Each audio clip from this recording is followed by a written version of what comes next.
Hello, hello, hello, everybody. Welcome to June 21st, 2025. Here's the game audio back. What's going on, Jules? A flat 500? Bro, first to 500, first to 1,000.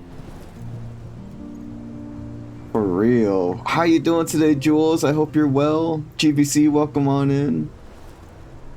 My name is Gad. I'll be your host for today. GVC, that was so close to 666. That was so close. Not really first to 1,000. Unofficially first to 1,000. Not official. Just unofficial first to 1,000. Jules still got the first 1,000, but it wasn't official as part of the if you had one chance. But I'm trying out my old headset again because I got new ear puffs for it. This headset is better than the other one that I was using. I just needed the earmuffs for it. And then I got a little thingy for my microphone. Hold on, I got a little puff for it. Look how cute that is. Oh no. I'm assuming your surgery went well. So I got a little hat for my microphone.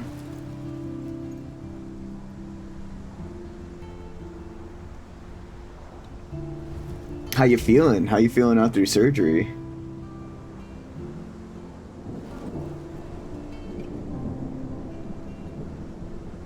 Oh no.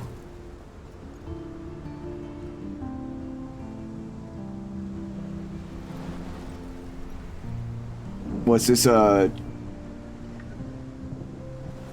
just a removal or not just, but was it a removal or was it just an exploration? Don't they usually get rid of polyps?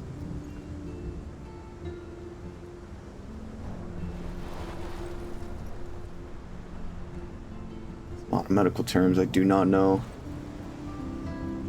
Okay. Well, at least there's that. Hopefully you'll get back some good news. Yeah, hopefully get some good news back from your results.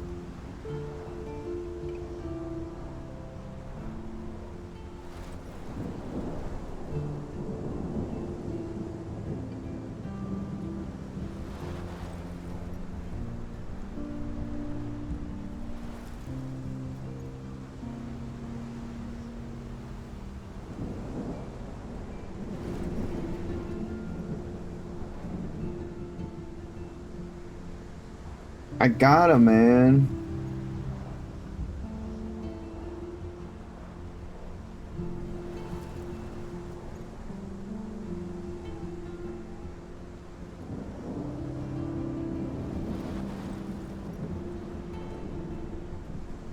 I gotta know. Hey, man.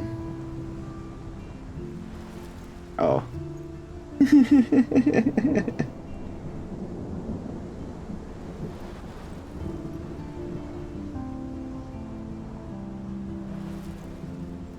It's laparoscopic surgery, so 4 little incisions. They're healing well. So your belly button looked all wrong.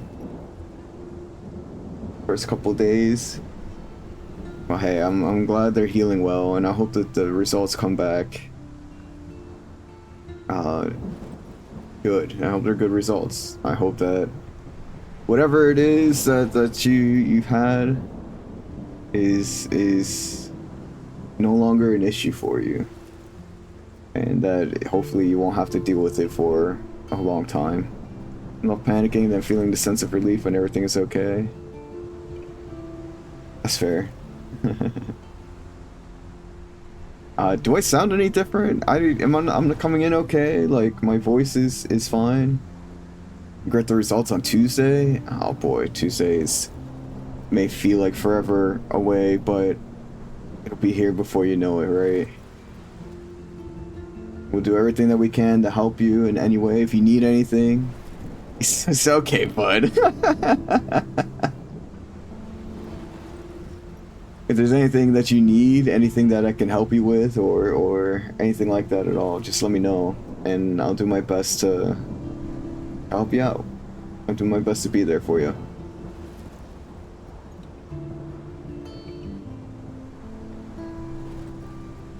But got you in my thoughts. I hope things go well for you, Jules.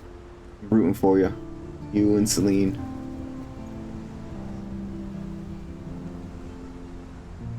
As it says, they're at 40% chance. Yeah, I think so too.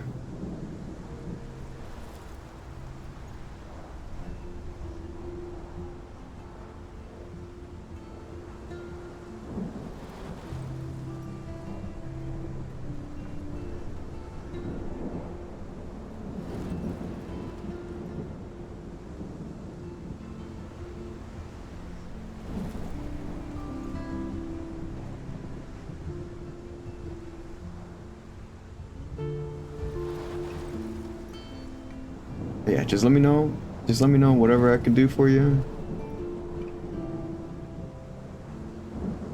And we'll help out any way we can. Any way we can. And we'll be there for you through all of it, you know.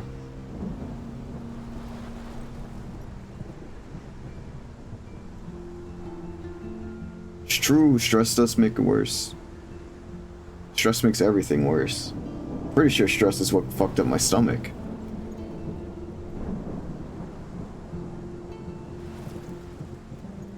But we're gonna get started here soon. Oh man. Can we talk about the last episode real quick? Can we talk about episode 4 of this game?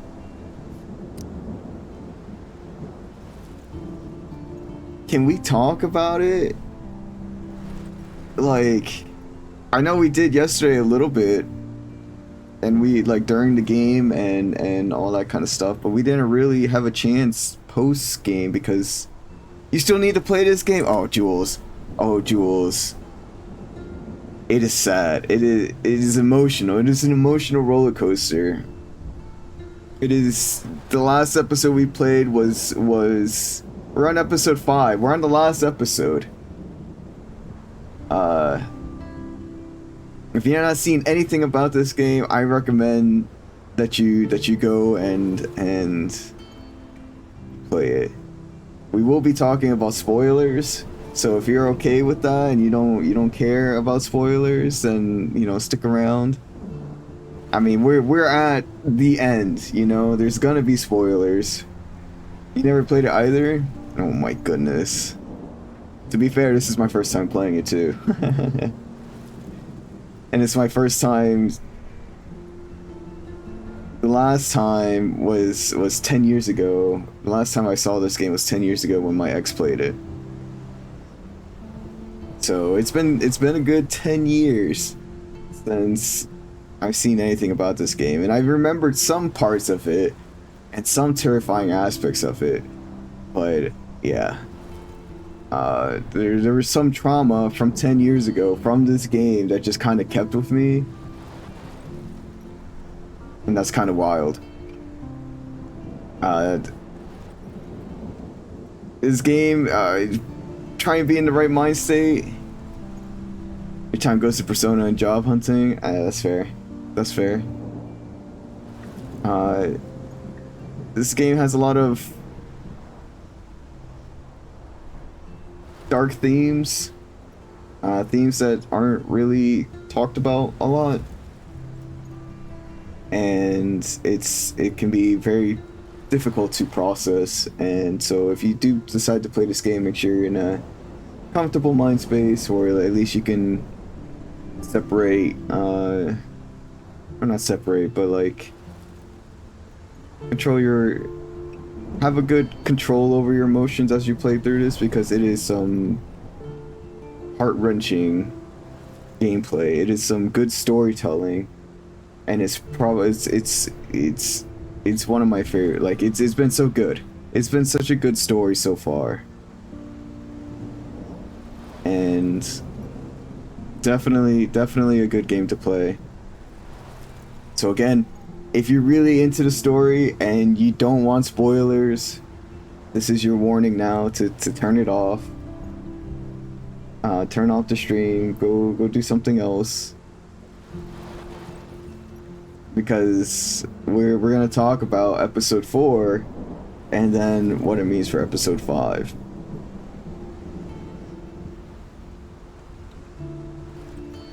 If you're here to watch it and just to observe and like want a breakdown of everything that we've done, a little synopsis of the whole game, we could do that too. If you don't have, well, that's if you don't want to. That's if you don't care about the. Well, not care. That's if you don't mind the spoilers, right? And if you want to play it yourself, and you want to experience it yourself, and you want to try and figure out what's happening in the story. But you can still make fun of me. You can still do all that kind of stuff and still be here if you're okay with just watching as we play this game. But without further ado, let's talk about episode 4. What in the fuck happened? Like, holy shit, what a goddamn episode. You know this is happening anyway, because that's, oh man, GBC. Let me tell you, dude, there is so much shit that happened in the last episode. So much shit happened in that last episode.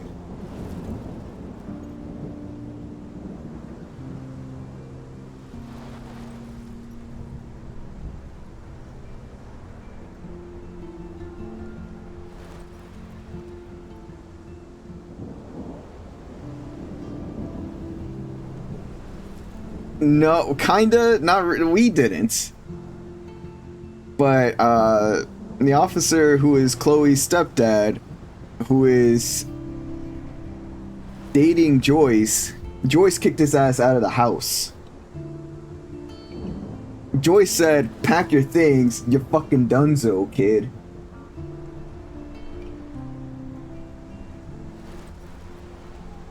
Oh man, okay.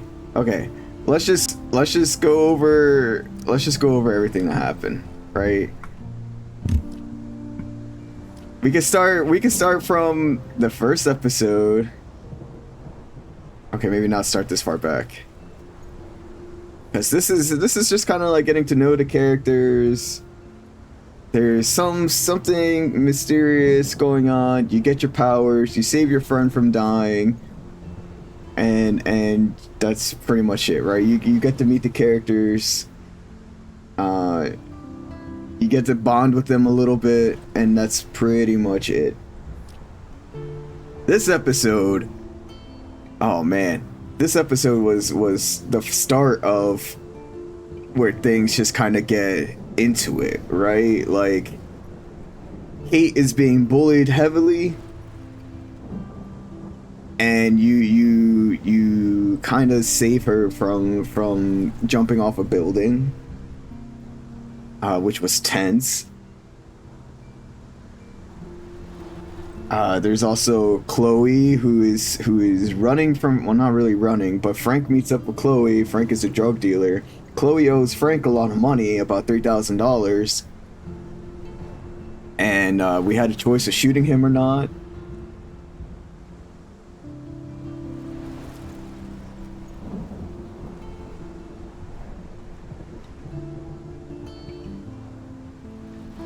Towards the end of the episode, the principal asks us, who's at fault? Why was Kate up there? How did Kate, like, what's going on with Kate to get up there?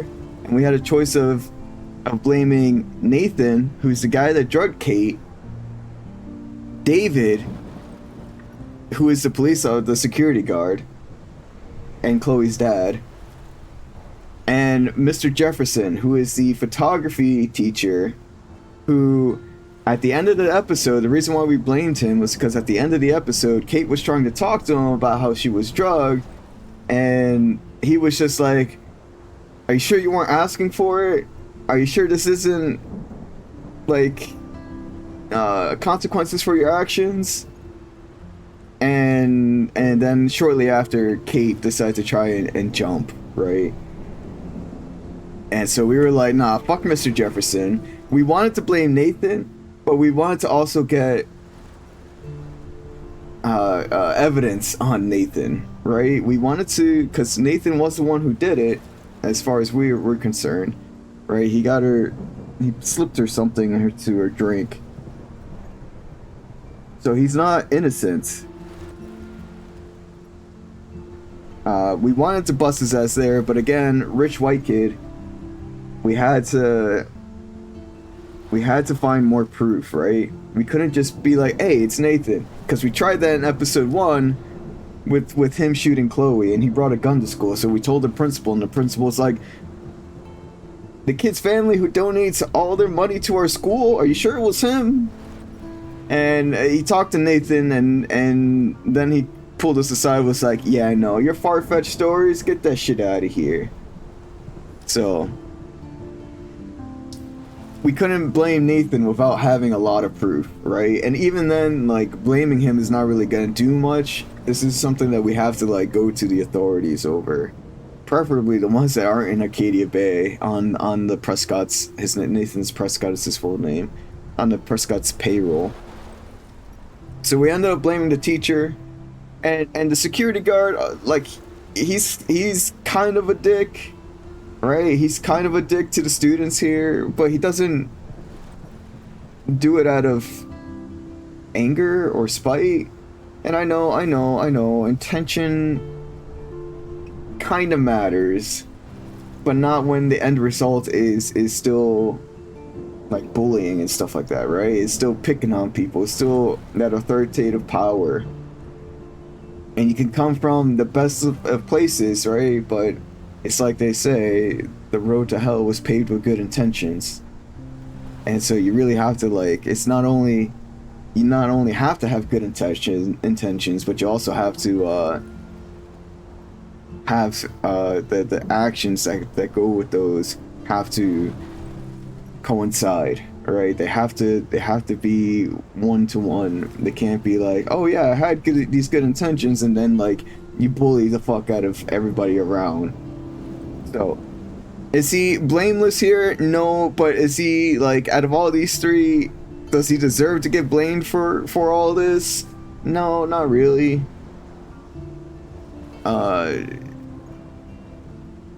Sure, you could put, like, the amount of bullying that he's done to Kate added to the reasons why Kate was trying to jump. That is fair. But again, I feel like it's more of a Nathan drugging her, with that video being leaked of her being drugged, and people were like, oh yeah, she was just partying, and the bullying that she endured for that, and then Mr. Jefferson not really believing her. All these adults in this game besides Joyce, they're awful. All these adults are damn awful. Also, Mr. Jefferson, the dude is almost 40. The dude is 38. And none of these professors or teachers, they see an issue. None of the adults see an issue of his flirtatious ways with the students. And I know a lot of the students flirt with him, but there's also the flip side of him of being kind of flirtatious back with the students, and he picks and chooses who he wants to be that flirtatious, like, have that flirtatious side with. I'll get you in the workout. I'll get the workout in the ad break, Jules. Thank you. What is this new song? I changed it to Legend of Zelda one, so that YouTube would stop yelling at me for using that one song, the previous song I was using.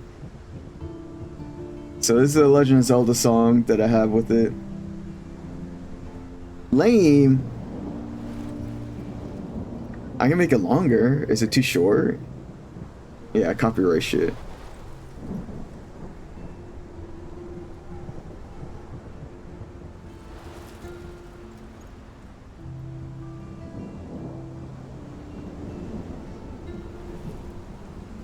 just not as catchy.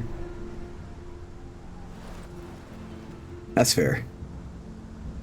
That other song was catchy, right? Kangaroo Court.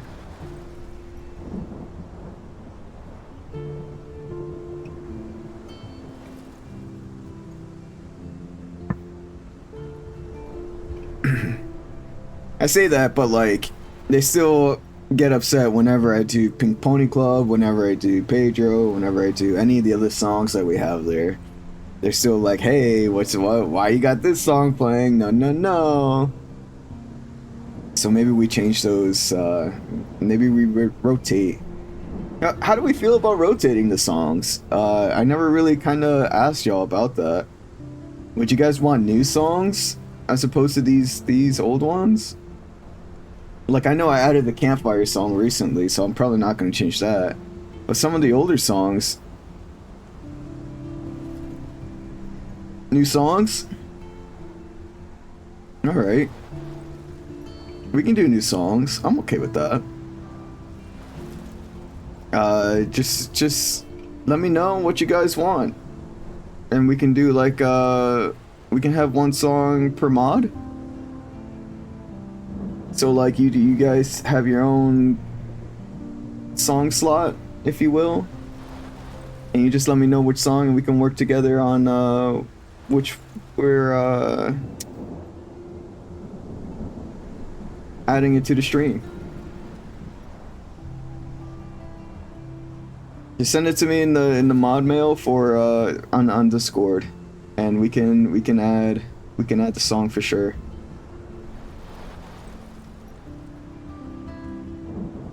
So yeah, that was episode 2. We ended up putting the blame on Mr. Jefferson because, again, we couldn't pin anything on Nathan, and David is like, out of between Mr. Jefferson and David, David is honestly trying to help in a way that's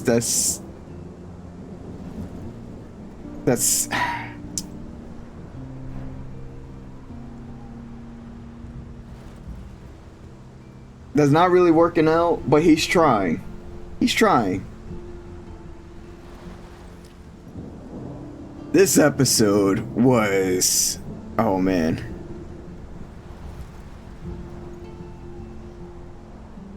So this episode is about getting proof, right?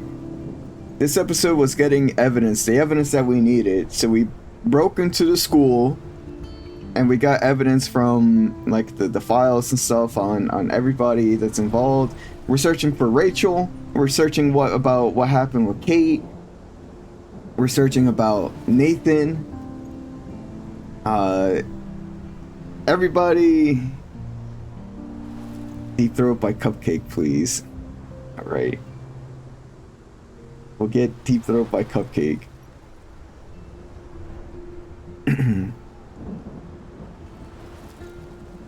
So yeah, we're collecting evidence in this episode, right? Chloe's like, if there's a specific part of the song you want, let me know. If not, I'll try and find a song that's, or a part of it that's just like probably what you like, it's iconic for, and we'll add it. We'll add it to it. But yeah. So then we get all the information from the school, then we go to the pool and have a dip in the pool. And then we end up in Chloe's house because we can't go back to the dorms because the security's there. We ended up kissing Chloe on a dare to actually about to crucify you. We ended up kissing Chloe on a dare, which was okay. Normal relationship stuff, normal friendship stuff, normal whatever. The blow bubbles with sperm part.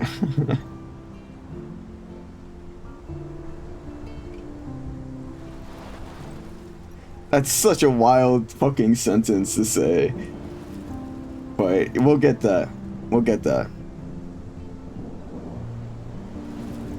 So then we go back to, eventually we go back to Chloe's house and we talk, like Joyce is there and we're like, David comes home after the night shift of working and he's pissed off that everything's happening, and he's like, yeah, you know, I have all this surveillance in Joyce's house, and like he's pissed that he wasn't able to get the surveillance at the school done and anything like that. And Joyce is like, you know what? We sided with Chloe. And Joyce is like, you know what, David? Pack your fucking bags. You're donezo, kid. Get the fuck out of here. You're done.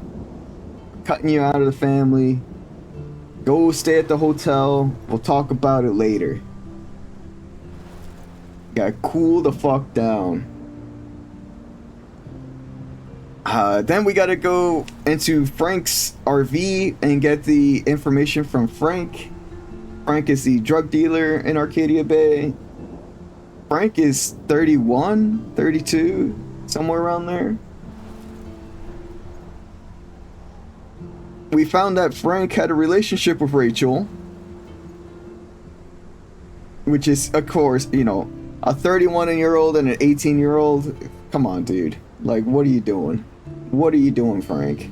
And Mr. Jefferson isn't any better, right? A 38-year-old with an 18-year-old? Come on, dude. What are you doing? With 18-year-olds, I should say. We don't know if he messed with anybody, but he's definitely towing that line of skeevy and it's just weird as fuck. There is a rumor that's going around, but it was just a rumor that him and Rachel hooked up too. Again, that's just a rumor. I don't know how much stock there is into that. But the adults in this game are fucking gross. Besides Joyce. Joyce is okay. And David is just he fits that grossness too in his own way. Not the pervert. Samuel's okay. I think Samuel's fine. Samuel is just kind of trying to understand what's happening. He seems alright. He's the caretaker, like the groundskeeper. And the other teacher, Miss Grant, I think is her name. She's okay too. She's a science teacher. She's alright. She just seems like a teacher. Not really as involved in the story as the others are, as the other adults that are involved are. She has a petition you signed to stop their surveillance, which of course that's a choice that you can get. Anyway, so we go to Frank's RV and we steal his account book that's in code, and that has like all the dealings of everybody that's from the school and all that stuff, and what Chloe owes him and all that good stuff. And Rachel, like, everything's there. We find information about him and Rachel there too. We get Chloe's gun back because he stole it from us in a previous episode. And we tell Chloe that Rachel and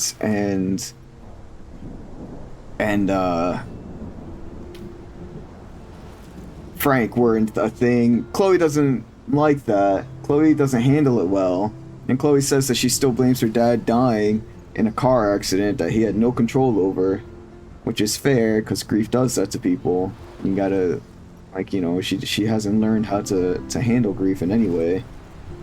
She's just kind of living life. But then Max, the main character, is like, oh man, if only I could go back to that time where William, Chloe's dad, died, I could try and prevent it. And so then we get tossed into an alternate universe. We go through a picture into an alternate universe. Well, into the past, in which we save Chloe's dad from going and dying. And then we enter an alternate universe in which that's where the next episode starts. We start off in an alternate universe where Max is part of the preppy hipsters club, and Chloe ended up getting into a car crash, a mega car crash that leaves her paralyzed.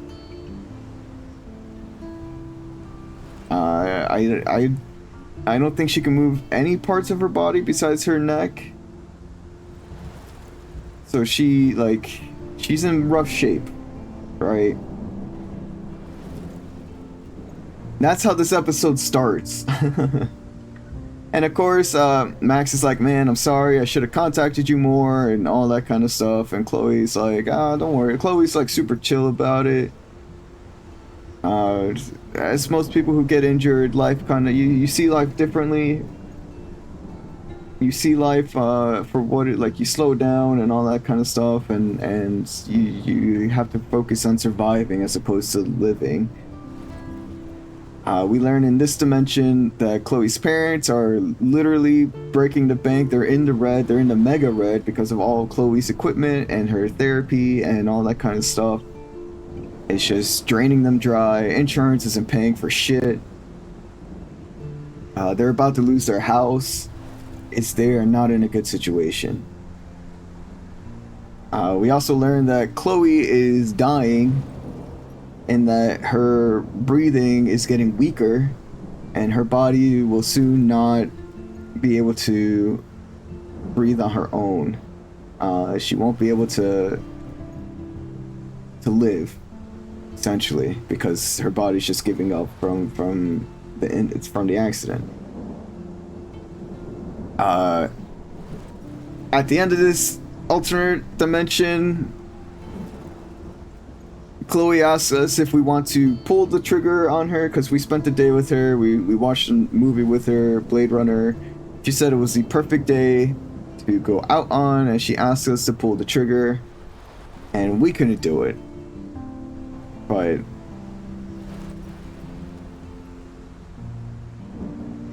yeah, we couldn't do it. We couldn't pull the trigger, so we chose not to. And then Max is like, I don't want this for Chloe. I want, like, sorry, William, you gotta die because Chloe gets to live if you die. So we go back in time to where that picture was taken again.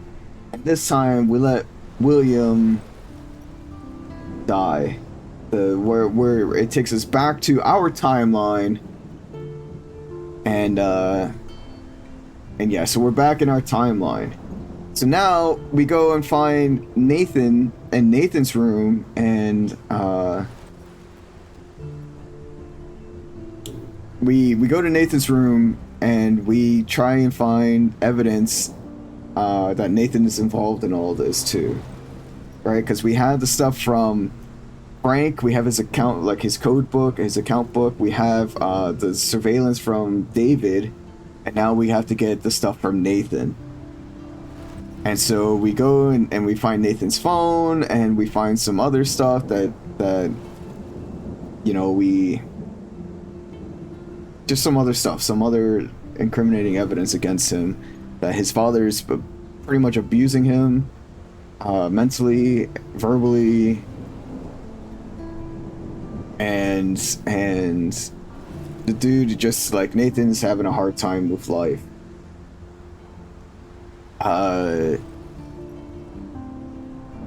We then, after getting Frank's book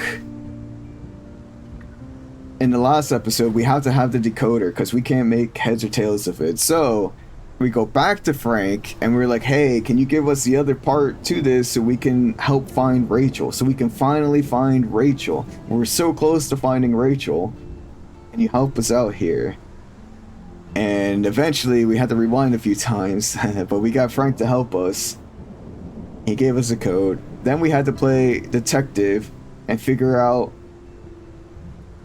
what all this means, right? The surveillance, Frank doing, like, selling the drugs, and where Nathan was going this whole time, because he you know, Rachel's missing. We think Rachel is connected to his whole case with Kate. Kate was again, she was drugged, then she was abducted and taken to some place. So we're kind of trying to figure out where that place is, what that place is. So again, we have all the pieces we need. We find out that it's some barn that has a underground bunker that has a lot of high-tech photography stuff in it, as well as binders from a lot of different girls who have been subjected to this horrendous event where they've been abducted and forced to pose, and who knows what else, for Nathan. I think it's Nathan. It's in the Prescott's bunker, like it's in the Prescott's barn, so I'm assuming it's Nathan. But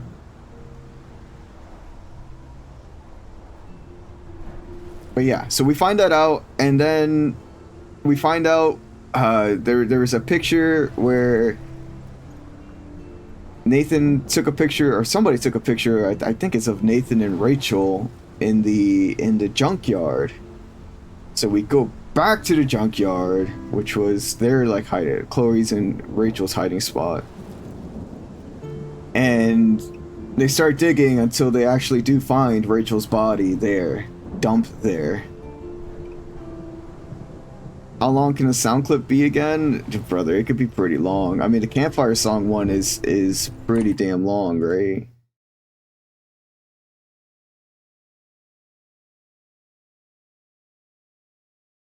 I call this one the Campfire Song. I think they could be like 45 seconds, maybe even longer.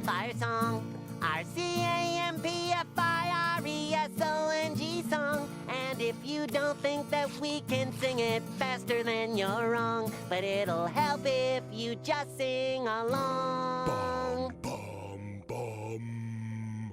C-A-M-P-F-I-R-E-S-O-N-G song. C-A-M-P-F-I-R-E-S-O-N-G song. And if you don't think that we can sing it faster, then you're wrong. But it'll help if you just sing along. C-A-M-P-F-I-R-E-S-O-N-G song. Patrick! Son! C-A-M-P-F-I-R-E-S-O-N-G Squidward! Good! It'll help! If you just sing along!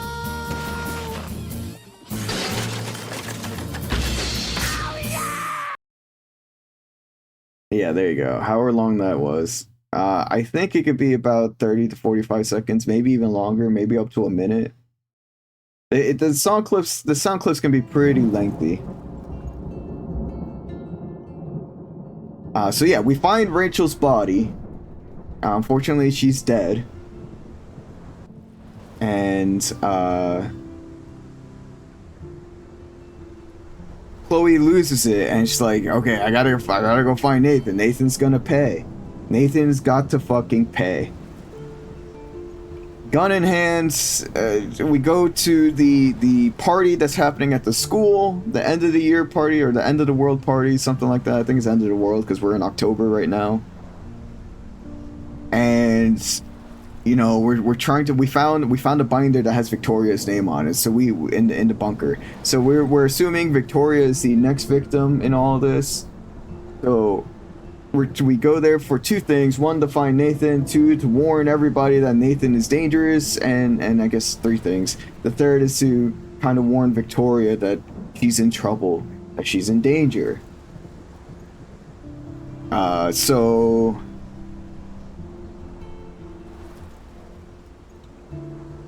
we go to the party, we do just that, we warn Victoria, we warn the people there. Unfortunately, we don't find Nathan there. Right? And then Chloe gets a text from Nathan saying, I'm gonna move the body, I'm gonna move Rachel's body. So Chloe's like, oh fuck no, we're going back to the junkyard. So we go back to the junkyard, and bad shit happens. Bad shit happens, and this is the very end of chapter 4 here. This is where we left off. Max, our main character, the character we play as, gets drugged, and she can't use her rewind abilities in her drug state, and Chloe gets shot in the head.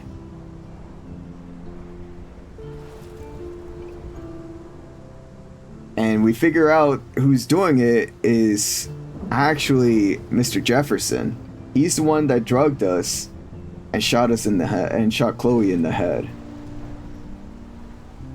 And that's how the episode ends. That is how the episode ends.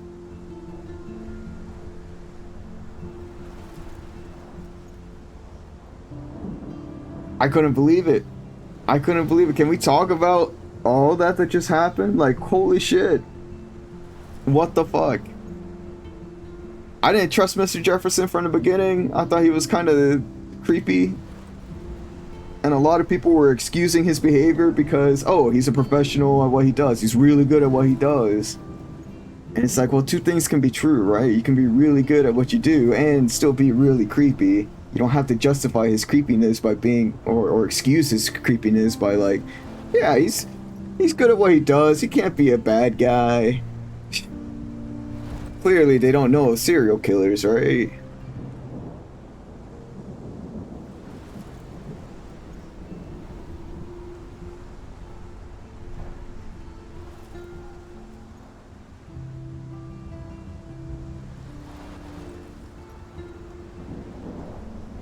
Anyway, that's where we're at right now.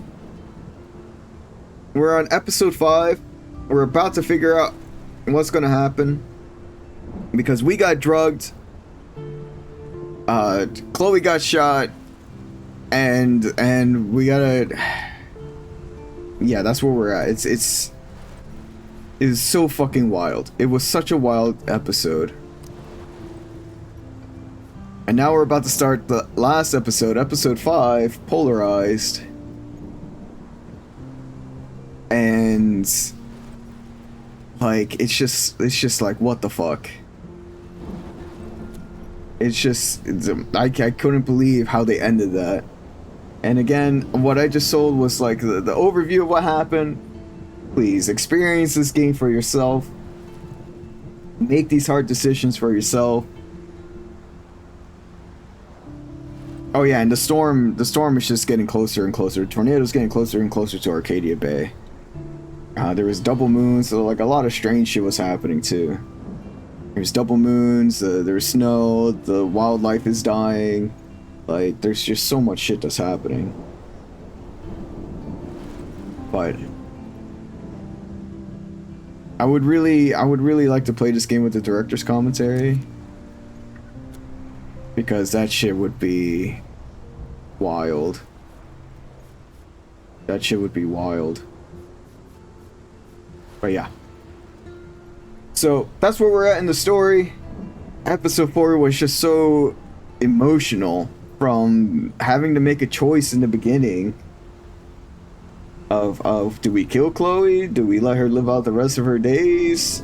To the end in which Chloe dies. We don't even have a choice.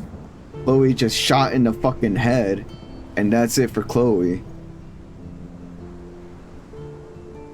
It was oh man, it was so emotional. It was just so wild to see. Like,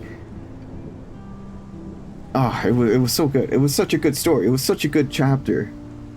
There was so much happening in there. It was just so many tough choices. And it's like you play detective, or not play, you are pretty much being a detective, right? And solving what's happening. And then this is like the darker side of being a detective when you lose focus, right? Bungie, you're not late. We were talking about every episode up until now from 1 to 4. But welcome on in. We just finished talking about it. We're still talking about episode 4 a little bit. And how fucked that episode was. I still couldn't believe that ending. I still couldn't believe that Chloe gets shot. Just straight up domed. But yeah, that's the dangerous part about being a detective, right? When you get so close to the trail of something, when you're really there, when you're there on the trail of something and you get so close to it that you force the hand of the bad guys, one way or another, the bad guys are gonna retaliate, right? And that's the danger of it. That's the danger of solving cases. Especially ones that are like hot ones. Cold cases may be a little bit different, but the more active cases, it's like, well, somebody's still out there. Somebody's still doing bad shit. You gotta, like, you know, you gotta be careful. You gotta be observant. You gotta be on your toes. And towards the end, we had too much faith that we could, in our power, to stop time and rewind time. And even though Max was kind of telling Chloe, like, hey, be careful, we gotta still get the jump on him, Chloe was furious. Chloe was blinded by rage. And just kind of went in, and we weren't any different, right? Because we were trying to keep up with Chloe throughout all of this. And yeah, we let our guard down, and the enemy got a sneak attack on us, in which they knocked us out, and they shot Chloe. So, poof, what an ending! What an ending to episode 4. You know, fuck this game for making you feel good, for being like, yeah, we played our cards right, we did everything to fucking get to this point. We found, like, you know, we investigated the shit out of what's happening, we found the path that's of what is happening, and now this is the end result, right? This is the result of 2 young adults being detectives. We're playing Persona. Fuck this game. But yeah. So that's where we are now. We're gonna finish up episode 5 today. And I really didn't have anything else planned for today, so maybe a short stream. We've been pulling 12s, trying to finish this game, so maybe we just have a short game today. Short stream today.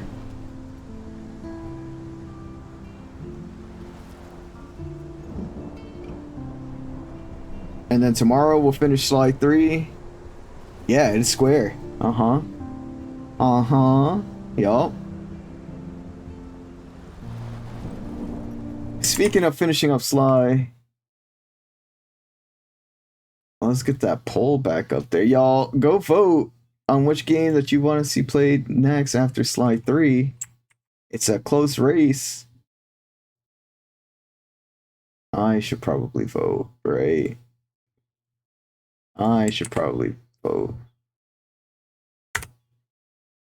Go vote to see which game you want to see played after Slide 3. We are getting close to the end of Slide 3. We probably have about like 4 or 5 hours of Slide 3, if not a little bit more. We could probably make a day out of it. You haven't voted? No, I haven't voted yet.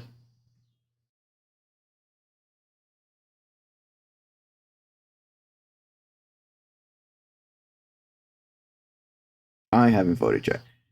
But anyways, go vote. Let your voice be heard. What are we playing after Slide 3? Last time I checked, Resident Evil 4 was in the lead. We have it for the PC, so the OG, not the remake. We don't own the remake. We just have the OG on the PC. So that's probably the port that we're going to be playing, or the version of the game. Yeah, by a point. It's close. It's just a close race. Anybody can still win. Maybe not Bratz, but anybody can still win at the moment.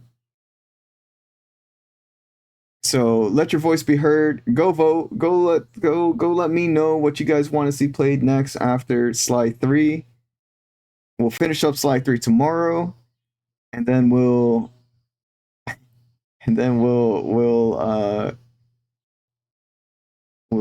play whatever game has won.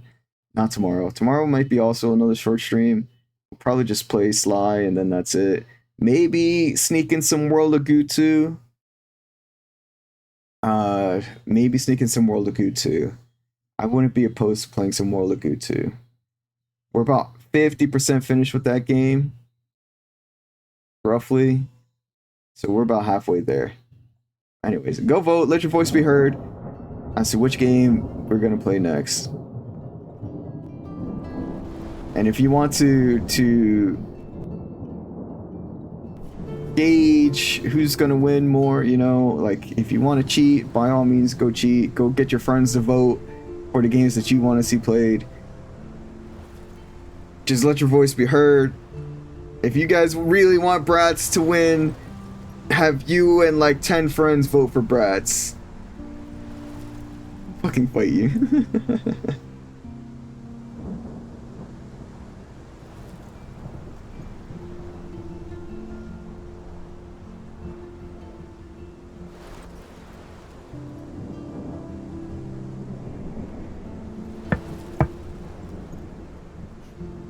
And after, let's see.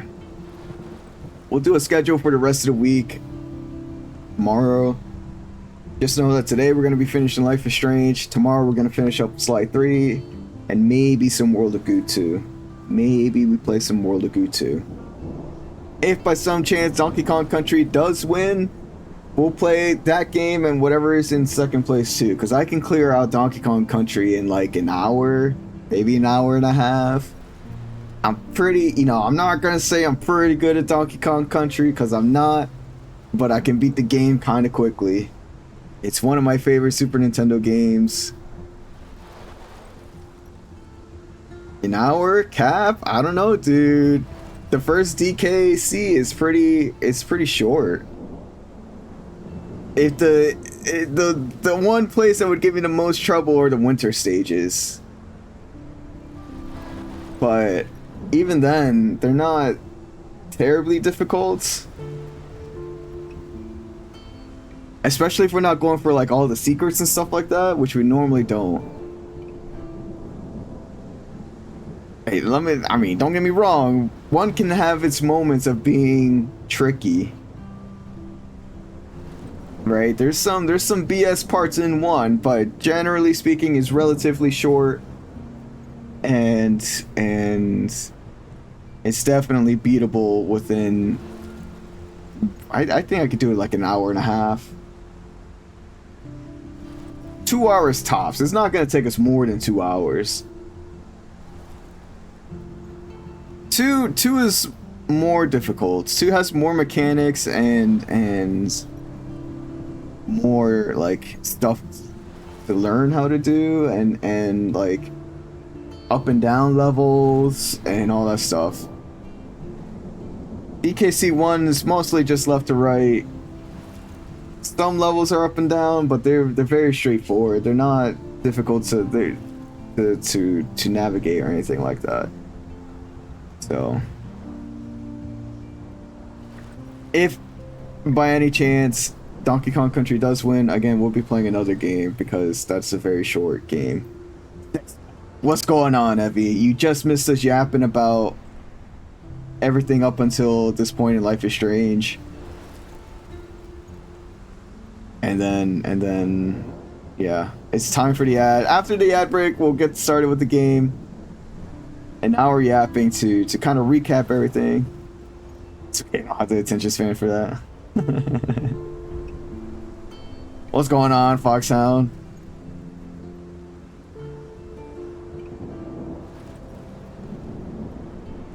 But yeah, go vote on which game you want to see played. Only one vote per IP, I think is what it is. But so far, Resident Evil 4 is winning by 1 point. You already voted? Nice.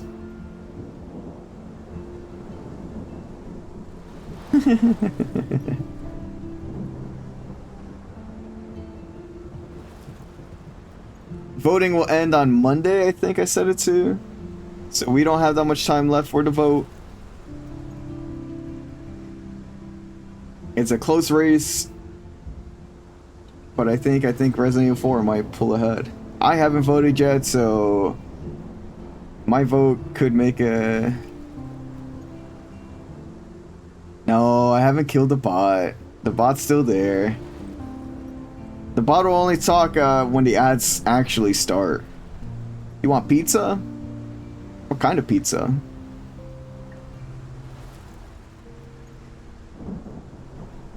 I didn't kill the bot yet. It hasn't even been a week. And what you eat, that's a good pizza.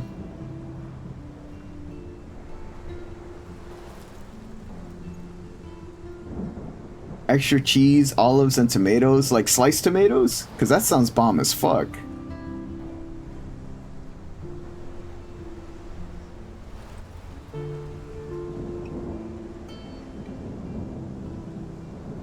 There's the bot GBC. Now a verse from our collected tale. Is dice? Hell yeah. That sounds pretty good. Yeah, I don't understand the olive hate. The olive hate is irrational. In the chat where sounds and clips intertwine, Sir Lady feared tardiness, but yapping's the sign. TVC's banter, a mix of love and disdain. Votes and games, a point here, a point there. What's the gain? Evie drops in with a cheeky hi. What was cheeky about it? Fox sounds curious, floats by. VPN votes and pizza dreams take flight, while Gad streams on into the night. Alright. Yeah, right? Yeah, I don't understand what the olive hate is. Do you like black olives or green olives on your pizza? Or any kind of olives, it doesn't matter. You like black? I like them both. I'm a big olive fan. I like both. Back when I used to get order from one pizza place where I used to live, it was a green olive pizza.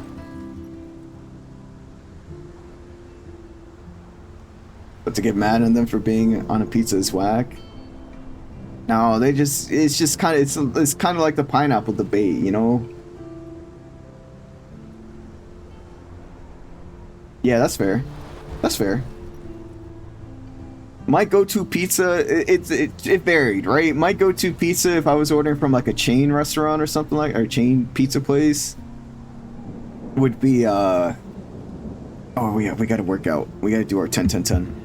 Would be pepperoni, jalapenos, and pineapples. That's such a good combination. That is such a good combination. Ooh. If I was ordering from extra cheese and sausage, that's a good combo too. I mean, can you really go wrong on a pizza? I even had sardines on a pizza, and it was just really salty, but it actually wasn't bad. Destroys your stomach, that's fair. I can't do pepperoni either.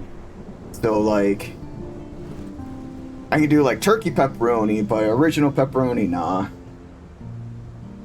Coffee grounds on a pizza? Tim does. That sounds interesting. I'm sad I never got to try it.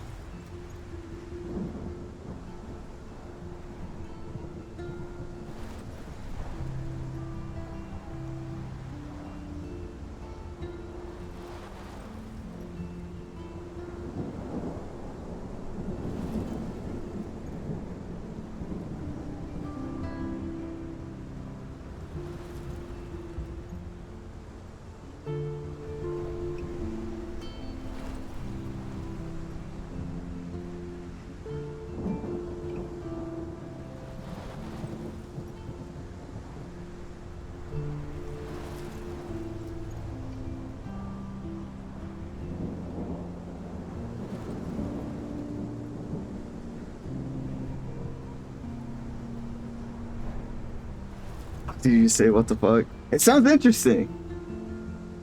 It sounds interesting. I really want to try it.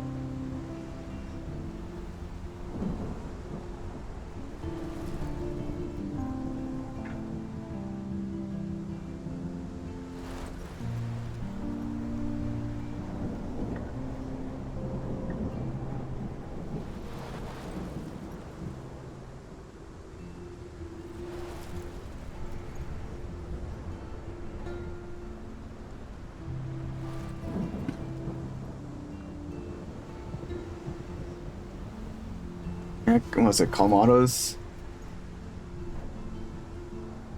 Olives, Clamato olives on pizzas too, but you want to order that on purpose?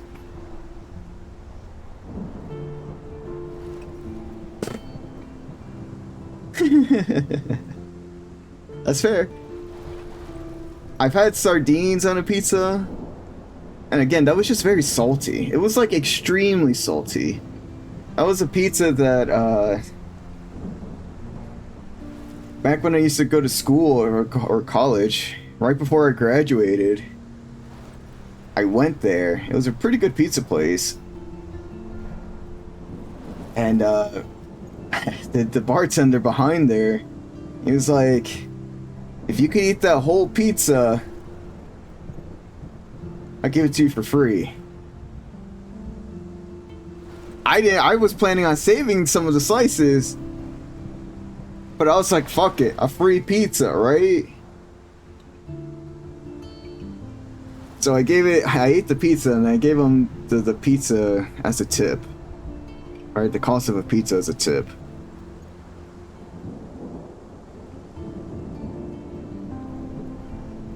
Maybe he just wanted a tip that day, but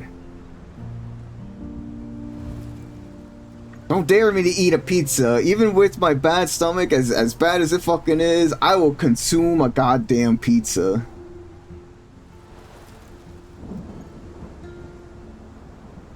The coffee?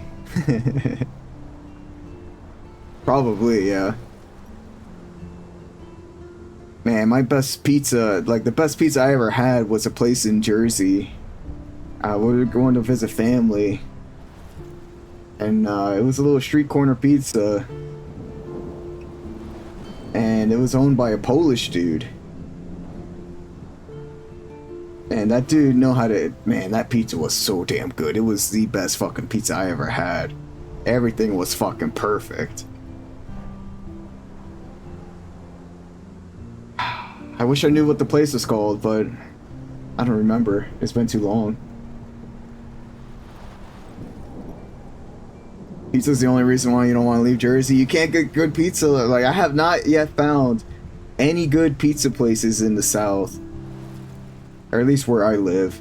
There's just, like, there's some decent ones, but like they're not they're nothing like that.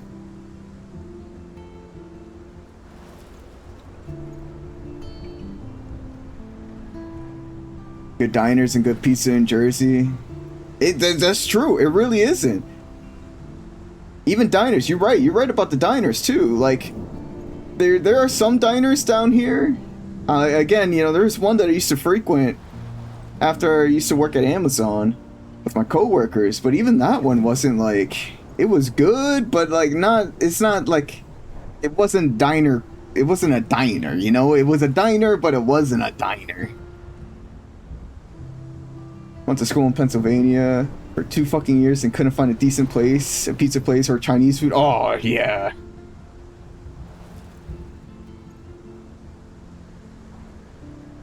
Oh, dude, I love Waffle House too, right? But it's no diner. It is no diner. It is no diner. No shot. No comparison to a diner. Like, I wish we had more diners down here, but Waffle House is like where, you know, it's pretty much taken over. And again, that was back when like it was one of the cheap options to go to. Right? You go to Waffle House after you're drunk, it was cheap, it was filling, it hit all the good shit that you wanted, but now it's like, it's more expensive, it's more mainstream, and like, you still get a good show every now and then, and all that shit, but Waffle House cannot compete to a diner. And 2 diners guaranteed. And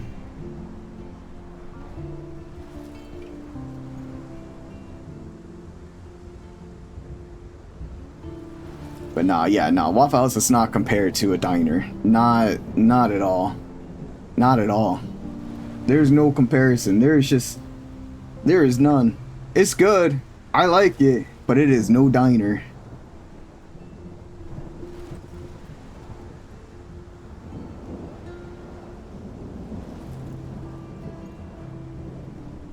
But yeah.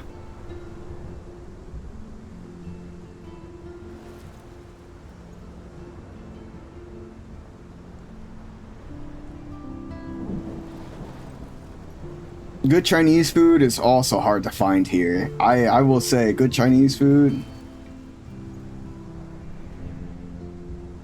That ain't really that ain't really a thing here.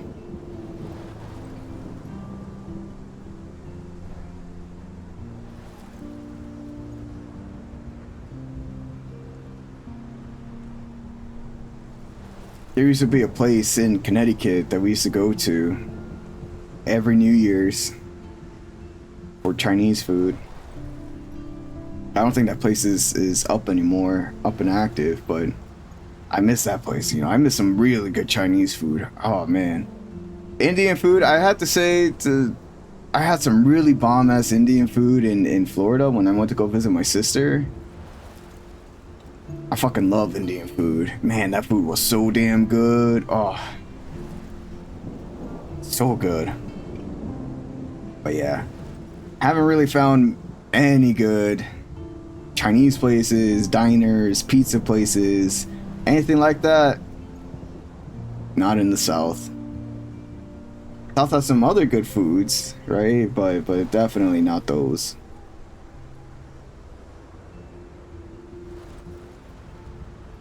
I like it. They have a lot of good, like, mix between how spicy you want it, you know? If you want something that's really fucking spicy, you can get something that's really fucking spicy. If you want something that's light spice, they got you covered in that too. They got some really mild spice flavors. And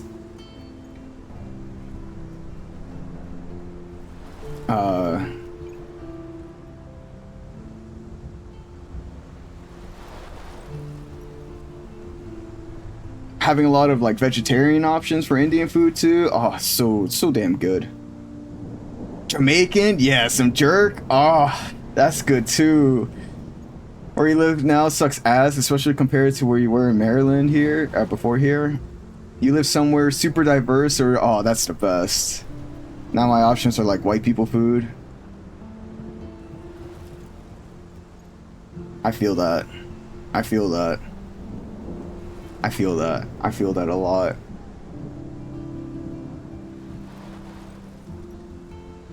That's why I'm always excited to go visit my sister when she lives in Orlando. And like the place she lives is between like where all the parks are. But man, is there some diverse groups of food there. Back where she lived in Connecticut too, she used to find all the good places to eat. Jamaican beef patty? Hell yeah.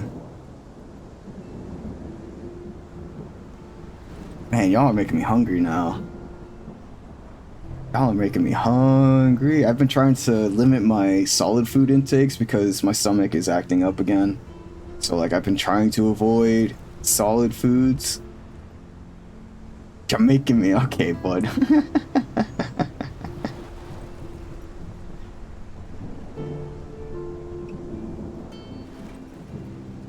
But yeah,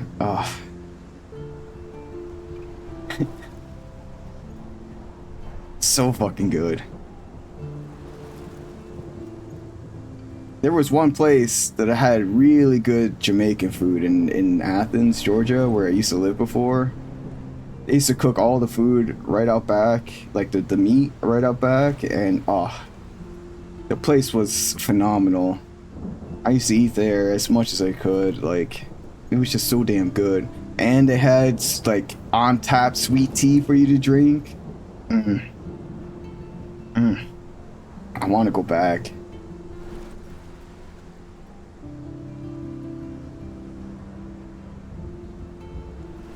The dream, for real. It was so good. But yeah, I can't wait. I'm gonna go visit my sister in July, next month, and in September. I'm excited for that. July, we're gonna go see a show together. And you bet your ass when I'm down there, I'm gonna get some Indian food. You bet your ass when I'm down there, I'm gonna get some Indian food.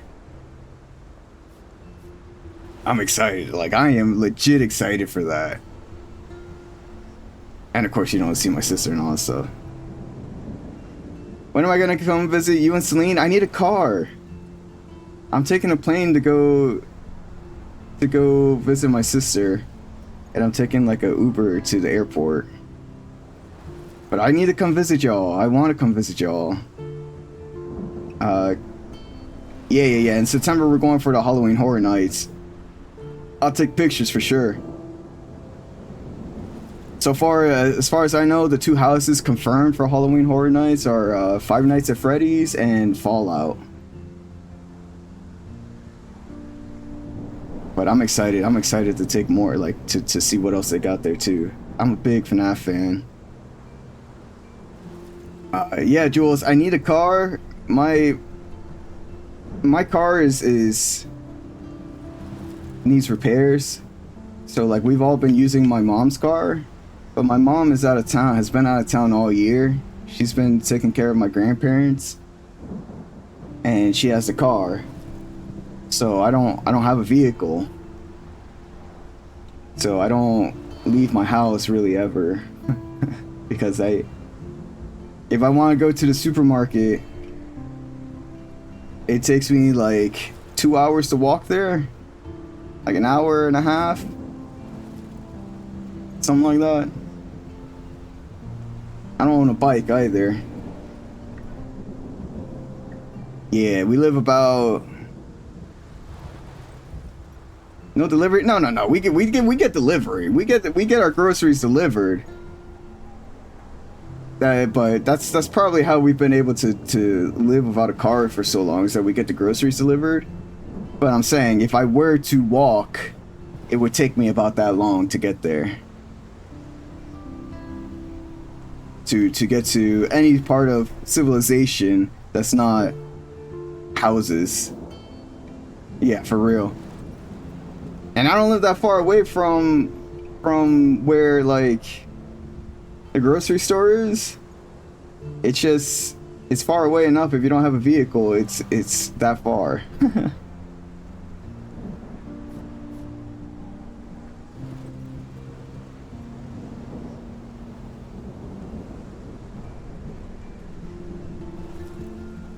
Let game will go crazy. Hey, I mean, I used to walk that much.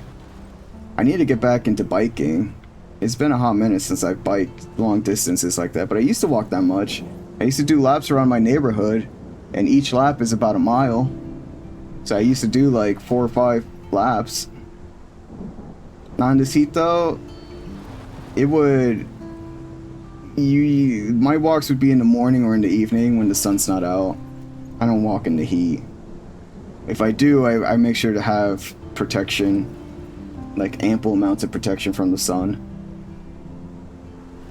Used to walk to work and it took over an hour one way and I hated my fucking life. I mean, that's fair, because then you gotta walk to work and then you gotta walk home, right? Like, fuck that noise.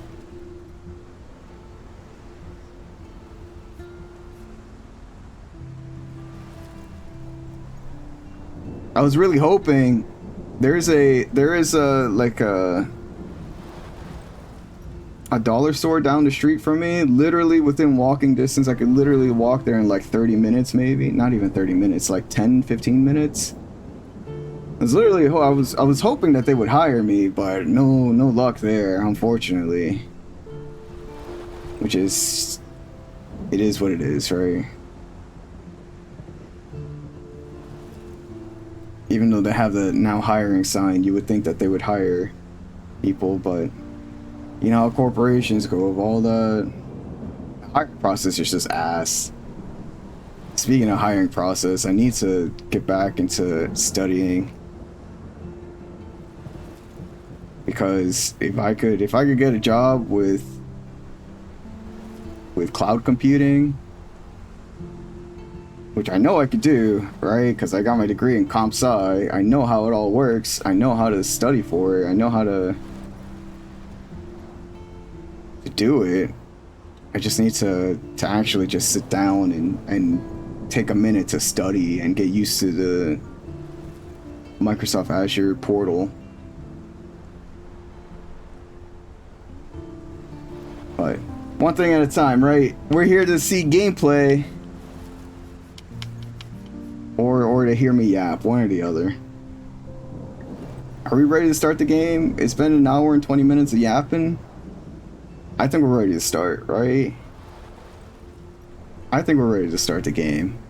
Are y'all ready for the final chapter of Life is Strange?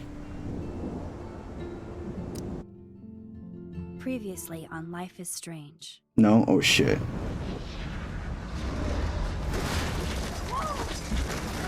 Whoa. What did you find? Rachel in the dark room. Over and over. That's it. We can't trust anybody except each other. You know more about her than me. No, you and Chloe think you know more than anybody, like all teenagers. Oh, look. The Wonder Twins. What are you doing in my dorm? You are so fucking dead! Nathan is truly psychotic. I know he has something to do with Rachel missing. Kate wasn't the first. All those binders are filled with other victims. What are you doing here, Max? Victoria has to be next. What a lame gimmick. Rachel, why is he putting her in the ground like that? Where? The junkyard! Max, we have to find that spot now!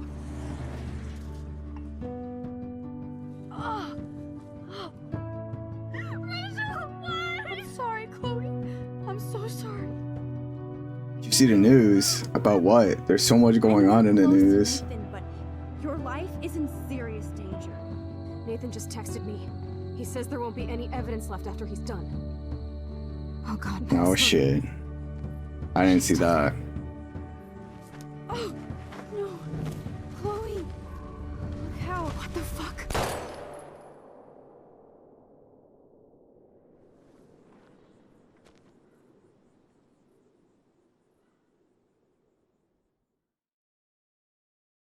Life is Strange is a story-based game that features player choice. The consequences of all your in-game actions and decisions will impact the past, present, and future. Choose wisely. That's, who knows what's gonna come with that, Jules? That's...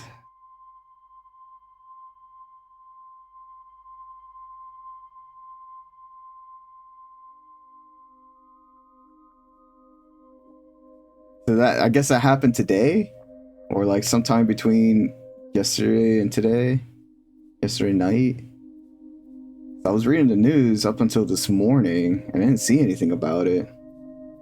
I know that about an hour ago? Oh, fuck, dude.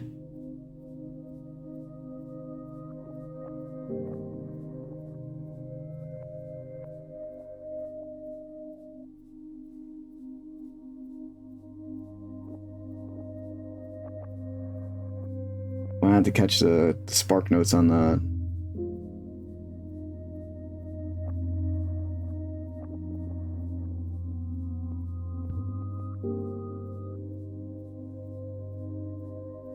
There's depressing shit happening in the game. There's depressing shit happening in real life.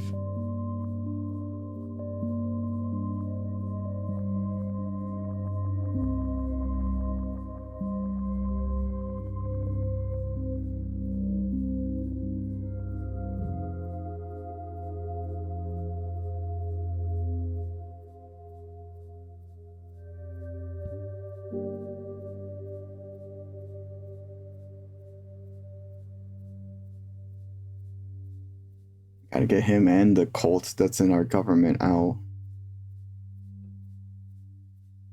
Jesus, dude.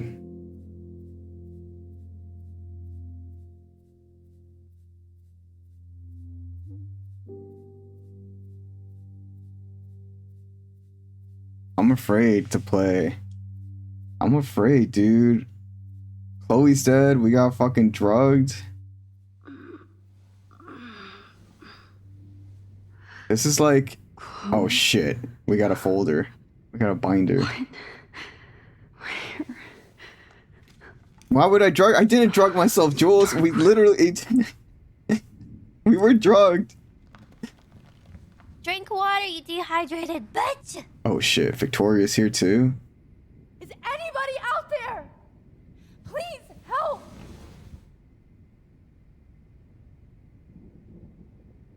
Oh shit. That's me. He took that shot last night. Your friend is napping? Jules, we were abducted. What do you mean we're napping? God, I don't remember anything that happened. This must be the same drug Nathan used on Kate. Okay, that's a reach. If I could move it towards me.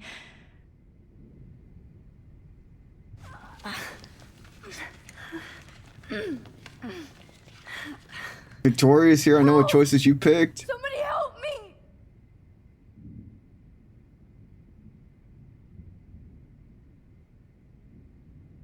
I ban her again.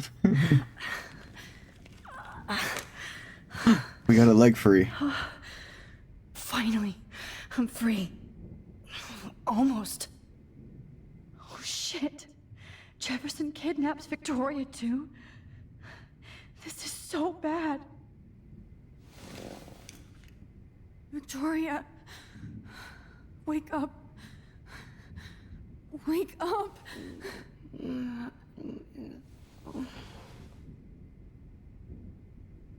Look you in the eyeball. Victoria, you're not... Of course. And right in front of me. This is so scary. Great. I can see all my things, but I can't grab it.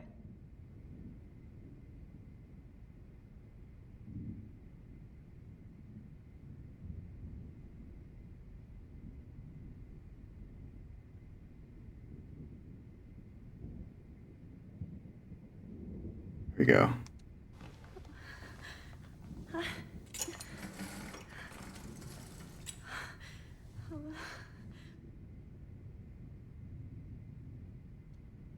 I hate looking at myself like that. You'll pay for this, Jefferson. God, I don't remember anything that happened. This must be the same drug Nathan used on Kate.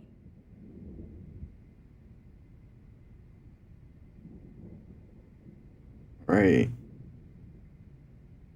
So from the last time that we looked at a photo, right? That's how we teleported, right? We teleported into the past, or time traveled into the past because of it. Does it? Okay, I gotta stop asking questions. I just gotta play the game, right? I just gotta play the game. We'll ask questions later. I promised I would never go back in time like this again. But this is the only way.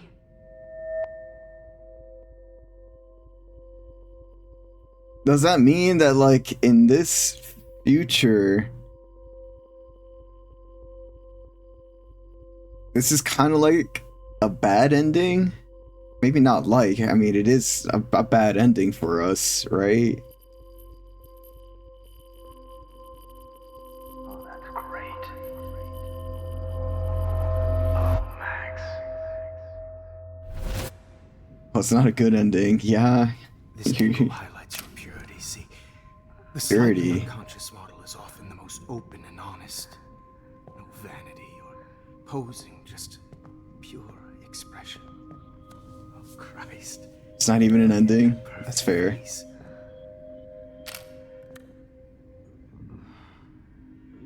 Hold that stare there! Stay still!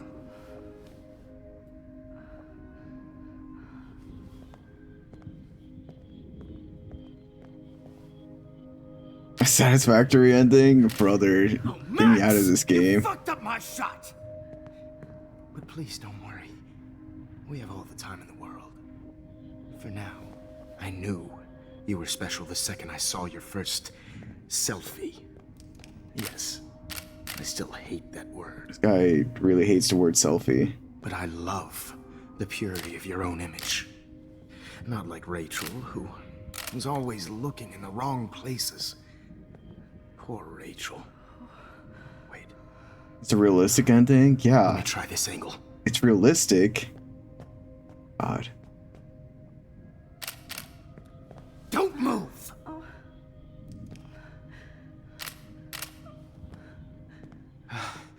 Much better.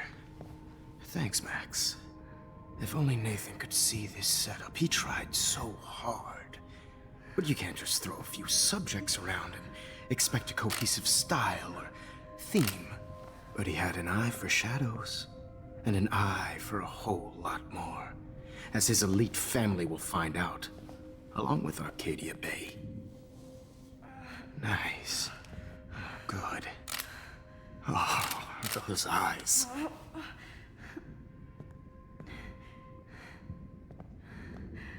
It's just too bad you're so goddamn nosy, Max. But this room is under 24/7 surveillance, so all I had to do was text you from Nathan's phone. And you fell right into my hands. You really should have focused on schoolwork, not private detecting with your little friend. Chloe. Chloe. Right. Yeah, I'm sorry that Nathan killed her in self-defense. Oh, fuck. But she had a troubled history like most Arcadia Bay dropouts. Nobody will be surprised. Or care. Though I promise, people will care when you die tonight, Max. I wasn't lying when I said you have a gift.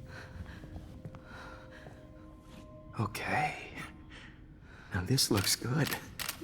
Maybe a few more close-ups.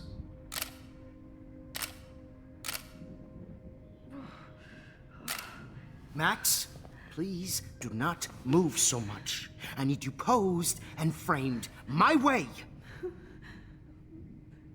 Maybe a new dose will calm you down. No.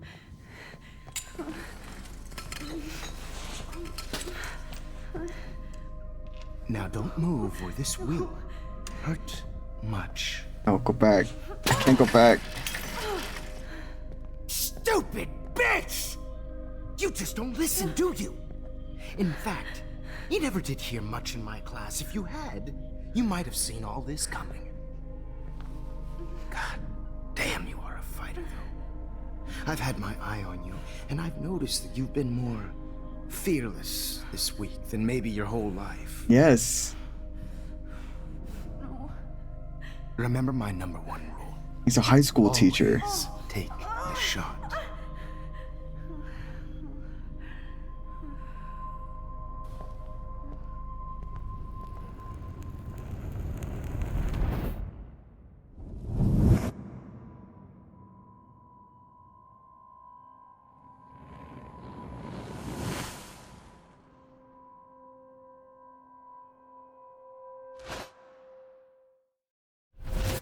Oh, Jesus.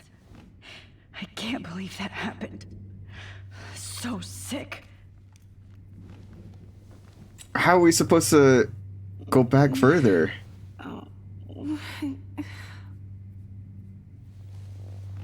How do we go back further?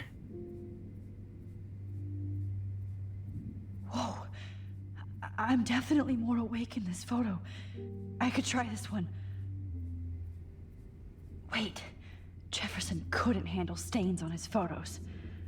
Good. Now I can use them. It's not going back, you're dead. No, we can go back, Jules. No.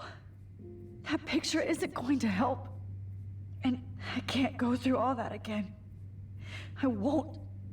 I'd really like to smash that fancy camera into Jefferson's face. Okay. I broke those files when I kicked the trolley. Victoria. Hey, Victoria. It's Max. Can you hear me? Max. Oh God. Where are we? Oh, what's happening? You've been drugged like Kate. And me. Do you remember how you got here? No, I don't know. Wait, you warned me. You warned me about Nathan. Then I went to Jefferson for help and he was acting so weird. That's the last thing I remember. And I can't move my hands. Help me, Max. Please, I'm sorry for everything.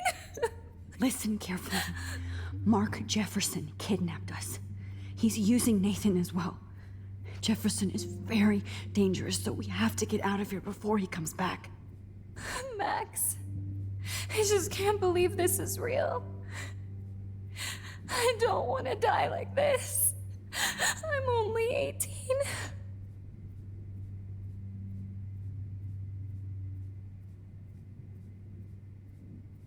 Victoria, please listen.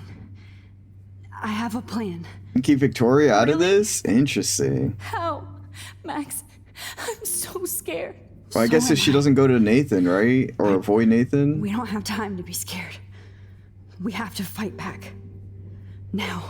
Max, I can't even move my arms. How are we supposed to fight? I'm not going to let that asshole get away with this. I need you to be strong. I can't do this alone. We need to act while we're clear-headed.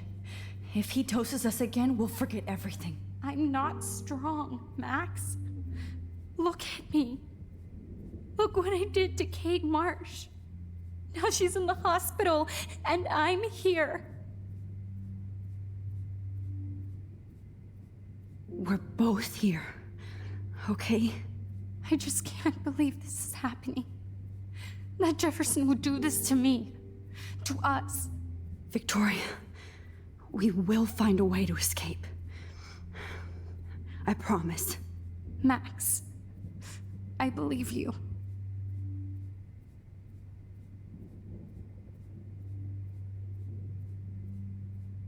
Alright, we only have one way to go, right?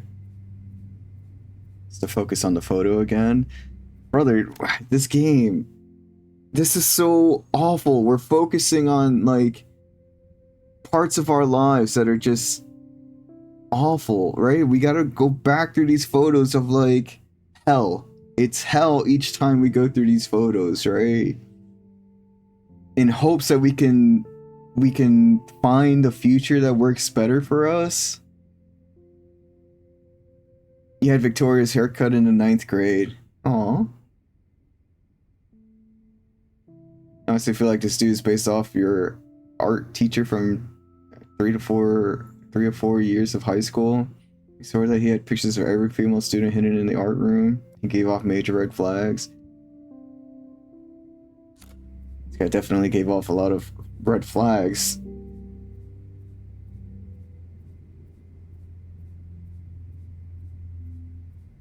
Oh man.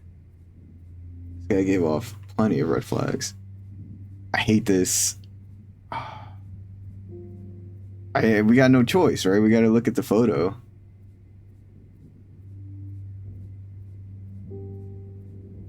He drugged me for his fucked up binders. Just to take photos. There's no way out of it. This might work. Please work. Alright, bud. Your only red flag is that you're toxic. I've been known to be toxic. Wise, yet so innocent.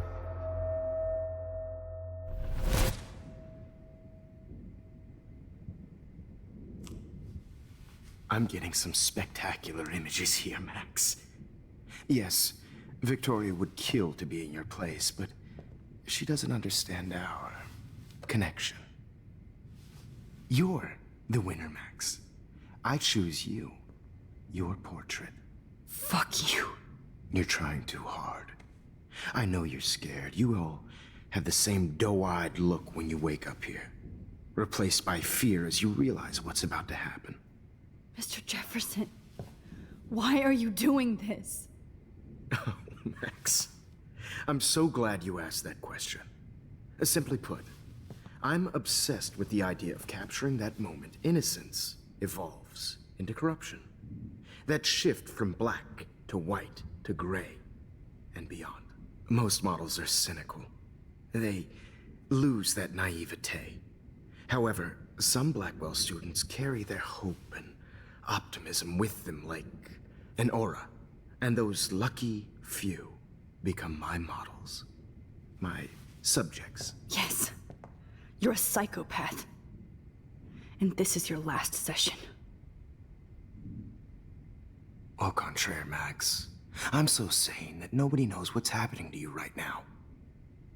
As you can see, Sleeping Beauty here is too harsh for my gentle lens. And don't get me started on your late partner. I had enough of those faux punk sluts in my Seattle days.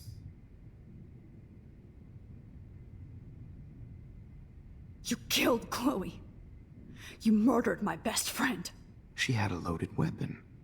This was clearly self-defense, but that's what happens when you play with guns. Or try to fuck with me. It's better when they don't know. Like pure, sweet Kate.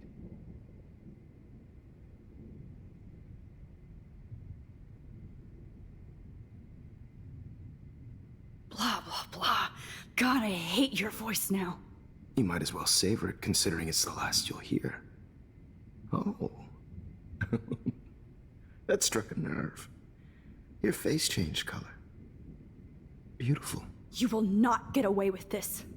I want you to know that. When you told the principal that I made Kate cry, I thought you almost had me. It's good our esteemed Principal Wells is like most administrators. A closet drunk. I do know that the Prescotts are going to have a major scandal when the town finds out what their elite son has been doing for homework. You used Nathan. I prefer the term manipulated. Like with an image. Nathan's was easy to twist around. I don't think manipulated is any Sort of better. Father figure for Nathan. It happens often in teacher-student relationships. It was kind of touching for a while. Did you tell him everything about your plans at Blackwell? Don't be stupid, Max. I told him what he needed to hear. In return, I had access to the Prescott fortune. Who do you think paid for this glorious darkroom and equipment? How else could I get all these hip new drugs for my subjects? Rachel Amber was your victim, not your subject. Oh. Rachel Amber. That's the real tragedy. Nathan thought he could be an artist like me. Instead, the dumbass gave her an overdose.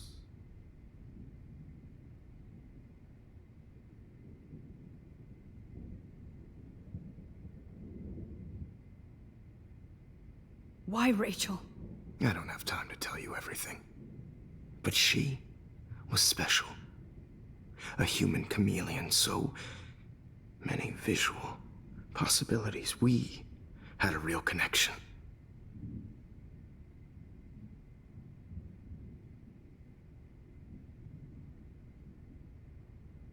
Did you know she also had a connection with Frank? Let's be honest. She was doing the classic bad boy thing. She was over Frank before it began. He just didn't know. Anyway, Rachel is dead. But no tears. Los Angeles would have killed her anyway, so look at this as a favor. You're evil. Oh, I see. You're good because you stopped your friend from beating Nathan up. I cared more about Nathan than you did. No, you didn't. It's just too bad that he fell in lust with Rachel. He actually thought he could mimic what I do with the camera and subject, like father, but not like son. Where is Nathan now? Dead and buried. Oh shit. After what he did to Rachel, I knew I couldn't keep him as a protege for much longer. Now the police will never find his body. Do you finally get it now, Max? I can't compromise my vision with amateurs. You are an amateur. Look at the trail of death you left behind. You can't blame all this on Nathan. I don't care what you do to me. You're gonna die, motherfucker. For Chloe and Rachel and everybody else. I do love your spirit, Max, but you brought yourself here. By your own choice. Anyway, I like my models to be seen and not heard. So I have to make sure there's nothing left behind of you. Okay. Now, let's see how these shots came out. I can see why your instant camera is so appealing. You don't need a computer to print your work out. Alone with a heart, a battered old heart. This is so fucked up. I have all those photos in my diary. This could be a way out. This is purity, person.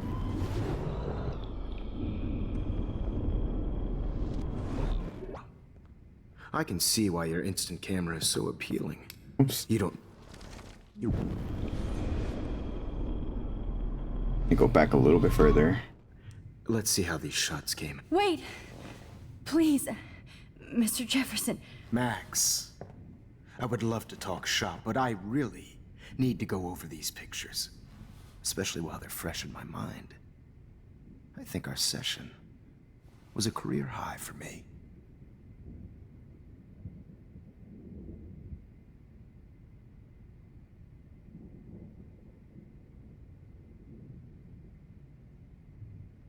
You still have my diary. Don't worry. Nobody's going to read it. Thanks for reminding me. There's nothing more innocent than a teenager's diary. Oh, look at your selfies. What a waste of talent. Look at that shot, Max. You can do so much better. This is our chance.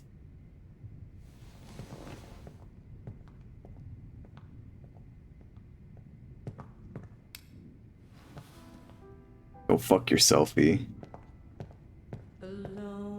For real. Oh my god. I can go all the way back to the moment this all started. Max, this could be your chance to fix everything. For good. Holy shit, we're going back to the beginning of the game? Oh my goodness. Ah, man. That's...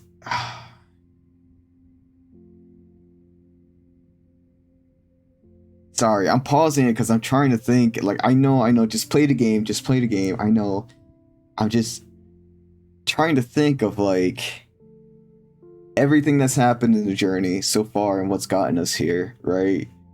And what do we change? Do we change the playing detective part? Right? Because that's the dangerous part. We know we have all the information from the investigation now. We don't need to do that part. But how do we change it all?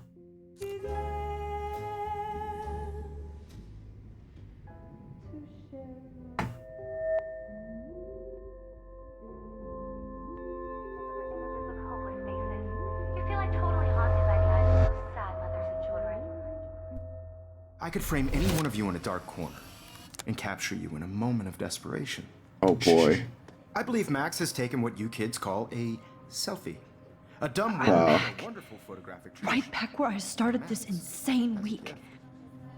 And nobody is going to hurt Chloe ever again. Portrait has been popular since the early 1800s. Your generation was not the first to use images for selfie expression. Sorry, I couldn't resist. The point remains that the portraiture has always been a vital aspect of art and photography for as long as it's been around.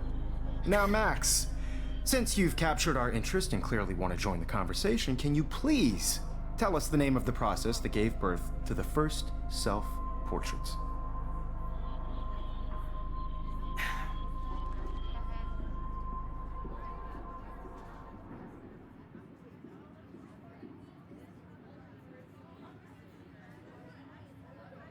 Damn, how do we play this?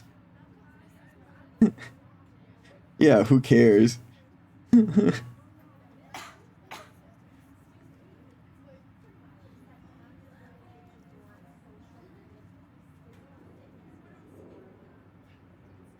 not into capturing your interest. That's kind of sick, isn't it? I guess somebody hasn't had their coffee. Do you want to try again? Okay, the Daguerrean process. Blah, blah, blah.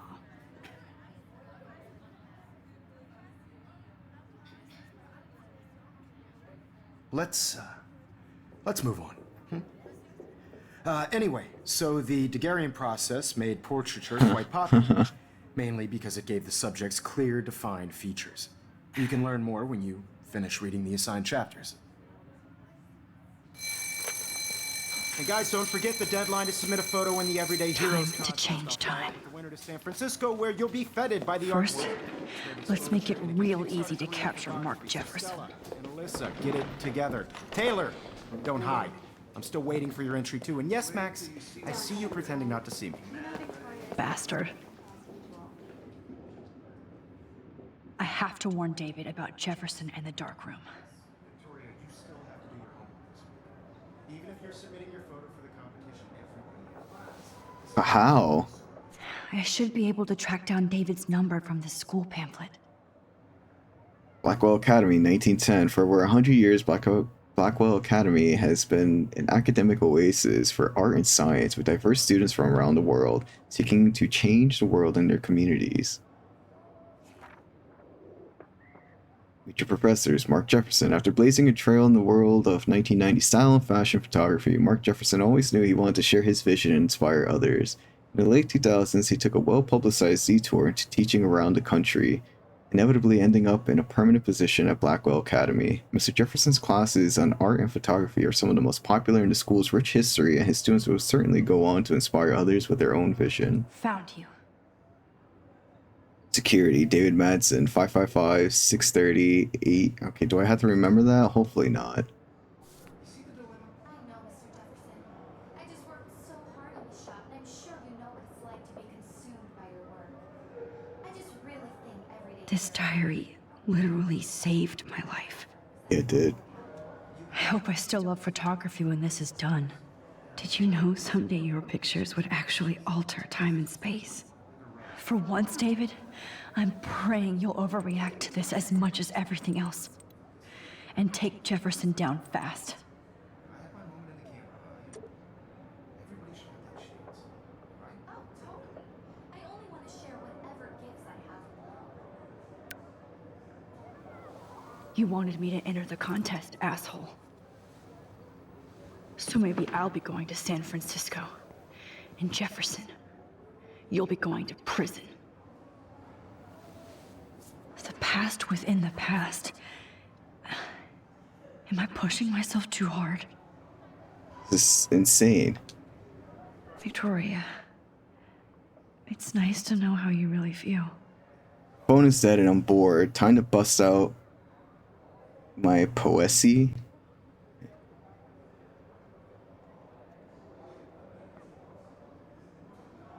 Why did I give up the word for the image? Because I suck, but Mark Jefferson rules. Everybody in here loves him, but he only seems to care about Max C. I want to hate her, but she wouldn't care. Envy is a sin, Vic. Get over yourself. It doesn't matter what happens to me. I have to save Chloe. Hi, Kate. Oh, hey, Max. Kate, listen to me. I am. Always remember that you're not alone. I've got your back no matter what happens. So do a lot of other people. We all care. We're all here for you. You need to know that. Max, that makes me feel so blessed for the first time this week. I don't know what to say. That's okay. Neither do I. Maybe we could both use a hug.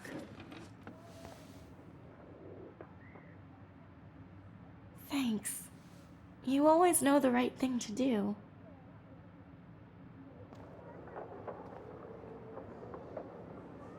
This always kills you. Oh, Rachel. I'm sorry. Yeah, at this point, Rachel's already dead, isn't she?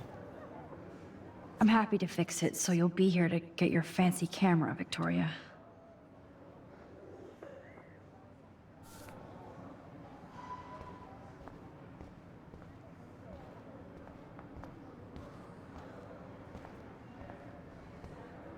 Not impressed anymore.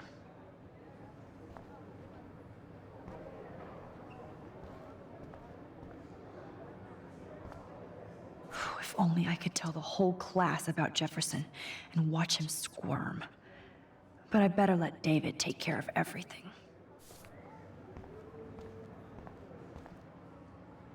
The 90s are over for you, asshole.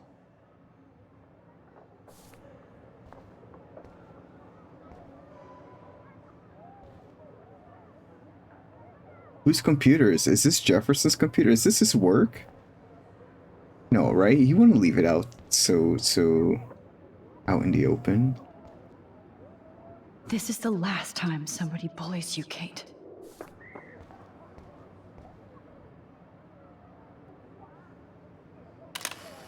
Hey, she smiled.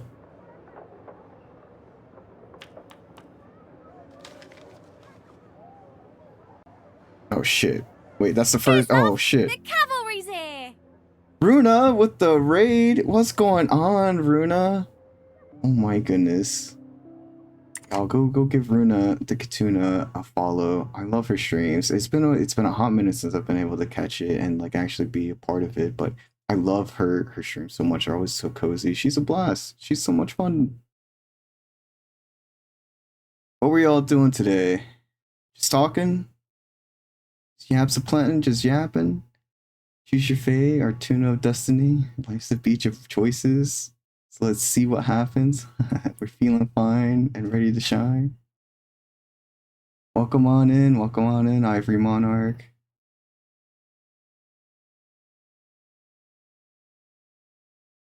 We yapped and played Date Everything. Oh boy, do you get to date like literally everything? Is that like something you get to? Is that everything is on the table with that game?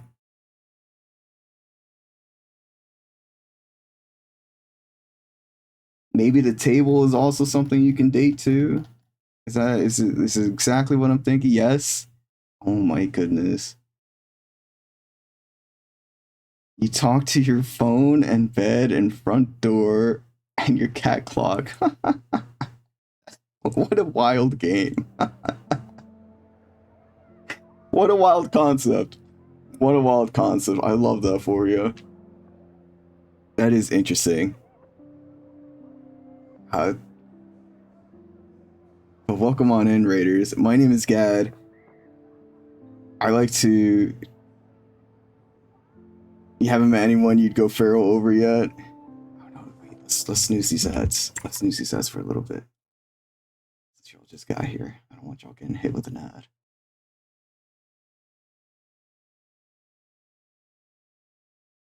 How are we already at the 2-hour marker? We haven't even done anything yet. I guess that's what happens when you yap for like an hour and a half before starting the game, right? But welcome on in, everybody. My name is Gad. I like to play a lot of retro games. Right now, we're playing Life is Strange. We're on episode 5. We are at the very end of our journey in Life is Strange.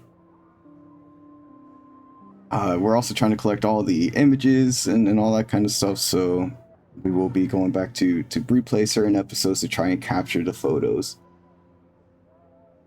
But yes, welcome on in. We play retro games. We're doing a PlayStation segment where we're trying to play and complete every PlayStation 1 game out there.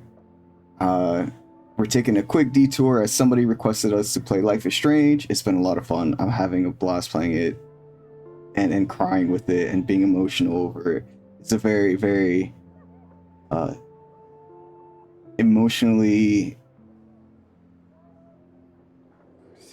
intense game. It'll make you feel so many things. Can't wait for you to complete every sports game.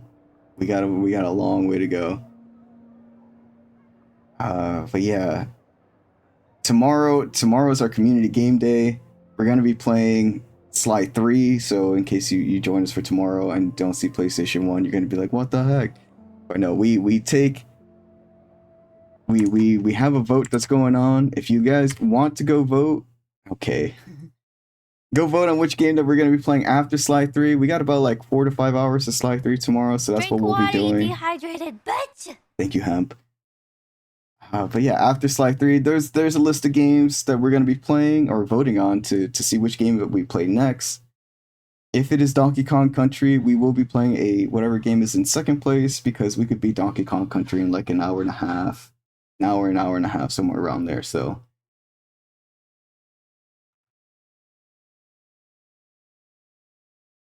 go vote. Let your voice be heard. We play these games every Sunday that we're able to play. And yeah, we have a good time with it. When we finish one game, we'll put up a new list of 15 games that we can vote on, and then we'll go from there. Right now, the current leader is Resident Evil 4. So if you guys want to see a different game than Resident Evil 4, let your voice be heard. Change the outcome of the voting. Yes, the OG Resident Evil 4, not the remake.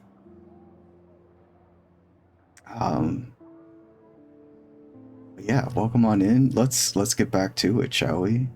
We have diary entries that we could read. Oops. We have some. Oh my goodness, how many times am I gonna accidentally push that button?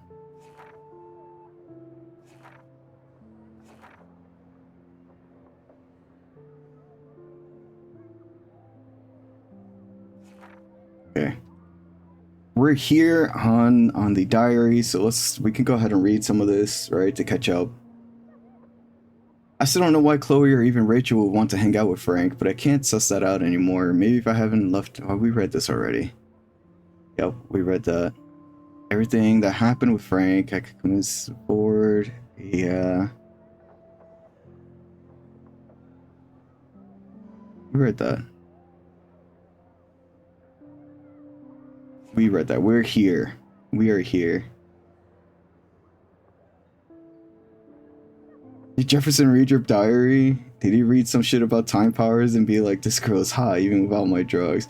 I'm not actually sure if he read it.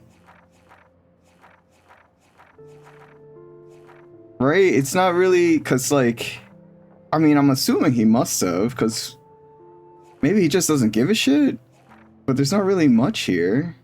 Besides, like, a few pictures. Maybe he just skimmed it. But so, even so, yeah, I would assume, like, he's just like, what the fuck is she talking about?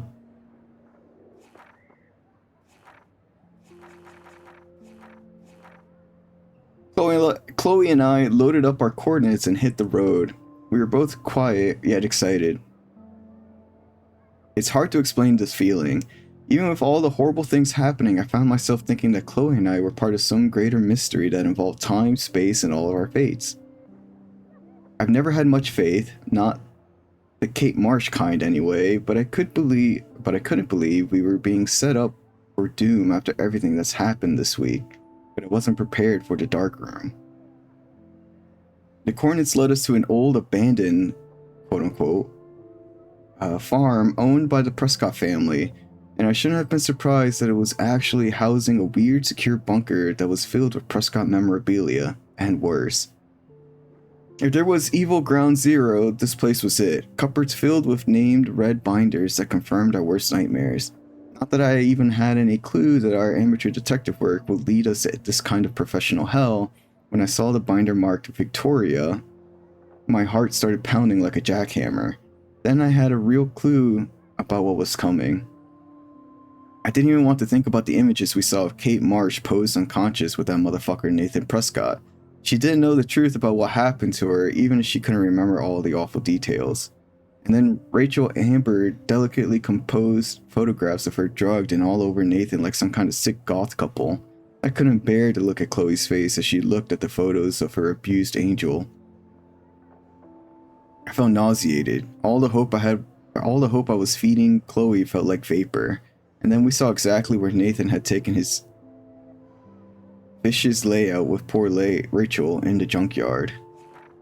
We finally found Rachel Amber, dead and buried. I'm sorry, Rachel. I'm sorry, Chloe. I'm sorry, Kate. I'm sorry, William. Fuck you, Arcadia Bay. High school should be the best years of your life. I've heard over and over from my parents and other experts. Fuck do they know? Tell that to Rachel Amber or Kate. I've never seen Chloe so cold and hard. She wouldn't let go of the gun, so we have to find Nathan before Chloe kills him. And if that happens, it would be hard to rewind. But we're as close to the end of this nightmare as possible, so I have to block out those images of Kate Marsh and Rachel Amber that would be burned into my retinas forever. There's still a final secret to uncover, and nothing is going to stop us now. Not even a goddamn tornado. Chloe and I pulled up to Blackwell's parking lot and arrived at the end of the world party. Oh, the irony. We had to get rid of poor Warren fast, who wanted to bask in his alpha glory and hang out with Chloe and me. I can't put another one of my friends in danger. So bizarro to see all students dressed up in expensive outfits or pre-Halloween costumes, talking and laughing and smoking and drinking, as if there wasn't a serial killer going to the same party, or the town wasn't in eco-danger. As if to remind me of Arcadia Bay's ticking doomsday clock, I actually saw 2 moons in the sky over the horizon, or that's what it looked like briefly before the clouds rolled over. I squinted and actually rubbed my eyes like a dork just to make sure my iris wasn't foggy. Was this another sign of or an environmental illusion? Other people saw it too, except Chloe didn't see anything besides vengeance. So she went into the gym looking for Nathan before I could catch up. Thank you, GBC. Nathan doesn't know that he's running out of time too. No irony intended. We are.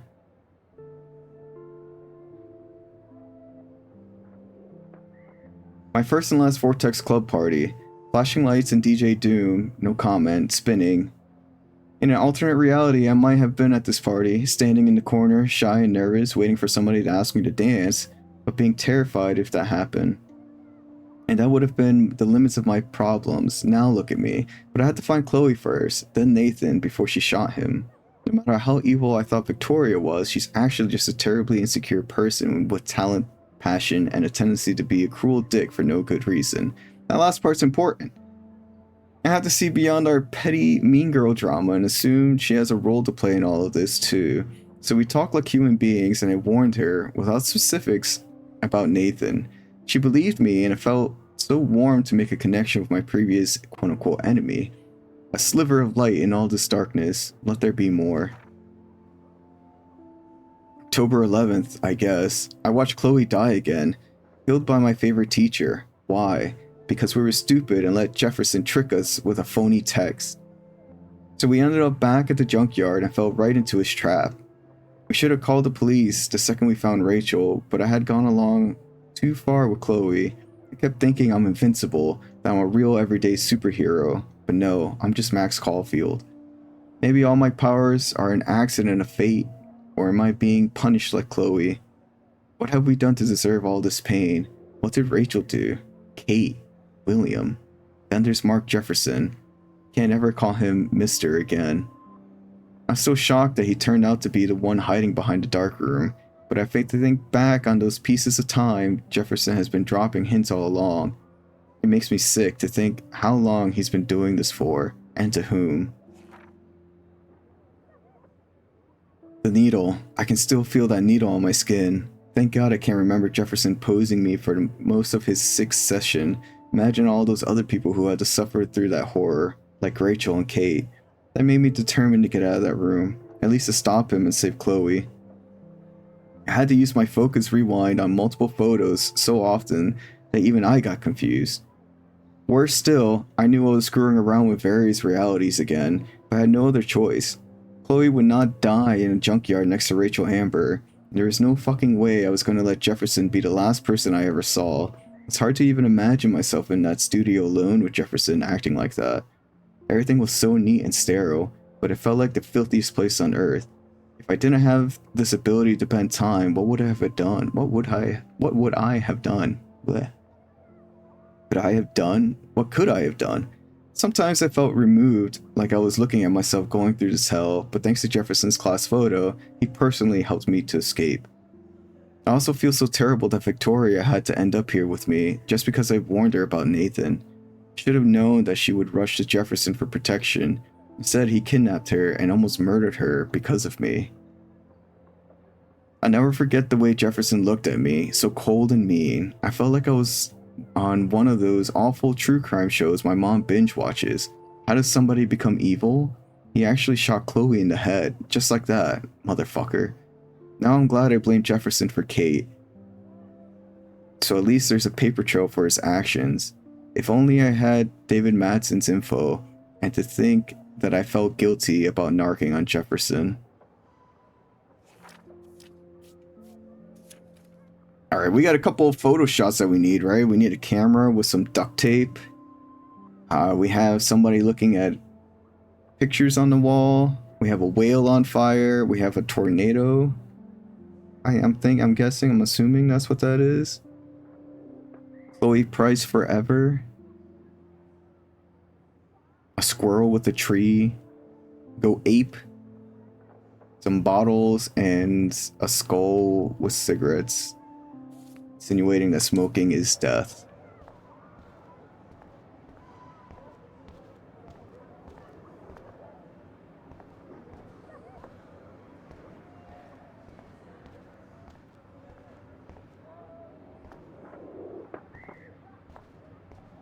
Victoria, I'm sorry you have to stand next to that psycho. There's still some beauty left in Arcadia Bay. I can't go past these photo boundaries, so I need to fix everything from here. An everyday hero is going to bust your ass, Jefferson. Damn straight we are. Books. Just a week ago, I was so naive about art, life, the world. I can't blame the cameras, but I just think of Jefferson using them.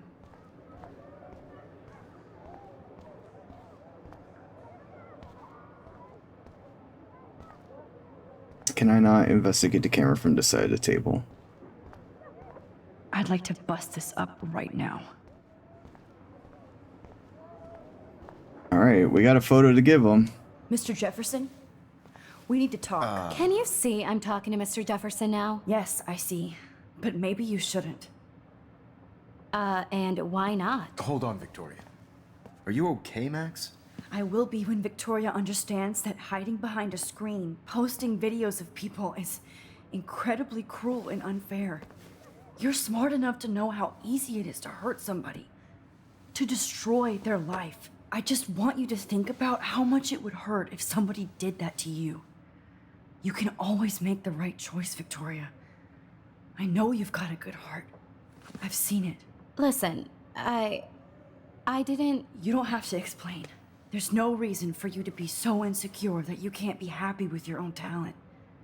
Wouldn't it be better to lift people up than to bring them down?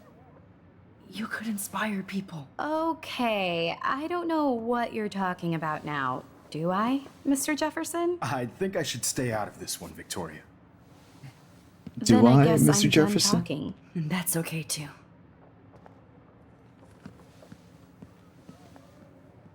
That was kind of random, Max. What did you mean? Here's my photograph for the Everyday Heroes contest. Oh, that was easy. No. It wasn't easy at all. Well, I can't prejudge yet, but I'm very happy you decided to enter. That means... Alright, we're gonna pause it right here. I know, middle of cutscene. We got an ad break that's about to happen. I gotta go use the bathroom too. We do 3 minutes of ads so that we have 50 to 55 minutes of ad-free gameplay. During that time, we take a break. We get up, we stretch, we move around, we grab a snack, we grab a drink, we do whatever we need to, and we encourage y'all to do the same. Take this time for yourself. We'll be right back. We'll see you soon after the ad break. Stay tuned? Alright, don't stay tuned. I don't know. I'm not gonna tell you what to do. Do whatever you feel like you want to do.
Little fun fact about this spot is the first time I saw this spot was in Runa stream. Welcome back from the ad break, everybody. Coming soon to a chat near you in World of Choices and Fate. That is our tuna of destiny. It's swimming with anticipation as they navigate the beach of Life is Strange. From dating everything to talking to inanimate objects, the journey is quirky and heartfelt. Will Gad roll with sushi like care or go feral over a choice? Stay tuned for sports, secrets, and a diary that might just reveal time powers.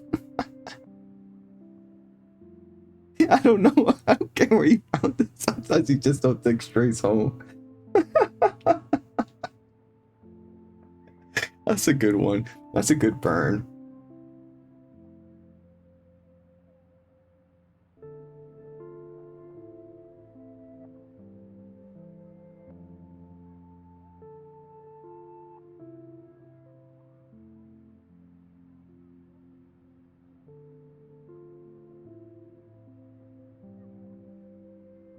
Oh, we had some interesting news going on in the world today, don't we? Ah, boy. Just try and be safe out there, y'all.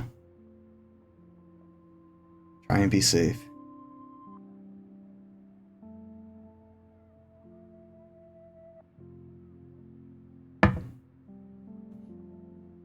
Jules, if you're still here and listening, and if you want to if you want to give me updates on what's going on out there, please do. Drink water, you dehydrated bitch! Got it, Hemp. You got it. You got it.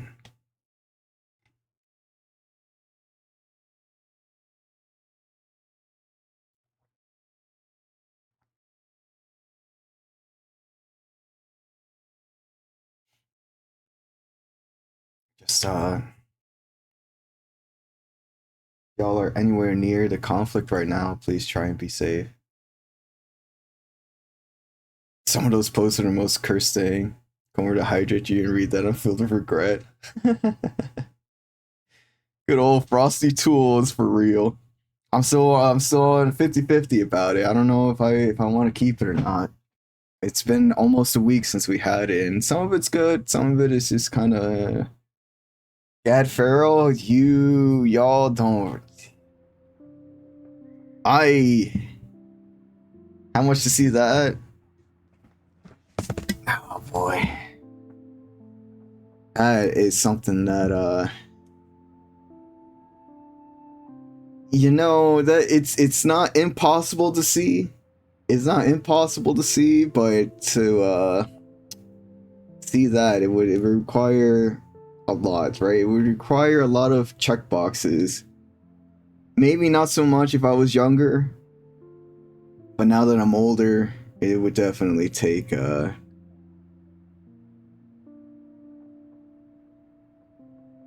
certain events to make me go feral.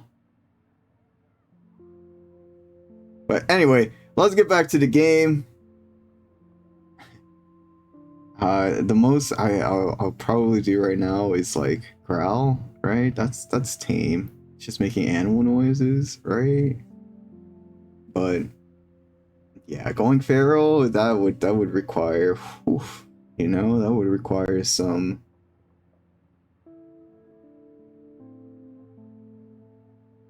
Please submit that checklist to me in triplicate.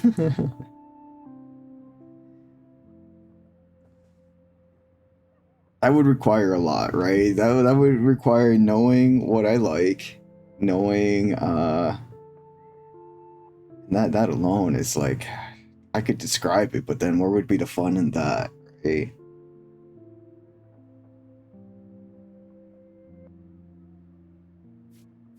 That would take me knowing what I like, right? And although I do, yeah, why don't we just tease that for a little bit longer instead of telling you guys, right? Y'all could probably make guesses about what I like and what I don't like. Y'all know me better than I do. Means a lot to me. And Blackwell.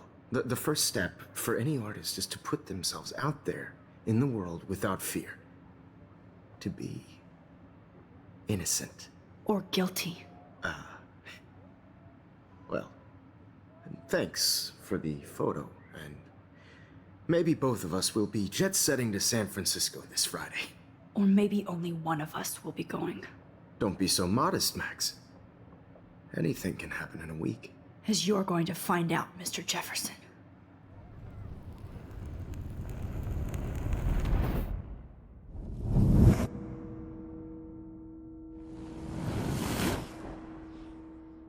Wait, that didn't change.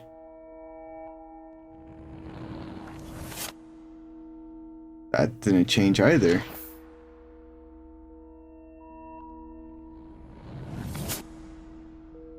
Okay, that changed.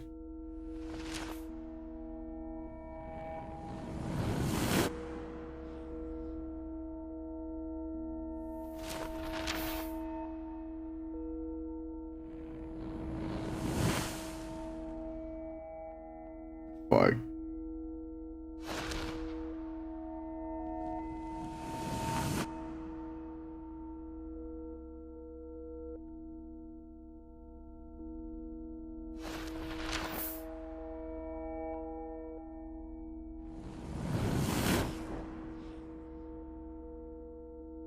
Okay, Chloe's still alive.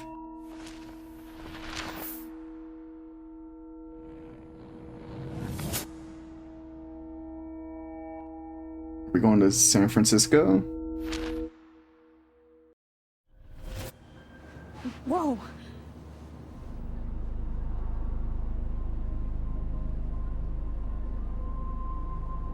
Okay. You're okay, Max. You're safe. On a plane. Why is it all dreamy? I hope I did everything right this time.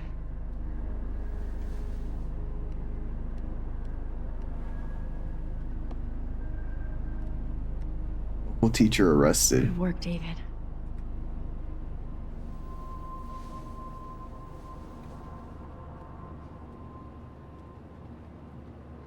Holy shit, you rule, Max. I'm so proud of my superstar. This is just the start of your You're career. alive. Oh, you're alive. I did it. I fixed everything. Wowzer.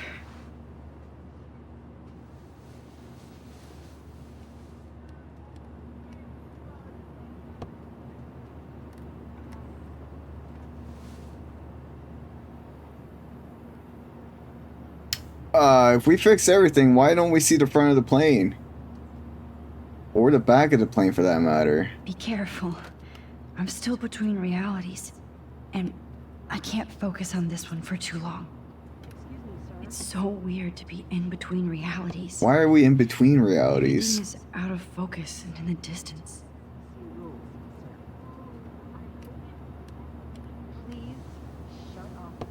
We're almost in San Francisco.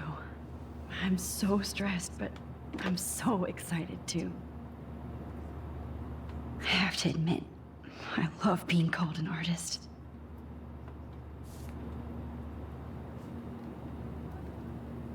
Aw, I haven't seen Hot Dog Man in forever.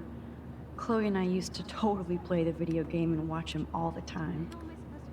When we were innocent.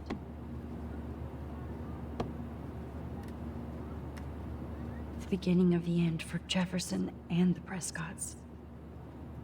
Two Moon Diner? Amid all the environmental chaos in Arcadia Bay. Wait. That's still happening? Uh-oh, that can't be good. Such as the unseasonable snowfall on beached whales, some residents reported seeing 2 full moons last night around 8 p.m. Witnesses claimed the double moons were clear in the night sky until clouds covered them up shortly after they appeared.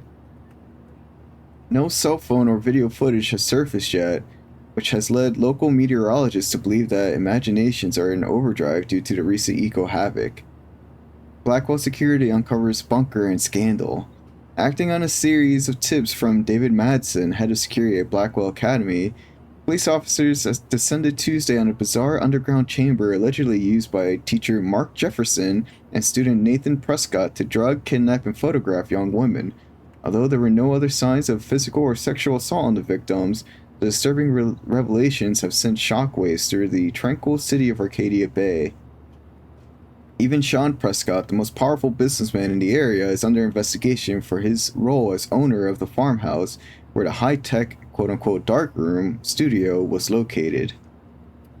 Okay, but shit's still bad, right? Shit's still, like, everything's still dying. Please What's... fasten your seat and stow any electronic gear until the plane is on the ground and at the gate. Thank you. We're starting our descent in a few minutes. It's a beautiful day in San Francisco with clear skies and cool 60 degrees. We hope you enjoyed your trip, and we thank you very much for choosing Pacific West Air. Come fly with us anytime. I don't think so. I'm hoping these airline seats get smaller so I won't have to fly at all anymore. How did you sleep? You haven't fixed the end of the world yet? Snoring out loud, Max. Just a bit. It's been a tough week at Blackwell. So I hope you'll forgive me.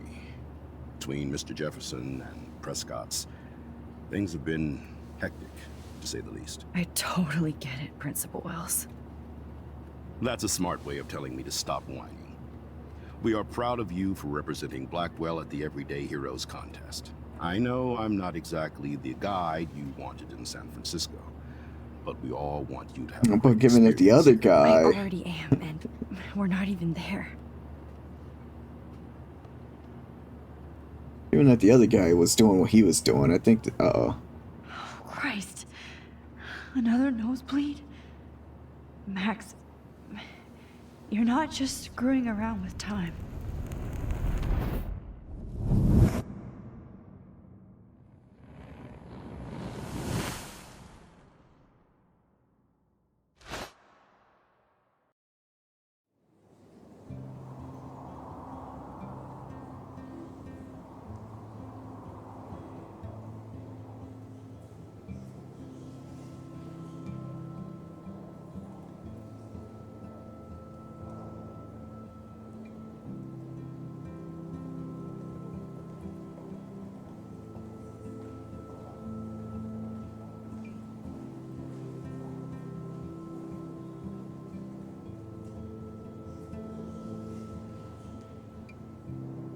We need more everyday heroes galleries.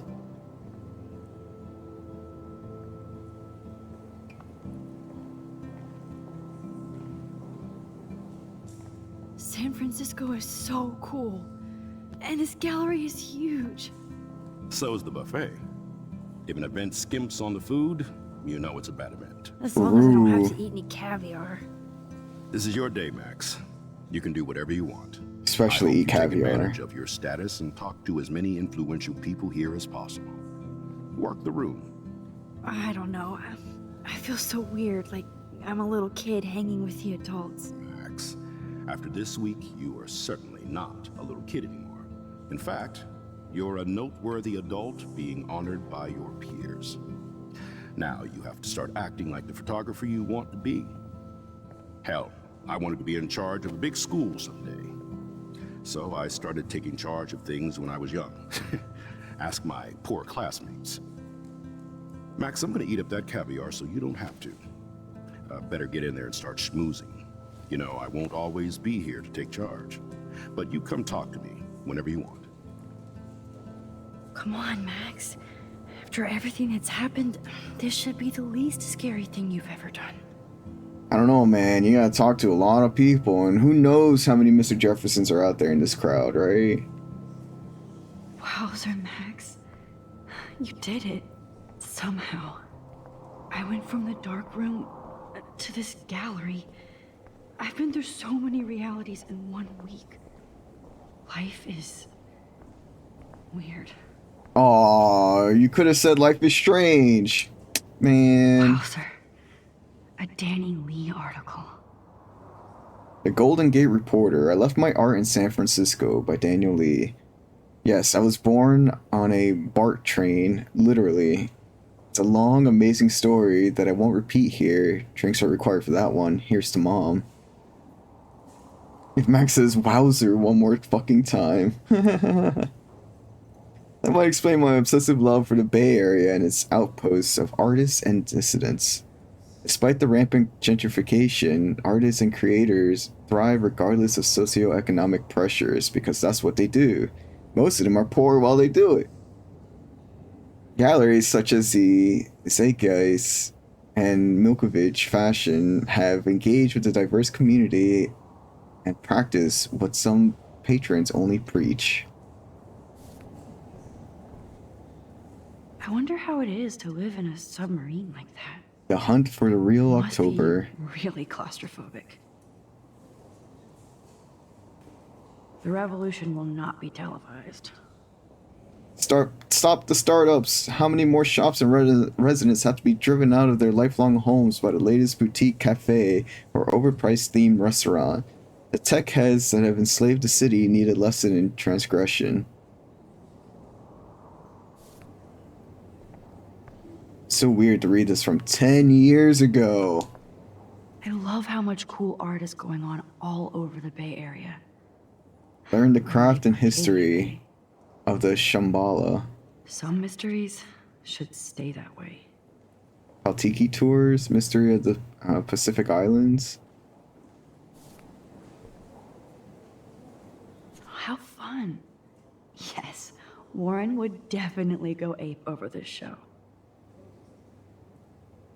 Out of energy drinks, this week is gonna suck. Oh, man.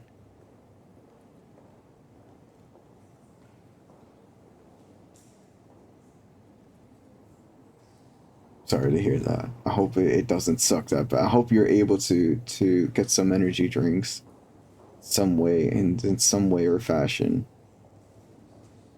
Cultural activist Shan Devin, I'm pretty sure I mispronounced that name, presents a kinetic clip show and lecture showing how industrial apocalyptic paranoia led to the birth of the world dystopian cinema, from Metropolis, to Planet of the Apes to Blade Runner to Hunger Games. Broke as fuck, you gotta wait.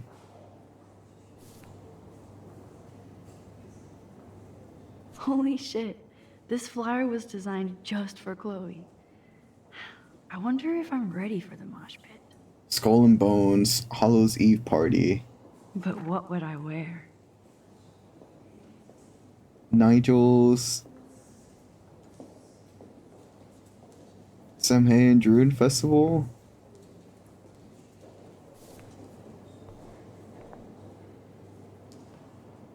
We got man over there.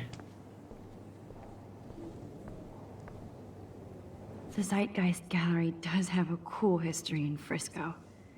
I mean, San Francisco. Did she just call it Frisco? Does anybody call it Frisco? Is that a thing? I wish I had time to go see those murals here. I need to drop some serious cash in there. Give the gift of art. Donations go straight to community art programs.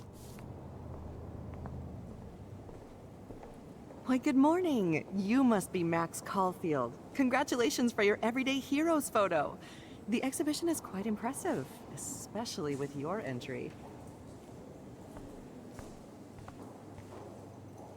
There I am, along with all the other winners.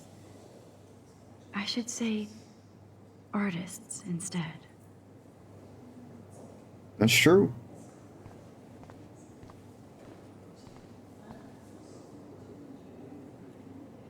What is a hero? The Zeitgeist Gallery is proud to be a participant in the 2013 Everyday Heroes National Contest, a showcase for today's future stars of photography. The winners, chosen by prestigious teachers from art schools and programs across the nation, reveal imaginative skill and heartfelt awareness, which highlight the casual heroism of those who may never appear on the news or reality shows, for unrecognized deeds to the community and beyond. Celebrating each young artist and their work is as important as their celebration of our all too often invisible everyday heroes. Look at this print. The depth of field, the colors. Look at the bokeh shape. This was definitely shot with a medium format camera using a Leica 35mm lens. You can definitely find out those details. The story of a photo if you know how to look at all the details of a picture. Oh, this is so interesting, Matthew. I didn't think you knew about all that.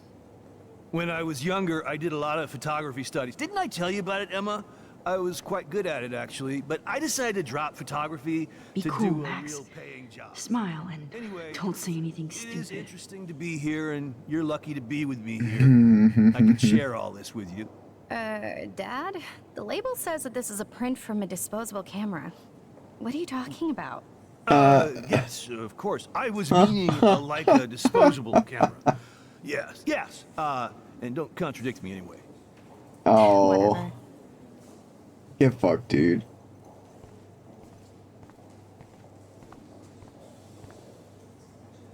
It's great to read all these comments. Even the mean ones. So inspiring. Jade Eats. Not as good as last year's show. David Foy. Totally makes me want to start taking photos. Adam B. The future of photography starts here. Lisa Simpsons. These heroes chose the path of least regret. Thomas Farber. A great example of total surveillance. Anthony Kays. Their 15 minutes are almost up. John Doe. Thanks, this is so nice. Inspiring stuff. Steve.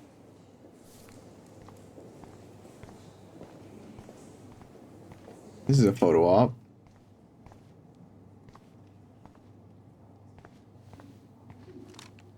Let me just take a photo real quick.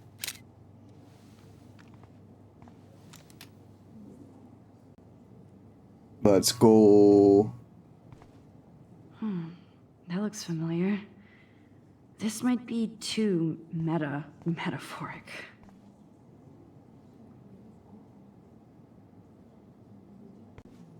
Aren't you from Blackwell Academy? I wanted to go there, but I didn't get in. They have such a cool program. I bet you're learning a lot. Well, not this past week. That one is kind of silly. I would love to have this on a shelf. Someday.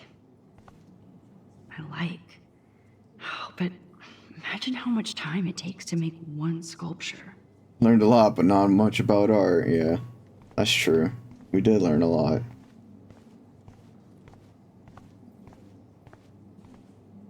Oh, this is a cute one.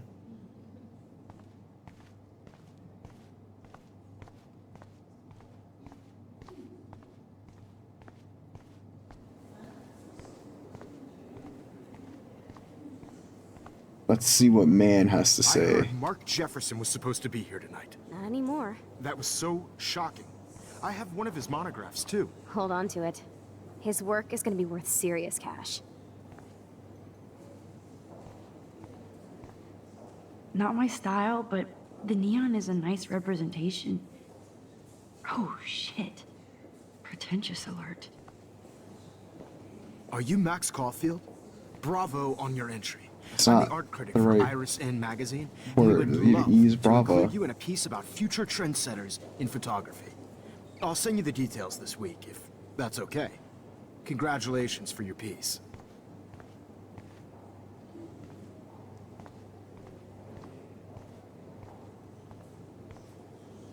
Alright, what else is there? Oh, we got messages. Whoa, 8 messages from Chloe? What the hell?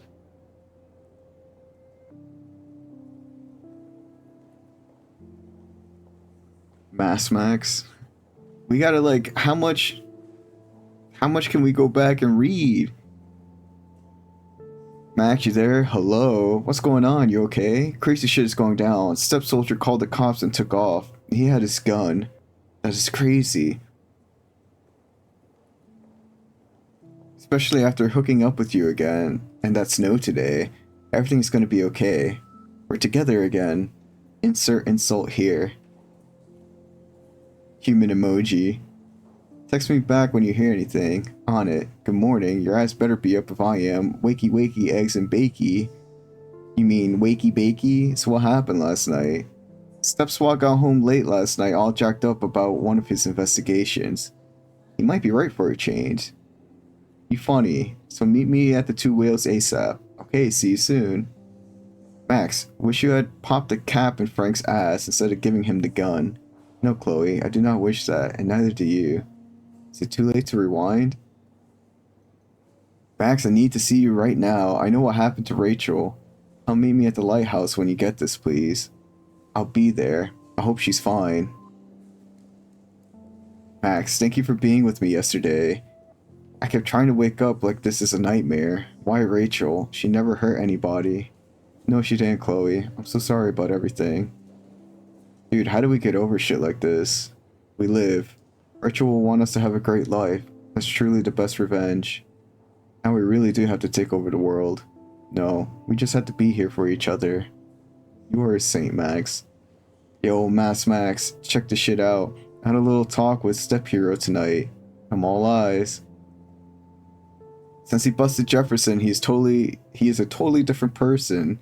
He has been very cool and apologized for his behavior. That's so sweet, Chloe. Now you're family again. Whoa down there, sister. I did not cry in his arms, but he helped find Rachel and punish her killers. David obviously hella cares about my mom, and probably me. Yes, I am hella bored, with nothing to do. What you doing, hippie? Some of us hippies have homework. No shit, Sherlock. And I already did my paperwork for Bay City College. Proud of you.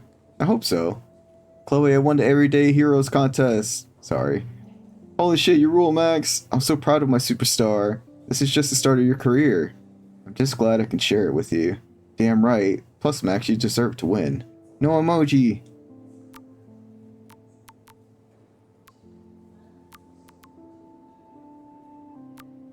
Wait, did I say Warren? Oh, it did. I wonder how much changed in our messages. Like, that changed, right? Some of the stuff changed.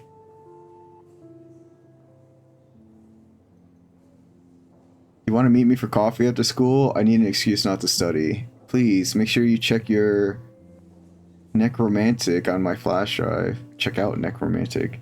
Mwah. Hey, Mad Max, let's bust shit up. Wait, I have to study for a physics test. So if we're busting anything, we also have to measure its velocity. Don't ignore this message. Hi, Max, can you get my flash drive? I need some info. And space. Hello?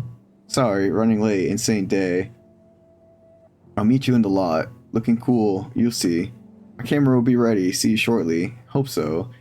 I don't mind waiting out here forever. I love this parking lot. I can count all the cars. The more I text, the longer I take. On my way. Bye. Earth to Max, your White Knight Warren here. I know you were worried about me. I owe you. Thanks for today. I'll call you back, Kay. Swear, this seems the same. MP, you still have to tell me your big secret. Heck, what's up, Max? Hey, I'm busy right now. I'll talk to you later. Is Dr. Graham in the house? Serious science question. I make house calls for you. What's up, pup? Puts on serious science face. What do you know about relatively? Yeah, that's the same. Who am I, Doc Brown? This is all the same. Time and texts are infinite. Yup. I know you know I like sci-fi junk. Just think hard about it. Hardest DeLorean, going ape.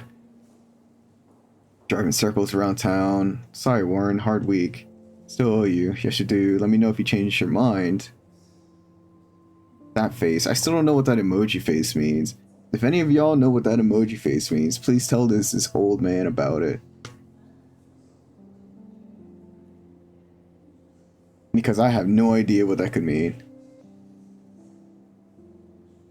Hey girl. Sit down, science bra. I'm in sci-fi lab now. I'm no Schrodinger's kitty. See you soon. Max? Jefferson, what the fuck? Insane, right? Did you ever suspect him? Of what? He seemed like a cool teacher. I thought you kind of crushed on him. Sorry. You should be. I admired his work. Not anymore. Fuck him. He's history. Yes, he is. Do I have to make an appointment to see you now? Oh, please. But yes, you do. It's so cool. It's so cool that you won. Thanks, Warren. It feels weird. This is Nathan's father. Yeah, okay. Your mouth shut about everything. Yep. We read Chloe's.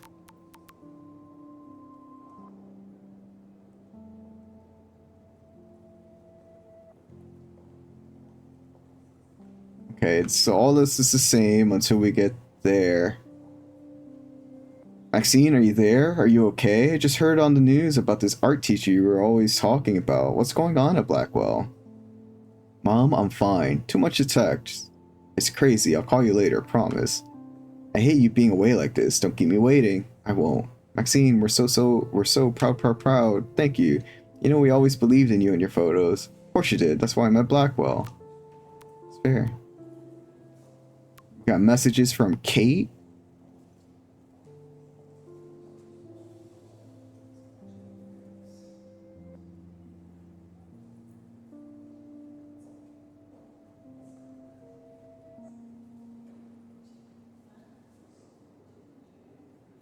This seems the same all the way up until right about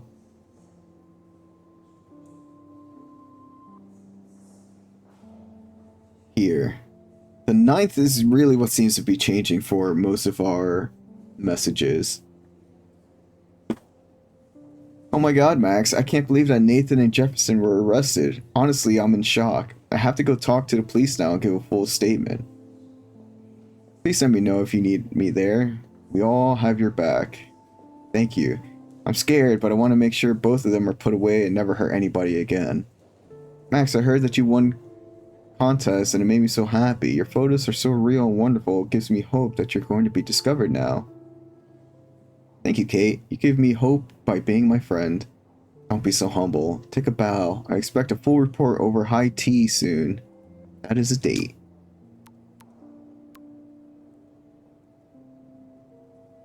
Max. Snap, snap, snap. I'm working on a new cheer for you. Dana, that is so awesome. I'm blushing. That's because you're on fire, girl. Hell yeah.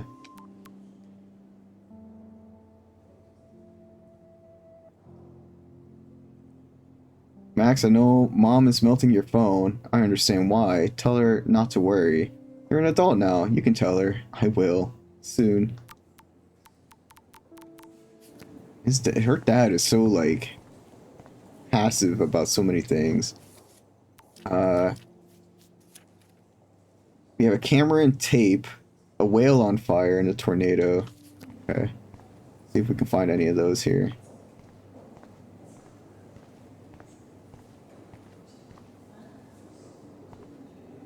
I guess I have to get used to the idea of fancy food I don't want to eat. No, you don't really. You can just not eat. That's okay too. I know it's kind of simple, but... Oh, hey, you're the one who entered the self-portrait. Or actually, do you call it a selfie? Anyway, I was very impressed about how you subverted it to make all of your photo subjects the focus. Oh, very smart. Young and grunge. He'll think about those days for the rest of his life in prison. Good. Noted photographer and teacher arrested for homicide and kidnapping. Ooh, champagne. Champagne makes me think of me and Chloe getting busted with that wine. Like, I do not understand art.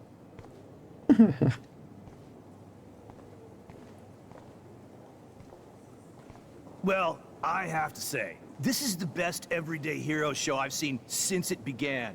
All the pictures say a lot about our times. Bravo.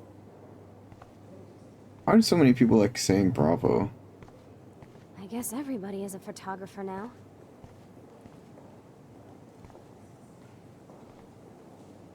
That man is a freak. That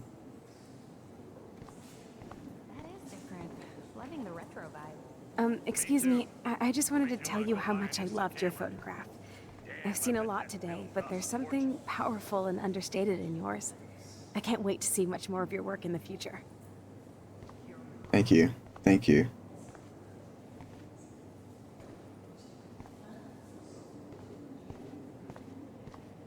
It's been a while since I've gone to a museum.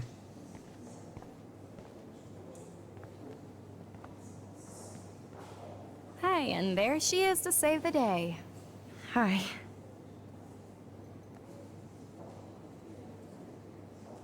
You did it, Max. You're a real artist. At least for today. And every day. Because it turns out there's no qualification. You can just be... Oh shit, we're bleeding again. Oh shit, we didn't talk to everybody here, man. Fuck.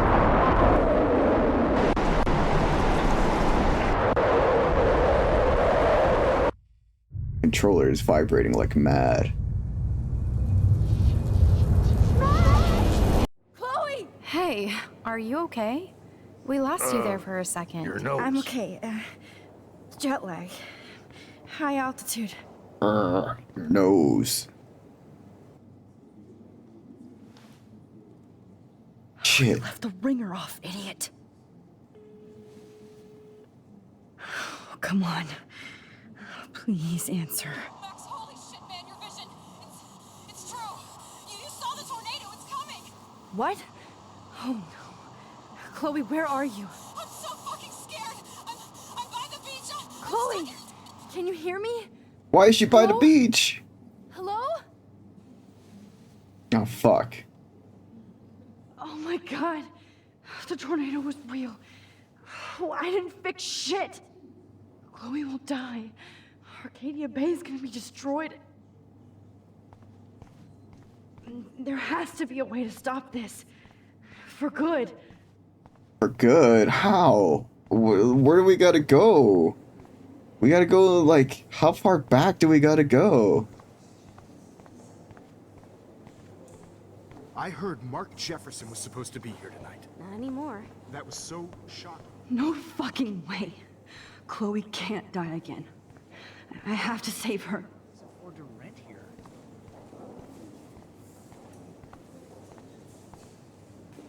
This makes me feel... Fuck off, Twitch emoji. back in high school. Oh, this is a good one. I like this picture. Come here. Well, that's a good one too. Nice action shot there.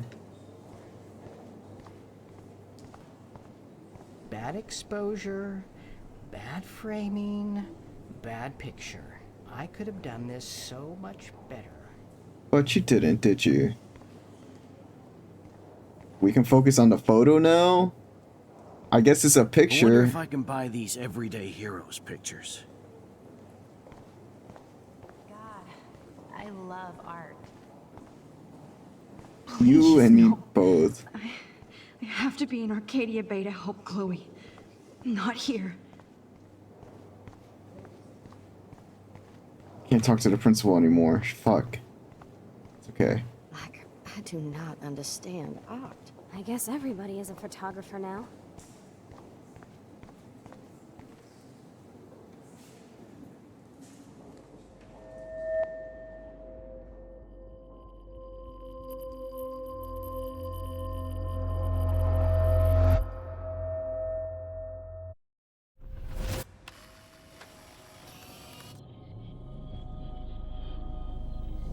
Oh, shit. Oh, my head. Are we like breaking our brain in the process? It feels like reality is breaking apart. What am I doing to time?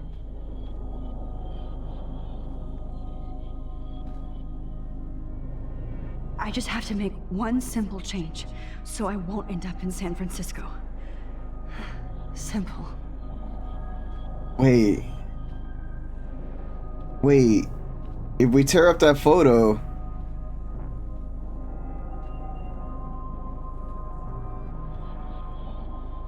Yeah, that's true. That is true. That's fair, yeah. But if we tear up that photo... Oh shit, what the fuck? Why is it vibrating? My previous timeline was so perfect. I'll accept that I need to be in Arcadia Bay, not San Francisco. So we don't enter the contest and Victoria's the winner, right? Which is fine. But like... I feel like tearing up this photo might have some negative effects that are gonna happen in the future here.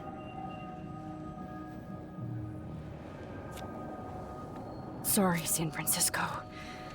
Chloe comes first.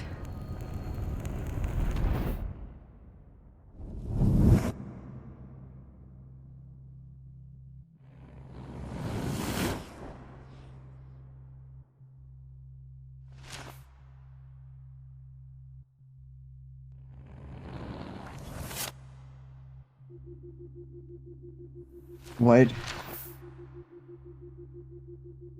He's still alive?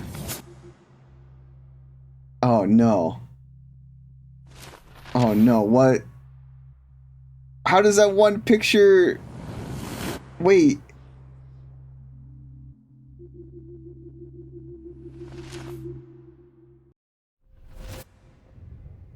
Oh, fuck. Oh, fuck. No. I'm back here again? I thought I fixed everything. What did you say, Max? What? Jefferson should be in jail, not here. Jesus. It's like you're back in my class. You're still spacing out. It might be cool if you took one of your patented selfies now. The transformation between the old Max and the new Max. Anyway, answer my question, please. Wait, what? I mean, I knew ripping up that photo was bad, but what does that mean for us? Why exactly that one photo? Oh, I'm trying to think about it. I know I should just play the game. I know I should just play the game and it'll probably explain it, but... Why that one photo? Why specifically that one photo? Right? Because what changed was just after, right? Going to winning the award. But what didn't change was the raid on Jefferson. He was arrested and so was Prescott, but we're still here. So what is us having to win? How do we end up here after? Oh man. I guess we just gotta find out, right? We just gotta play and find out.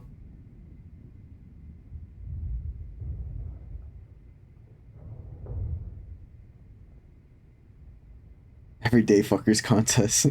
You're not there. Yeah, but yeah. So then who would? So then even though he got arrested, was he still on the loose?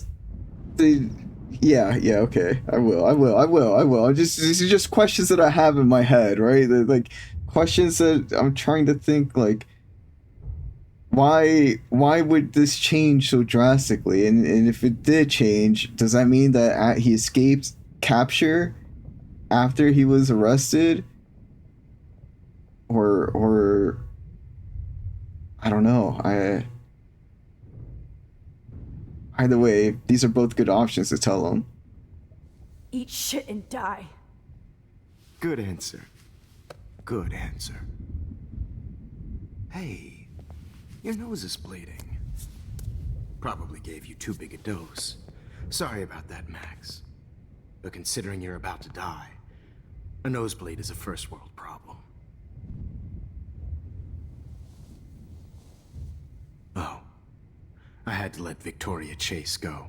You let her? Don't be stupid, okay? She's exactly where she deserves to be. No. Oh, as if you care.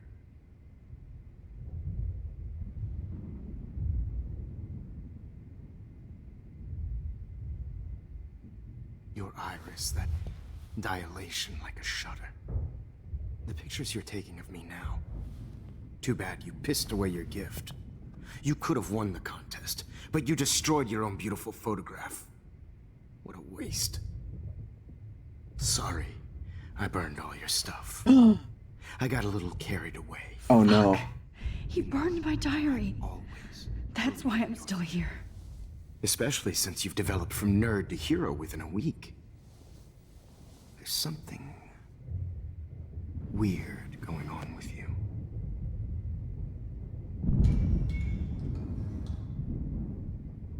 Whoa. Did you see how crazy it is outside? Like I said, something weird. There's that fear. Oh, Max, it's an honor working with you on these final sessions. I hope these images will be appreciated for what they truly capture. The loss of youth.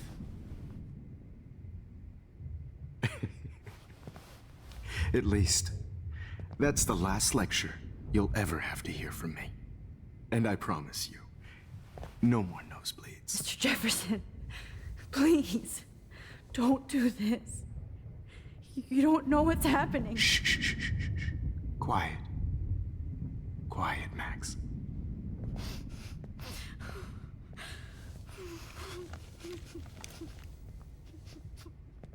Please, don't do this.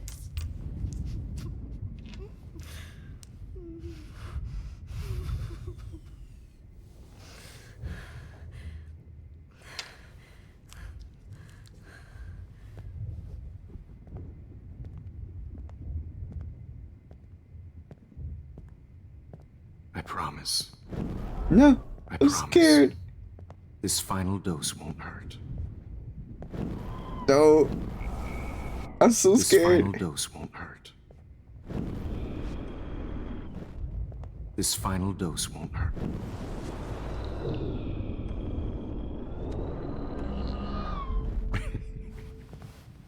At least, that's the last lecture you'll ever have to hear from me. And I promise you, no more nosebleeds. Mr. Jefferson. I promise. This final dose won't hurt. I can't.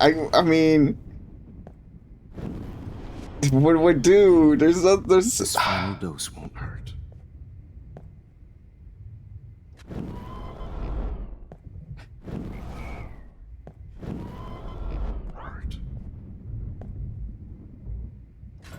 What?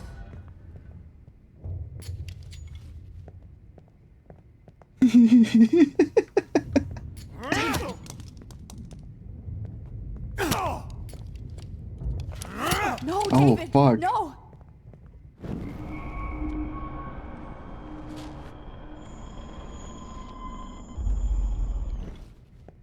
David, watch out! How? How did you know that?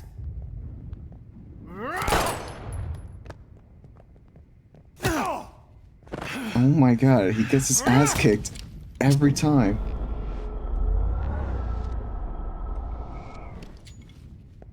David, watch out! How? How did you know that? Okay, no, it's not that, right? What? David, watch out! Time to shut the fuck up, okay? Oh, no. Too early. Too early. David, watch out! How? How did you know that? Actually, maybe it's not too early. I don't know. Maybe we gotta get hit. What? David, watch out! Time to shut the fuck up, okay? No, we don't gotta get hit.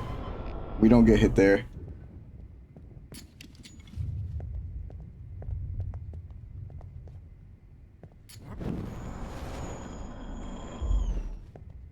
David, what?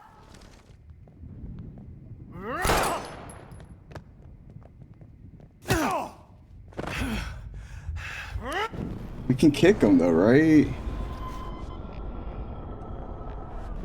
What? Our foot is free. What? David, watch No, out! I accidentally hit that How button. did you know that?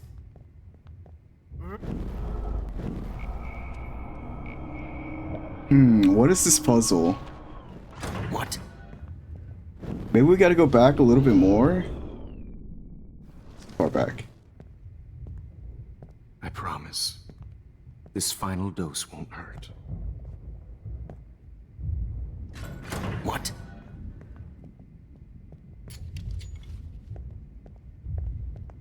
David, what? No, we can't, right? Because then it still ends the same. Can we give him like a better warning?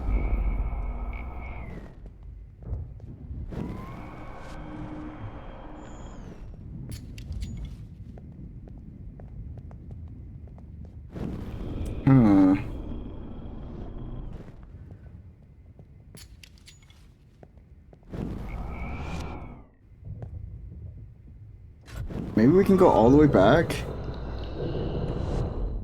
And I promise you, no more nosebleeds. Wait, hold on. Can I please ask you for one There we last go. request? Oh, you got me, Max. How can I deny that face?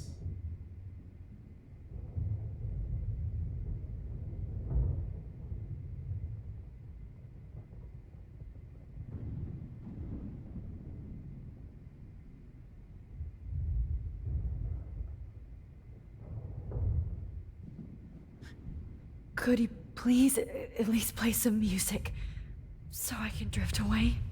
Even at the end, you're still a dreamer, Max. It's a nice trait. Now I'm a little bit crazy, out of my mind. I'm going slightly strange in the head. It's all a little bit hazy. No, the music was a bad idea. Gonna stay screwy instead, and I'm a little bit cuckoo gaga. Hold it! What? Barking.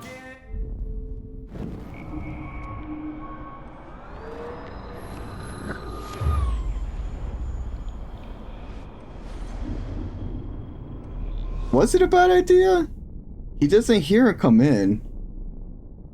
Hold on. It's all a little bit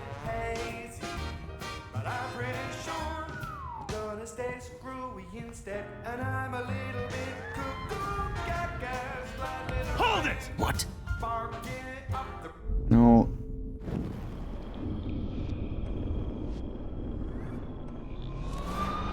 Maybe it's not the music.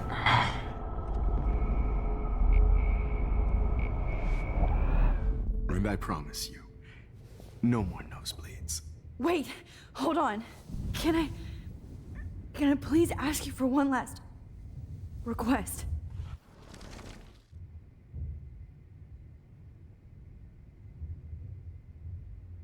Would you take one last picture of me? I want to be your best subject. I almost don't believe that, but I think you've finally learned from me.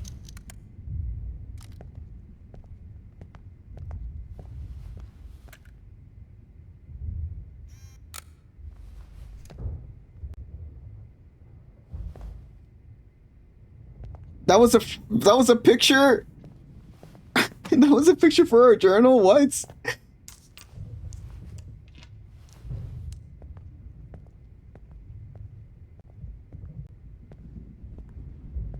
I promise. This final dose won't hurt.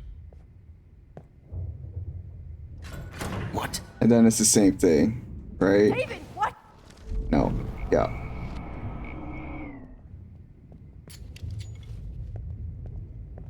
We need to get him away from there, right? I don't think the music was a bad idea, but it's not the right idea. It might be the right idea. I don't fucking know. And I promise you. Oh shit, that's nuts. It's all burned. Anyways, yo, we got an ad break that's about to happen. I gotta use the bathroom.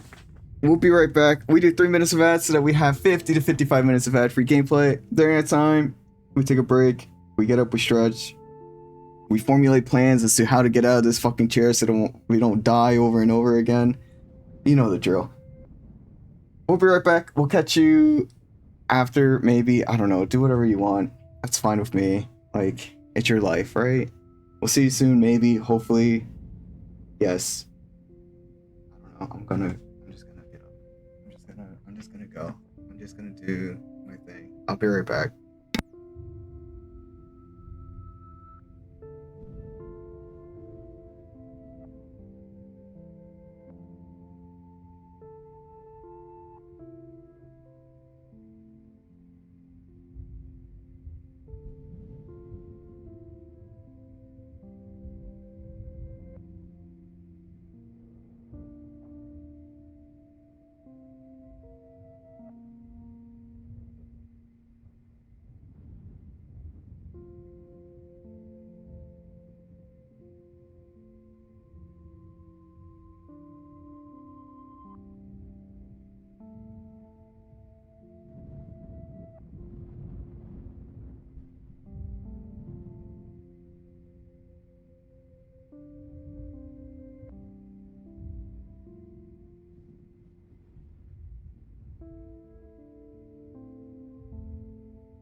Sorry that your head's hurting, dude.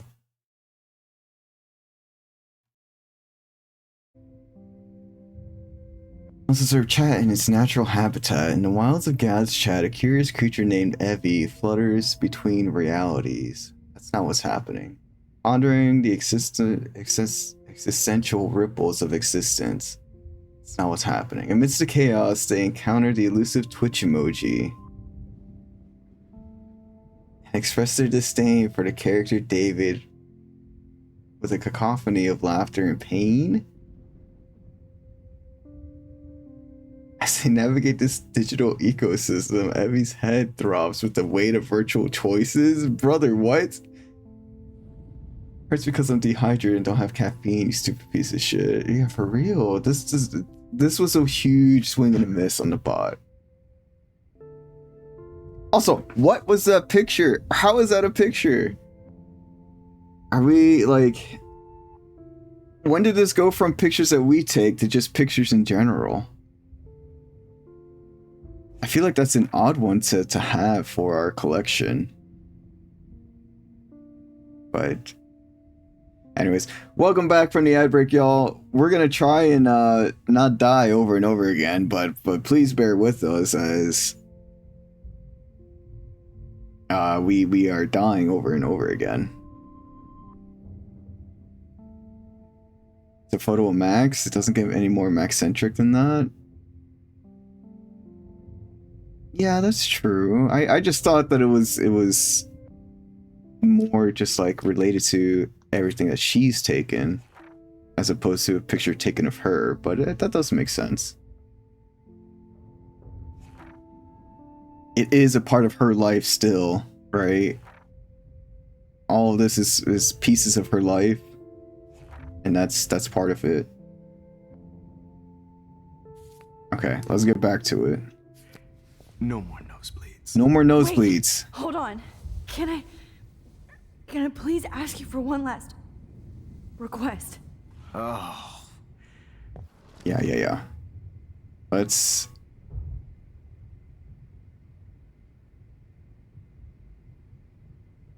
Some water?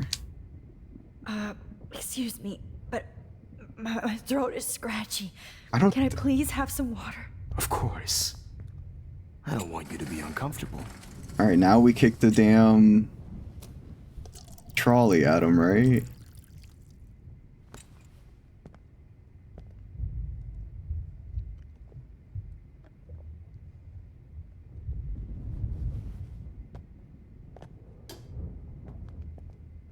Nope.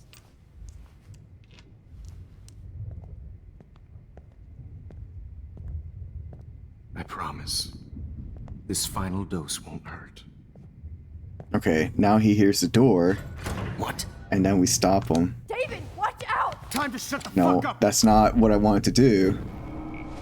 I wanted to kick the trolley. Kick the damn... David, watch out! Yeah, that still doesn't change anything, does it? Wait.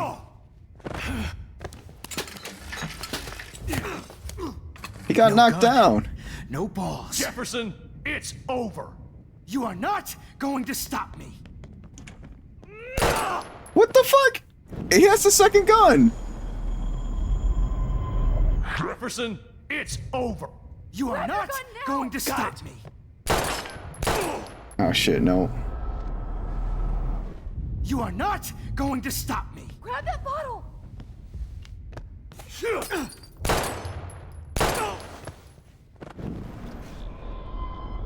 What even is this? Over. You are not going to stop me. David, kick that table! Yes, sir.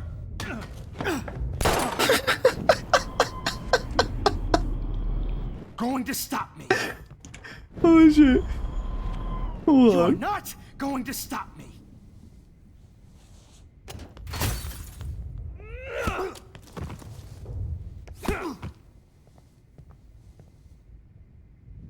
Oh, Lord, Max. It's just like, really? You can't put them Pokemon trainer and their shitty Pokemon.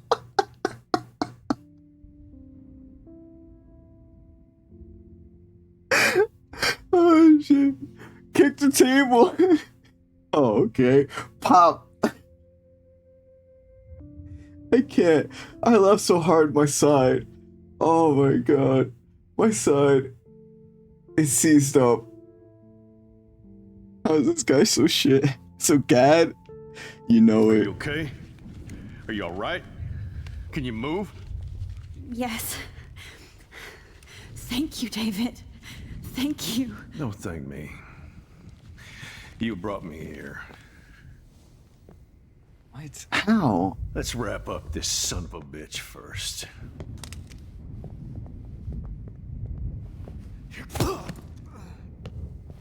He won't be going anywhere when he wakes up. Inject him with his own drug. Going to prison forever. Or worse. Mr. Jefferson, now it's your turn to be captured in a moment. Save Chloe. He burned everything, including all of my photos. Warren! Yes! I can use that picture he took of us. Shit, no signal. You shouldn't need signal? Thanks, Mr. Jefferson, but you won't need this anymore.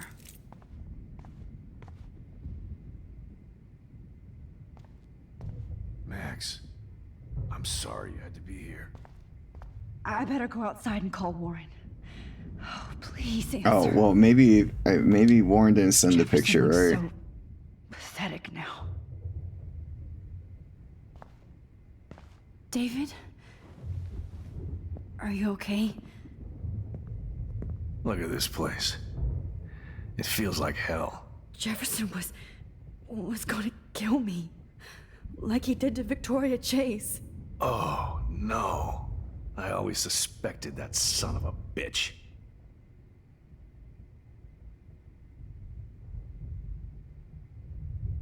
I never did. Until too late. I kind You of shouldn't have to suspected your teacher. him. Like, He wasn't hey, a real teacher. He just wanted to lecture. It was part of his sick plans.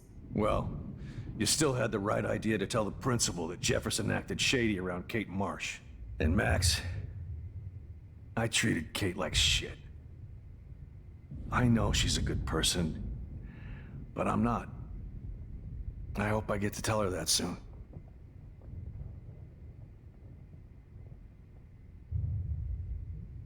Me too.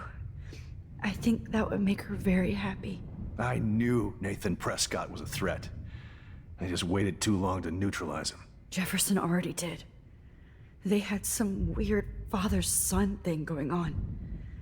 But Nathan killed Rachel, and Jefferson had to use him as a scapegoat. That pervert was pulling all this shit right under my nose, too. I could have stopped him and Nathan if only I wasn't so stupid. No. I told Principal Wells Nathan had a gun and almost used it. But he didn't want to believe me. I should have been more loud. We all make decisions we regret. But I have to admit, I'm impressed by you. And Chloe. And your investigation. I had all the high-tech toys, well, you had each other.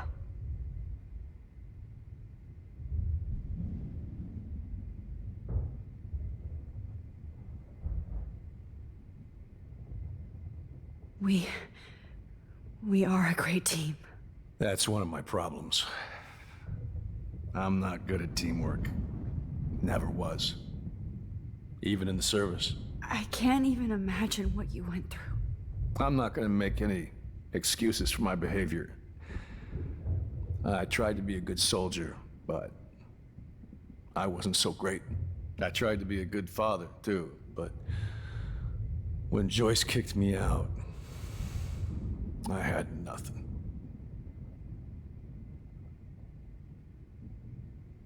I don't feel like we should apologize for that.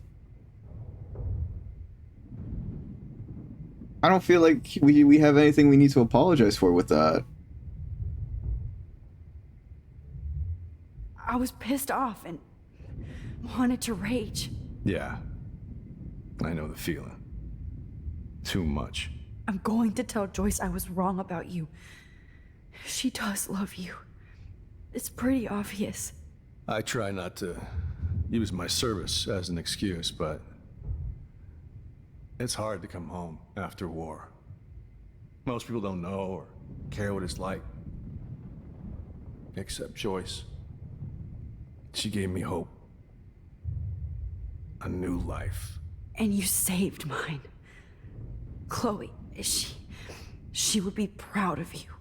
I just want to see her safe with her mother. I promised Joyce I would go see a family counselor. About that. I'll start by apologizing to Chloe. I don't expect her to call me dad, but maybe she'll stop calling me step douche. So, where is Chloe?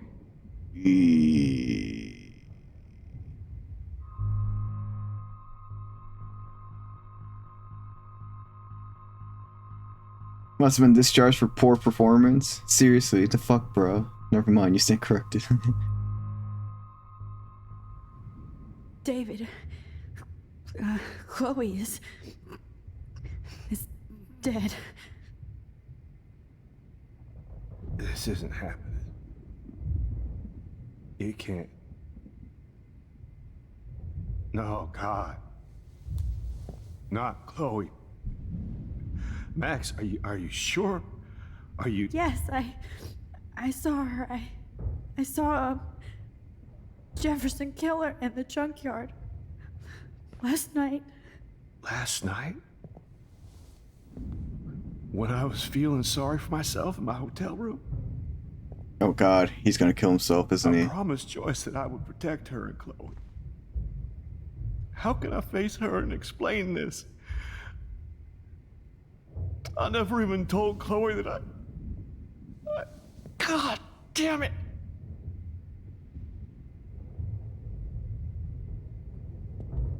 You killed my wife's child, you sick fucker! And you took away my stepdaughter? David, wait! Oh fuck.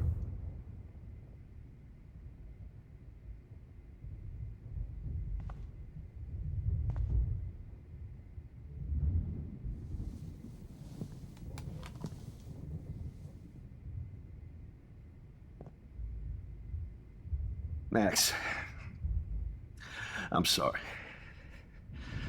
I'm sorry you had to see that. Nothing of value was lost that day. I mean, not wrong. What have I done? But we can't have him dead. All that time I wasted with surveillance. Chloe, I'm sorry.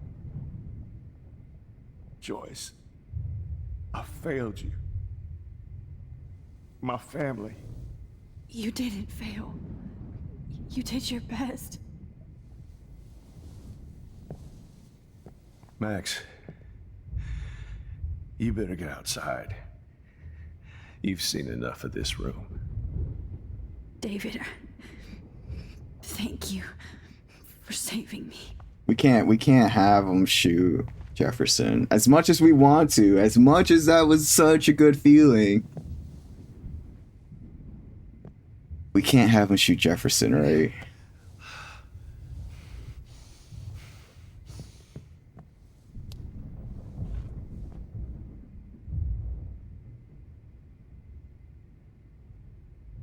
You think you can let him shoot Jefferson? You killed my Chloe. Yeah, Jefferson I mean, is dead now. But I can still bring Chloe back to life. this guy's a combat vet. Yeah, but like again, right? Like that's the thing, though. I like, yes, we could. Yes, I did. But it's like, no, it's not about Jefferson. It's not about him. It's about the choices that David makes, right? This isn't about keeping Jefferson alive so much as when the investigation comes to, like, when police officers come to investigate this man is gonna be... His choices don't matter. This isn't about him. He's got to be questioned by the police, right? And ensure that sure that like legally he might be set free because of what everything happened. An investigation, you're about to fuck up more timelines. That's true. But again, I never expected to come back to the original timeline after all that shit we did. Here we are, right? Chloe's still dead. But it just showed us the change in the end. It didn't show us that everything else changed. But I guess we're back in the original timeline, except for Victoria's not here. She's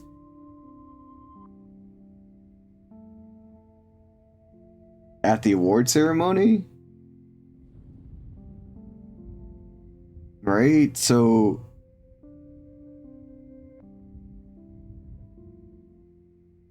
Victoria's dead? Oh shit. Wait, when did she die? Like I thought that's what they said. I thought I misheard it. But when the fuck did she die? Cause this is still the same night? Or is this the day after? I guess it's not really like, oh, gotcha. Okay. Don't break his heart.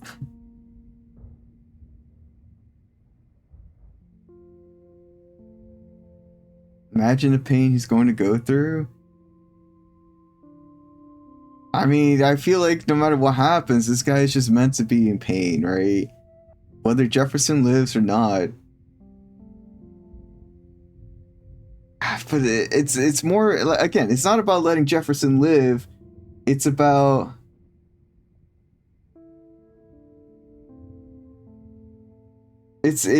yeah, I understand what you're saying, Fungi. It's not about letting Jefferson live. It's about him, like, it's about his actions, and that's why, like, that's his life, and shooting him now is great and justified. Don't get me wrong.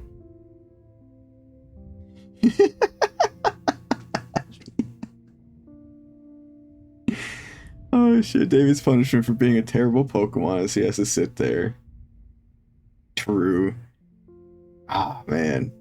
That fight was ridiculous though. How does... It is true, the guy is a retired vet. Like he's a how's he so bad at this? I don't think as much gratification it is to have Jefferson die right there. I don't think we tell him about Chloe. I don't think we tell him about Chloe.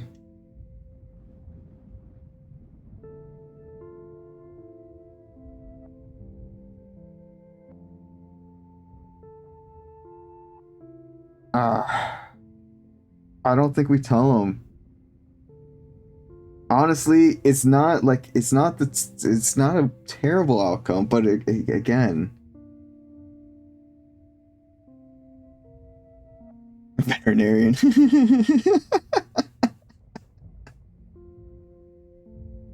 think they nerfed David just so they can add a mini game to test your skills.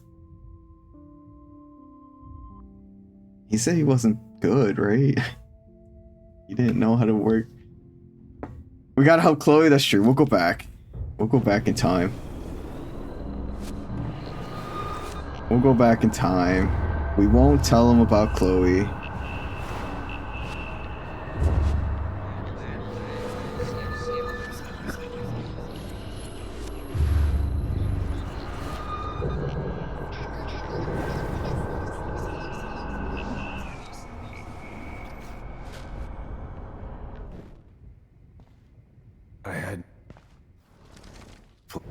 Jefferson.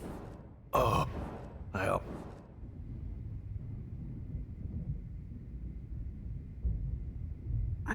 You. Well, and Max. Me. Jefferson. That. No. We all.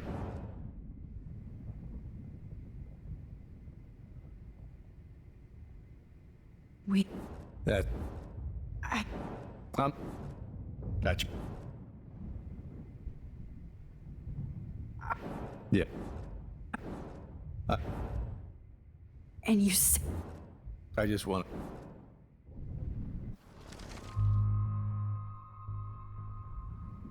David, she was pretty stressed out, so, she went to go, medicate before I ended up in here. So, she's okay. Oh, thank God. For once, I'm happy Chloe's a stoner. David, I have to go outside and get some real air and use my phone. Of course. Go on, Max. You're a brave soldier. I'm glad Chloe has a best friend like you. Go on now. You've seen enough of this room.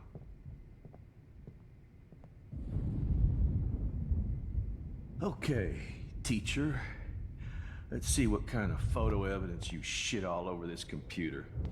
I could have told David the truth. He deserves it. How could you? So gross. Yeah, he deserves the truth. No more fucking guns. Every song you hear in jail will be torture. You'll never be free again. Frank isn't a bad person, but he can't be in denial about the drugs he provided. How could anybody? Oh, Chloe. I'm gonna save you. For the last time. Her stepfather doesn't realize that's her necklace right there? You won't be going, Jefferson. To any more shows. You're lucky the cops are getting you in one piece. No one would have looked for Nathan's body with this. Nathan won? Oh no, never mind. Nathan's dead. Everybody's dead. Everybody's dead in this timeline. Looks like Jefferson was planning a major security renovation. With Prescott cash. Everybody is dead in this timeline. This is a bad timeline. Oh shit. Thank you. There's I missed no that. way I'm leaving your necklace here. I'm gonna fry for this.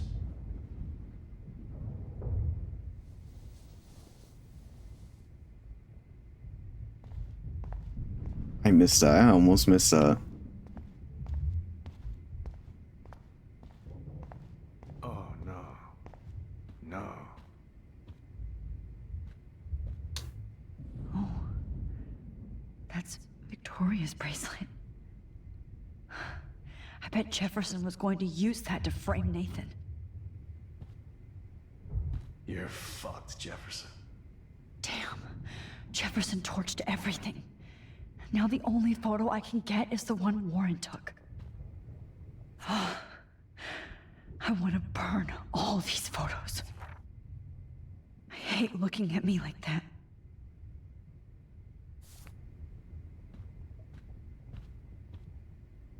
You won't need those glasses again. Sick and...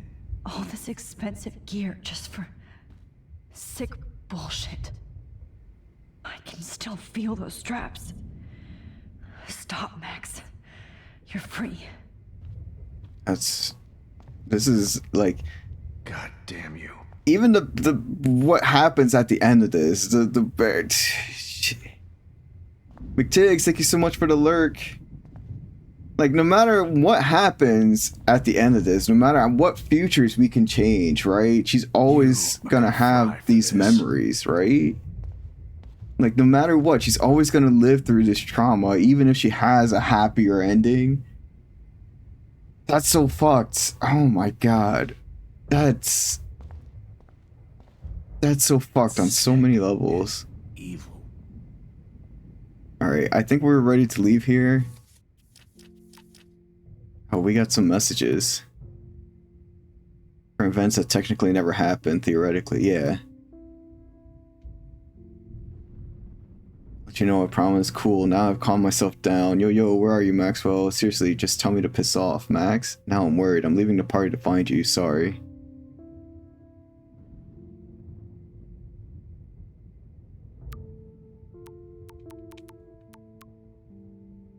Max? Max Taylor, have you seen Victoria? She like vanished after she got her award. Saw you talking to her, so I thought you might know. I'm a little freak, so please hit me up if you see her. Thanks.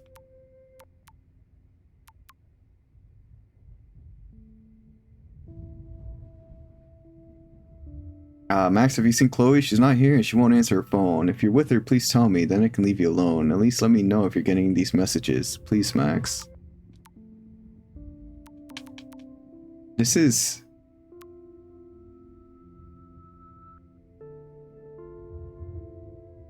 Max, thanks for kicking my ass to the party. I hung out with Brooke all night. She's so cool and we're going to the gallery this weekend.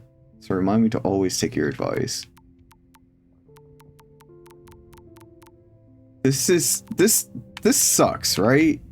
Because like you kind of see for the people who don't live, right? For the people who don't escape, you see the messages of their loved ones that are being sent to them, like some frantic that they're worried something's happened, and some that are just don't know a thing and they're just living life, right? And these are the messages that you don't really get to, you something bad's happened to you, you don't ever get to see them again. Like these are the last messages, right? And that's tragic.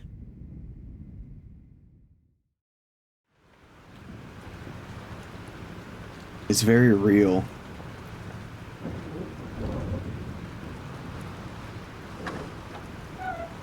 Freedom. Holy shit. This storm is real. I need to find Warren. Yes! Warren, can you hear me? Never mind. Listen, do you have that photo you took last night in the parking lot? Yeah, but why? It wasn't that great a shot. Yes, it is, and I want it. Where are you? I'm at the Two Whales Diner. Pretty much trapped in here with Joyce thanks to this Armageddon weather. I'm expecting the ocean to turn red. I'm on my way. Come on, that's crazy. You can barely walk on the sidewalk outside. Seriously, Max, stay wherever you are. I don't think the storm's getting smaller. I'm kinda scared. That's okay. Me too. But it's not over yet, Warren. So hold on. A lot went into this game. It's so good. That's why you love it so much, because you're so hashtag deep and insightful and emotionally intelligent. I think you are. You have a lot of good insights. And you see a lot of, like, you see things that a lot of people don't normally see. And you value those things. It's just true. You do have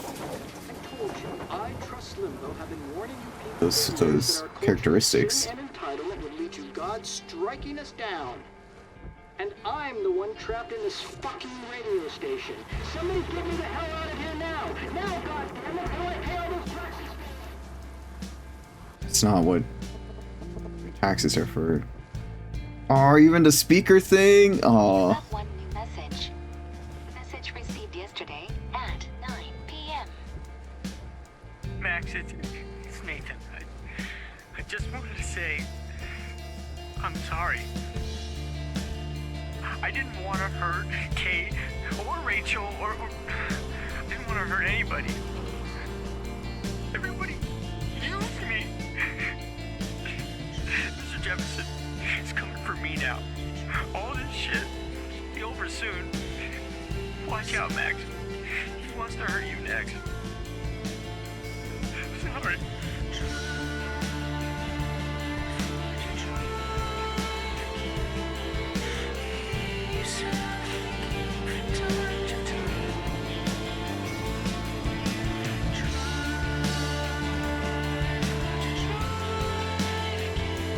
One of your favorite scenes in the game?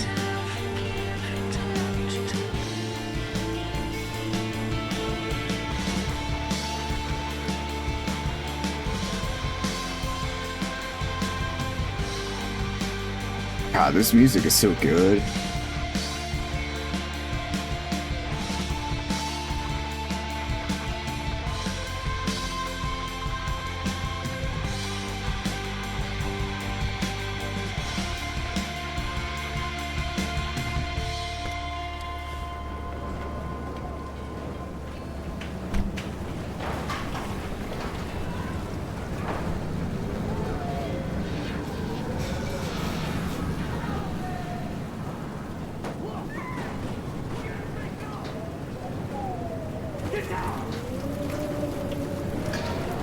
Yeah. Yeah.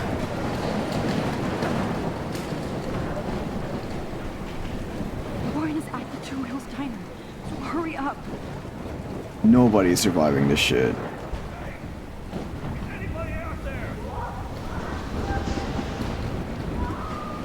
Nobody. Hey, that guy's trapped. I have to help everybody I can. Somebody! Anybody! Death is everywhere. It's following me. Oh, Lordy.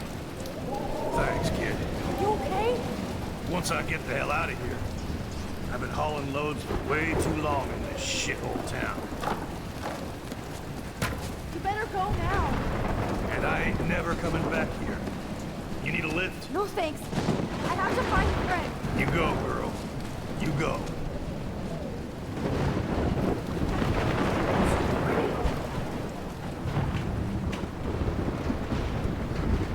Love that trucker.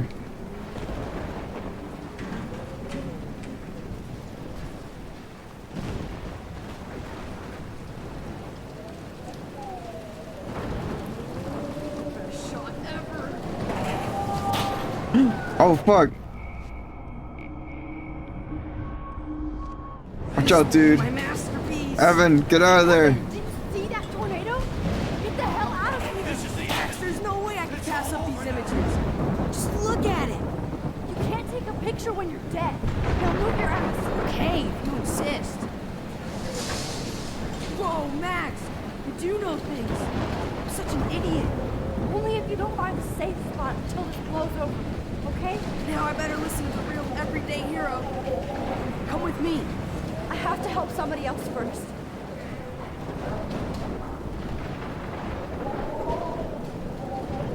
Oh god, that's a fucking whale.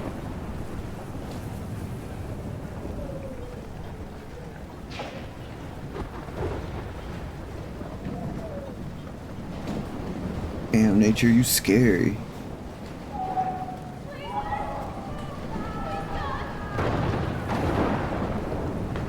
Oh god, there's so much going on.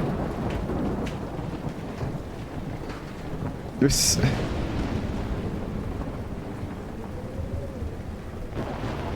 Oh, I can't stand seeing these bodies. Getting stuck under a whale that falls to the ground, that sucks. That would suck. Yeah, no, fuck that.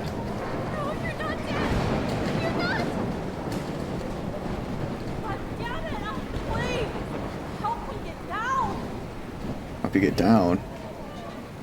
Where are you? Oh, Alyssa! Alyssa! Shit. Alyssa needs help again. Please! Help me get down!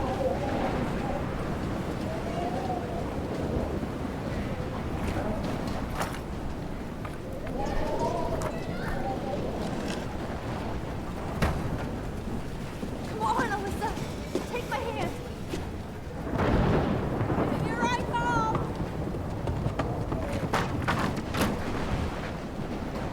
You did it, Max! Are you okay? Now I am! We need to get out of here! Alyssa, you go on. I have to help other people. I think this is a part of the game that really locked in my final choices for the game. Understandable.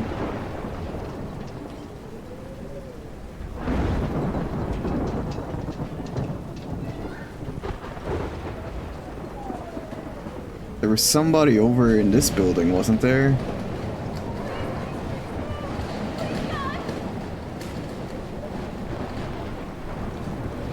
But I feel like that's the way to go, maybe? And I want to see... Oh, the whale says die. The whale says die. No, I can't cross this way. Is there another way around? Aw. I can't think about all those children out there. Yeah, let's not think about all those children out there. Probably for the better.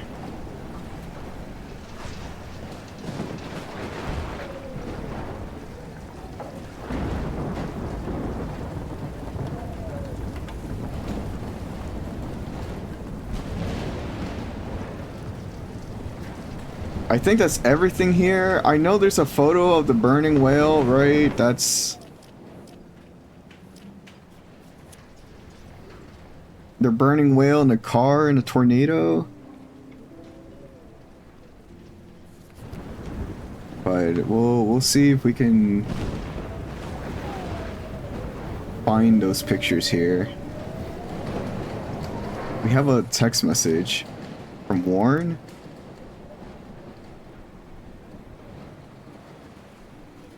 I'm worried. Okay. Max, I'll blow your phone up until you tell me to leave you alone. It's not about me. There's a heavy eco shit going on. The air feels electric and the clouds are bubbling. Please let me know if you're alright, okay? Do you see the storm? It's a full-on tornado. I can't believe. Sorry, I had to run. Cars are flying. Barely made it to Two Whales Diner. Joyce and some other people are here freaking out like me. The storm is huge. Please take cover. Let me know if you're safe. Warren, I'm not gonna lie. You guys really need to... I don't know where you're gonna go, but that diner is not gonna survive this shit.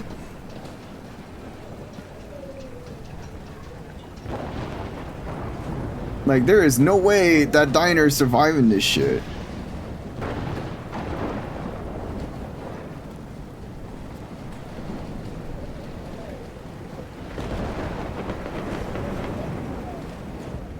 Mystery solved.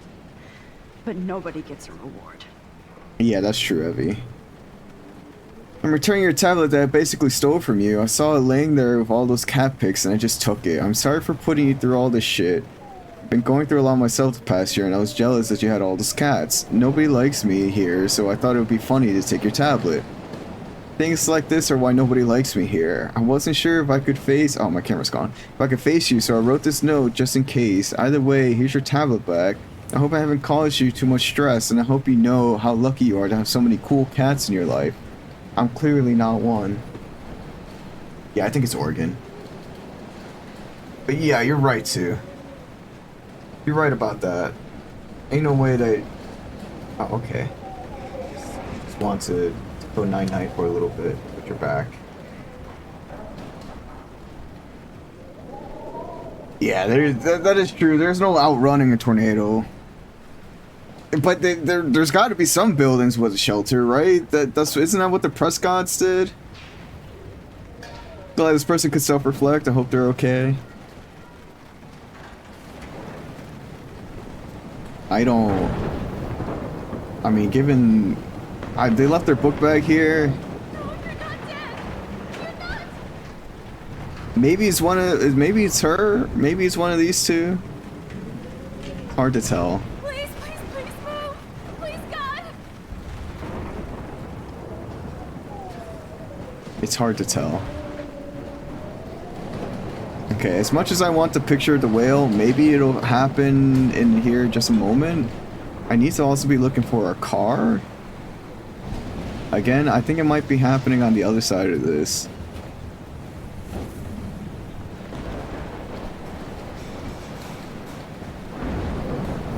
So let's move on to the other side.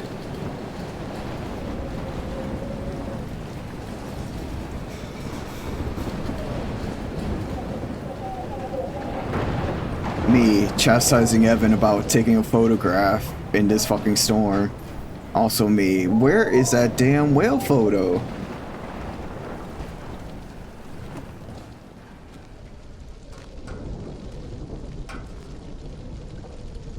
How can I get out of here?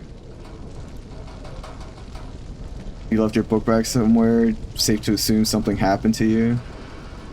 I mean, it was by that car. It doesn't look like it's good. We can make it out of this, Chloe. It's over road trips. Let's all go to the drive-in. Shakespeare in the Woods.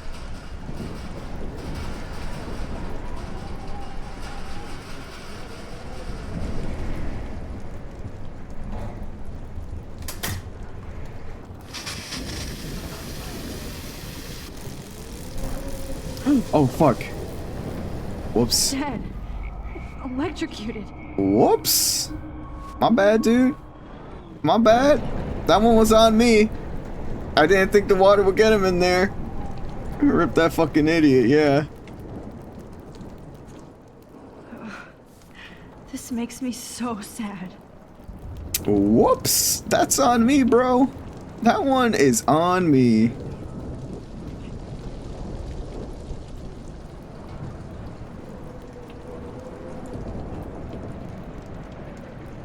I want to help that fisherman, but he's in shock and he might not hear me. No. No. We can toss something at him, right? Surely. This makes me so sad. No.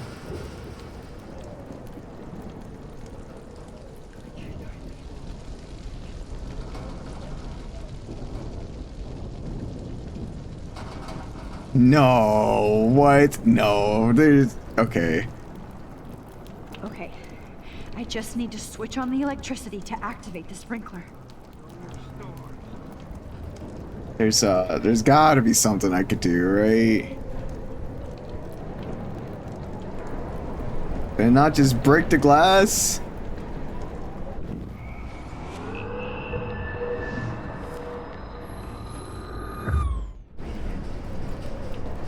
Fry his ass, brother. What? No. You can't toss something at him? Give me one of these cans. I'm gonna pelt them with it. I know that doesn't break you out of shock, but I got it. I got it. Yeah, you can toss some electricity at him. I got it. I got it. I got it. I got it. We're gonna get to the other side. Damn. I'm stuck here unless I put out this fire first. I got it. I got it. We're gonna kill him temporarily, and then we're gonna bring his ass back to life. That's what we're gonna do.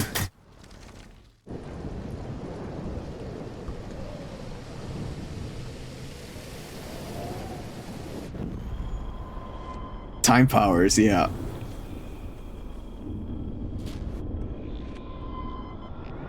No more storms. Yep, time powers. We got him. We got him. We saved his ass. Come on. You have to get out of here right now. I need to breathe. I need air. I can't die in this room. I can't. Drink water, you dehydrated bitch! Got a hemp.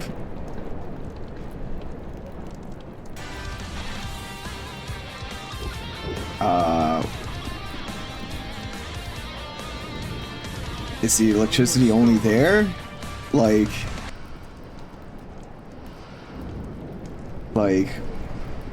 hold on. Now we're stuck in here. Is the electricity just in that corner? This can't be the end.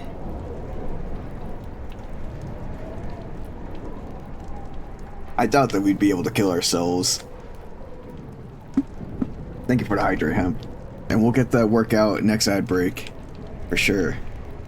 No. You should get out of here.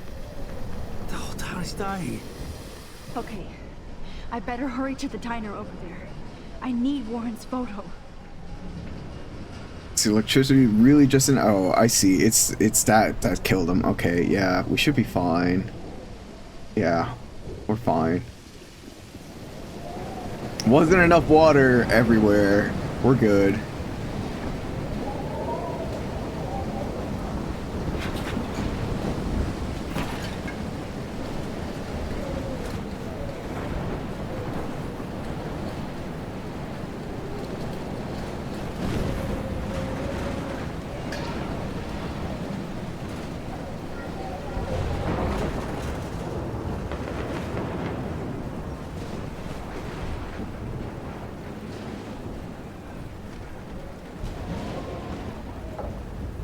We warned the homeless lady about it. Whoa, what?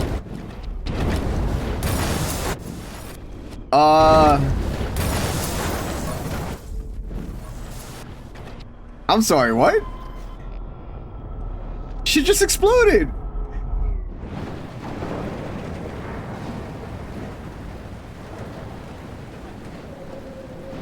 Oh. Oh, fuck. Oh, fuck.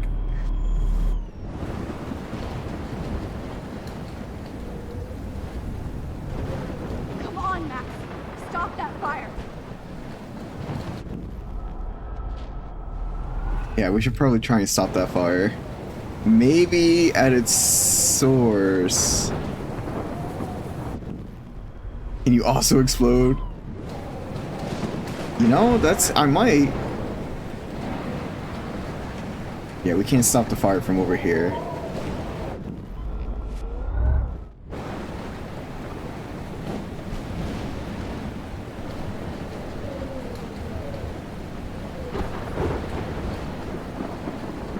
Oh fuck, it's right there.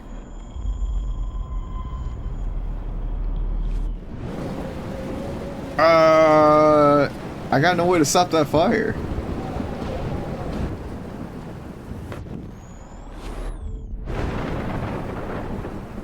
I've got no way to stop that fire.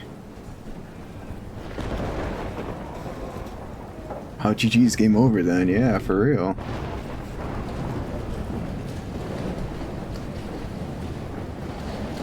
Oh, wait. There's some sand. I found some sand.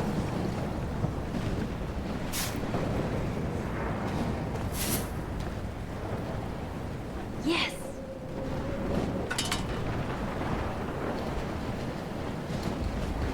We did it, y'all. We stopped the fucking explosion.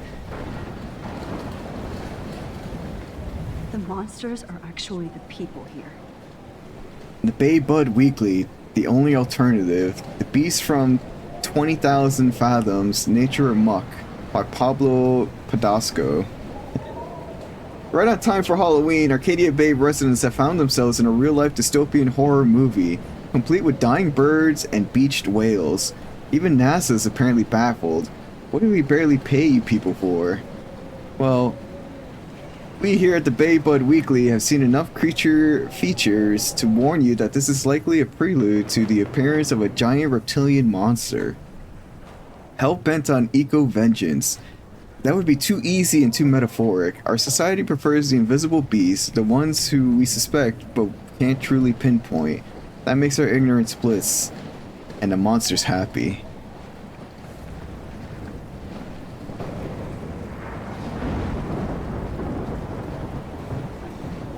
I don't think we could save that guy.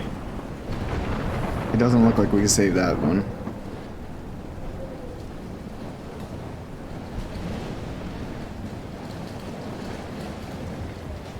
Oh, she's not here. I hope she's in a shelter. I never even asked her name. Damn, if you don't tell her, then she just fucking dies. That's wild.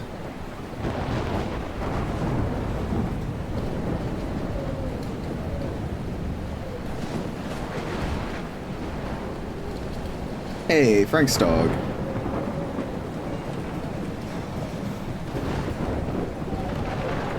I wish life was back to simple eggs and bacon.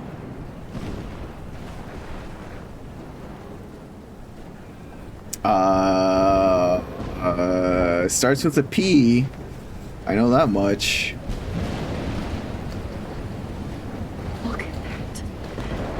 This tornado might be the end of the world. Pompidou. Yeah, there you Not go. if I can change it. Pompidou.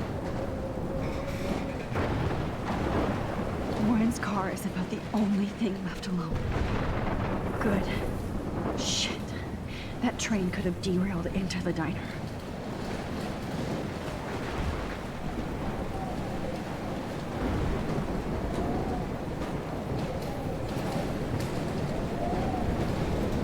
Where's the picture of the whale and the fire?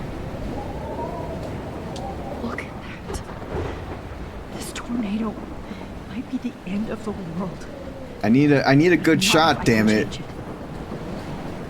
Give me the damn shot.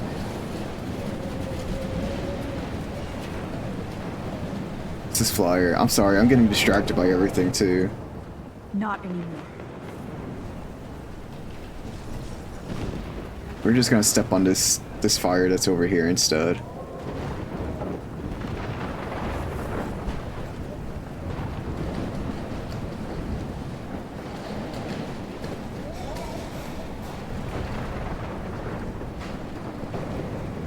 Oh hey, there's a car up there.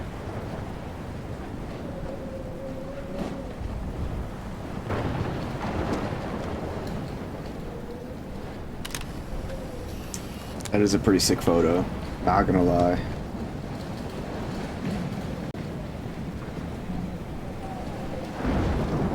Now we just need one of the whale blowing fire.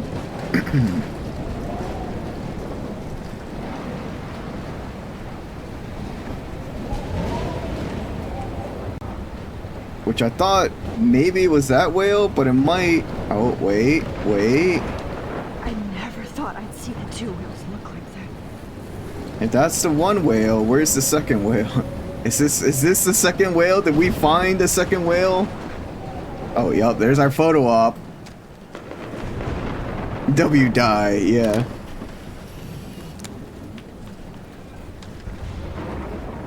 We were just talking about diners. Alright. I'm pretty sure we got the photos here.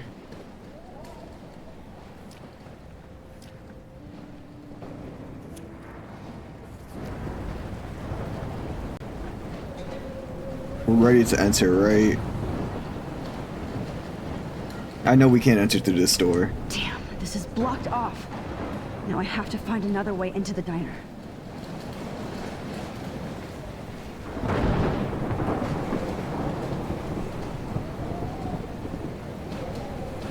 Damn. That log went straight through that goddamn window.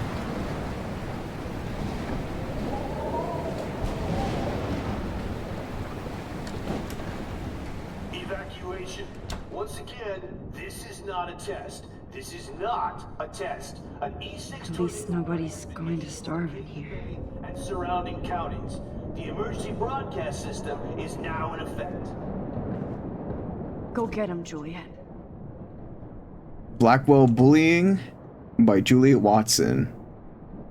As a student at Blackwell Academy, I'm torn in writing this essay. I love my school and the education it has provided, but at the same time, I have to use my own critical thinking abilities as a budding journalist. So when I report that Blackwell has a problem, it's not with any glee or agenda. In fact, this problem reflects a disturbing national trend.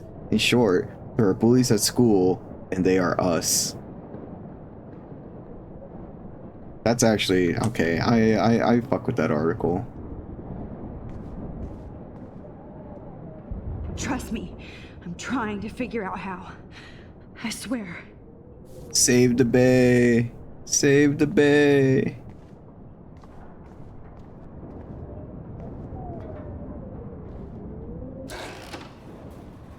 Max. Oh, Max. Oh, Jesus, I am so glad to see you, sweetie. Are you okay? Yes. What about you guys? Two Whales is barely standing now. I don't know if it's gonna make it through this tornado. Oh, poor Officer Barry and all those people out there. Okay, get your ass inside. I have to get back to this gentleman on the ground. Lauren has been gathering all the first aid. It's not much, Joyce, but it's all we have. Sure, it's pretty cool. Warren?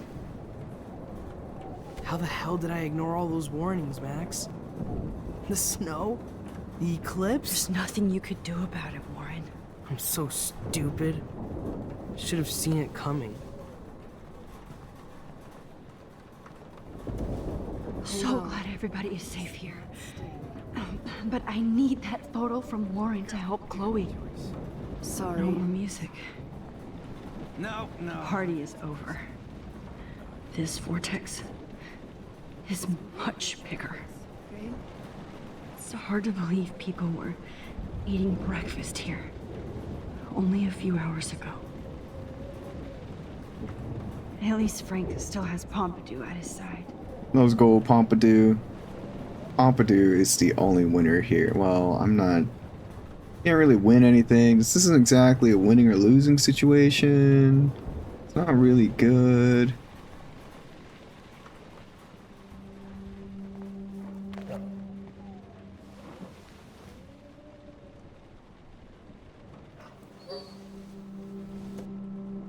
Max, give yourself one moment to do nothing.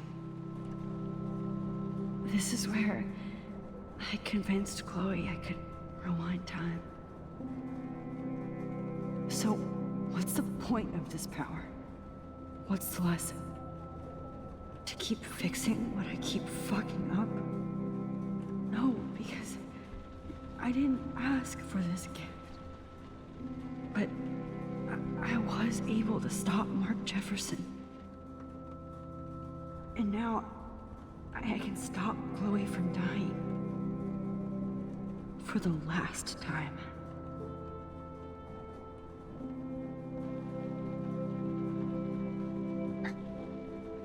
You know...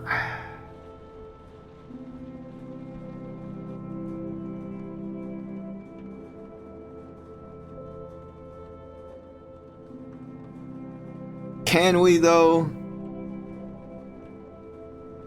Thinking about this game, even from the beginning, the very first thing we see is Chloe dying. Right?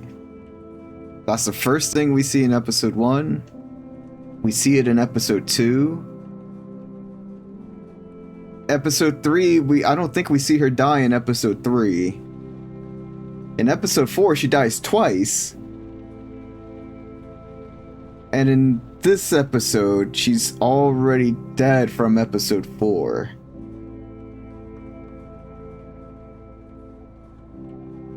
Can we save Chloe? Can we save her? She Kenny?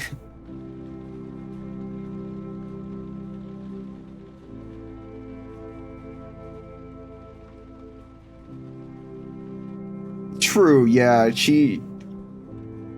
that was at the beginning of 4, though. It doesn't matter, right? It's the same thing. It's the same thing, right? We can't help her from not dying. But, y'all, we'll be right back. We're gonna sit here and ponder these questions. She just loves dying, yeah, for real. Unless it's her chat in its natural habitat. In the wilds of Gad's chat, a pack of reflective creatures ponder the fate of lost belongings and the perils of self-discovery. Some jest about fiery demises, while others invoke ancient time-manipulating royalty. Amidst the chaos, the dog's name, Pompidou, emerges as a beacon of normalcy in a tumultuous ecosystem. The circle of life continues. With alternate realities and untimely ends. Pompidou was the secret the whole time. Pompidou is the secret, y'all. We figured it out. Pompidou is the savior. Pompidou does everything.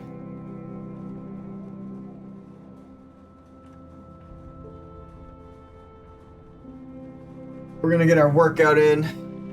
We owe another 10, 10, 10.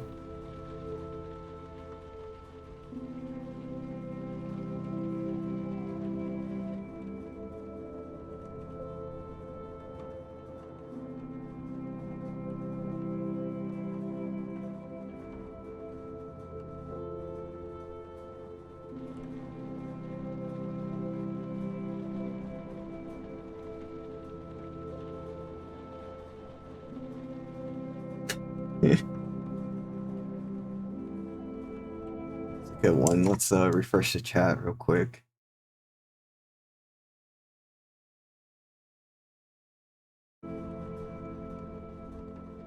We'll get our push-ups in, then our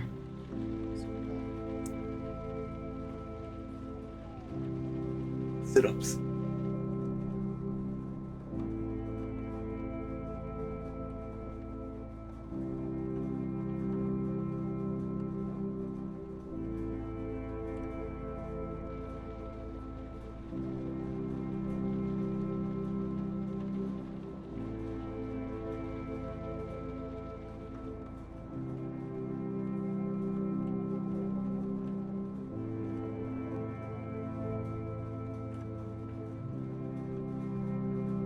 Is it cope sensitive?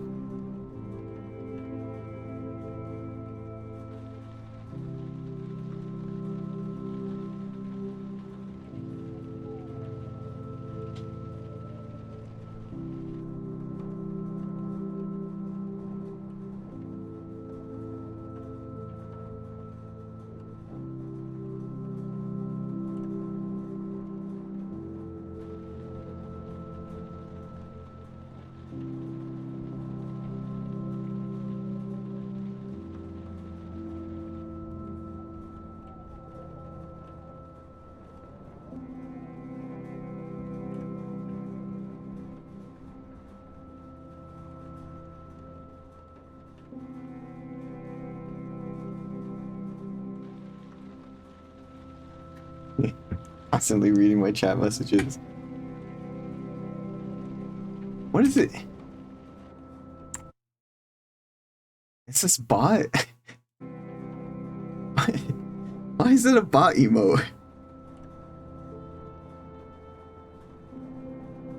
According to all known laws of aviation, there's no way a bee should be able to fly. Its wings are too small to get its fat little body off the ground. A bee, of course, flies anyway, because bees don't care what humans think is impossible.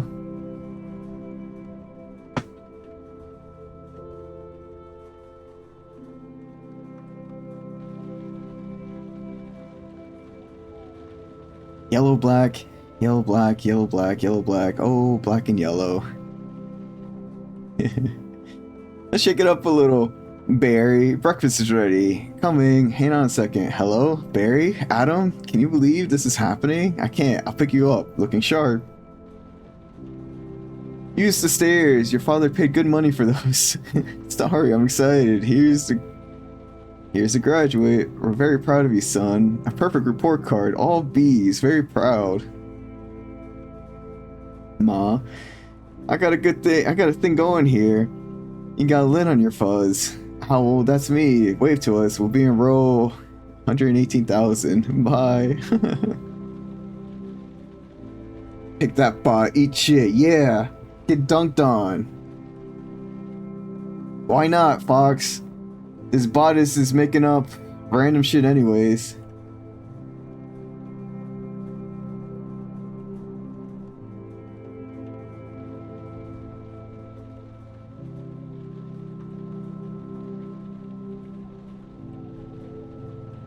Is this the B-movie script?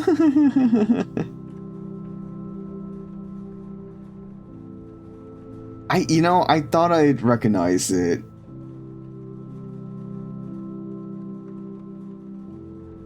Anyways, welcome back from the ad break, everybody. Let's figure out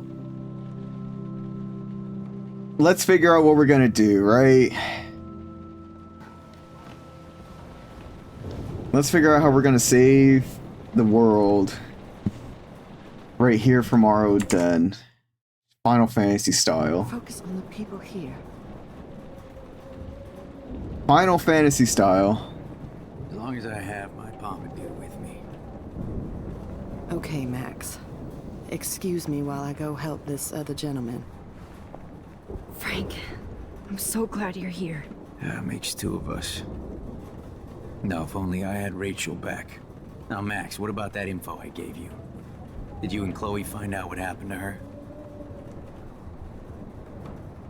Yeah, we did. How the fuck did you not know that was a B movie? Bro, you underestimate my goddamn memory.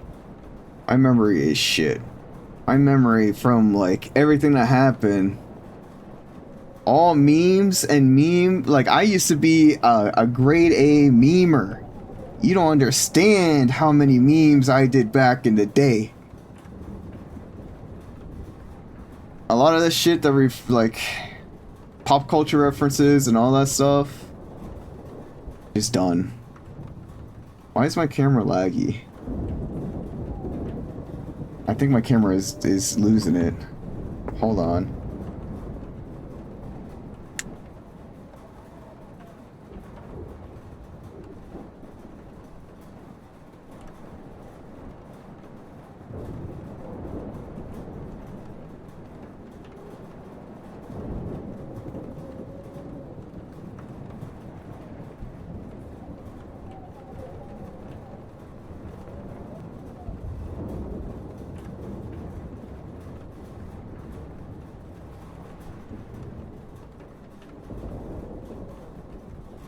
The amount of trauma that I fucking suffered, all that pop culture shit, just right out. My camera is still like laggy. Hold on, let me try resetting my camera. I know, my bad, y'all. My bad.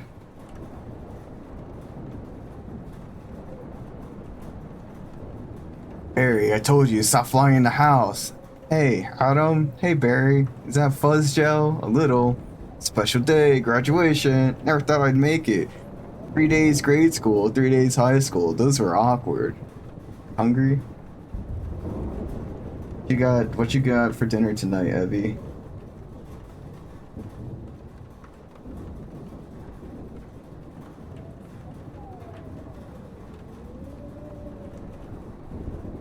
Headache? Oh no.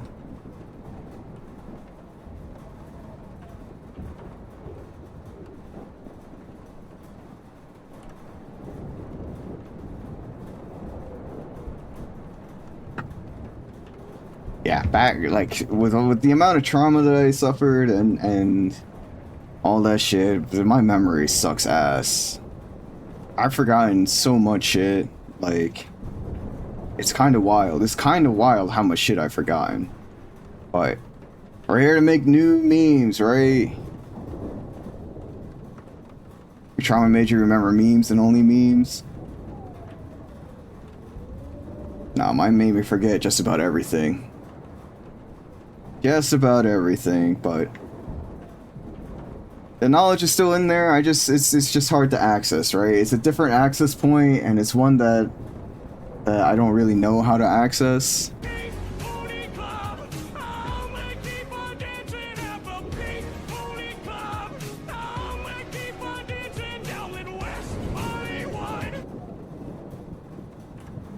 But yeah. I don't really know how to access a lot of those memes and a lot of pop culture that a lot of people remember. I mean, nah. Not so much. My memory is just shit. Anyways, back to Frank. Frank, we found out what happened to Rachel. Frank. I don't know how to say this, so I just will. Rachel is dead. God, no, please. Please, no, not Rachel. She can't fucking be. Are you sure? I mean, how do you know? We used the names you gave us to track down a farmhouse. My professor, Mark Jefferson, has this creepy photo torture room. And we found out he was using Nathan Prescott to drug and photograph Blackwell students. Prescott? Fuck! Fuck, I knew it! I should never have hooked up with that sick punk. Pompidou hated him. Yeah, you saw Rachel. Yes. I wish I didn't. I'm so sorry, Frank. Nathan wanted to impress Jefferson and he killed her. How? How did he kill her? To drugs, Frank. He used some drug and gave her an overdose. An overdose? The only way Nathan could have done that is if I sold it to him. I killed my lioness. No. What have I done? Where is this motherfucker Jefferson? He's going to jail. He won't be hurting anybody anymore. Rachel. Oh, God. She was the one good thing in my life, Max. I know she was too young. I expect her to leave me, just not how it happened. I would never have stopped her from going after her dreams.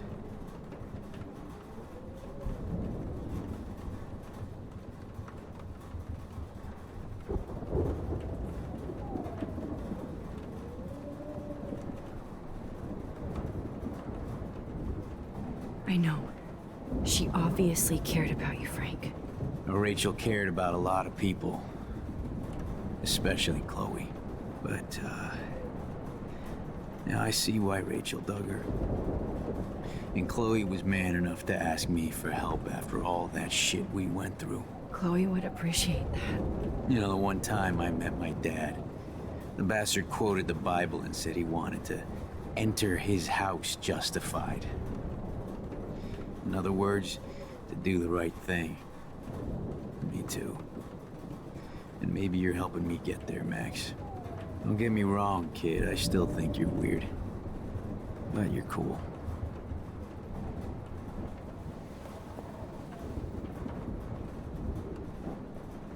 Please be okay, Chloe. I can't lose you. The sign is because Rachel Amber is a Leo. Jesus. This is... Come on, Max. Let's talk over here and give Frank some rest and space. Joyce, how are you doing? Just when I think I've already been through the ringer. Oof. Where's Chloe? Oof.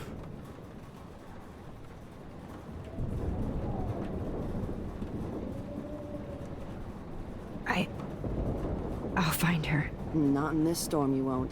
And you're not going out there, Max. I just have to pray that Chloe and David hold up someplace safe. I'm sorry about all this, Joyce. Don't be, honey. It's not like you whipped up this tornado on your own. I mean, I'm also sorry about everything with David. You don't have control over any of that. David is an adult, and he has a lot more age and experience under his belt. And if he doesn't always show it. Thank you, Joyce. I know. I just feel like everything that's going on with us is the perfect storm for Arcadia Bay. I just want our lives to be normal again. With all the shit going on this week, I think you're right. And look at me, trying to keep my family together. Again. Max, did I make a mistake kicking David out?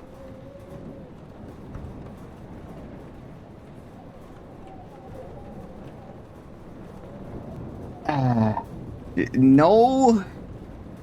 Like, not necessarily. Right? Because he kind of fucked up big. Even though he was trying to help. Yeah. Saying David needs you, it's like, yeah, it's true, but like, it's also not Joyce's job to fix David.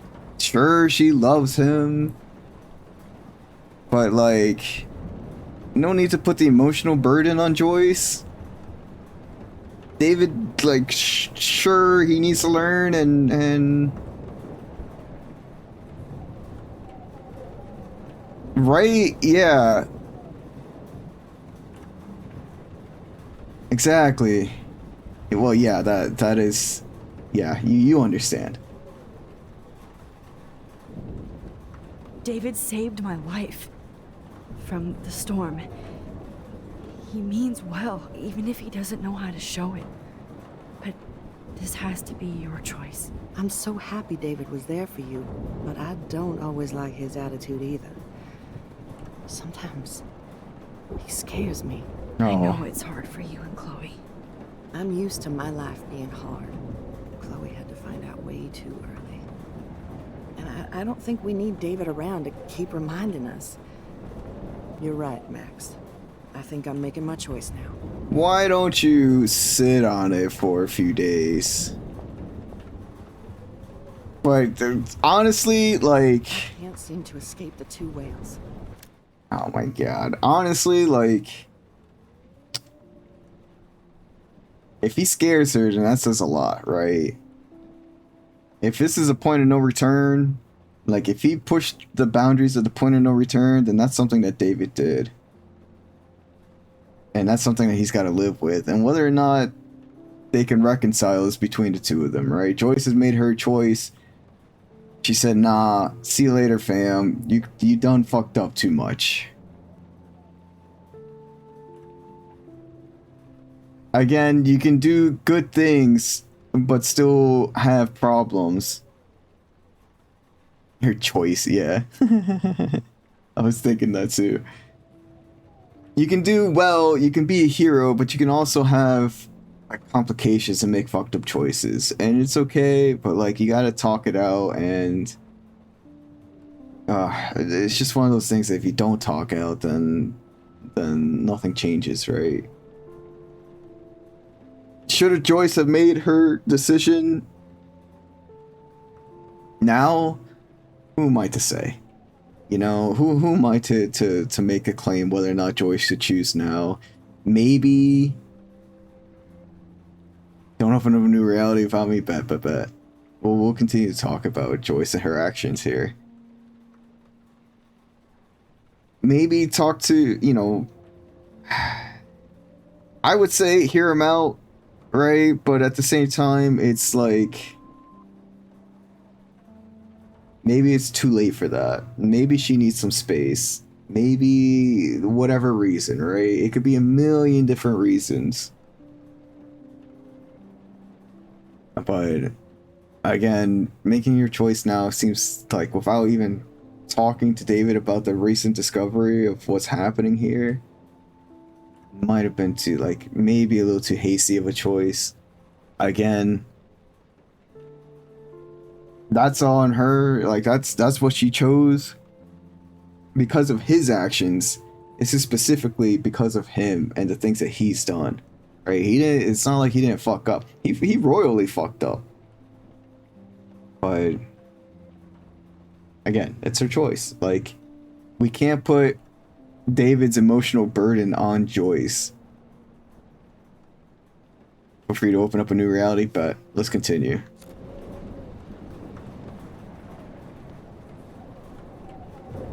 I was just about to drive. Good job, Warren. I hope those supplies are enough.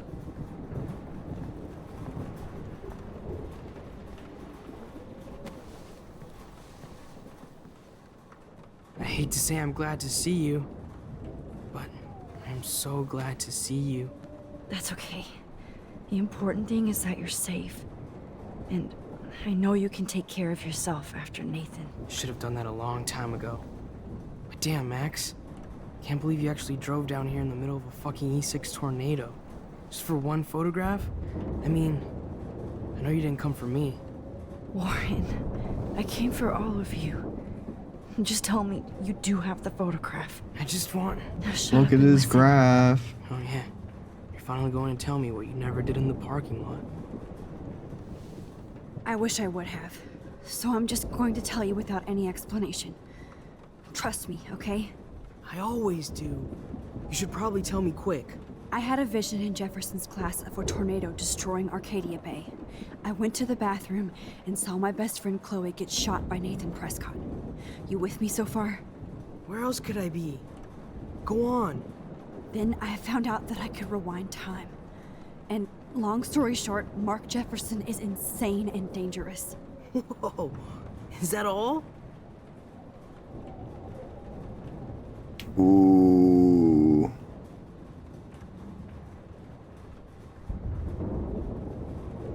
I have to go back in time.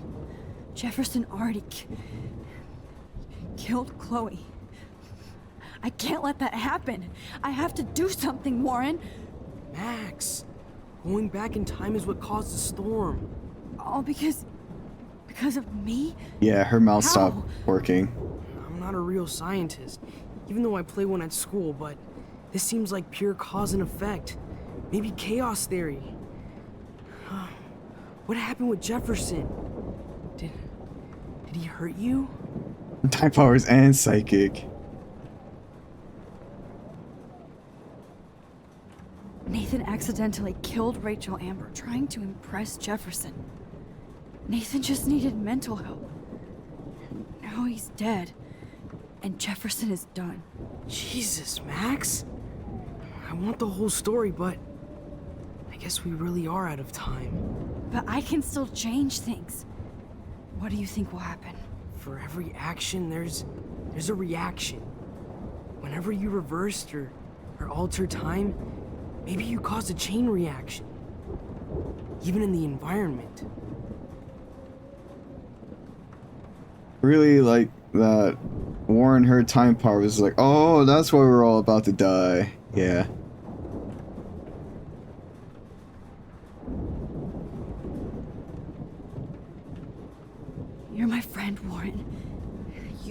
me. Hey, right? mouth works again. I haven't told anybody else except for Chloe, and she can't help me right now. I know I can be a pain in the ass, and you've always treated me like a person, not a beta nerd. I told you before that I'll always believe you. I just wish I could trust my powers. I guess we'll never know if it's magic or science. Even if it's from a wizard or a wormhole, you're part of something bigger. I don't believe in fate or destiny, but after this week, I realize I don't know shit. That makes both of us, Warren. I do know you're here for a reason. And I guess it's up to you to find out why. Max, I'm sorry you got stuck in this. I don't have a fucking clue what's going on. But I have total faith that you'll do the right thing when the time comes. I'm so proud of you, Max. How could there be a more important moment in history? And I'm in the middle of it with you. So thank you for trusting me.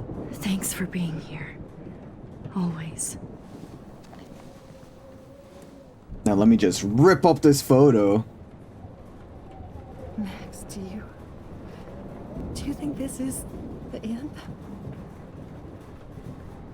You really like Warren? He's a good guy. He's like, I enjoy his character a lot. Again, he suffers from some boundary issues, right? In which he really just wants to find like it's his codependency nature. He's a beta nerd after all. It's his codependency nature is really what's the issue here, right? That's the biggest issue with him. Which is not necessarily a bad thing. It leaves him susceptible and open to people who take advantage of that.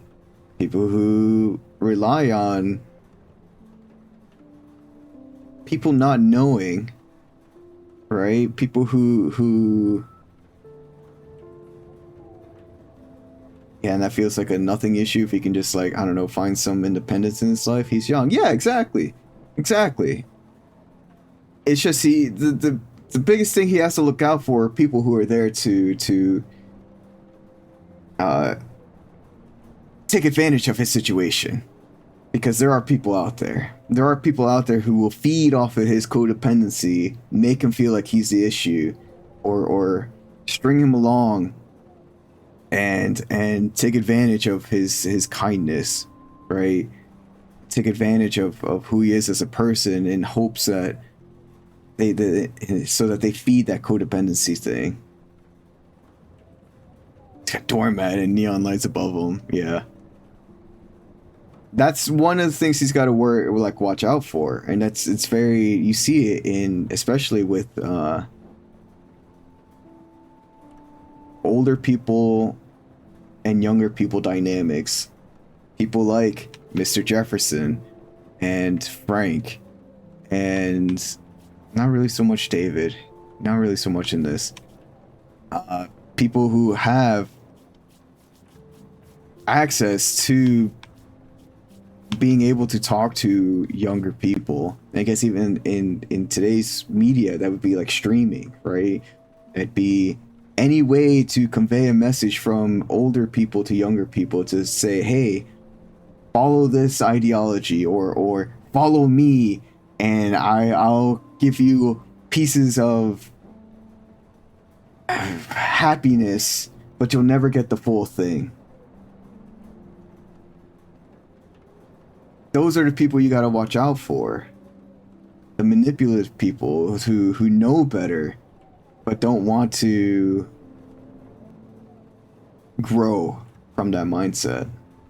You prefer candy? I mean, this is their candy. This is their drug. Right? And finding your independence can be tough, especially when we're just programmed to be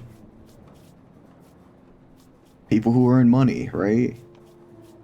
Since we're programmed to be people who are one thing and be codependent on each other or not working on yourself and having your partner relay or your friend or whatever mold you into that, like, oh yeah, you don't need to be yourself.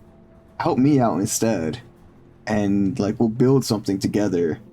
And then it's just kind of like when that's taken away from you, it's like, well, here I am later in the future. How do I build, like, who am I as a person? And then that's when you get like the trauma from it all, right? You become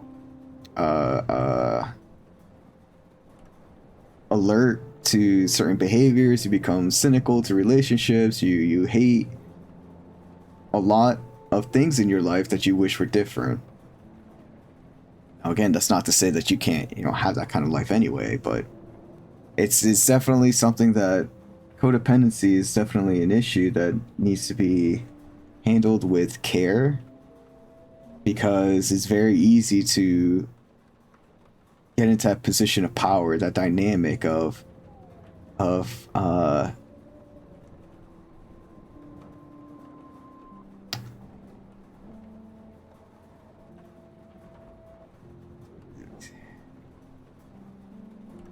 am I trying to say?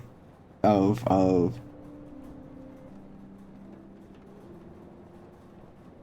the person in power and the person who's being taken advantage of. I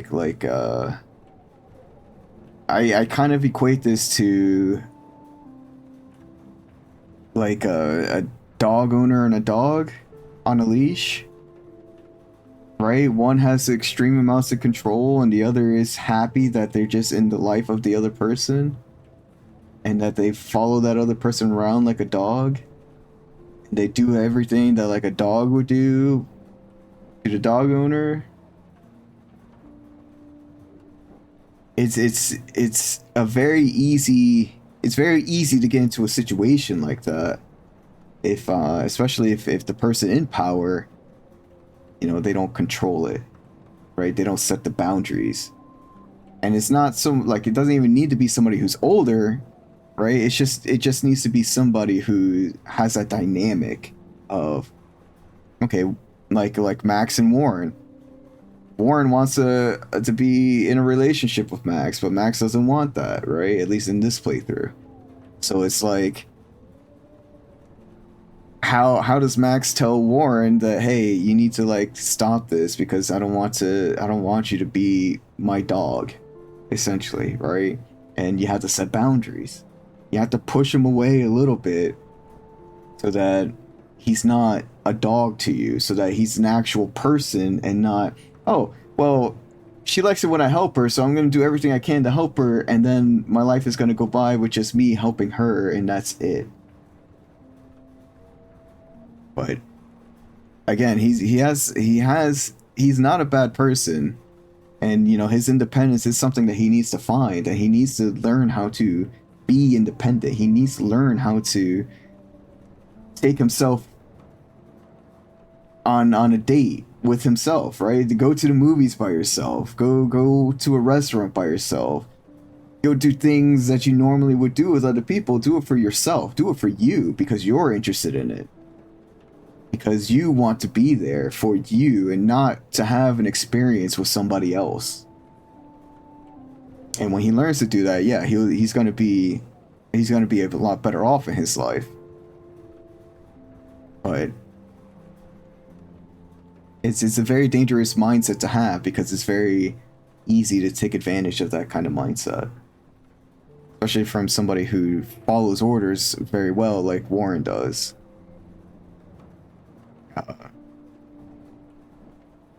I've seen it in my life. I've seen my friends do it. I've you know, it was me at one point. I was that dog following around my ex a lot. I see it. I see it for what it is now, and I see it so constantly with streamers, with YouTubers, with social media in general, because it's easy to get involved in that kind of dynamic, right? We don't know anything about the people we meet online. I've known some of you for a very long time, like over 5 years. And still, like, how much do I really know about y'all? We don't really get to see, like, from online. We just met, yeah, exactly. From online, we don't get to see all those dynamics of how we interact in person, how we are in person. It's very easy to form a bond with just words, and we let our brain fill in things that we don't quite get to see personally. And, you know, of course, you know, the more you talk to somebody, the more you can understand who they are. And, like, but again, it's easier to wear a mask on the internet than it is than it is in real life, right? Because then, you know, in real life you get body language, you get so many other environmental factors. You understand a little bit better in real life than you could on the internet. And it's just kind of like this game where we all see, like, snapshots, right? And the snapshots in this life we go back to, and like we can change the future and stuff like that. But again, they're just snapshots, right? All these pictures that we have, they tell a story, but they're just snapshots, right? Like the guy hitting himself in the nuts. How did we get that? Well, we had to go tell the dude to do a trick, right? The first trick we told him, he didn't hit his nuts. The second trick, he hit himself in the nuts. Right? I don't think we rewound time after that, but still, either way, it's like they don't tell the full story. All we see is the picture of this dude who hit himself in the nuts with his board. And that's kind of like what the internet is. That's what streaming is. That's what these relationships that you form online, they're exactly like that. They're just a snapshot of the person. They're not the like actuality of who they are. Rewinding time to undo shit makes a lot of shit feel pointless. Then it's not pointless because we get to learn about all these people around us. Yeah, that's true. It, in a way, like, it's kind of like the gift of men, right? The gift of men is that men can die, whereas like immortal beings, they live forever. And what does that mean? Like, you know, when I was younger, I was like, oh, it'd be so cool to live forever, right? You get to experience all those cool things with your friends forever and all that stuff. But as you live life, right, what does forever mean? What does being immortal mean? What does the world mean when time has no meaning to it? And it could be whatever you want it to be, right? You could have so many different kinds of life. But when time loses meaning, what does that mean for you? And we would like to think about how we can go through time with our limited time frame that we have, right? We will never know what it's like to be immortal, because, or that feeling of never dying, because we always have that fear, right? Everything that lives dies eventually. That's what it means to be alive, right? It's the opposite of being dead. But if we don't ever die, what does that mean for us? And again, you can learn about all these cool people around us, right? But how long until you become jaded? How long until you see everybody around you, your loved ones, the people that you've made connections with, die over and over and over again? How does that affect us as people? How does that affect us as immortals? How does that, you know, the quest for knowledge, you can learn, like, sure, you can learn everything in that time frame, right? Because you have all the time in the world. You can learn everything. But what do you use it? What do you use that knowledge on? Who do you use it for? And when you get that power, how do you justify who do you use it for? Right? Because you then you start changing your scope from like the little things to everything. And in the grand scheme of things, what does a life mean? You know? But you change the scope from something grand like what does a life mean to you as a person. What does my life mean? Well, I have 36 years of life, and this is what my life is, right? It's a combination of who I am now, who I was back then, and just what I'm learning as I go. And no, it's true. When you don't have that time, right? When you don't have that same justification of time that we do when we know we have a limited amount of time, what does it mean? What does it all mean? What does it mean to have these memories that may or may not have happened depending on whether or not we go back in time?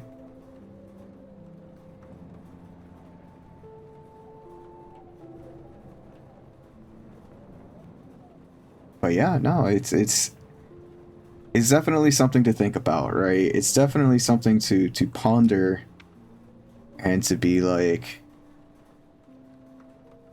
time is important to us. The memories that we make are important to us. Who we hang out with, who we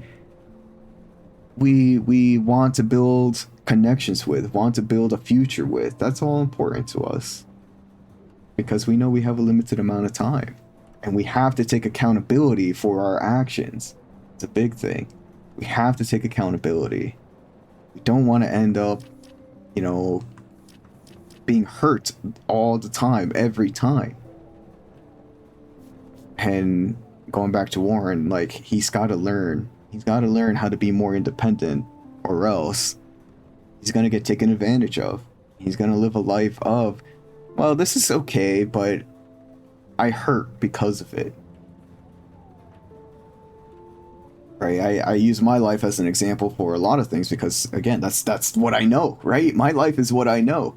What happened in my life is what happened, right? It's true for me. It might not be true for everybody, but it exists for me. So when I see him like this, right, it's a warning. You're gonna play the prequel for this game, right? There's a prequel and a sequel for this game, right? Is it Before the Storm and then Double Exposure? Something like that, right? I'm not entirely sure. I know there's a lot of Life is Strange games. I own 2, but 2 is the only one I own. Well, 2 and 1 now.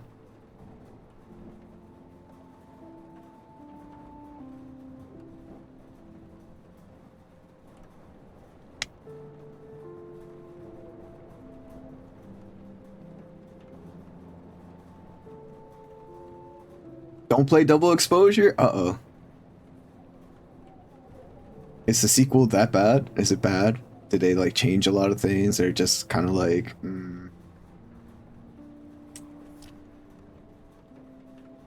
It's very bad?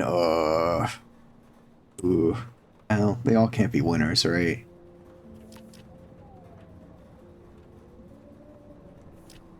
Well, if you have the points, I mean, you can force me to play it. It's not on the agenda as of right now, but we could always vote for it on community game night, and you can always force me to play it.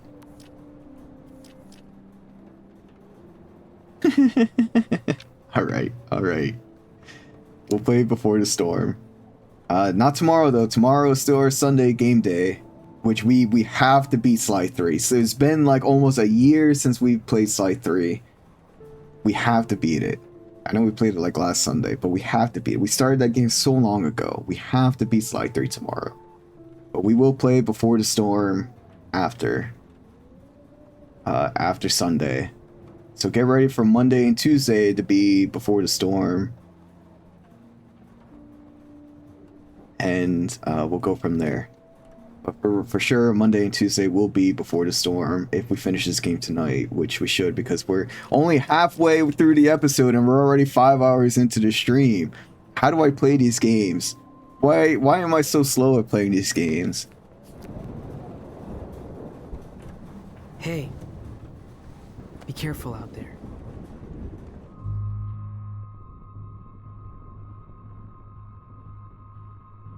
I mean, we could give him a hug. A hug. It's just a hug.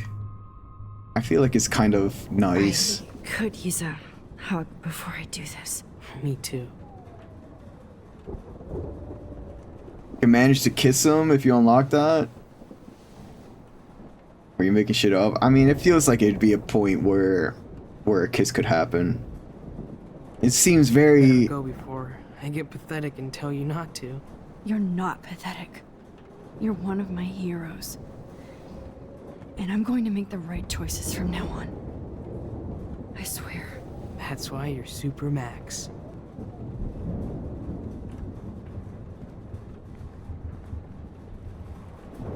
I can't seem to... I feel like it's, you know, a good time for that. End of the world. All that kind of shit.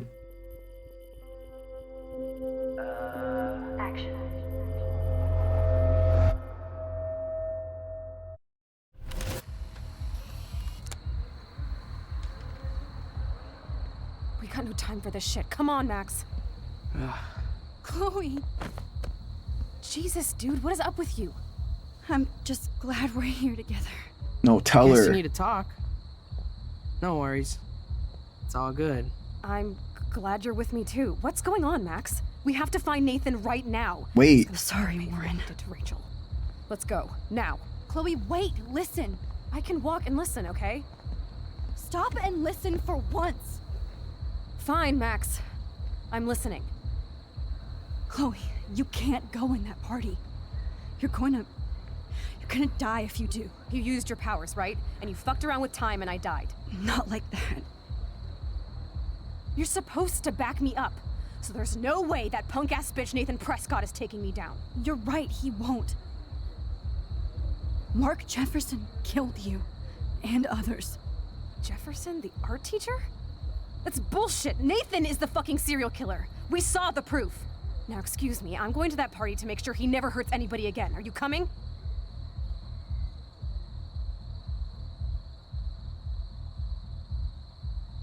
Ooh, Nathan's not dead yet. Is he dead? At this point, is Nathan dead? Jefferson has his phone. Yeah, no, yeah, that, damn. Holy shit.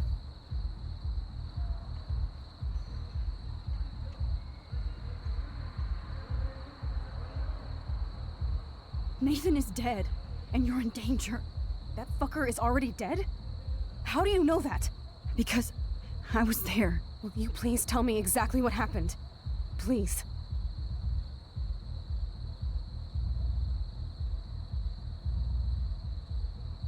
I feel like we should mention all of these. Is there not one sentence that's like, Jefferson killed him, he hurt me, and he's the one in charge of all this? Like, how are we having 3 separate conversations about this? Can we not string this into one sentence? Is this not a one sentence thing?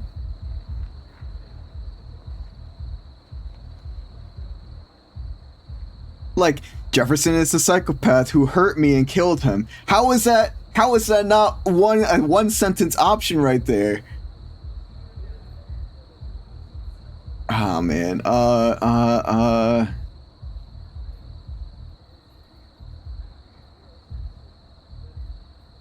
She's a photographer, not a poet. Mark Jefferson turned out to be a psychopath. Okay, Max. Let's go in there as a team and take his ass out right now.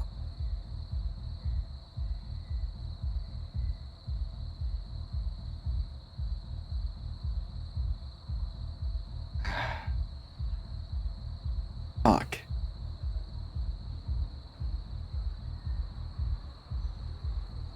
Chloe! I should never have run away from you like I did when we left Arcadia Bay. I know I hurt you. All I ever wanted was to make it up to you. Please don't run away from me. Max, I'm not running from you. This is when I need you the most. This is how to make everything up to me. With your power and my gun, nothing in the universe can stop us now, Max. No, not this way. Chloe, I can't keep fixing everything if all I'm gonna do is just break it over and over again. I know how this is gonna turn out, and I'm afraid I'm fucking up all these alternate realities. Wait, alternate realities? What do you mean, Max? What did you do?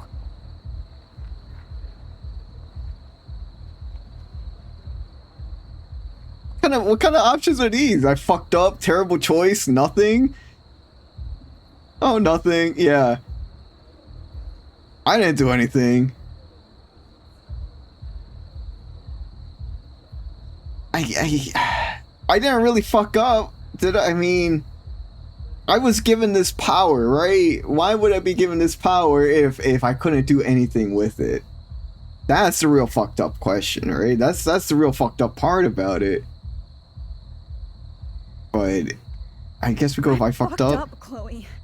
I wanted to make things right, but everything turned out wrong. Max, what the hell are you talking about?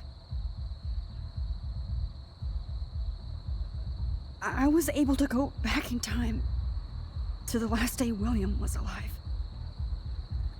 I stopped him from leaving, but you ended up in a car crash instead. You saw my dad again? You were completely paralyzed. And you were in pain. You were slowly dying, and you asked me to end your life. But Chloe, there was no way I could do that. I had to return to this timeline to see you again. I had to. God, Max. That must have been awful for you. I'm so I've been doing these fucking things up. It was worse for you. But I had no idea what would happen, and as usual, I messed everything up, and I never want to hurt you. Ever. You have to believe me. Of course I do. Do you think I would even know how to handle that situation? Nobody would. The important thing is that we're together again. You're right.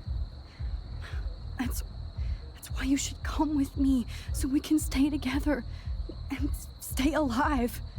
I hear you, Max, but do you think we should let Jefferson get away with torture and murder? Of course not. If we tell David, he'll believe us and he can actually stop him. Right? I don't get it. Why do you trust him after you totally reamed him the other day? He's not even at our house anymore.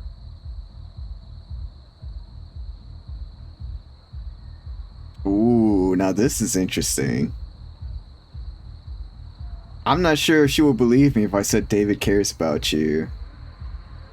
David saved me, it's true. That might buy her the sympathy point, right? What we need to convince. It might be convincing enough for her to trust him. David was ahead of us. That also might, like...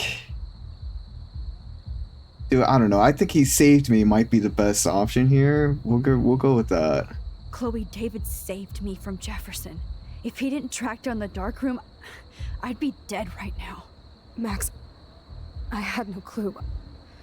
I should have been the one to save you, but I'm so grateful David was there. So what's your plan? We tell him everything, including that Victoria is in danger. Okay. You've been through so much. I believe you, Max. After all, I'm still your faithful companion. Yes, you are.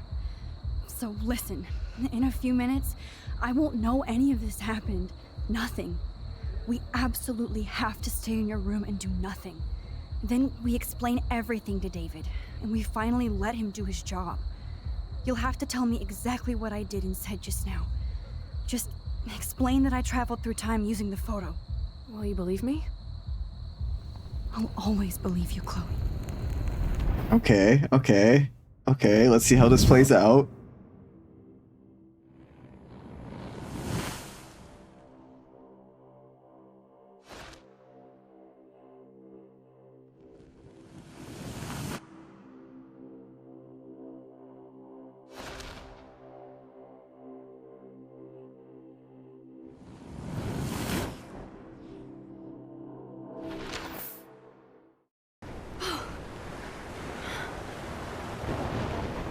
The tornado is still fucking here.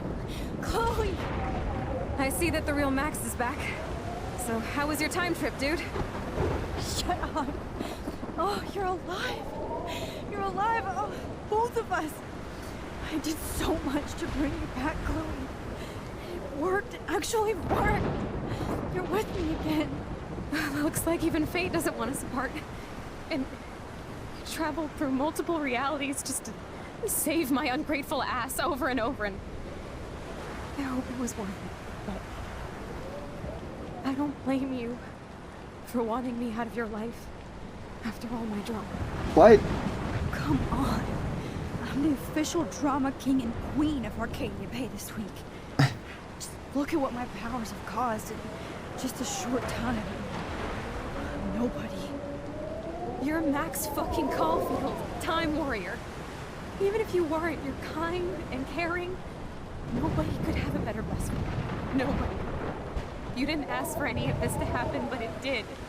You need to accept how awesome you are. Maybe I willed it subconsciously or something. Okay, we got something bigger going on here. Special. An adventure. But not without Like, you. take a look in the background. It didn't happen until I moved back here. So, without you, my powers wouldn't even exist. And for whatever scientific, mystical reason that we'll obviously never figure out, we were meant to be together at this exact moment in history. I have to think that Rachel was somewhere behind the scenes, fighting for justice. I'd like to think that too. We all owe Rachel Amber. Now tell me everything that happened. You remember, right? Well, we left the party and made sure Jefferson couldn't find us. For once, I was glad I lived in an actual fortress. Then the storm got hella crazy, and you said we would be safe at the lighthouse. Chloe, look. The storm is getting bigger now. It's coming closer. I can't even believe this is real. This is happening because of me. Stop it. Stop beating yourself up, okay? We've both paid our dues already on it. God, look at that. Look at that monster. Who knows? This could be Rachel's revenge. Our revenge. The lighthouse is out of the way of the tornado. Come on. What? Chloe. I've got your back, Max. Whoa. Alfred Hitchcock famously What the called film fuck? little pieces of time. I'm But he back could be in talking about class. photography as he What the hell? These pieces of time can frame us in our glory I and our have to sorrow. listen to this Jefferson lecture again. To shadow. This Chiaroscuro. Now, can you give me an example of a photographer Okay, who perfectly this is captured the messed human up. condition in black and white? Am I stuck in a time loop? Anybody? Bueller? Diane Arbus. Be calm and don't freak out. Why Arbus? Yet. Because of her images of hopeless faces. You feel like Oh, totally fuck. haunted by the eyes of those sad mothers. Oh, fuck. She saw humanity as tortured, right? What's going on? And frankly, it's bullshit. Nobody even cares? Keep that to yourself. Seriously, though, I could frame any Oh, one that's of you in a dark creepy. corner and capture you in a moment of desperation. Everybody's gone now. Have I totally fucked up time? This doesn't make sense.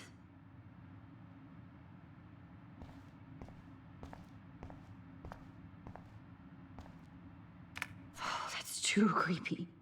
Oh no.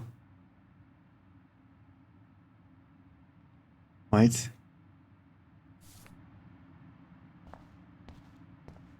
You didn't die, Kate. You're alive. I want to die.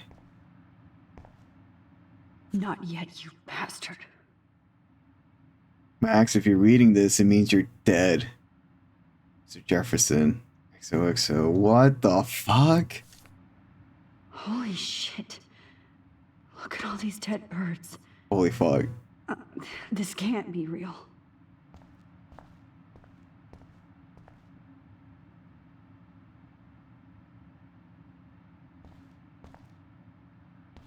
This is okay, this is kind of creepy. I like this.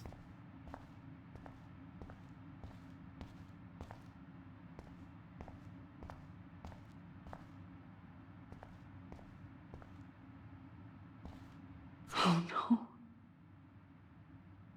Okay. Alright, the lighthouse is busted. Rachel didn't deserve any of this. Who took a picture of us here?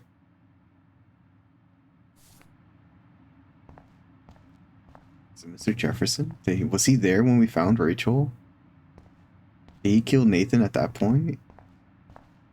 Find out after the ad break. That's me? Are you kidding? That is Max. What the heck? What the? That's awful. Well, that's not good. Well, that's not good. It can't be good. That can't, you know, all this time traveling can't be healthy. This is definitely not for reals.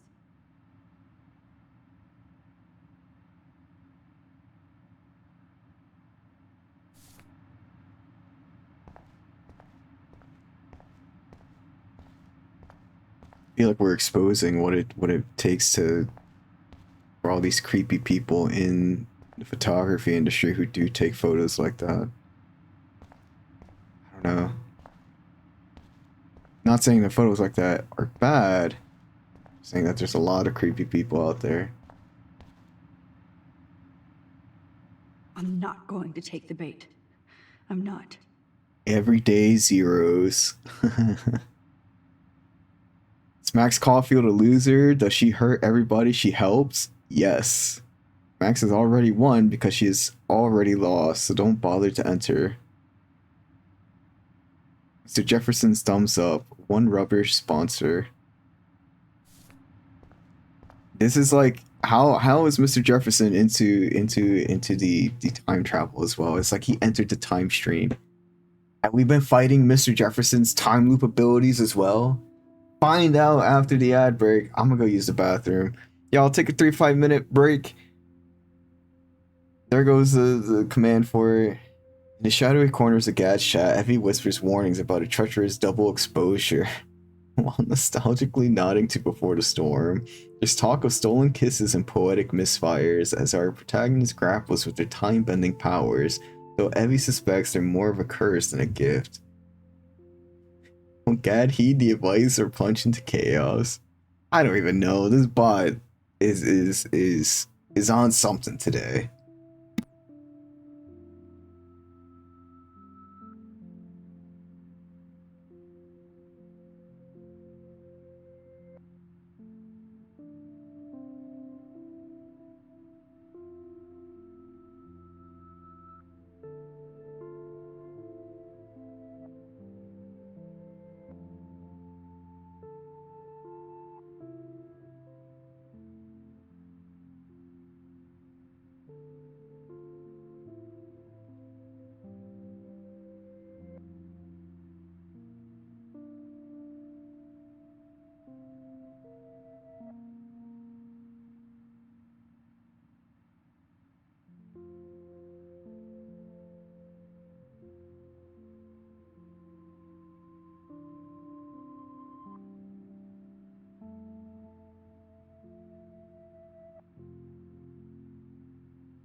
Welcome back from the ad break, y'all.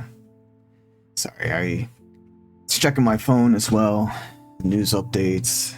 There's a lot going on in the world. Scary things. A lot of change. A lot of shit just happening. A lot of shit just happening.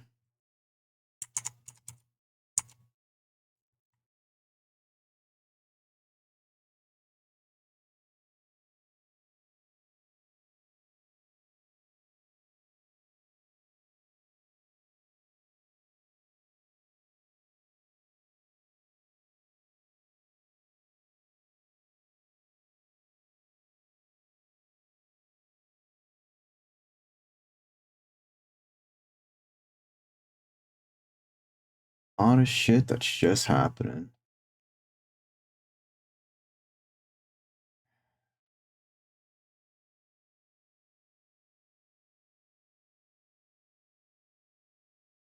Pulling up my friends real quick.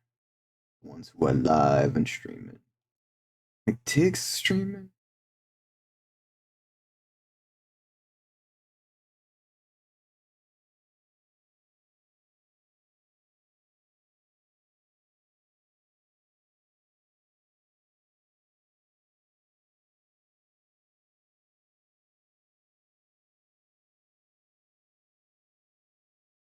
I gotta sneeze.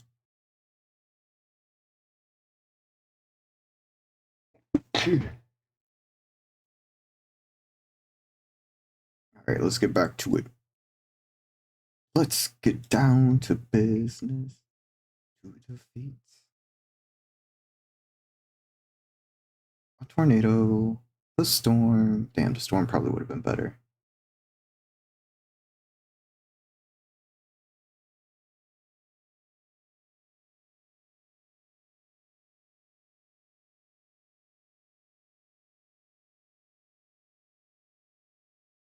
Let's get back to it. Let's, for realsies, here, ready to get back in.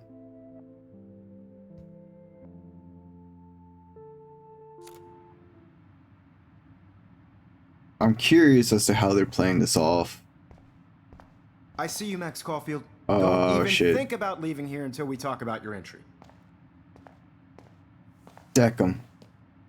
Just one punch just wanted to the know if nose. You'd like to spend the rest of your life in my darkroom. Your purity inspires me so much, and we could be so happy together.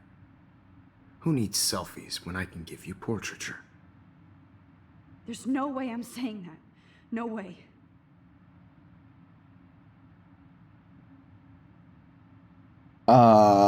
What? I love you, Mr. Jefferson. Our dark room.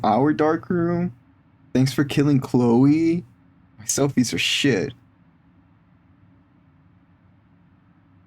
This is fucked up. This is completely fucked.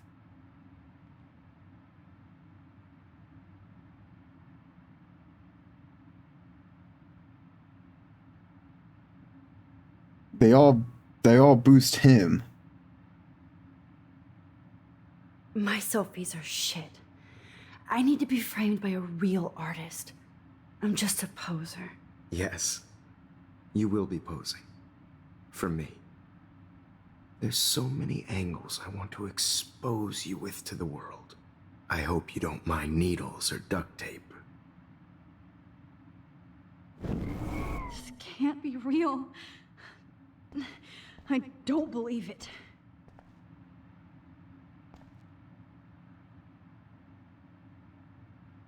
Max Caulfield forever. I don't care if this is a dream or a nightmare. I'm taking this picture. Wait, that's a Chloe Price forever. It changed? It's just changing. Shit is just changing.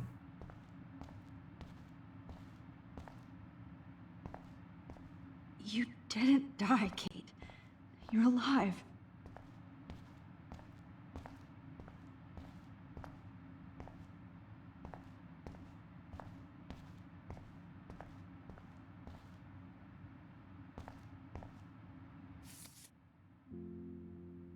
Whoa, what is this? Holy shit. Maxine, you keep fucking up. How many times does Chloe have to die in front of you? Maybe it would be better to actually, you know, have a life. Find my cat pics, please. My heart is broken. Max? In something room. Dark room? Dark room. In Max in the dark room. Take a selfie, ho. Yes, you're running out of choices. Let's all go to the lighthouse. Why? Max, why do you want to kill everybody? What did everybody ever do to you, bully? Fuck yourself. Sorry, go fuck your selfie. This is insane. Everything is just done, so we fucked up.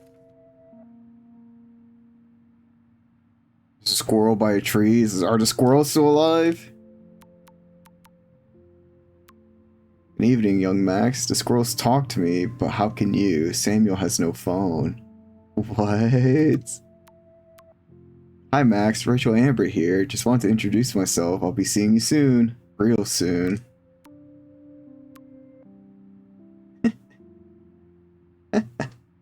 Bitch, do not mess with Frank or me. You got a snack? Oh, Pompidou. Max, I loved your photo shoot with Jefferson. He absolutely captured you.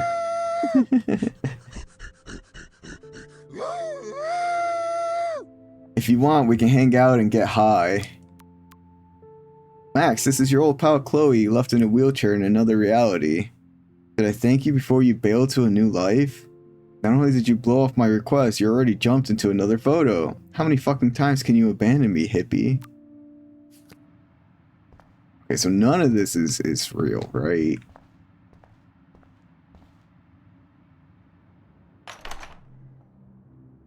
Oh, it seems pretty real to me. Seems pretty real to me. Oh, wow, we are walking at a brisk pace here.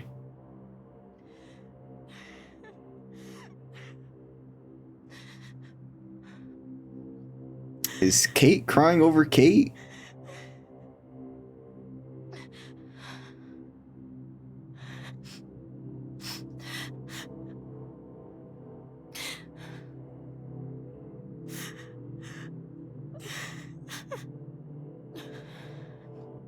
Well, this can't be good. Hey, Kate. Max, why did you stop me from jumping? What kind of friend are you? You never understood me, or what happened to me. Now my family will never leave me alone, and that means I'll always be alone. Thanks to you. Kate, that's not true. I've always been your friend.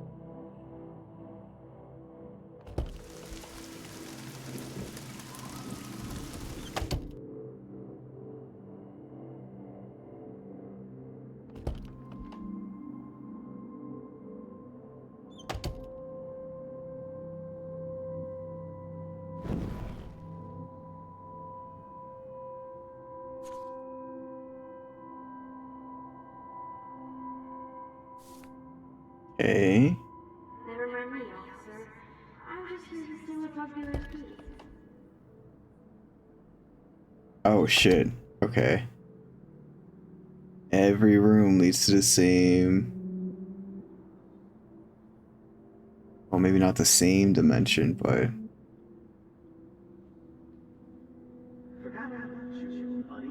We can even open this door? Oh shit. We can open every door?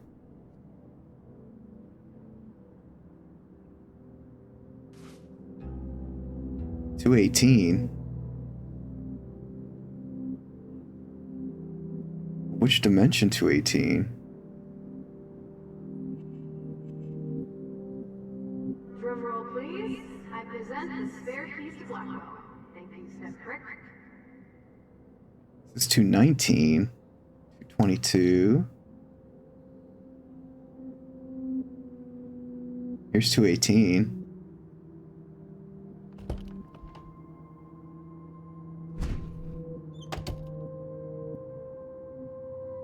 We're wearing Rachel's clothes now.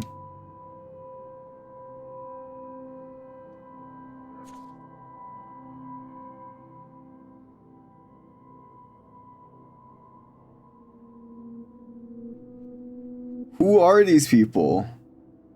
Tara Garcia? Mila Lee? Rachel Amber? They're students at the school?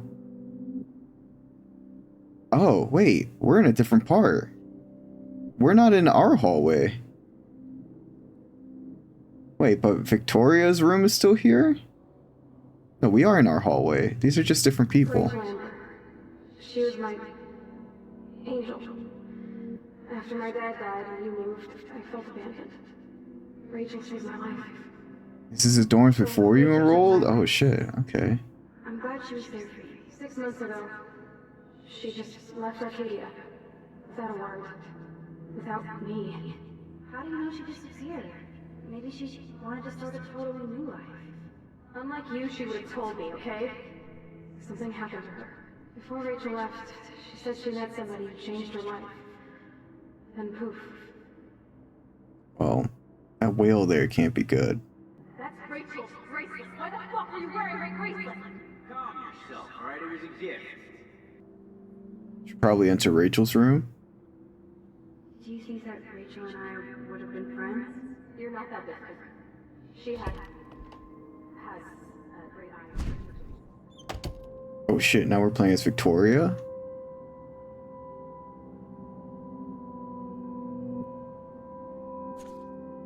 $221 is her room.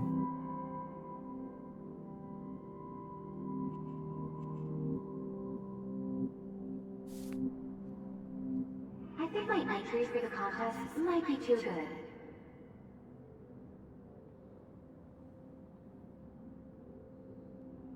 I know this has been an awful day. You can talk to me anytime, Mr. Jefferson.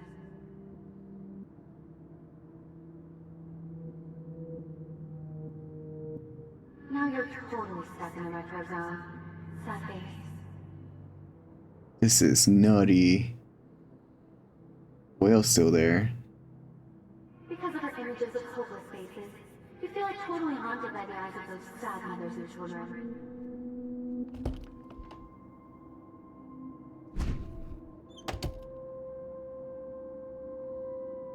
Okay, now we're back to Max.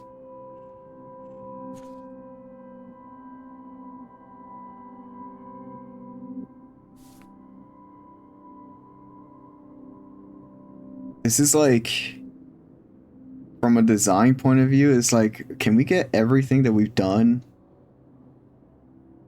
Look at me, I am Max Selfie. Oh. It's like, can we get everything that's happened to these characters and get all the assets that are pertaining to one character and add them to a... Whoa, what? That squirrel's fucking huge! This one is for Samuel.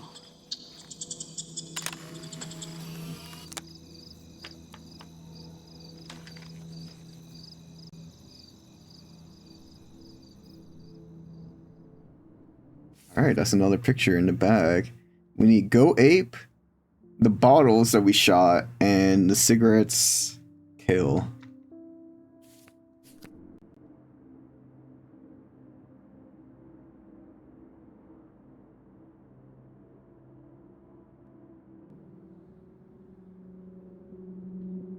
Hey, the whale's not there. At least there's that.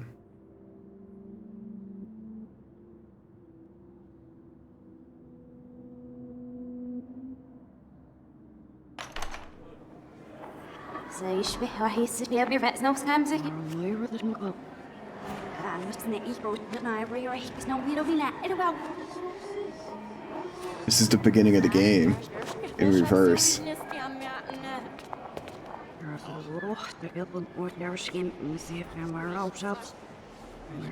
I'm actually sitting up.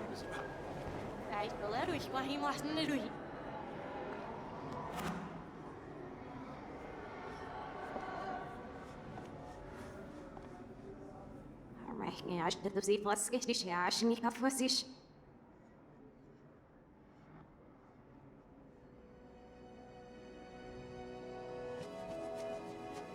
Is the song in reverse too?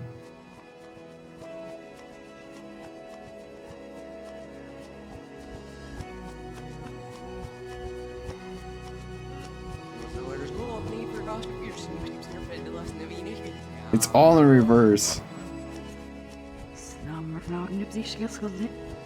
What?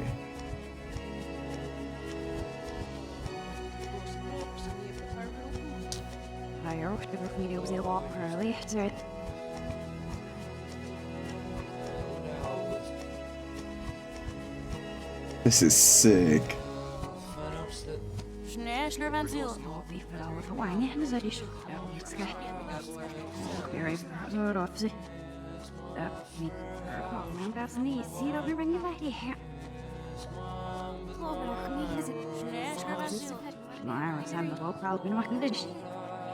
I totally can understand what's happening.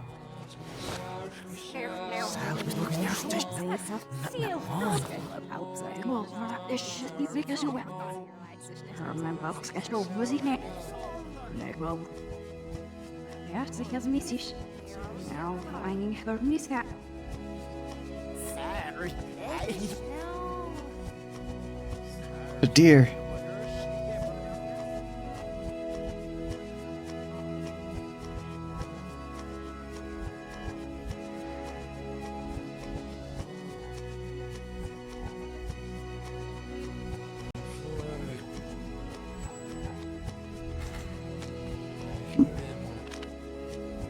What? That was pretty sick. That was pretty sick. That was pretty sick. Nasr Jeff.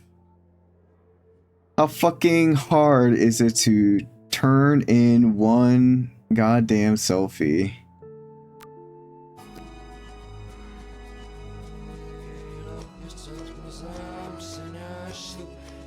What all do we have left for in pictures? The Go Ape and the beer bottles. Let's check the Warren's locker. I guess we passed it.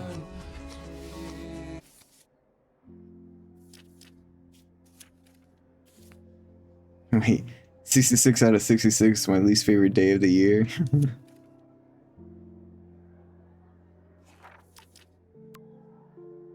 I just noticed that. Holy shit. Good catch.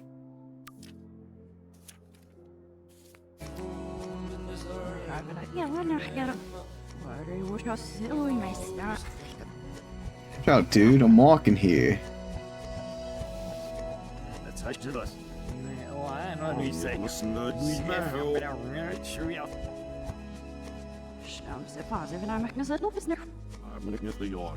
We couldn't see Warren's locker, could we? I don't think it's here.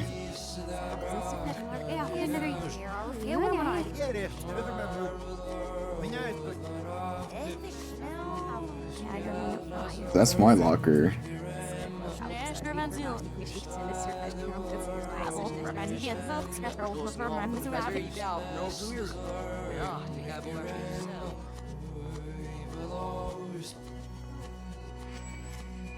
Alright, yeah, I don't think it's here.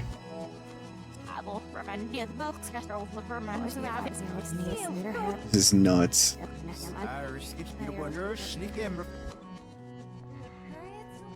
It's leading us back to where we saved Chloe the first day.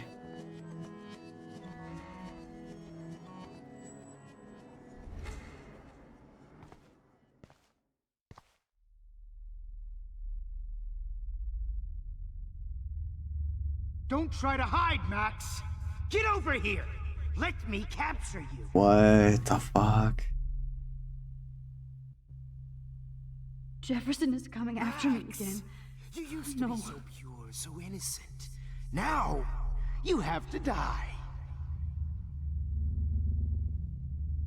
It's an art gallery in a woman's bathroom. Please understand, Max. The only place I can be my selfie is in the dark room. Hey. What the fuck is he doing there?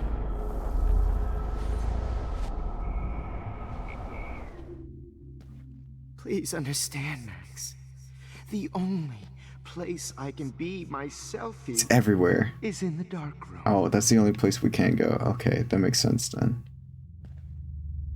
After everything I did for you, and you accuse me of making our sweet, naive Kate Marsh cry.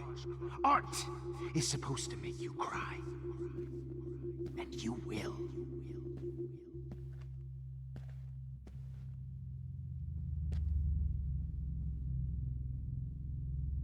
What happened to your spark, Max? I thought I could be your professor for life.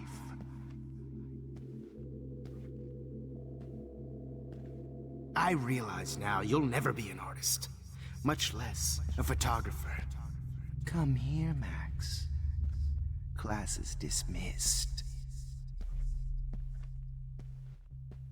This is so creepy. I miss those days when you looked at me in class. Blackwell, this is Principal Wells, and I'm here to drop the mic on Max Caulfield. Oh, we're not gonna make it.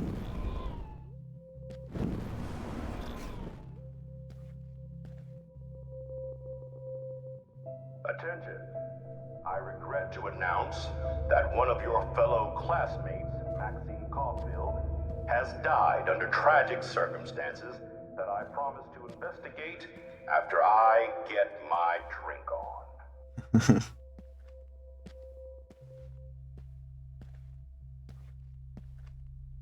Max, where are you? Max, come out to play.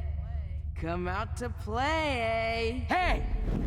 No. Come out to play.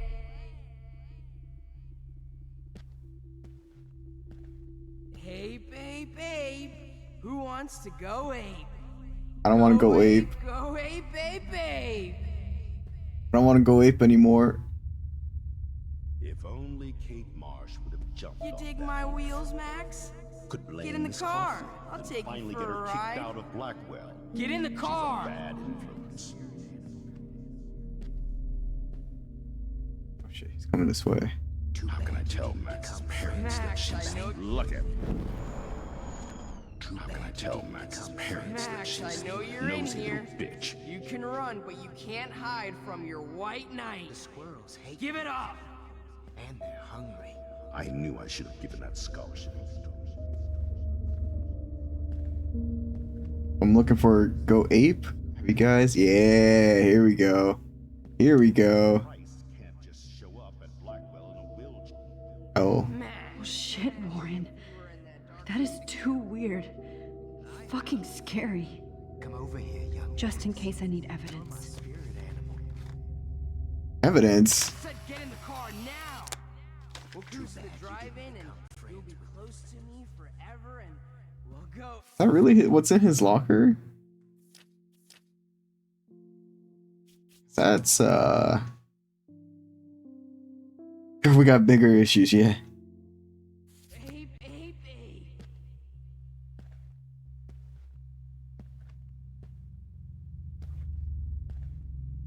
Where you going, Samuel? You have a scarf I can borrow, Max?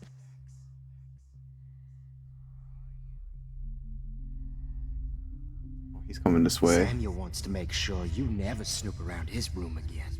My bad, dude. I totally did mean to snoop around in your room. Max. You're my spirit animal.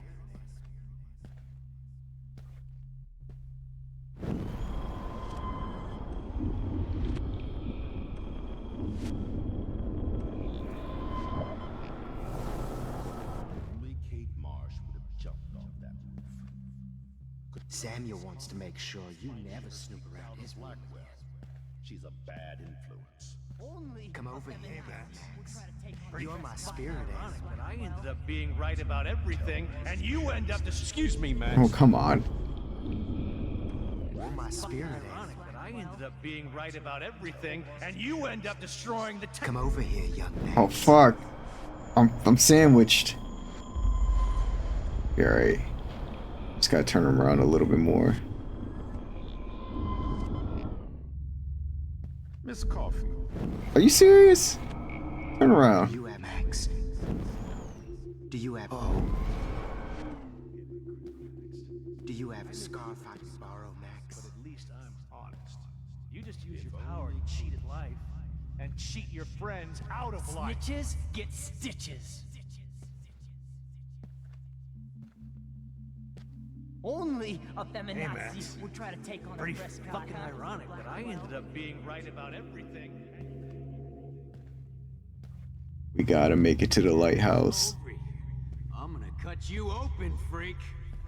What are the other pictures? The beer bottles. Okay, the beer bottles are the last thing. That should be here, probably. Those were my beans, Max. Those were my fucking beans. Not his goddamn beans. Bottles. I sure hope you don't think we're buddies Now that Chloe is dead, you won't be distracted in class. My fucking beans. Oh no. Bottles. This might be hell. Just because I'm mentally ill doesn't mean I deserve to die, Max. No, you're right. I'm not the one that killed you, though. Max, Rachel not only gave great headshots, she gave great head. Especially after I dug her body up to be with her one final time. Bro, what is that dialogue option? Holy shit. It wasn't an option, and you just told it at him. Just like, holy shit. Max, Max, I want to share my gift. Get your bony ass over here. I'm gonna cut you open, freak. That was intense. Those were my beans, Max. Those were my fucking beans. Go away, Frank. I want that bottle. I sure hope you don't think we're buddies now. Will be my greatest. These ones are too hard to find. Max. Max. Portrait Max. Max?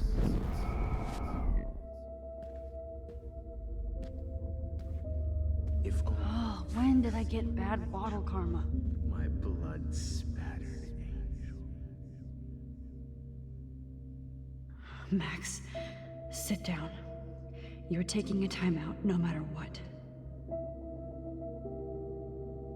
This is my nightmare. Let me have one sanctuary. This is intense. This is good. Of course, this is where Chloe and Rachel used to hide from the world. But I can't hide for long. Whatever reality I'm in feels like a bad dream. Am I just not learning my lesson?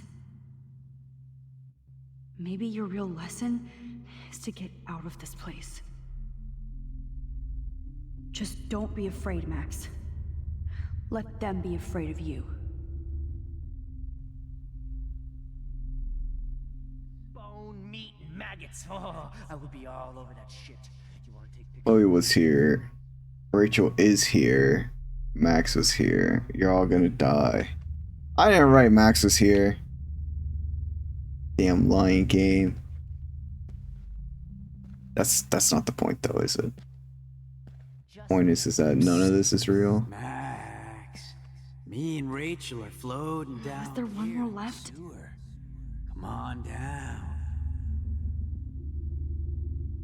We need one more bottle. There it is.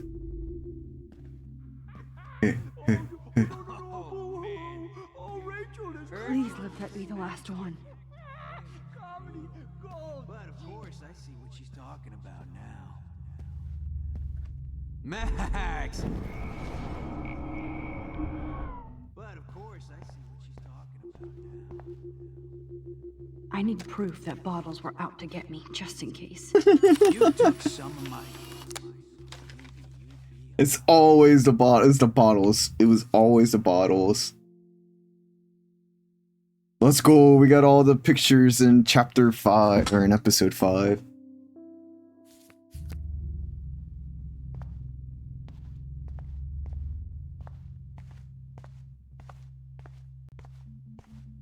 Another resting spot?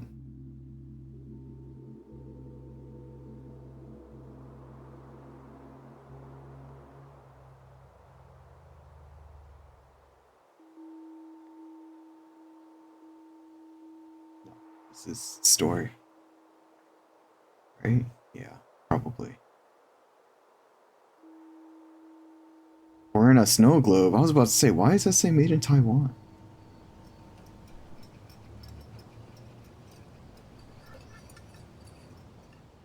Don't you dare question the chef. Right, like you're the real cook here? I am when your mom is away. I'll let her know that.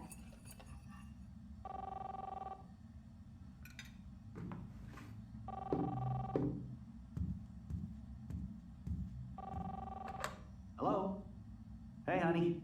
Just making a fabulous breakfast with Chloe and Max. We're all going to work at the Two Winds. What?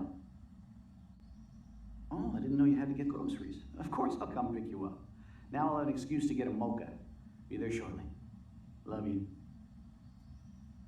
Excuse me, ladies. I have to go rescue yonder queen at the Save Mart.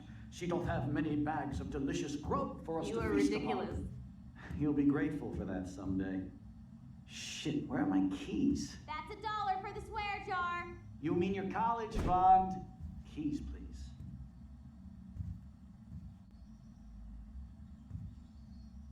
That was me burning the photo. Another $1 for the swear jar. You're bankrupting me. Aha! You can't hide from me forever. Now lock up after I leave. Play nice. Try not to destroy too much of the house. And no Chloe and Max wine tasting session. Dad. Hey Max, would you say hi to Chloe and Joyce? Don't forget to remind them that you let me die. Okay, William. Alright, I know this is our subconscious, but like... Oh shit, we're being burned. We're being burned away. How long will this nightmare go on? Is this where we've been the whole time? Okay, that would be really fucked if the whole time that we've been dreaming about all this shit and we've actually been in here the whole goddamn time. I think you'd be perfect for my new photo series on retro grunge.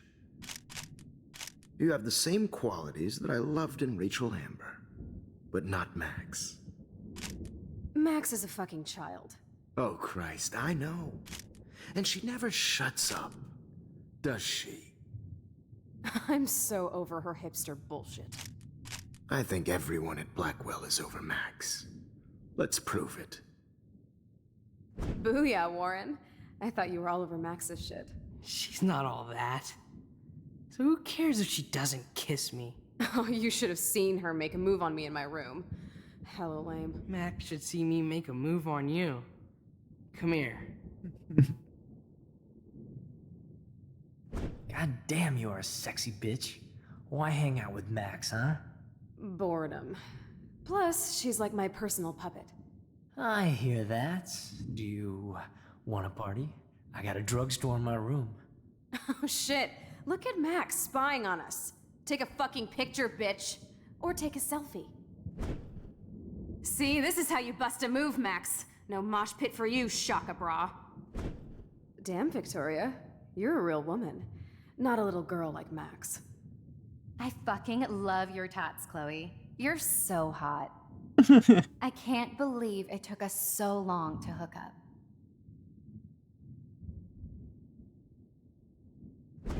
Why did you get rewind powers? You don't even know how to use them. Oh, fuck. Rachel's dead and you're still alive? Life is so not fair. I wish you would have never come back to Arcadia Bay. You're the real Storm.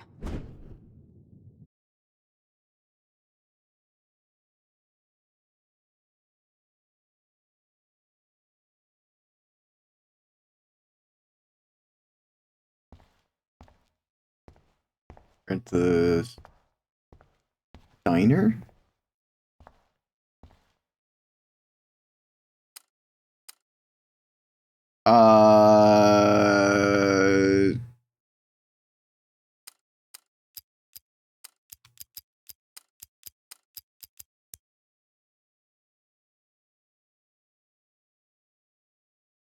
Great. Numbers are all over the place.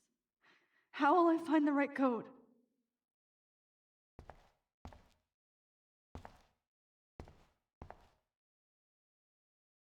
This is puzzle hell right here.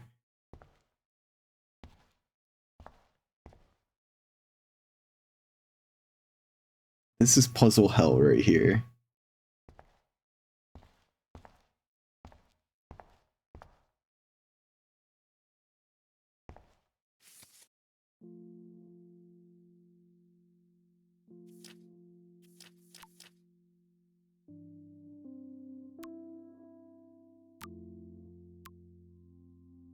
$15.12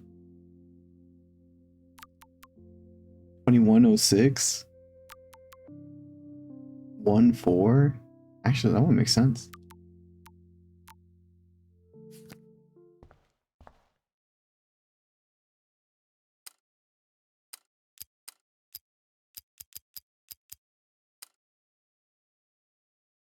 January 4th, yeah.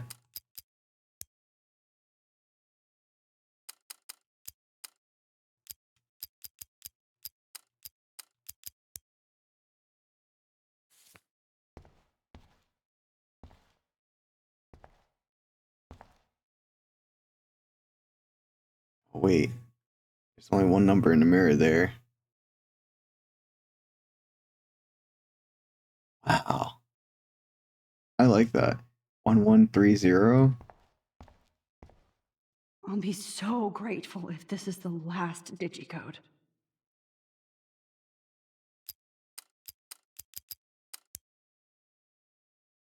Did I get it backwards? 0311. There you go. I did get it backwards. It's a mirror. Don't kill us, Max! I guess I'll never dance again, Max. Right when I was about to start a new life in California. Well, it sucks to be you, but like that's got nothing to do with me. Shit, Max. I thought we were on the same team. Now I'll die alone. Max, I hope you do the right thing. I hope. I was happy just being your friend. Why do you want all your friends to die? Max, please save us. Save the Bigfoots, Max. Please. Honey, I always thought of you like a daughter. And now you're gonna take me away from my family. Why would you do that? Max, you're exactly the kind of soldier I'd want by my side in a war. Son of a bitch, this is gonna hurt.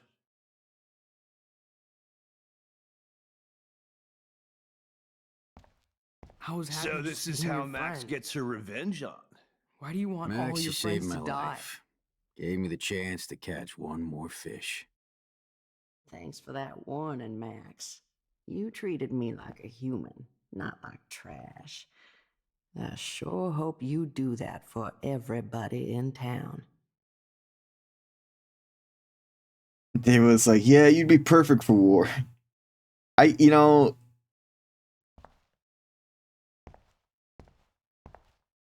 There's I always thought of you like a daughter. And now you're gonna take me away from my family. Thanks for saving me. Why would you Killing do carrying that? the load, So good buddy. not That's a cool. big 10-4. Wow, Max. Right when I finally find a cool chick to date, you have to kill us off. This sucks. I know I haven't been the best principal to you, but you've been a great everyday hero for us. Please save us.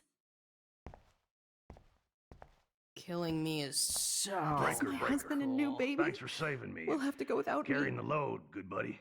That's Max, a big 10-4. I hope you can live with yourself after this. Who said that? I wish we had been friends, Max. But please, don't let me die like this. I'm still a teenager. Max, I truly am sorry for being such a bastard. You would have been cool to hang out with. I just don't want everybody else to suffer. Drink water, you dehydrated bitch! Yep, you got it. I don't. The one thing that they're trying to appeal to, right, is that, oh, you wouldn't let all these people die, right? You don't let all these people die, but, like, the thing is, people die every day. You know, it doesn't wait for you to be a certain age. It does just kind of, like, takes you whenever. You think it's fair to the people who died early on in life, as opposed to people who get to live really fucking long lives? Like,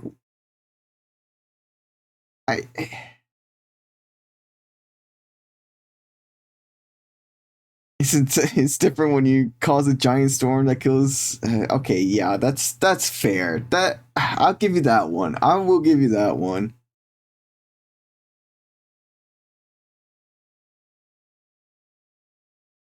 Thank you for the hydrate hemp.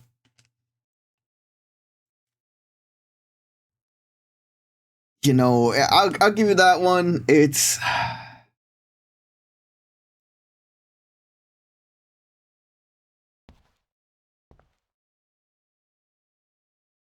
but are we 100% sure? Okay. Out of everybody, Samuel makes the most. Like, his argument is the best one out there, right? Right. Yeah. For sure.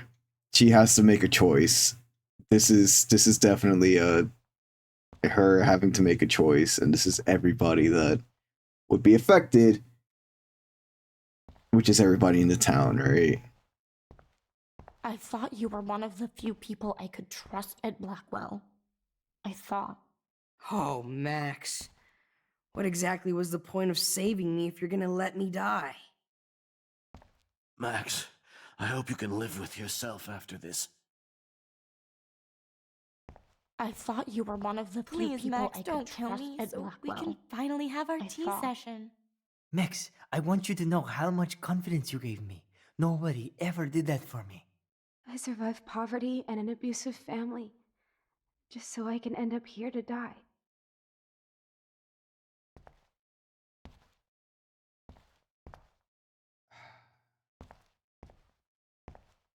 Again, like, I get it. This is like the whole guilt thing, and I understand what they're asking me to do. It's just like, out of everybody here who's making a valid point, it's the squirrels, right? It's Samuel and the squirrels. Samuel doesn't even care if he lives or dies. He's just like, don't fuck up the squirrels, dude. Everybody else is like, oh, but I could die. Like, this is my death. How could you do such a thing? And it's like, it's just the way it is, man. Like, we don't get to choose when we die. And I get it. The storm's all my fault, right? That's we caused the storm and to some capacity. But yeah, no, it makes sense though, right? Like, I don't know, life is just that. Nobody wants to die, but everybody does at some point. Sure. Again, I'm not trying to justify me killing a whole town. I'm just saying that, like, it sucks when people do die. Everybody wants to die at some point. I don't know, again, maybe just don't kill. Did you finish it? We're at the end. We're at the very end. We're at the climax of the final episode. How are you today, Liv? How was Overwatch? How did games go? I was watching a little bit.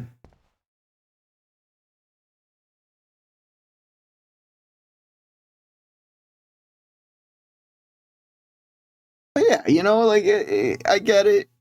I get it. This is our choice, and we have the choice to kill everybody here, it seems like. By that huge fucking storm, right? It went pretty good. I was kind of off my game today, but still had fun. Hey, I'm glad you had fun. And kill everyone. But again, the like, to me, like, that town be gay, do crime. But again, to me, everybody's like, oh man, I wish I didn't have to die. And it's like, yeah, so did Rachel Amber, right? She had hopes, she had dreams, she had a life going on too. But like, that's, again, I'm not trying to justify me killing the whole town. It's just, like, that's just Charlie problem is BS. The only one. Don't let the squirrels die. Is him. He's the only one, and maybe David, who's like, he'd be great in war, whatever the fuck that means. Maybe I'd be good at killing people. Maybe I'd be good at following orders. I have no idea. Dude's got issues, even in this.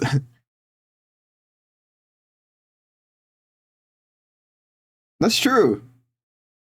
Like nobody deserves to. Well, I can't say that. Most people don't deserve to be murdered. Unless... What's going on, man?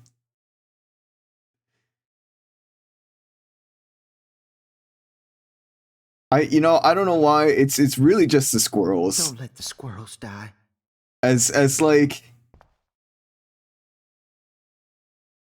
I don't know what it is about me being like, yeah, everybody, they fucking sure, like, I don't give a shit about them, but then it comes to the squirrels, I'm like, well, hold up now, we gotta this is the fucking squirrels we're talking about. They didn't ask to be a part of any of this shit,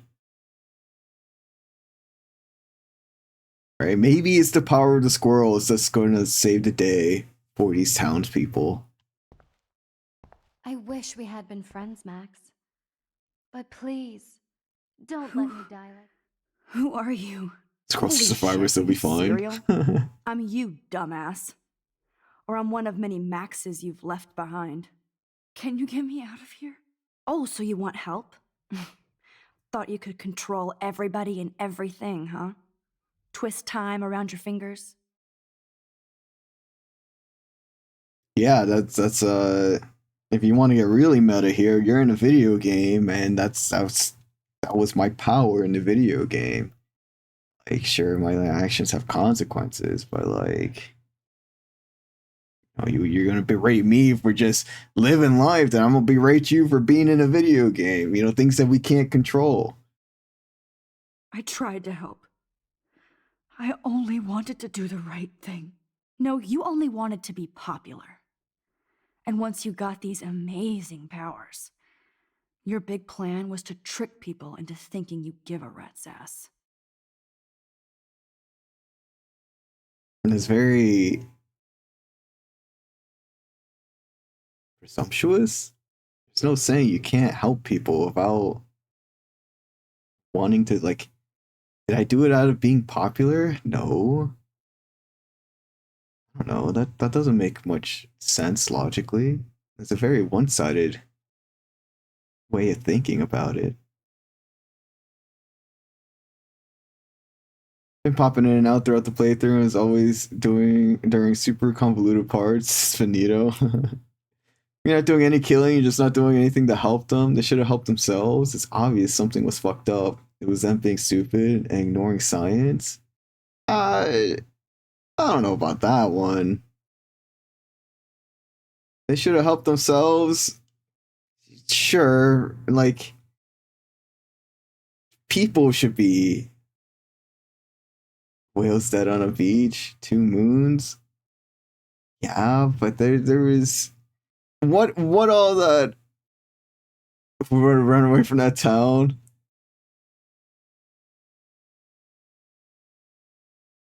Yeah, like that there, but none of that stuff, right? Even if all that stuff happens, none of that stuff could predict a tornado, right? Like there's weird shit that happens all the time that we don't account for.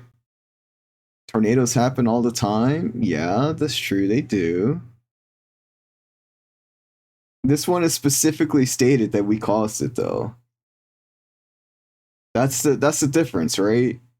This one is specifically stated that Warren, it's part of the theory, right? It's part of the chaos theory. It's part of the theory.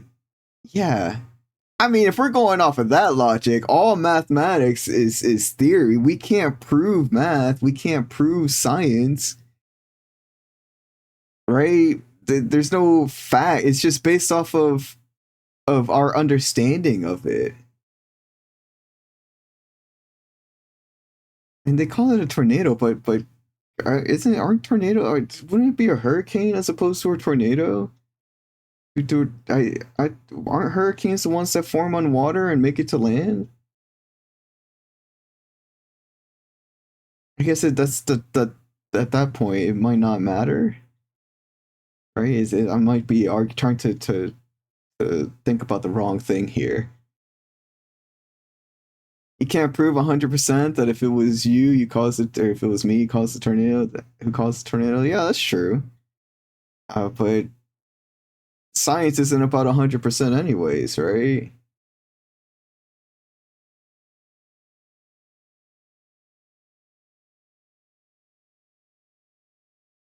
We did have the vision of the tornado, and it every time I'm trying to think, and this I don't think it's every time, or maybe it is. I'm trying to think throughout the game if it was specifically when we helped Chloe is when we saw visions of the tornado, right? Every time we saved Chloe from death, it's when we had the visions of the tornado. Is that I can't confirm it because I don't remember every time. But I do remember, like, in the beginning, we saw the tornado whenever we went back and helped Chloe, right? The train, when we saved her from the train, we had a vision of the tornado, right? Two inexplicable, beyond science events in one town, time-altering powers plus strange storm. It's not that far if I reach it connected to. Yeah, but causation doesn't have to be correlation, right? But true, like, it's true. You don't have to, like, you could put the two together, but they could be two separate instances. And now, of course, we know from playing the game and, like, seeing from different perspectives, right? Because she time travels, she was in timelines where there was a tornado, and that vision memories just got mixed. That's an interesting theory. We're gonna have an ad break that's about to happen, so I'm sorry, y'all. We're the ads are about to hit us here. We'll get back to the game after the ads for sure. That's an interesting theory that the tornado came from an alternate timeline and is kind of messing up the current one, right? But again, would that tornado have come into our timeline had we not messed with time to begin with? And if the answer is, if it was in a different timeline but not in our timeline, then we are still responsible for having that tornado change timelines into our current one. Oh my goodness, here goes a fucking bot.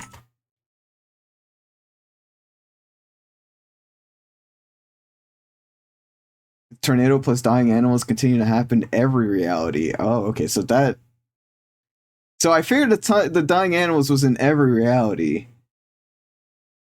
I couldn't, like, the tornado being at the ends, I guess it pairs with the weather being in every timeline too, right? The snow, the eclipse, the double moon. And again,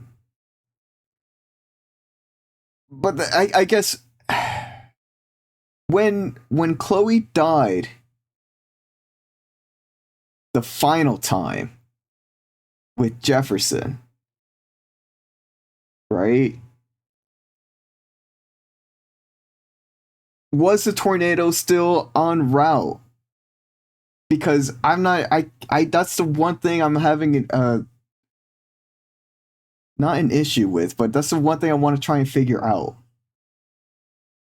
What's the bot say? Today's chat, play by play, we've got a philosophical debate on life and death choices in Life is Strange. He's pondering the guilt of power. What? Bro, while live chants for chaos and survival squirrels. What? Fungi questions the town's ignorance to science as Mav connects the dots between timeline and tornadoes.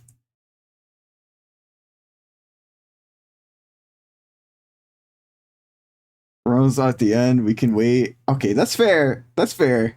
We can play the game. We can play the game. We can continue this again. This is just kind of the thought process behind it, right? This is all like, I'm sure maybe from what you guys are saying, it sounds like the story will kind of clear up a little bit as we play. But yes, it's just an interesting thought experiment, right? And again, it's kind of it is a trolley problem, right? But at the same time, it's instead of us just pulling the lever, we're the ones that cause the problem to exist, right? We're the ones that messed with time to make that decision of, do we save one person or do we save the whole town? Because we messed with time. Regardless of if the tornado was supposed to destroy everything or not, right? It's kind of insinuated. And again, we don't have proof for this. Welcome back from the ad break, y'all. We don't have proof for this, but it's kind of, there's this light connection between us messing with time and that tornado coming, and knowing the outcome of what's to happen versus not knowing and life just kind of doing its thing, right? Had we not, but again, the flip side to that is, does Jefferson get caught through all of this, right? If the beginning of the game, we go into the bathroom, we see Chloe die. We don't know it's Chloe, right? But we see Chloe die, and Nathan kills her, right? Obviously, people are going to hear the gunshots in the school, and somebody's going to investigate, and Nathan will probably get caught. But at that point, do we catch Jefferson in the act? Does Jefferson get away free? And if we try to intervene at any point in time because we know the outcome, does that mean that Jefferson gets to go away scot-free? Can't lower your screen brightness. Is it too bright? We'll get out of this menu.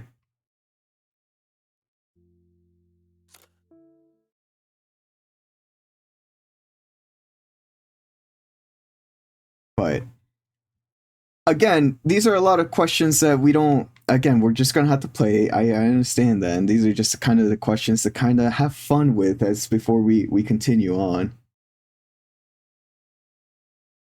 But your keyboard shortcut isn't working. You can't find a setting. Oh, fuck that. Fuck you, Windows 11. But yeah, there's definitely a lot to think about whether or not like. If we're the ones in charge of this tornado, which there's a good chance that we are, not 100%. This is all theory talk anyway, right? Including everything that's happening so far. But I guess it comes down to if we are in charge of causing the distortion in timelines in which, and again, in the many different timelines, right? All the shit happens in the different timelines. We have Max captured. We have David arresting Jefferson. We have Jefferson killing us, probably in multiple timelines, right? There's probably multiple timelines of Jefferson killing us. So, like, let's see where this goes. Let's see where this goes. I do care about helping each other, not for popularity reasons, but because you can care for people without expecting something in return. And despite the guilt tripping that the self-consciousness is doing, right? Like, I guess it's just not something I'm taking into consideration when making this decision. I do care. That's why I was trying to make friends. By telling people what they want to hear. You were just looking for a shortcut because you can't make friends on your own. That's not true. I have great friends, and I've used my powers for good. Please, stop playing innocent. You're a goddamn hypocrite. You've left a trail of death and suffering behind you. That was not my fault, you son of a bitch. Don't you dare talk about our mom that way. What about the crap that was your fault? Wait, let me guess. You fucked up time and space for your precious punk Chloe? You think she's worth all that?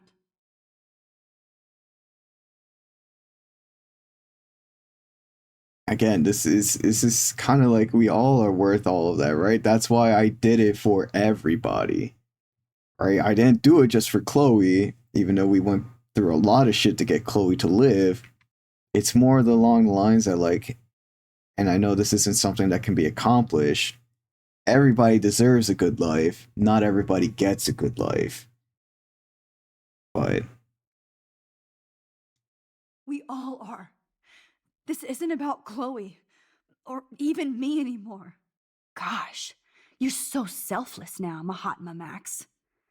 It's too bad you pissed your power away on high school drama. Chloe does a better job of guilt-tripping me than you do. Because you let her bully you. It's called Stockholm Syndrome. why are you throwing around Do that words? homework, so you'll have to learn the hard way. Like Rachel. Just shut up. You're not scaring me anymore. I'd be more worried about Chloe killing us than Jefferson. Max, do you really think she has any feelings for us? You're just another puppet. Man, you are so stupid. I'm embarrassed to have the same name. And someday Chloe will destroy... Oh hell, speak of the devil.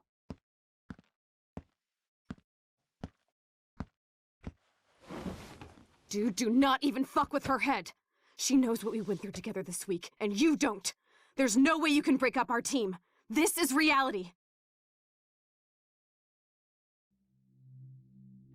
After 5 years, you're still Max Caulfield.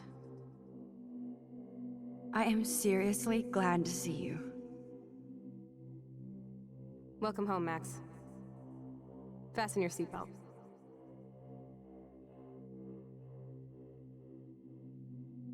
again, this shows like a great direction of boundaries, right? And taking accountability for our actions and not trying to say, well, because they're this person, or try to make any excuse for anybody, right? This is we have to take the actions at face value.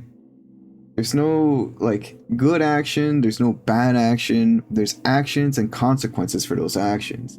And now we as people give value to that, right? We are the ones who say, well, that was a good deed you did, or that was a bad deed you did. We're the ones who give value to that. So what it means to have a good action, right, is it's just, we want, if we're trying to have everybody live a peaceful and long and fulfilling life, right, then that's our goal, and then we can put good actions and bad actions towards that goal. Not everybody has that goal, right? So good actions for others' goals who have what I would deem as bad or evil or whatever, those actions are going to be different than mine, right? Those actions, or those actions, those labels are going to have like the inverse, right? If there's an inverse me out there, then what's good for them is not going to be good for me. It's going to be bad, right? And that's kind of like the balance of things, right? That's just how things work. But the ultimate goal, like, or not ultimate, but hopefully the goal that people strive for is to have, like, for wanting everybody to have a good life. And sure, there's not gonna, you're gonna run into many people who don't want that life for others. We see it today.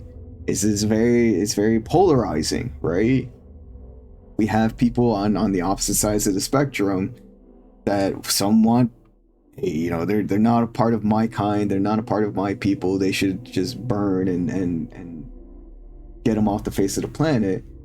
And we have, why can't we all get along and come together and just live together peacefully and try and coexist with each other?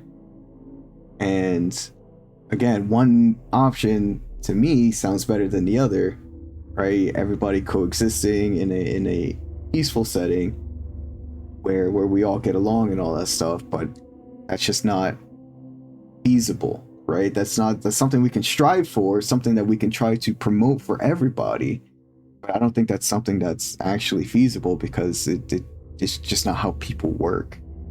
That's just not how people as a whole work.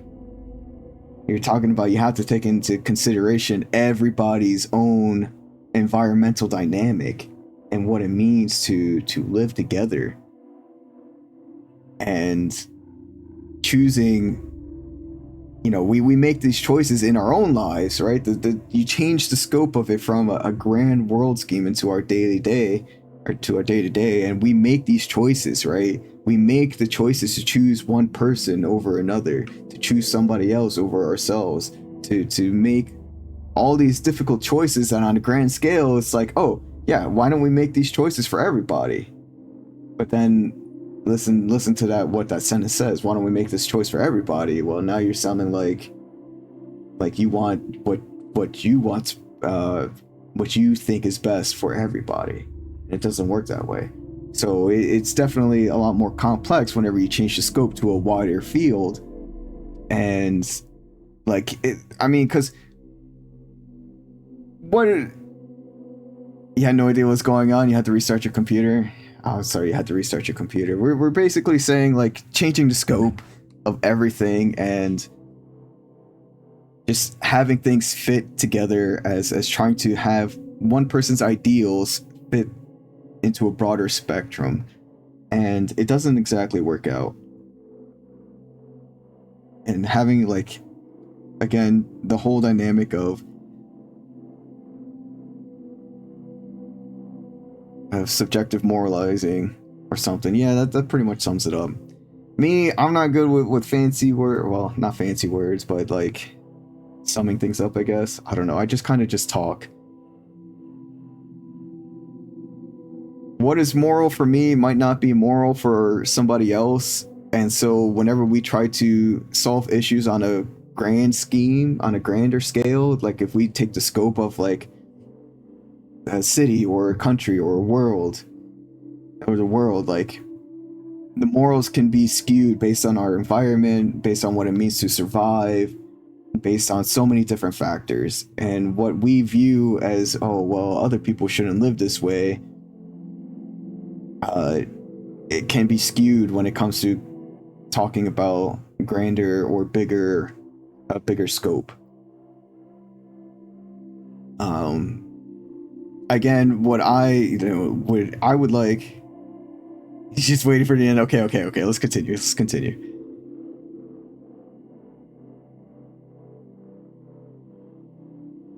I know it was your birthday last month. This was my real father's camera. I want you to have it. Yes, of course it's cool. Thank you. This camera is so sweet. Now that we got that mushy shit out of the way, I feel like stage diving. Let's thrash this place. Yep, I'm fucking insane in the brain. Let's dance! Shake that bony white ass. Or take my picture with your new camera. This song fucking rules. Can't dance, hippie? Come on. Rock out, girl! Yo, turn it off! Turn it off! You need to hide now. My stepdad will kill me if he finds you here. Rock out. Yeah, I like the subtitles. Put it like that too. You were here today, Max. You saved me. I'm still tripping on that. Seeing you after all these years feels like... destiny. If this is destiny, I hope we can find Rachel. I miss her, Max. What the hell is this? Snowflakes? Or a storm is coming? Max, start from the beginning. Tell me everything.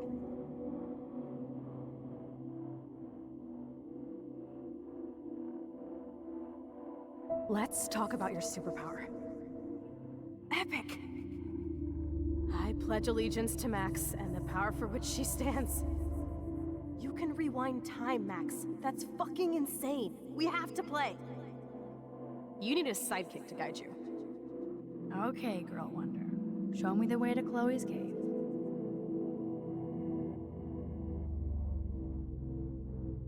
Welcome to American Rust, my home away from hell. Raw and rough. It suits you. Max, do you know how awesome this is? I get my best friend back, and she's also supersized. I don't feel so super. Max, here, let me help you find a place to chill. You freaked me out there. Do you feel any better now?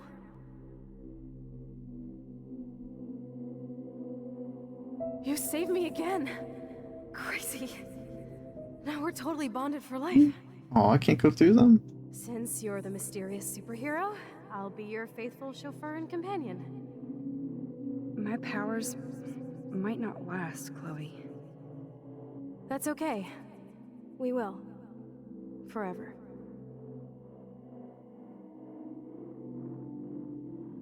I'm so glad you're my partner in crime. As long as you're my partner in time. I might get on the other side of that door before you, Lupin. The race is on. See you soon. Welcome to my domain. You are magic! I have no clue how the hell you got in there, but you did it, sister. Yeah, sister. Max, you better come check out these files. It's not a drawing. Look. Rachel in the dark room. Rachel in the dark room. Over and over. That's it. No, you are not taking the cozy chair. Max, do your powers include mind reading? Or did you just rewind because I tried to steal the chair? Shit, I'm confused. It's the powers of best friendship. I know how you roll.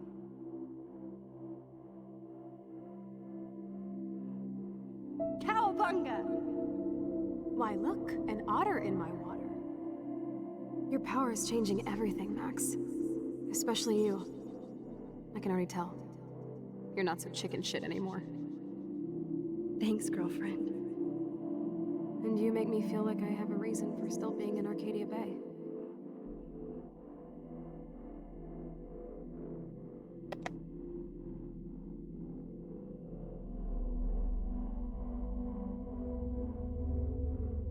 Let's call it a draw. I'm gonna freeze my ass off when I get out. You look cute with your hair soaked in chemicals. Hide! Hide! You can't Hide. go back to your dorm now. You're a Blackwell fugitive. Crash at my place tonight. Photobomb! Photo hog. It feels like a different world from yesterday. We left a skid mark on Blackwell last night. Wish we could just hang out all morning like we used to.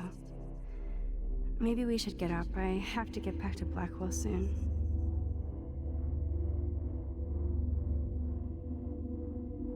You know, I wouldn't be surprised if this is Max's journey through grief.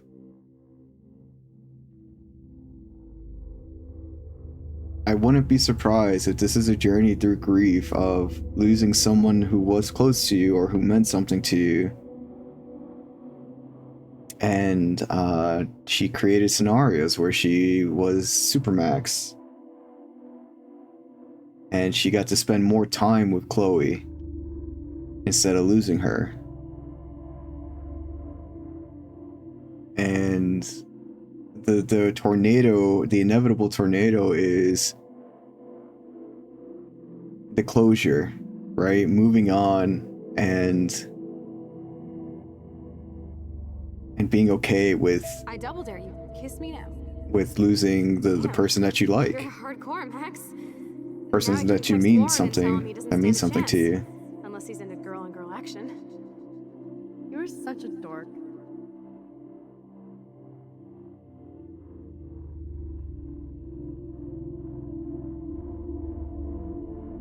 You're talking scaring me? This demonstrated social intelligence +1 humanity. What's going on, Six? How you doing today?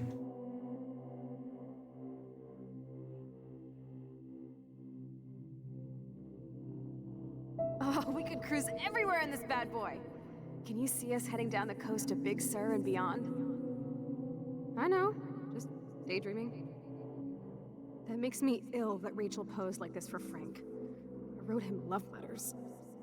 I can't believe she was banging Frank. Rachel straight up lied to my face. Why didn't she say anything? Because she knew how you would react. And she wasn't much of a friend, huh? Just another person who shits all over me. Why does everybody in my life let me down? My dad gets killed, you bail on me for years. My mother gloms onto stepfucker. Now Rachel betrays me. All well there? Waking up to a new day in Europe? Well, I hope you have a fantastic day today. I hope your day is a good one. You know the rules, Dad. Dude, I am so lucky that my father is cool. Max, you are being so fucking strange. You feel okay? Chloe, I am awesome. We are awesome. I mean, Fungi, it would explain so much, right? It would explain so much given the concepts of this game of losing people, starting from Chloe losing her dad, Chloe losing Max, Max losing Chloe, Max losing Chloe in this scenario, Chloe losing Rachel. Weird, hanging out with you again. I know. I'm glad we are, though. Look, the worst thing you can do is treat me like a baby. I still want to laugh and talk shit with my best friend. Can we stop? This is seriously the best view of the sunset. What do photographers call that? The golden hour.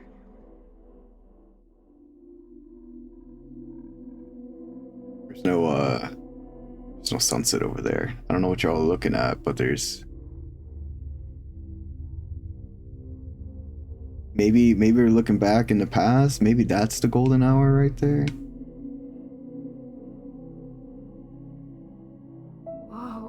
awesome picture. We look so badass in our pirate gear. We should have taken over Arcadia Bay when we had the chance. Listen, Max. My respiratory system is failing, and it's only getting worse. I've heard the doctors talking about it when they thought I was zonked out. So, I know I'm just putting off the inevitable while my parents suffer along, and I will too. This isn't how I want things to end. What? What are you saying? I'm saying that being with you again has been so special. I just wanted to feel like when we were kids running around Arcadia Bay and everything was possible, and you made me feel that way today. I want this time with you to be my last memory. Do you understand? And then we time jump to avoid the grief, right? We time jump to a different area to avoid dealing with the grief. We went back in time to avoid dealing with the grief of losing Chloe in the very beginning of the game. We went back in time so that we wouldn't have to deal with the grief of losing Chloe in the train. Chloe, you're back. I'm so glad you're here. You sound high, but thanks for the morning grope. Since we were up all night playing CSI Arcadia Bay, I was still spaced out here trying to put all this info together. To avoid dealing with the grief of all of our life's actions, right? The choices that we make that we didn't like, we had the ability to change. All those binders are filled with other victims.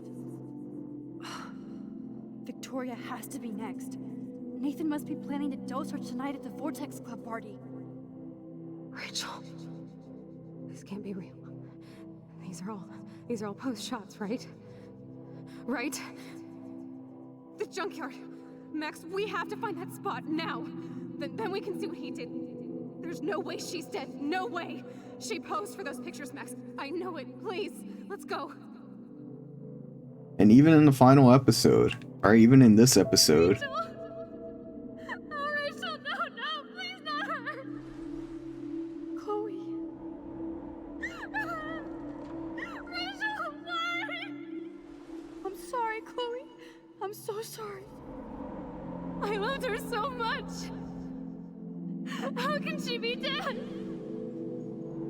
What kind of world does this? Who does this?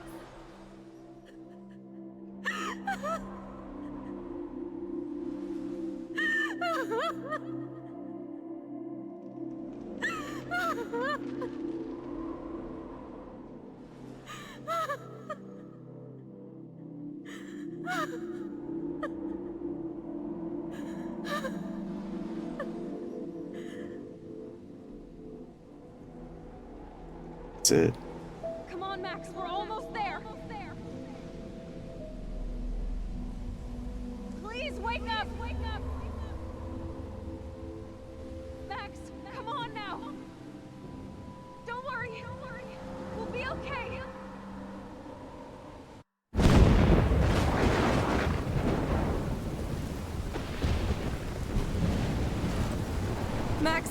Max, can you hear me? Please say something. Chloe? I must have passed out. Thank God. Don't you ever do that again, okay? I swear. But that nightmare was so real. It was so horrible.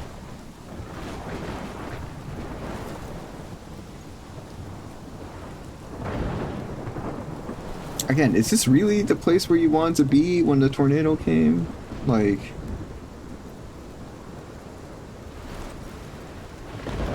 This is my storm. I caused this. I caused all of this. I changed fate and destiny so much that I actually did alter the course of everything. All I really created was just death and destruction. It's a good view of this time for what is to come. You were given a power. You didn't ask for it.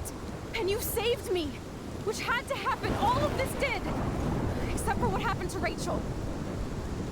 But without your power, we wouldn't have found her. Okay, so you're not the goddamn Time Master, but you're Maxine Caulfield. And you're amazing.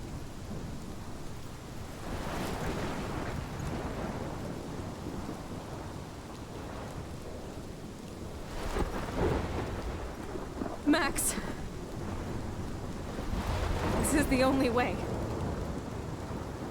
I feel like I took the shot 1,000 years ago.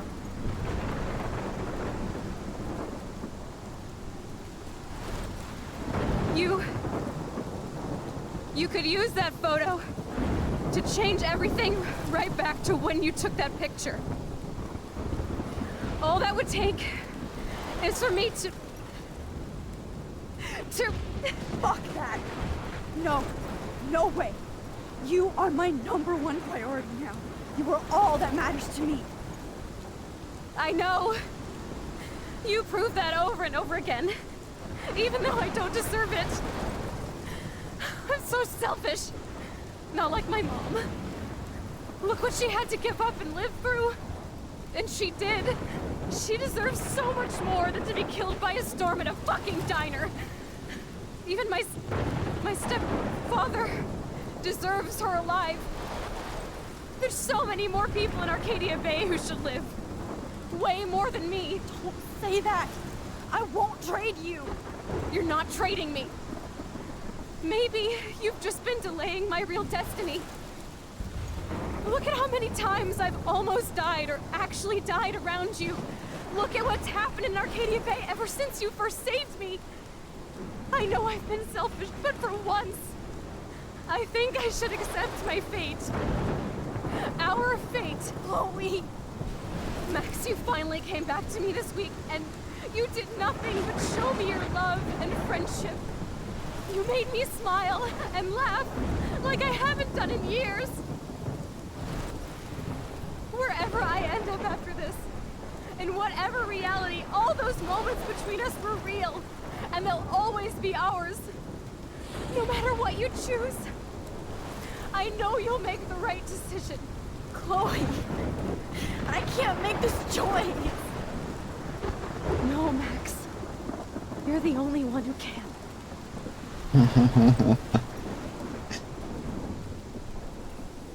What a game. What a choice that it's giving us here. Oh man. I'm curious. I'm curious to hear y'all's input on this. For those of you who chose to sacrifice Chloe in the last of her time before she died, right? Before she would have died in that alternate timeline. What is the difference between that timeline and this one?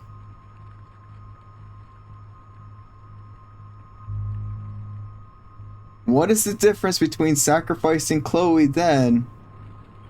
Okay, so in the alternate timeline when Chloe was dying, right? And pulling the plug versus not pulling the plug. What's the difference between that choice and this one right here? Pulling the plug now versus not pulling the plug now. I have my answer, but I want to know what y'all think.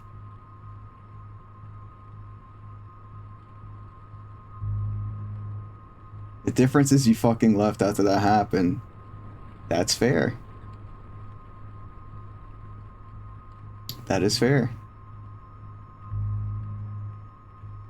You were like, fuck this reality, bye. Yeah, you were scared. Like, yeah, that's just fair. You were like, there's gotta be another way, right? This choice has wider consequences. Okay.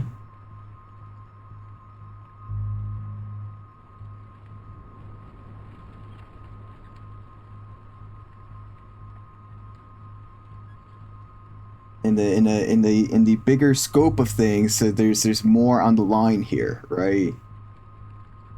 There's much more than just one person's life that is that is being affected here. The version of Chloe you're sacrificing here is different, or sacrificing is different here. Yeah, that's true too. This is a different Chloe. This is a completely different Chloe, completely different life. The cavalry's here! McTiggs, welcome on in. You've caught us at the very I'm pretty sure this is going to be the last decision of the game. We're contemplating whether or not to sacrifice Chloe or sacrifice Arcadia Bay. I was Metro Exodus. I hope you had a good time. I hope you had a good stream. Tuned in for a little bit during whenever I was playing the game.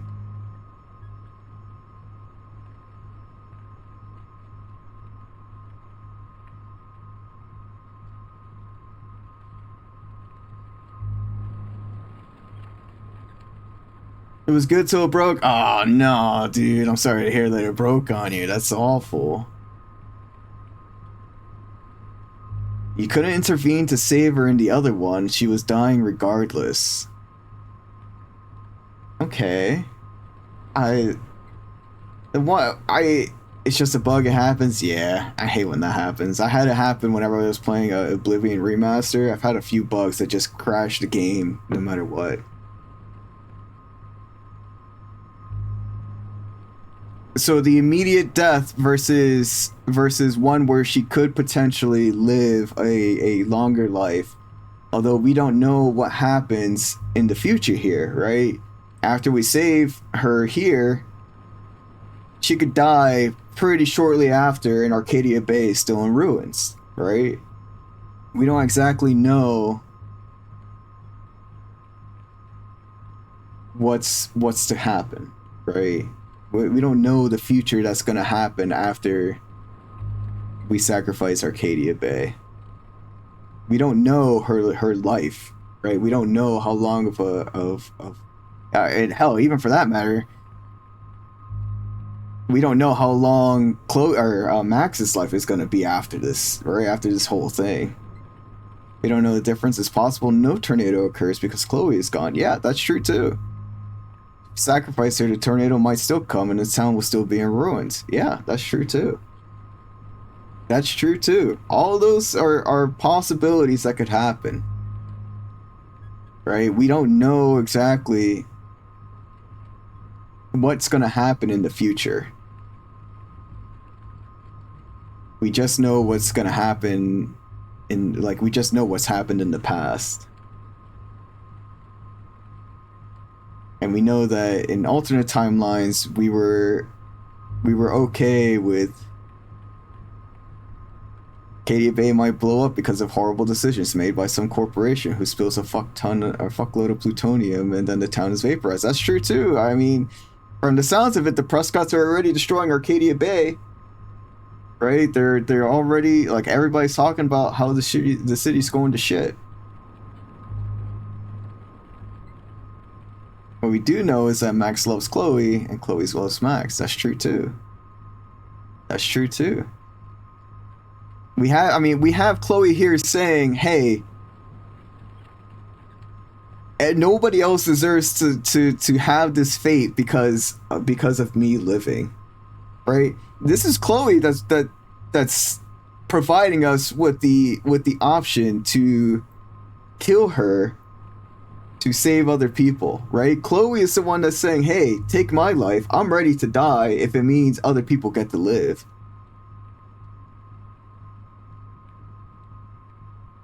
But also consider that Chloe's depressed and she doesn't feel her life has that much value. She didn't feel like her life had that much value in the other timeline either. Right? She had a happier, well, a more love-filled... The story is not that open-ended. It's all kind of face value right now. I see. It's an interesting thought. I think it's an interesting thought experiment.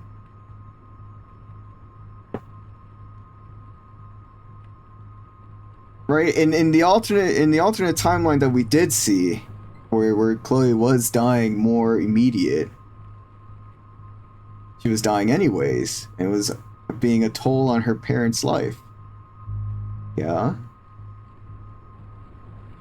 still doesn't change how she felt about her life, right?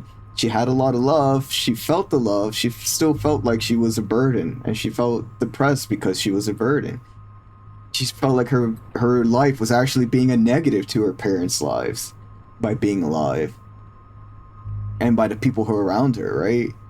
It's still the same Chloe, right? She's still in an immense amount of pain in this timeline. Maybe not physical, but mental anguish, right? And grief. It's still the same Chloe, right? She still has the same mannerisms. She still wants to save everybody but herself. In that timeline, in this timeline, she wants that. Right? That's what she wants for the people around her, for the people that she loves. She wants to sacrifice herself so that other people can not have to deal with what comes with being like the price of being around, right? Which is a weird thing to say because like it's although that is a true thing, we don't like, I can't say that, but what I was gonna say, some people don't typically put the price around being company, like in company with other people, right? In the presence of others, we're not like, you know, some people are, but again, I can't even say most. Some other people are just like, yeah, you're not a burden, or we love having you around, not because of any intrinsic value or not because of monetization, like any monetary reasons. We just love you being around for you, who you are. And again, this is the same thing, right? Sacrificing herself to save her loved ones. Again, it's the same thing. It's the same thing as when she was on her deathbed, right? It's the same thing here. She still is the same person who wants to help others around her.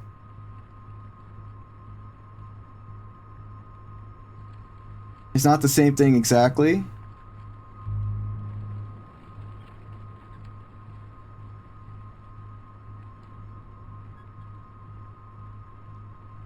Exactly? No.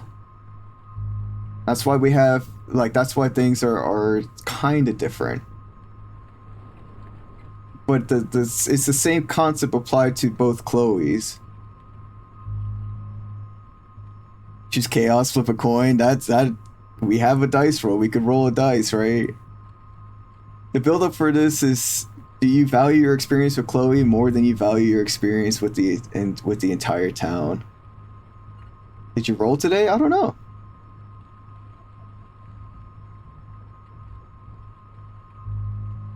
That's an interesting take on it. That's an interesting take on it, Evie. I do see that as a thing, right? It's kind of, I do see that choice is you have to put a 1,000 at the end of it, McTiggs. I do see that as her choice, right? I do get that. I do definitely see that. Ooh. Got 69. Nice. Do you want to spend the rest of your time, the rest of however time you have left with Chloe, or are you okay with knowing the fact that her loved ones and people that you got, like, that you started to know and you started to become friends with, who became your loved ones too, are you okay with them dying? Right? Are you okay with everybody else dying so that two people can stay together? Like, yes. so that you two can be together, or are you okay with being separate so that life can go on as they were, right?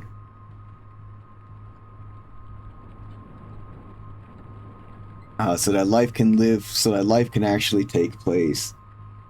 And I don't think there's a right or wrong answer here, because again, there's just actions and consequences for those actions. So whatever we choose is exactly just how we feel, right? This is something that we want to choose. Are we okay with pulling the plug, or are we not okay with letting go?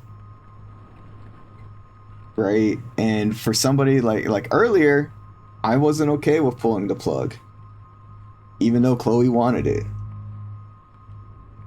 Right? So why am I okay now with pulling the plug, even though Chloe wants it still? And I think it's that the stakes are a little bit bigger, right? In this case, it's that we believe that we're causing the storm. We believe that everything that's happening is because of us. And if we can change that, would we? Just to come to peace with what she presumes to be her fate. Without your intervention, she would die in either reality.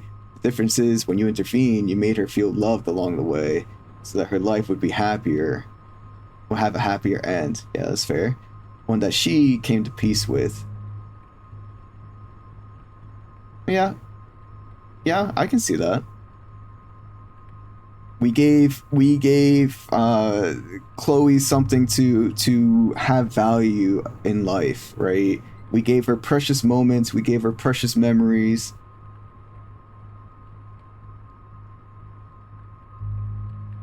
And she's okay with how her life is going to end, despite it having to end. Again, this is letting go versus holding on, right? What we talked about earlier in the hospital scene. And on the scope of it, right? When you change the scope, what does one death mean versus many? Versus what is the death of a loved one? Sorry, not one death. The death of a loved one versus many mean. And again, on the scope, like on different scopes, it's just how you interpret it, right? Could I pull the plug then when you know, I knew that she was dying and there was nothing I could do? No. Could I pull the plug when she's, again, asking to die, but we know, or we assume, that the tornado is because of the city, or well, we know the city's gonna die, right? We have, instead of just something that's just going to happen naturally, right? We now are we now have a scale of which is more. Do we sacrifice the Chloe who wanted to die in both scenarios so that her parents didn't suffer, or do we sacrifice her when we know that the whole city? The option here is gator community. That is true. You don't get to have both. That is very true. That is very true. We either get to choose. There wasn't others will die as a consequence. It's pride. Kill Arcadia Bay. Here she speaks of not wanting her mother to die as a result of this. Others won't die, yeah, but it's heavily implied that her mother and father will be financially ruined by the time that she does die. So she will feel like she's responsible for her parents not living their life to the fullest, even though her parents don't think that way. Is it like crippling debt is exactly what the name implies, right? And it's very hard. Like, they're already in the red so much. People can rebuild, though. Yeah, they were about to lose everything. They honestly were about to lose everything. They were about to lose Chloe. Like, maybe they could have moved Chloe to a hospital, right? And have her on hospice. And they would lose everything. So they would no longer have anything that they had.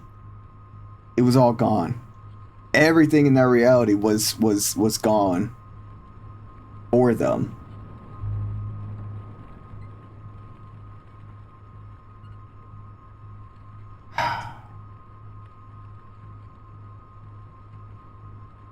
Oh man. This is a tough choice. This is a tough choice to make. Do we be greedy or do we not? Do we make the solo option or do we think about the bigger picture for this? With nothing left in Arcadia, that would free up Chloe and Max to... Yeah, that's my question. That's the question I have to answer. If it's worth it. Right? What is my worth to all this? And do I just kill the person that means something to me? Does your journey with Chloe matter more, or does Arcadia Bay standing matter more? That's fair. That is definitely the choice, right? Do we value the limited amount of time that we had together? And come to terms with grief? Or do we let the grief save that grief for a later day? Well, I guess it will still have the grief of the whole town, right? Plus your future. You go to school here, and yeah, that's true. Although I think Max will be fine without the school. But again, how selfish would it be to choose to save Chloe, right? That... Well, sure you do. You lose all the friends that you made here at the school. You're gonna lose everybody. You're gonna lose your friend Warren. You're gonna lose your friend Brooke. It's not about gay or not. It's about Chloe being someone that matters to you. Well, it's the most selfish, isn't it? Choosing Chloe? Yeah. It could be Chloe, it could be your sister. Oh, sure, it could be your mother. Yeah, it could be. But in this scenario, it is Chloe, right? And in this specific scenario, it's choosing to give up your loved one, which in this case would you know, is your someone who you fancy into hoping could be your partner, right? In this scenario, it's choosing to be gay with your best friend or your community.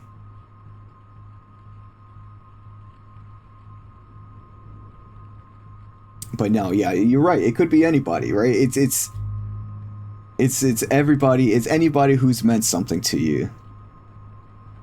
And in this case, it's somebody who you... Oh, no. Yeah, I understood. I understood you, Evie. I got you.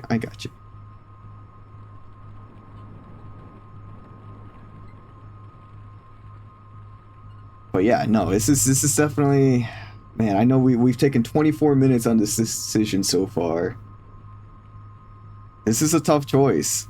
And I know we could just play it and then not rewind it, load the game, because I'm not sure if we'd be able to rewind it after this. It seems like a kind of final decision, or replay the episode if we really wanted to, which in that case would be like rewinding it and then choosing a different outcome. So we would just be rewinding with extra steps, and we would come back to the same decision of it's messing with the game and like rewinding all the time. Is it really fair to the people involved? But that's more of a not a here or now decision. That's just something completely different. The question is, do we choose the loved one, or do we choose the people? Well, I guess they're both loved ones, right? Because Max does love her community. It's not just for popularity, right? We did love those. We do love those people too. We do love Warren. We do love Brooke. We do love Taylor. We love Dana. We love all those people, right? I think what makes this easier for you is that it isn't I choose you. I don't care if the world burns as long as we're together, but it's instead you will resent me for choosing you over the town, all because I valued my feelings for you over what you want. But also, I didn't play the whole game, so I might not have the clearest read on it. No, I mean, that's pretty much what it is. That is another part of it. And again, it goes into like pulling the plug versus not pulling the plug, right? If back in the alternate timeline, I know personally I said I couldn't pull the plug, right? Both of these are Chloe's choice. In both realities, she wants us to murk her off. She wants us to get rid of her.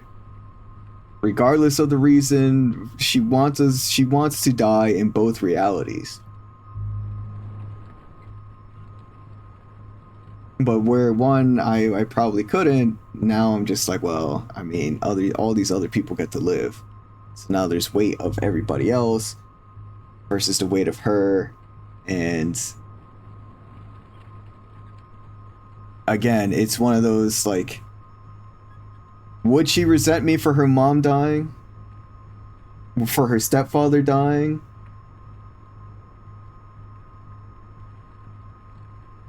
It's no deeper metaphor or here strings attached. The choice, I think, just reflects how you personally played the game and what you took away from it. Yeah, I mean, sure. Yeah, that's how it can be, yeah. It's definitely it's a tough choice. It is a tough choice to make. Do we sacrifice Chloe or Arcadia Bay?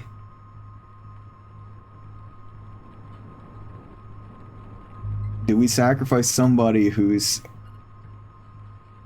Yeah, I mean, it's a tough choice. It's a tough choice. It's a tough choice to think about. Your choice was quick.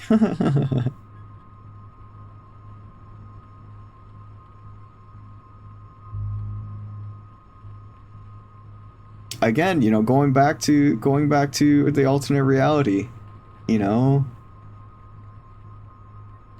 it's like,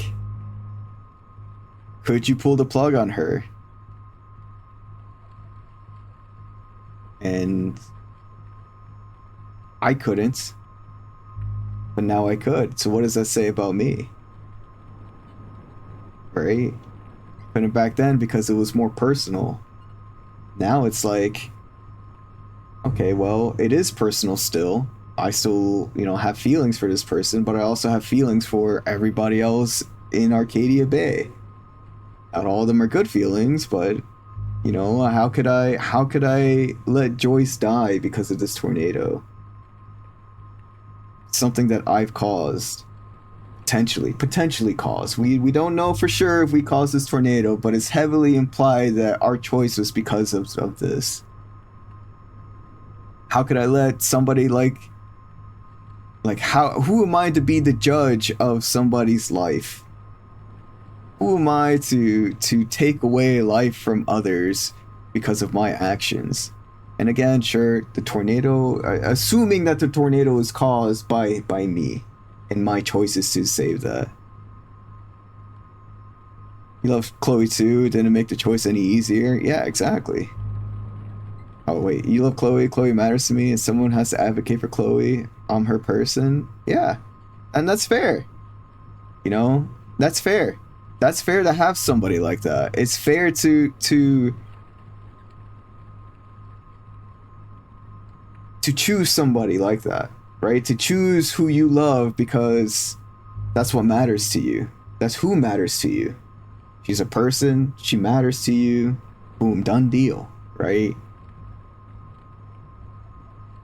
But to say that, like, to me, it's like, yeah, Chloe matters to me. But so does Joyce. So does David. So does the classmates that I had. The ones that were, like, you know, they're all going through shit. They all have their own lives. They matter to me as well. Yo, we got an ad break that's about to happen. I promise you we'll choose after the ad break. We stalled for 30 minutes on this choice. I can't wait to play Before the Storm now. If we were having so much difficult making the final action of this game, I can't imagine the other game, right? But we'll be back after the ad break. We need 3 minutes of ads, 50 to 55 minutes of stalling on whether or not to sacrifice Chloe or not. But yeah, we'll be right back. I'm gonna use the bathroom real quick. When we come back, we'll definitely make a choice. I want to see what the bot has to say. In the shadowy corners of Gad's chat, debate rages like a stormy night in Arcadia Bay. John McTiggs and Sir Lady gamble with fate, while Evie and Mav dissect the heart-wrenching choice, love or town. Is it just you two? Liv champions chaos for pride as the chat grapples with the weight of decisions. Selfish or selflessness? Selfless. They're both kind of selfish anyways. In this noir tale, Chloe stands as the beacon amidst the moral fog. We'll be right back. I'm gonna use the bathroom real quick. Then we'll make a choice. I promise we'll make a choice within the next 30 minutes. It's gonna happen. Moral debate over this is a really good one. I'm really having a good time contemplating.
Hello? There we go. Welcome back from the ad break, y'all. Let's contemplate some more this decision. To be honest, the first time I watched a playthrough of this, I thought saving Chloe was the only obvious right choice. But then my own experience playing this game was so much different. You love this game? It's a good game. It's a really good game. I can see that though, right? Because it's...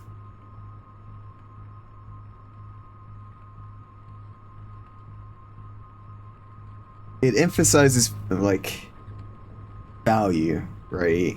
It emphasizes you made all these choices, right, to help Alyssa. You guys think Alyssa should die for Chloe?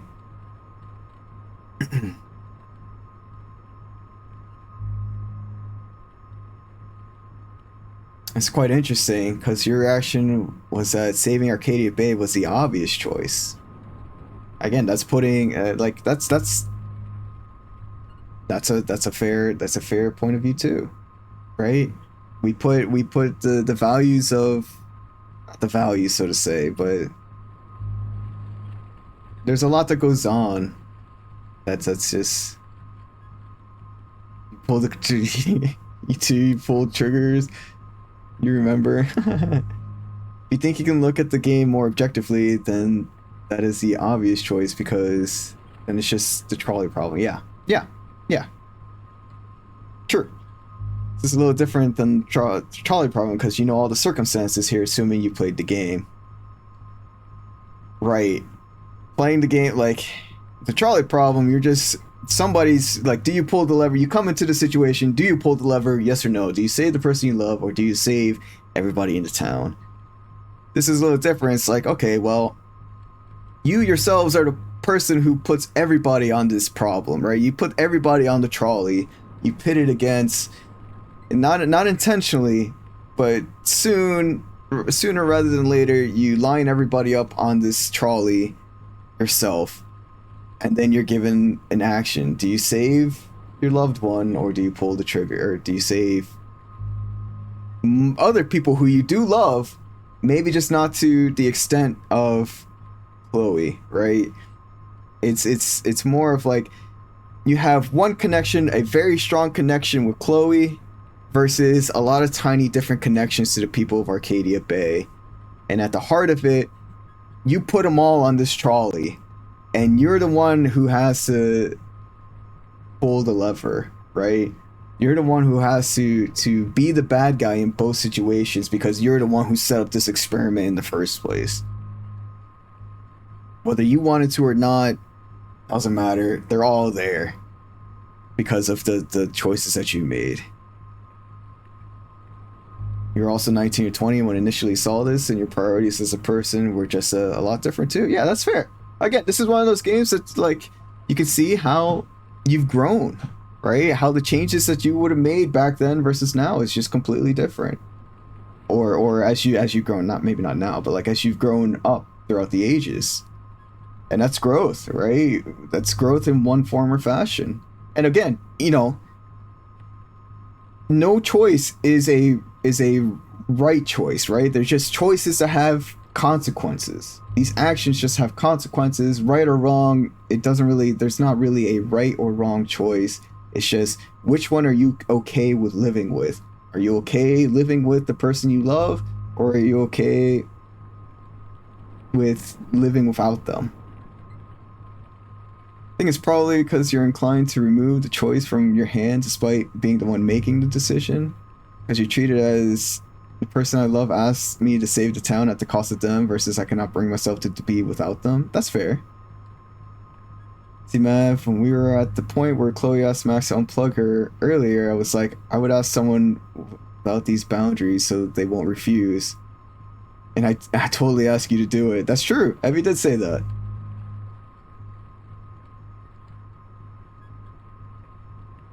That did happen. And back then, I said I couldn't do it. Right? It was, to me, it felt very, it hit close to home, and I said I couldn't do it.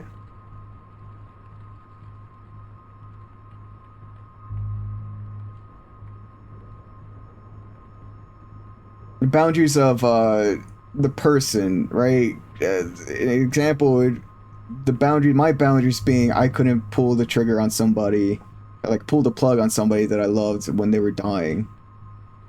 In a situation such as that, when they asked and I couldn't do it. Right? And now it's the same situation, right? But now, well, it's not exactly the same, but you'd be the person to ask. But now it's essentially it's similar. It's in a similar situation. Chloe's dying. She wants us to pull the plug. I mean, I guess we're all dying, right? We can't really make the excuse that we're all, we all die eventually. It's just, how do we want to go? It's not fair to anybody in this situation. This is a no fair situation. It's just not fair to anybody in this situation to have to make this choice. But it's choices that have to be made regardless, right? We have to make this choice.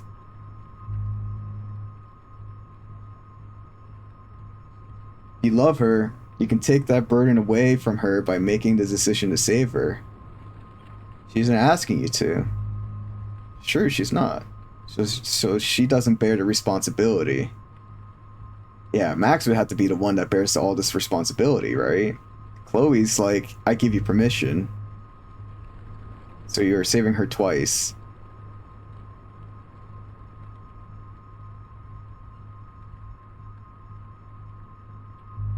What the only thing I have with that is what she says, and I know this is, you know, this is just a game and it's probably not that this is as deep, right?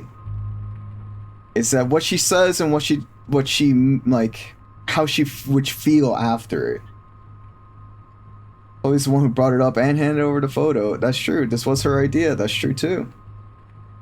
She did give us the reason, right? She gave us all this means to go back and change it. If she didn't want to die, she could have just held on to the photo. You've lost some people important to you before. Think you delete Arcadia Bay for more time with them? That's fair. That's completely reasonable. It's easier to sacrifice oneself, especially if you're low-key suicidal.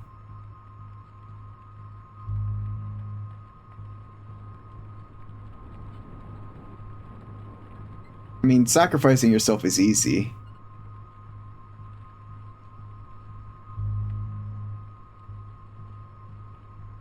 Alright, that's something, I mean, maybe not easy, but it's easier than living with the guilt, right?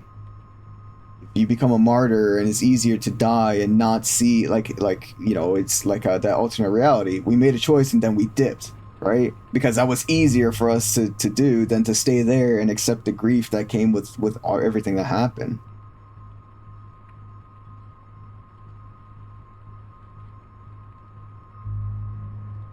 All the guilt Max felt in her subconscious when a lot of that shit wasn't even like her fault. Yeah, that's true too.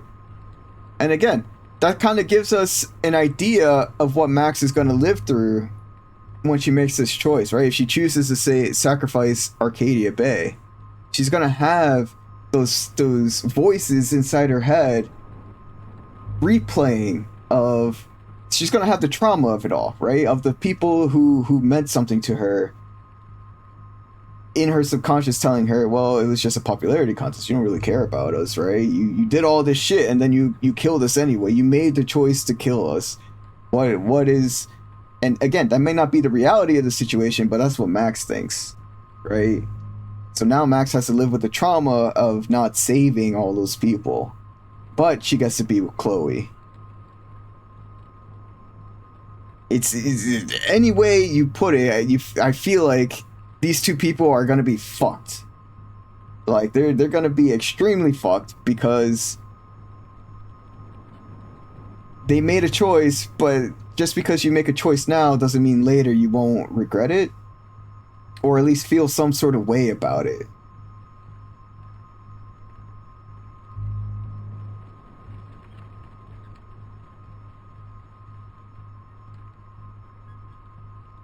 But I see what you're saying though, Liv. Like it's definitely a tough choice, you know. I think about my, like, I related episode 3 with I'm sorry, the beginning of 4. I think it was the beginning of 4 with my own dad.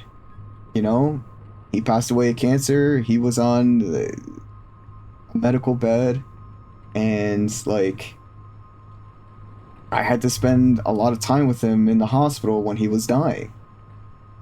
And you know, he was my hero. I got a lot of trauma from it, and like it took me a long time to heal from it and to be okay with him passing and all that stuff.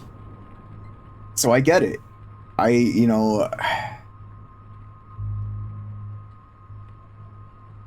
If for some reason it was like him and me in this situation, right, where in this timeline he would be alive and he gave me this option to be like, hey, you know, this past week was phenomenal. We had a great week together. But now you gotta choose, right? Like, he's saying to me, it's like, it's okay for you to go back in time to change it all to how things were before.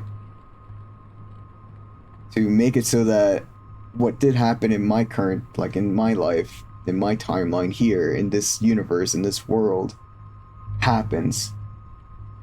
And that we don't spend the time together in order to save the rest of the people in this city, right? Because we're talking about Chloe's mom, you're talking about her stepdad, which, granted, she doesn't really, like, she has a rocky relationship with, but she still cares about him, right? Because she mentioned him here.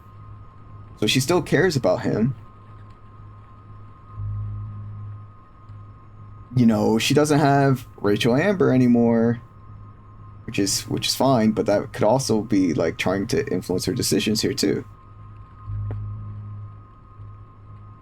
Like, it's just a tough decision. And I think with me personally and my dad, it would come down to, like, and again, this is about me and not them, it would come down to a sense of honor and a sense of he's okay with making this decision and I'm okay honoring that decision, which is the reverse of what it was like in my reality. When he was sick with cancer and he was in hospice, he wanted to die, and I couldn't make that decision. Right? Again, it's a very similar situation, but I would, like, he understands that there's more, like, there's a huge stake involved here.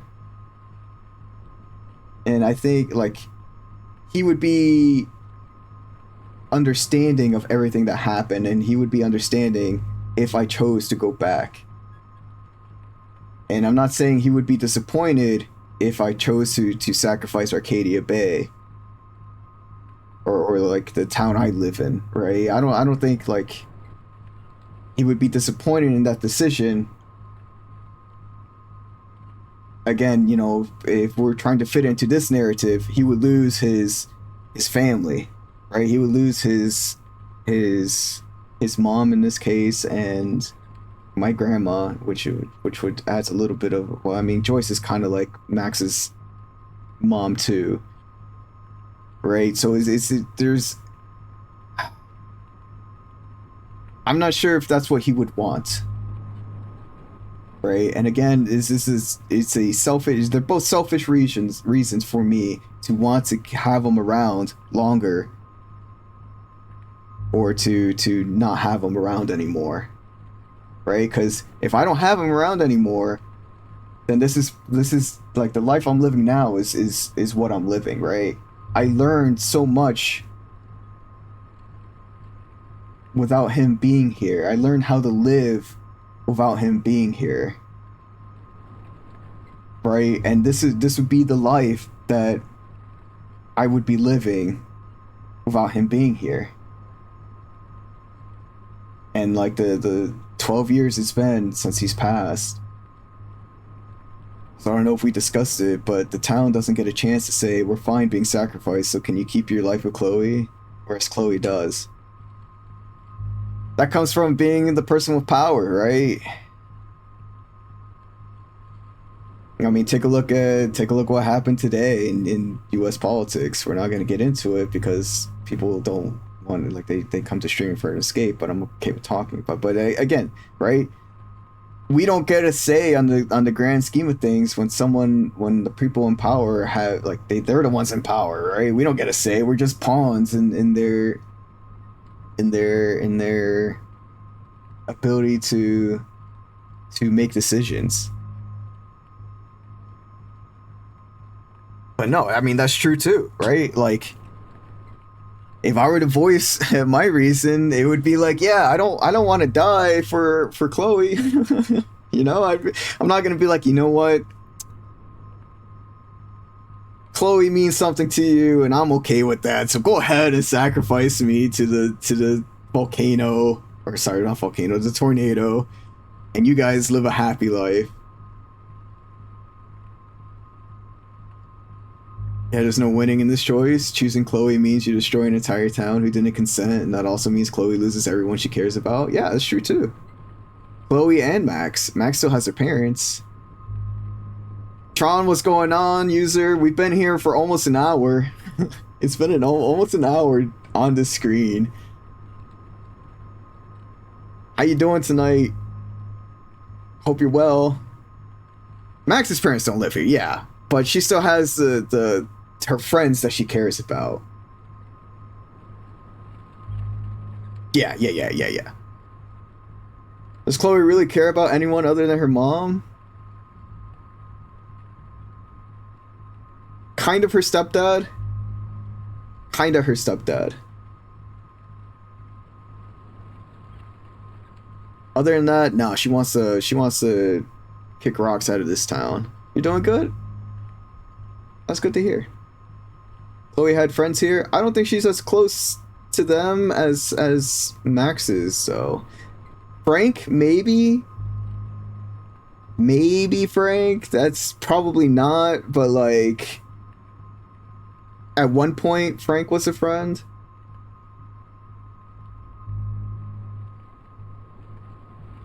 But again, I think this decision would affect Max more than Chloe, like destroying the town. Yeah, that's fair. Yeah. That's true.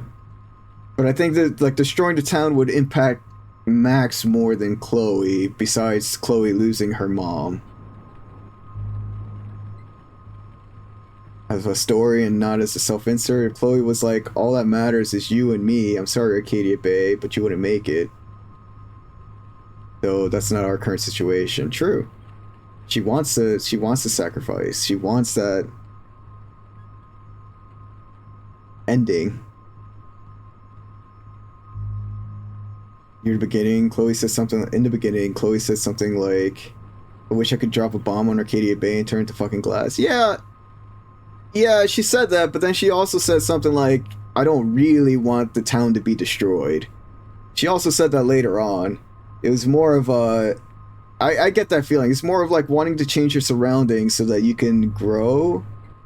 It's... Right. It's more of a, I wish situation was different than I want the whole town to be just fucking done. Right? Because she's not a monster. She doesn't want people to die. Hell, she's the one who gave us this choice here at the end. If she wanted Arcadia Bay to disappear, then she wouldn't have given us the photo. Right, exactly. And in this situation, it's kind of like you just want to start a new life, and you don't want your life here to be your life forever. So how do you, like, if the town blows up, well, guess what? Your current life can no longer exist because the town doesn't exist. So if the town doesn't exist, we could just start a new life. It's kind of like that, but like the logic doesn't flow because you can start your life or improve your life anywhere, and you can, like, it depends on the time that you put into it, right? The time that you put into yourself and trying to manage your environmental surroundings, even though they can put you down tremendously. And I guess not anywhere. Some people can't start their new life because of their environments, and that's fair too. I can't say you can always do that because that's not true. That's not a true statement. Your environment does matter. The quality of life that you have does depend on your environment. That is true.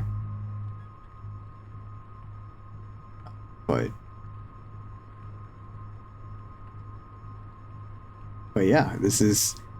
I'm honestly, like... As tough of a decision as this is, I am leaning more towards sacrificing Chloe.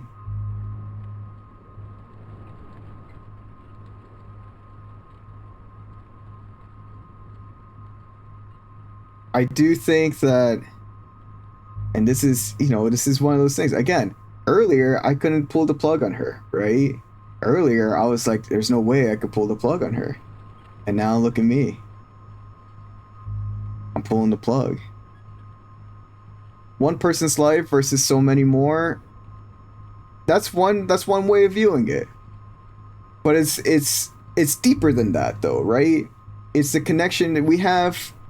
The way I view it here, right, is that we have one really strong connection between Max and Chloe, right? If we were to give these connections values, it'd be like their value would be in the high 90s, high 90% connection between them. They just match. They do so well together. They understand each other. They get it. It's a connection.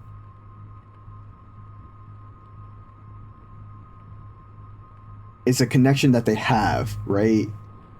Versus Max's connection with the community that she's come to know and grow, right? She has all these little micro connections throughout the community, and they mean something to her. Maybe not as strong as that one connection with Max, but they do mean something to her, right? It's not just destroying the city.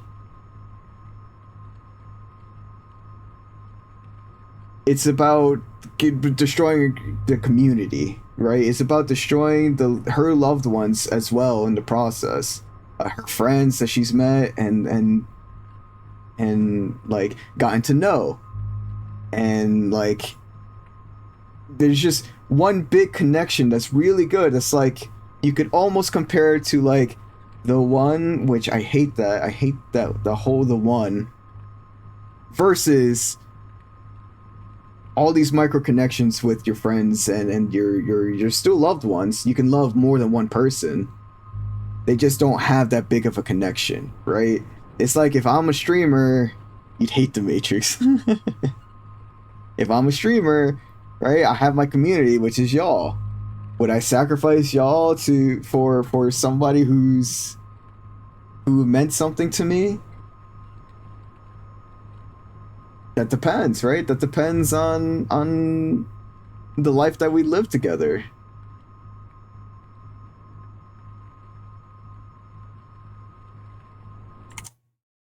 Hold on, let me catch up on what you guys said. Also, I choose to treat all of Max and Chloe's shared experiences here as real, which of course means the alternate reality stuff is real, which makes a big impact on your decision making. I don't think of this as undoing everything Chloe did, because it's very important to me that we got to spend. That is like what Evie said. That is the idea. That is the idea. It's kind of like you cherish the time that you have together. You cherish the time that we have together, right? It goes into like living a mortal life versus an immortal life and what mortality means to us. And like we never know when our time is up. We just wish that we spent more time together with the people that we love. And that's like, again, Max has said that, right? She's felt guilty about that. She's felt guilty about it, right? She felt guilty that she didn't spend time with Chloe. In the alternate universe, she's guilty that she didn't spend time with Chloe. Then she got a chance to spend a brief, limited amount of time with Chloe. And now it's like, okay, well, you can honor that these experiences are real no matter which timeline you go into, right? No matter which timeline Max goes into, she's always going to have the trauma of everything that happened with Jefferson, everything that happened with Chloe, everything that happened with everybody in Arcadia Bay. Right, exactly. Her time with Chloe taught her a lot regardless of what happens here. Yeah. And that's literally said in the pool scene where Chloe calls it out on it. When they leave this place to start in a new town, and no matter where they go, the universe will always have Chloe die unless Max uses his power to reverse and save her. And a tornado happens again everywhere they go. That's a possibility too, right?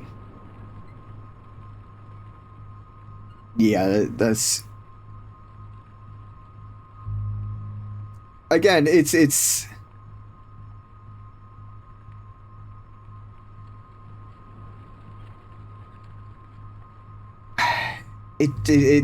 man, fuck this game. That's, you know what, the decision is we just turn the game off right now, fuck it, we don't make the decision, we live in denial for the rest of our lives about any of this shit ever happening, and we move on. Also, I don't care if this is too gamey, but I'm like, if the storm still happens regardless, I just go back again and choose to save Chloe this time. That's fair, right? We got these powers.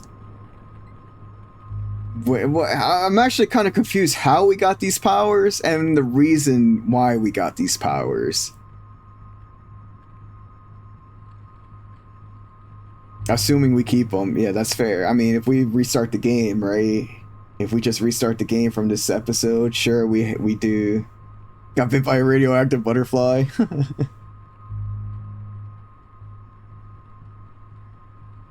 If we got these powers just to teach us a lesson that, like, life is fragile and you have to cherish the moments that you make, then fuck that. Fuck ever getting this power. That's a bullshit power.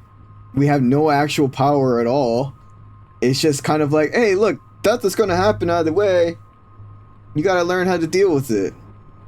Which, again, learning how to deal with grief. It's the whole concept of this whole game. It's learning how to deal with grief.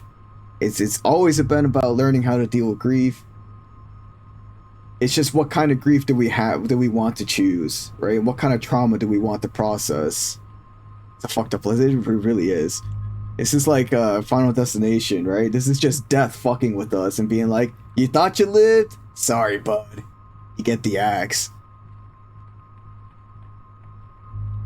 But no, this game has always been about dealing with grief. And the lack of dealing with it that Max does, right? Instead of her friend dying, she's like, I can't deal with that. Well, I guess she didn't know Chloe was her friend in the beginning. But it's been more than 30 minutes. Fuck. Alright. We're making a decision. Alright. We made our choice. We actually made our choice within the 30 limit time frame, even though we didn't actually choose. But we didn't actually choose in the game, so actions versus words, right?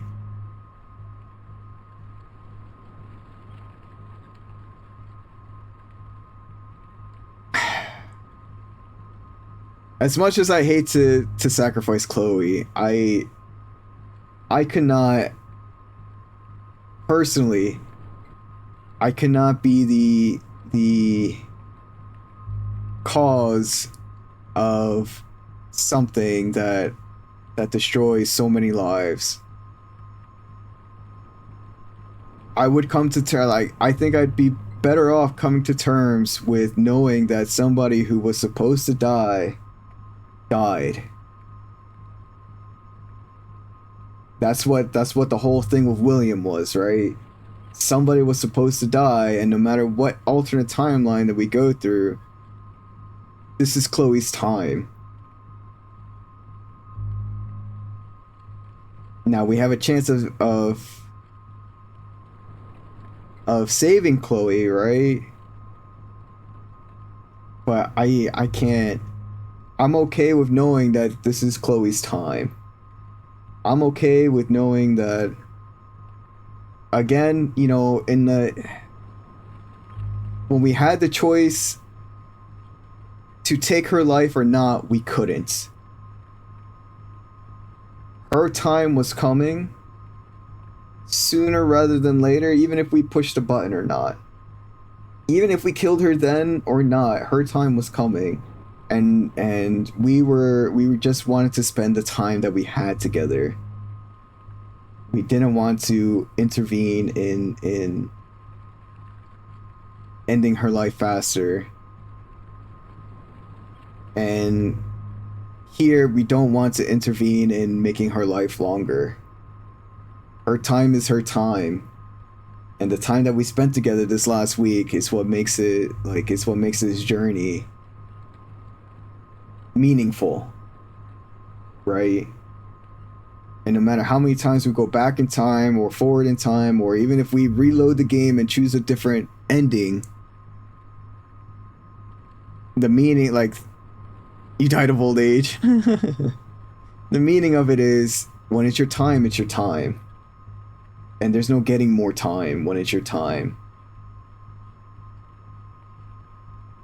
Even though we have the option to get more time, eventually her time is up. And I'm okay. Just go to the time store, idiot, yeah. I'm okay with her time being up, even though I hate the thought of losing her. Even though I would not want her to go, I'm okay with her time being up. It might not be on her condition, but it is what it is, right? That's also part of the story, is that we never get to choose when our time is up. Our time is just up.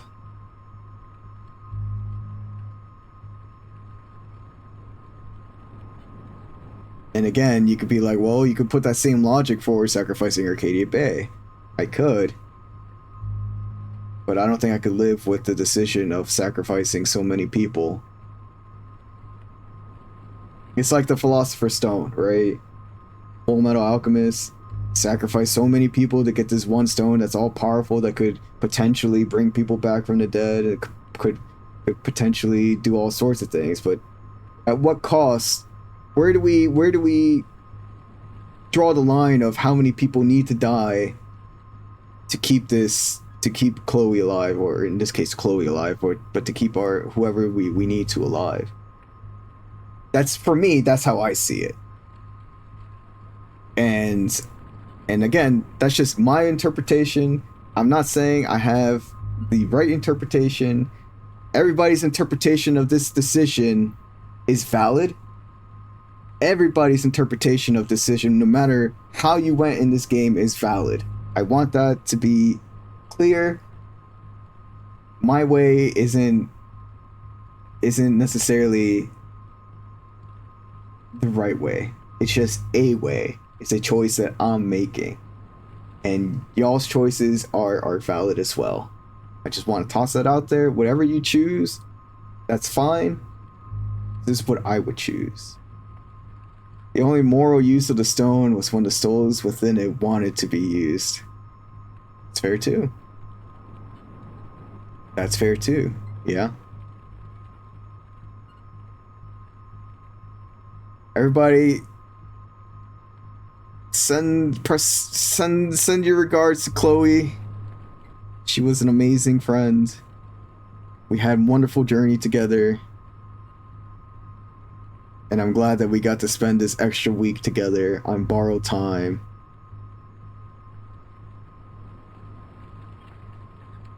See you later, Chloe. Max, it's time.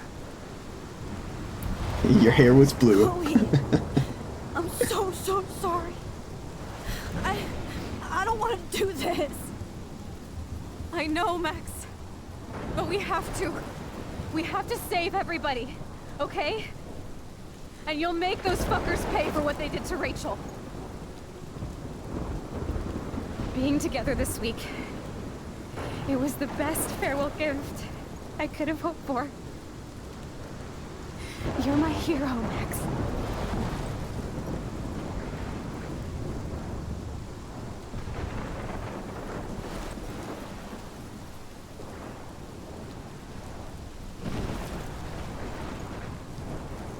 Whoa, gay. Kissing, gay. At least they're not holding hands, right? LGTB plus. I'll always love you. Now get out of here, please. Do it before I freak. And Max Caulfield, don't you forget about me. Wouldn't. Then they start playing "Don't You Forget About Me," the song. Thank God they're not holding hands. Imagine we'd have to. It would be dope. They were holding hands, we'd have to like say this is a 18 and plus stream. It is an 18 and plus stream.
remember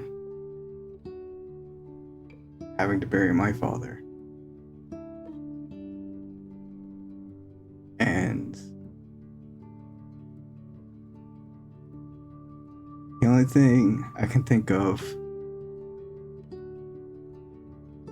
while I was taking him to his grave, caskets are heavy.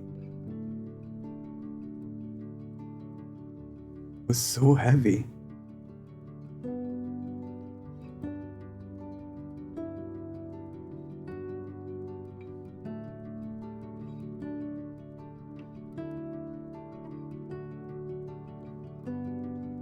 That's making this choice is not an easy one. I love you too.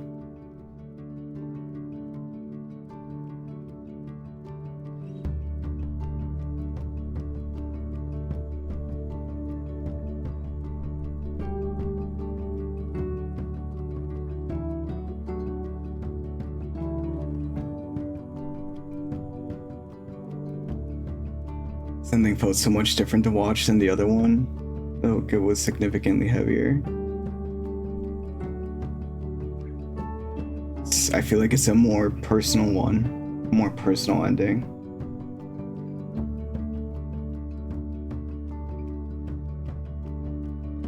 Thank you, Liv. I'm sure he is too.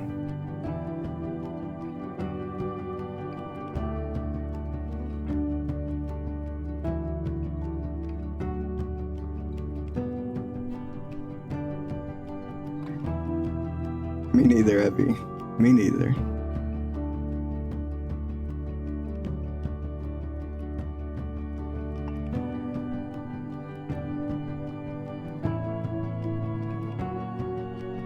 Goes my damn camera. Oh my god, why is the light on? Turn on the light.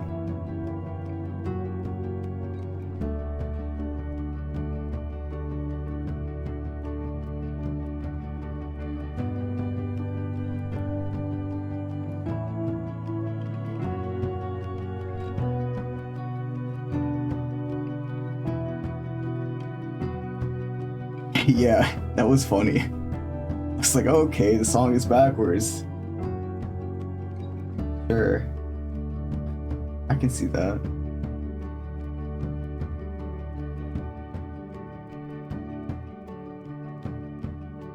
Oh my god, why is it so bright?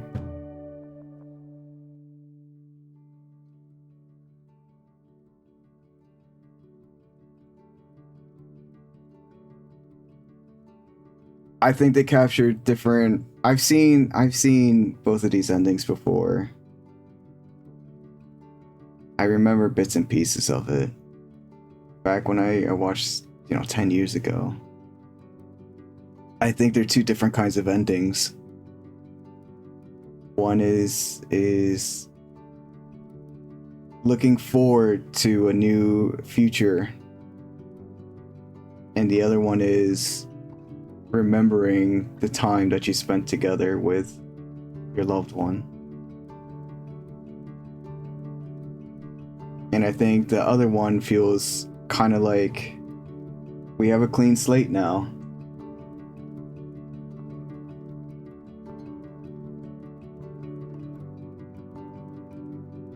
We're no longer bound to this town. We're no longer bound to this city.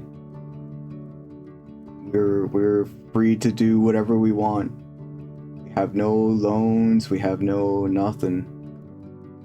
Who we were as people doesn't matter. Drives away in love, yeah. Because now it's time to rebuild or build essentially your life. A new life together.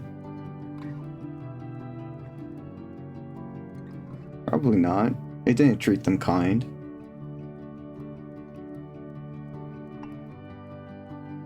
When are we playing Life is Strange 2?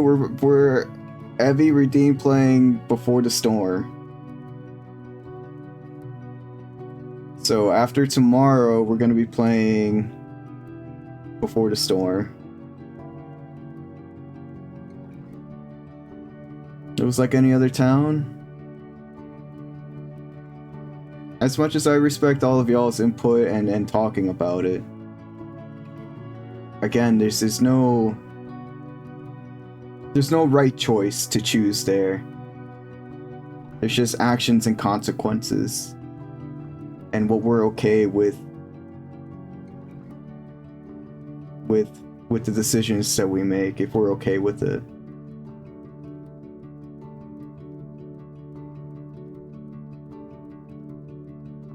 My dad used to say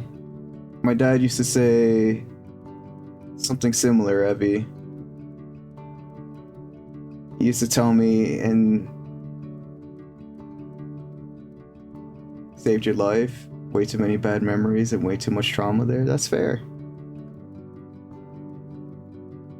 Other games, sad endings. Hey, that's the connections we make, right?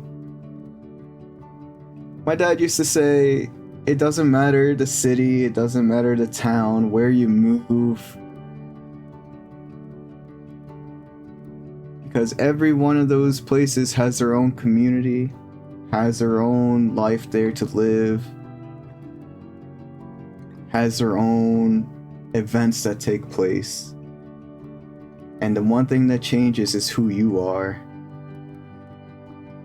You can be the same person you want. You can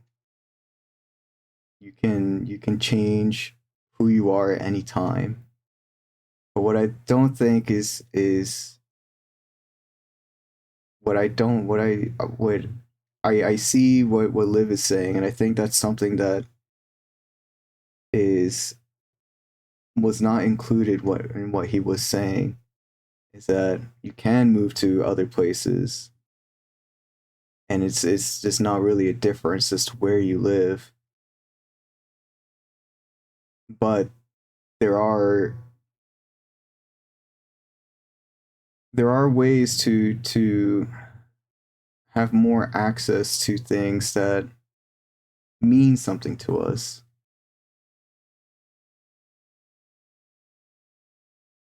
And when we move away from an object, right, when we get distance, when we create space for us to grow, for us to heal, for us to start new adventures, there is new life in that, right? There is new life in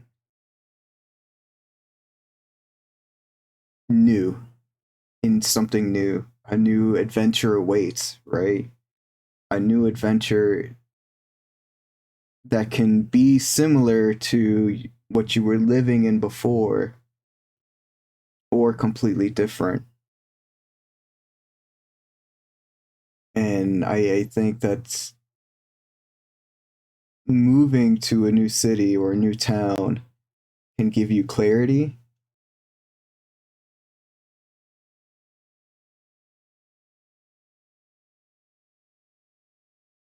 But I do think that it depends on how you want to use that start a new life, how you want to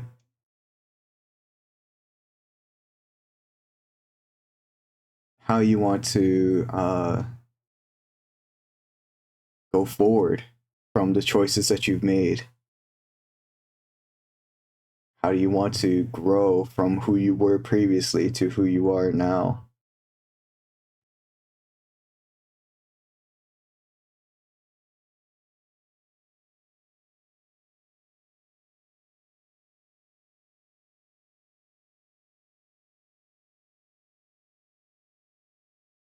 And again, you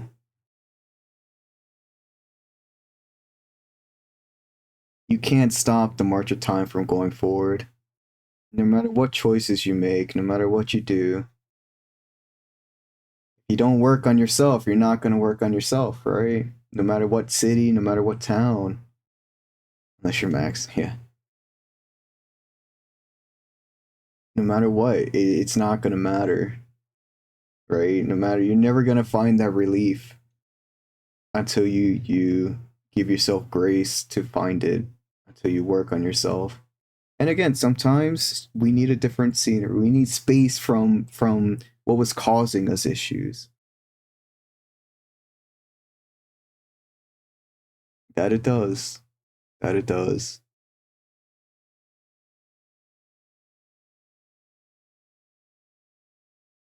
%52% worldwide decided to sacrifice Chloe.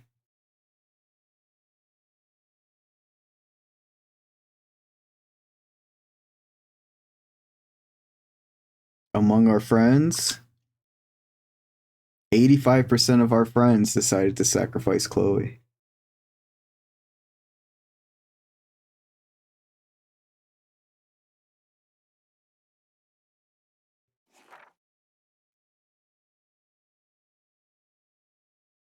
There's a chance that David doesn't get a scar in the fight? What the flip, dude? How am I...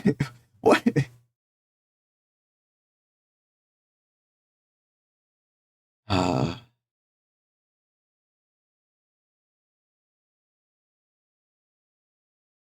I'm gonna snooze these ads for a little bit. Or maybe we just... No, we'll snooze the ads. We'll snooze the ads. We'll talk about this and then we'll go on an ad break. And then we'll try and get the other rest of the pictures that we missed.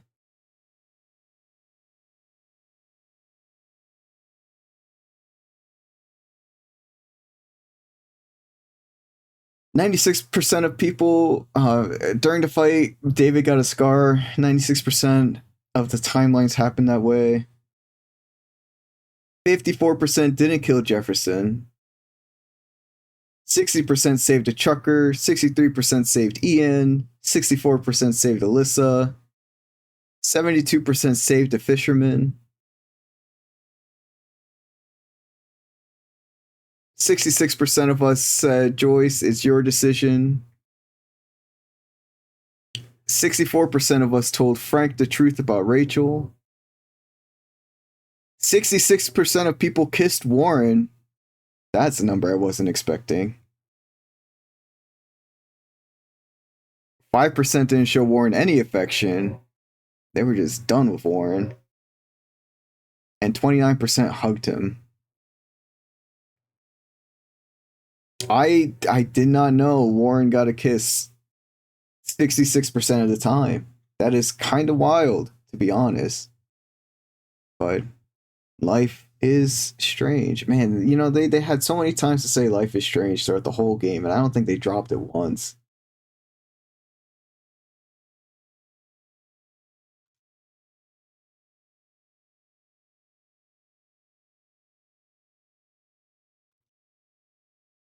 Amongst our friends, 86%, David still got a scar.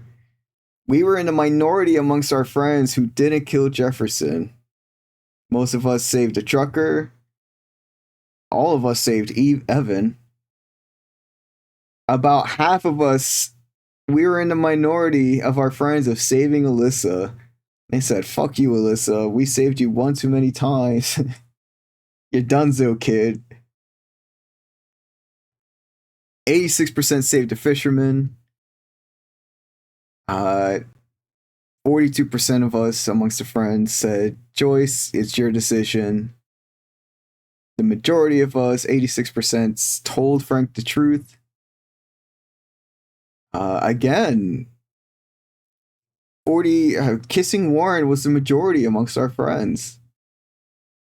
Whereas 42% hugged him. Was not expecting that, but that's okay. That's the choices we made, right?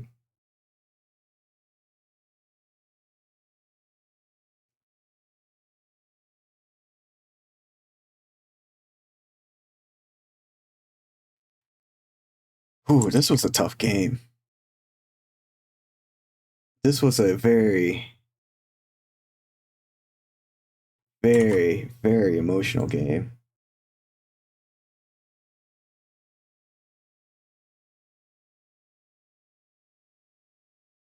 A very emotional game and a very amazing game.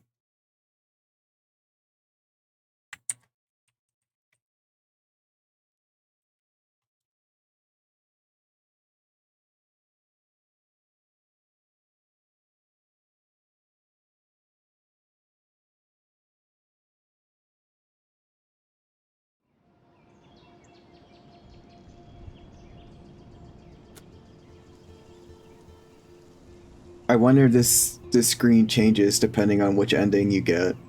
If Arcadia Bay will still be here or not.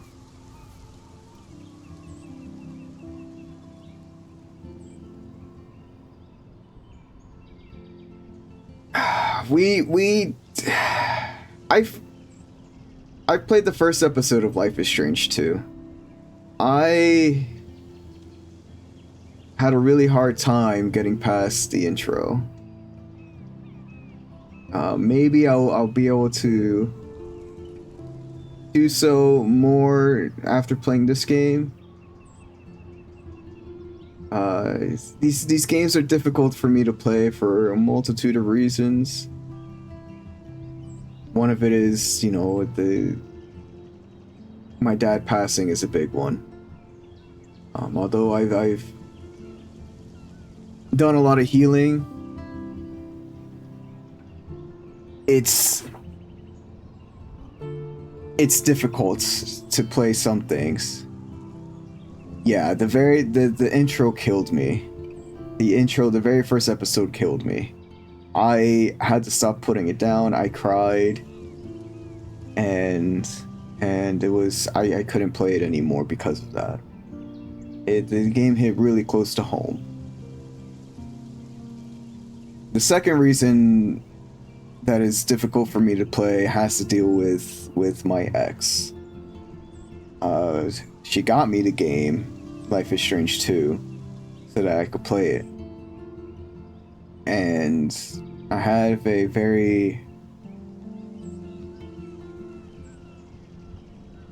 difficult relationship with her. We're no longer on talking terms. We don't speak.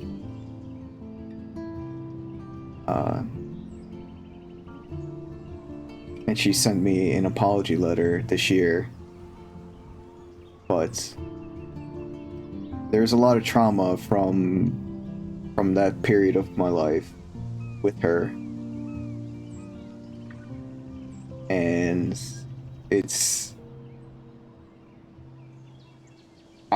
some of the things she said was pretty cruel. I remember when I told her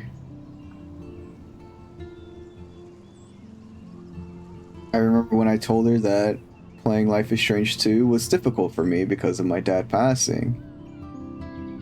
And she told me that not everything is about you, Gad. Their dad passing is nothing similar to your dad passing, and you need to get over it.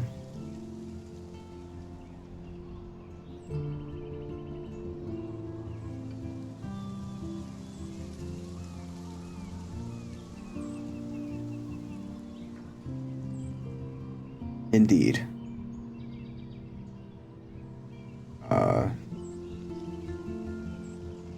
Watch it in just a second, Evie.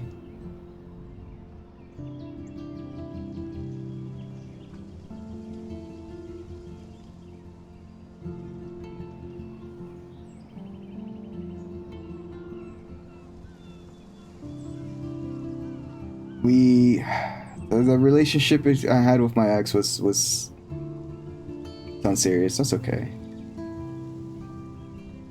It was a difficult one. We had a lot of good time together. Like we made fantastic memories together. We also made a lot of horrid memories together. It is a huge... I'm still healing from it.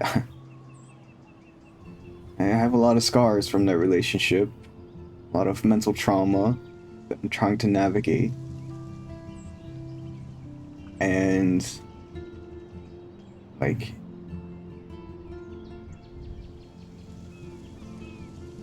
she's not a bad person.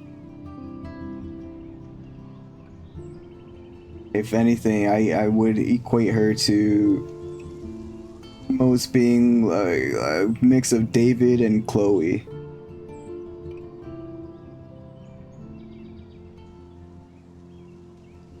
But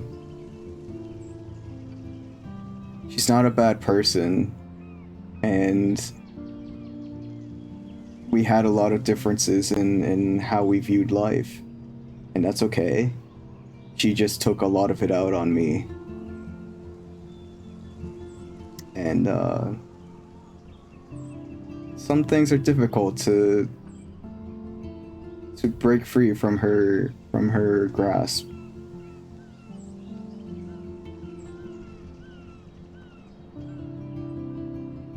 And playing games like Life is Strange 2, some of the other games like Baldur's Gate 3, there's definitely some trauma link in there because she purchased those games for me.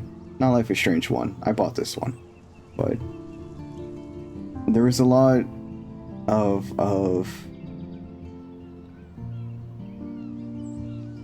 me being codependent and being taken advantage of financially, emotionally. She was emotionally abusive. She gave me a lot of narcissistic abuse trauma. And I spent 10 years of my life with her. So I have 10 years of all of this trauma that I have to unpack. And sometimes traversing that is difficult. But again, I don't, you know, I give her, I have done better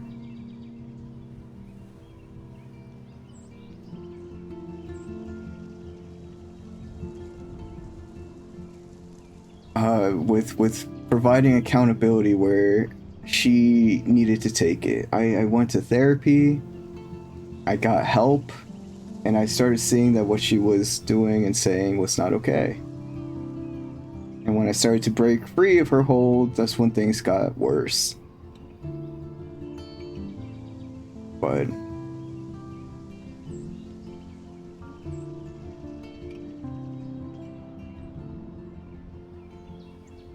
Arcadia Bay didn't get destroyed, loser. Loser bot. I mean, what do you mean?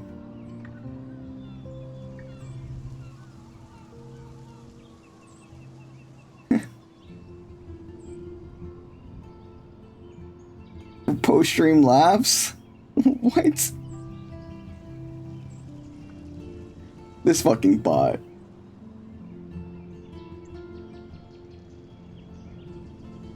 This fucking bot. Completely missed the mark on this one, but that's okay.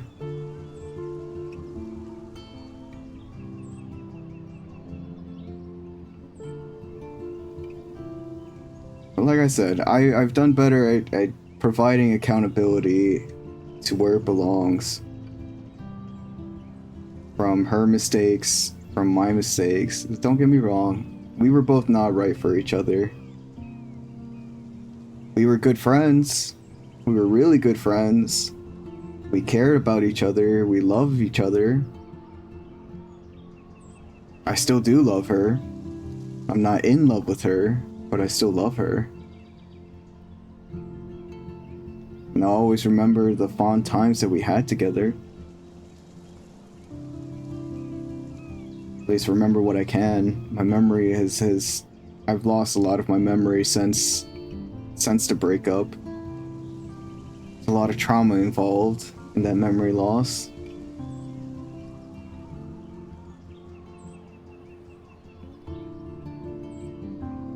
But I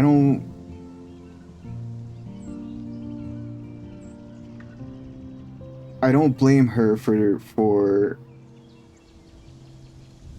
living life. I blame her for taking it out on me. But I understand she was going through something terrible. And again, she didn't deserve, I didn't need to be the one she took it out on.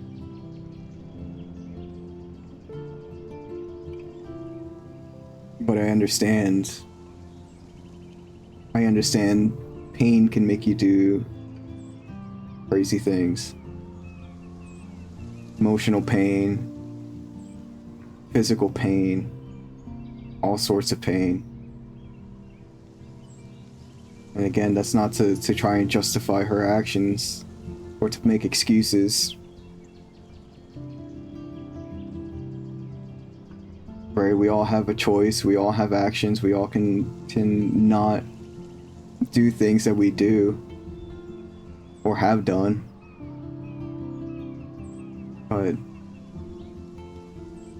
I do miss her greatly. Like I said, even though there was a lot of trauma, there is, you know, we formed a lot of bonds, like a huge bond together.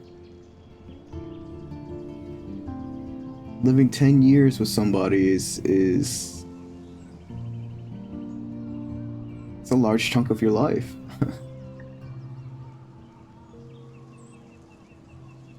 And it's hard to accept that things are different. It's hard to move forward. You know, when my relationship ended with her, I lost my family. I lost my pets. I mean, they were hers, but you know, we lived together, so they were ours. We grew up together. I lost a lot. I lost during my relationship with her, I lost who I was.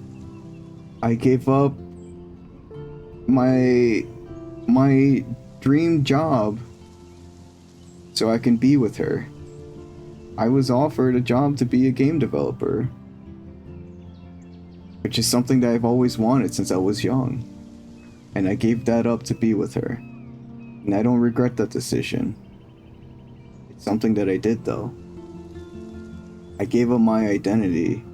I gave up who I was so that I could help her live.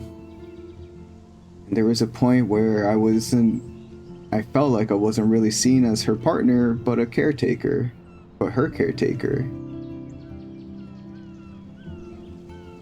She had a really bad injury, and like, she has to live with that injury for the rest of her life.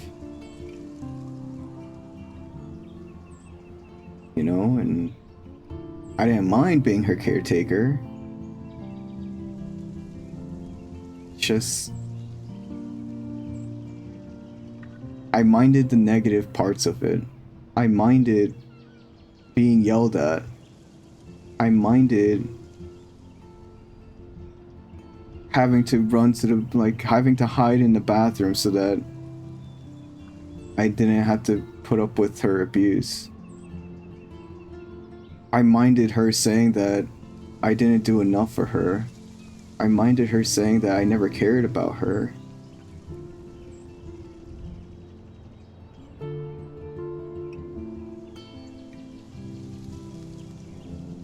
When all I did was try my best to be there for her.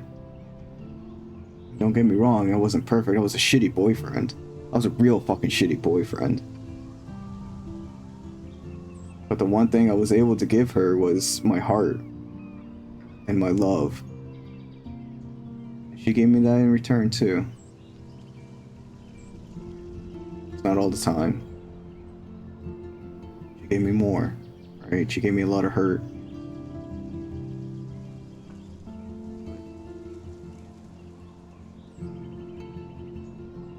I don't wish anything bad on her. Hello there. Narul, thank you so much for the follow. Welcome on in.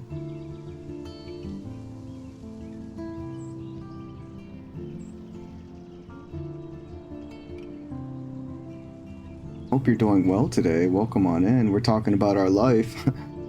Life is Strange was a really powerful ending, and it got us thinking about our life. And surviving trauma. Good but tired. It's been a long day. I hope you're able to relax and take a load off and just are able to vibe and chill and kind of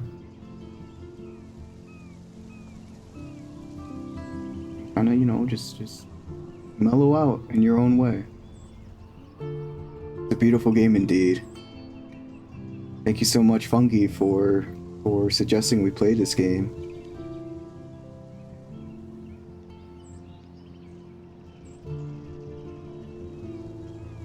We're gonna try and get a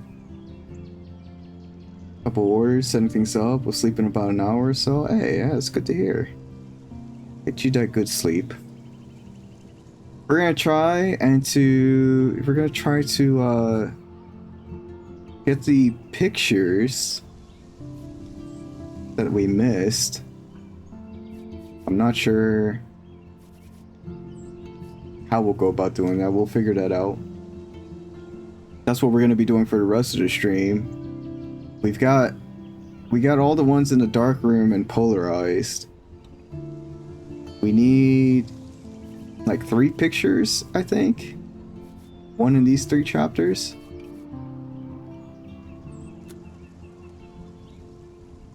Oh, yes. I will open that up. But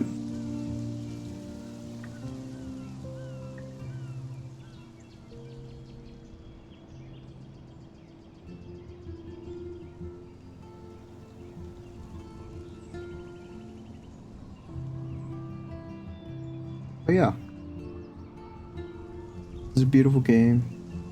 I enjoyed playing it, and I can't wait to play Before the Storm too. See the link Evie sent us.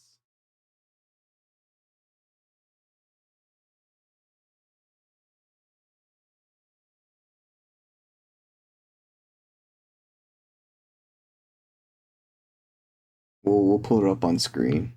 We'll pull it up on stream. Who is this? I don't know who you are. How did you switch to that? Okay. That was something.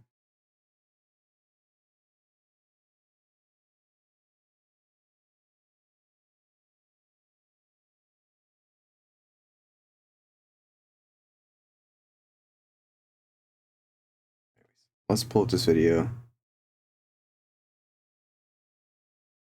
Series is pretty good. Had lots of fun playing them on your own time. Yeah, the series is fantastic. I played the first episode or 2, but that, like I was saying earlier, that one got to be very hit too close to home, and we had to put it down after the first episode. We couldn't continue because of how relatable it was.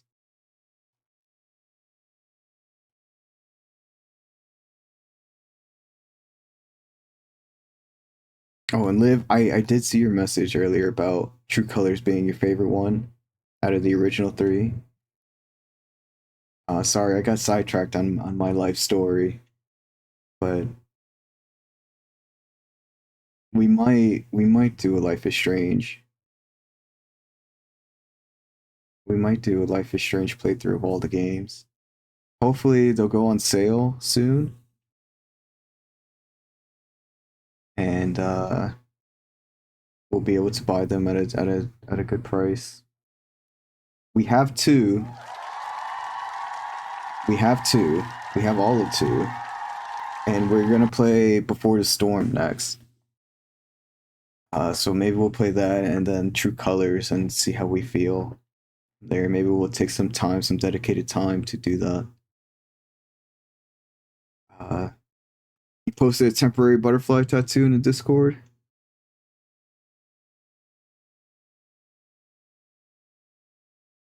You can family share on Steam. You could take Before the Storm and True Colors.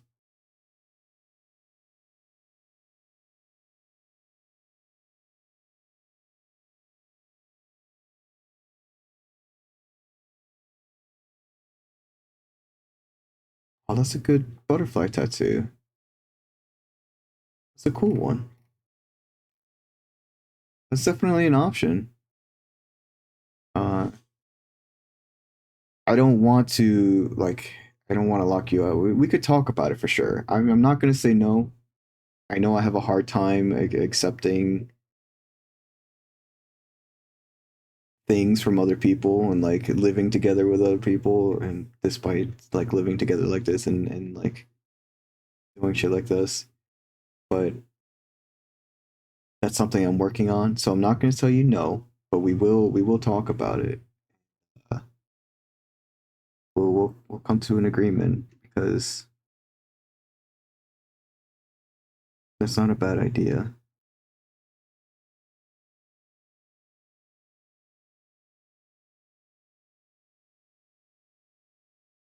Okay, let's see. Window capture. This is not the right. No, this is the right one.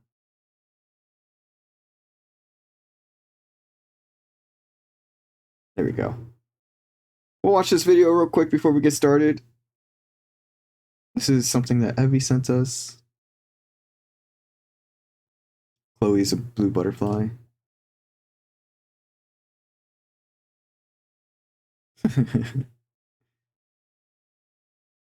Oh my goodness.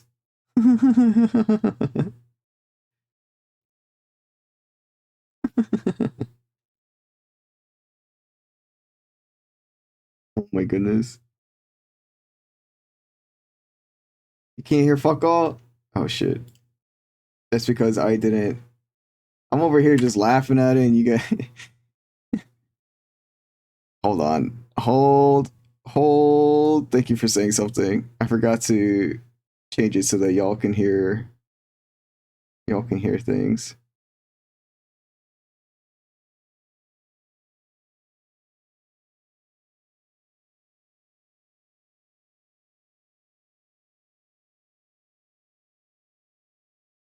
Okay. Just not gonna work. That's fine.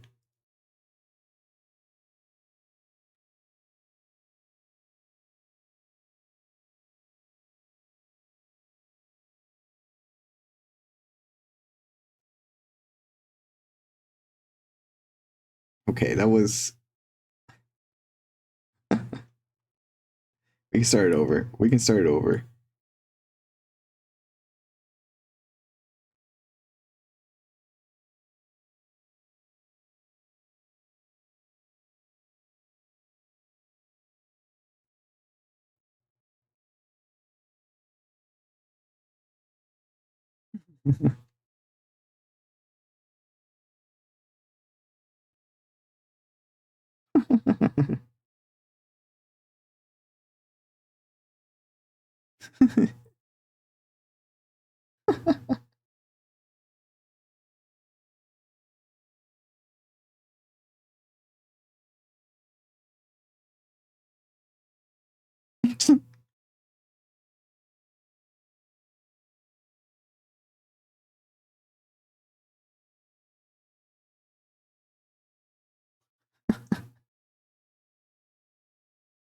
Oh my goodness.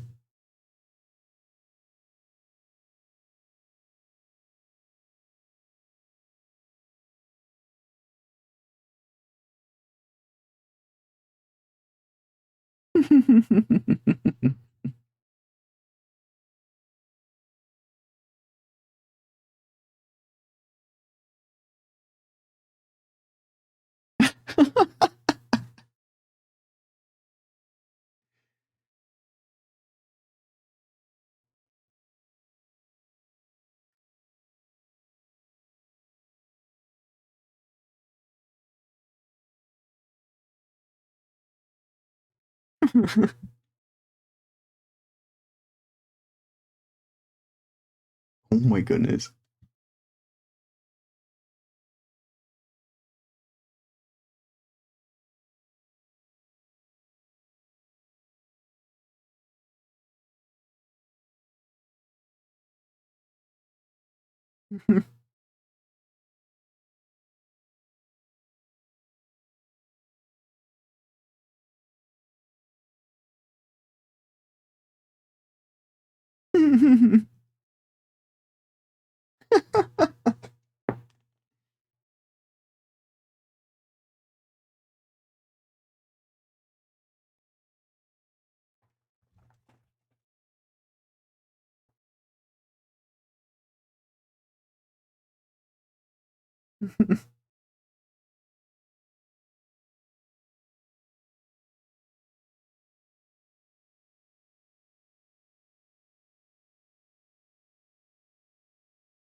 Look at him go.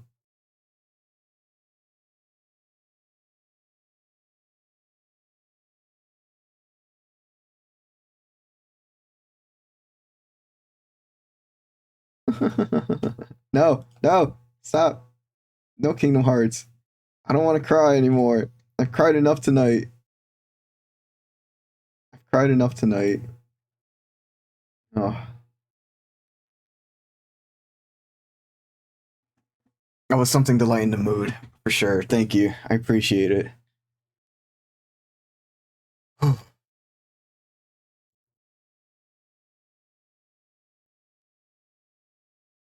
appreciate it. Thank you. It was very, very much needed after that ending and my life story.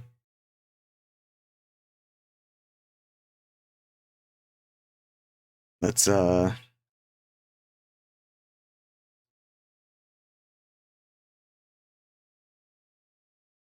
try and get those last pictures, shall we?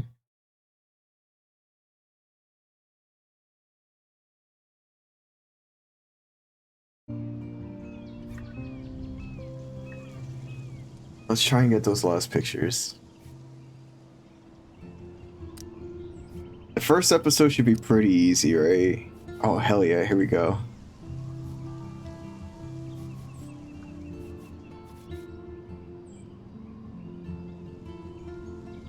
There's a collectible mode? Oh, hell yeah. The choices made in collectible mode would not be taken into account when you resume your current progression. Yo, that's actually kind of sick they thought about that. I can appreciate that.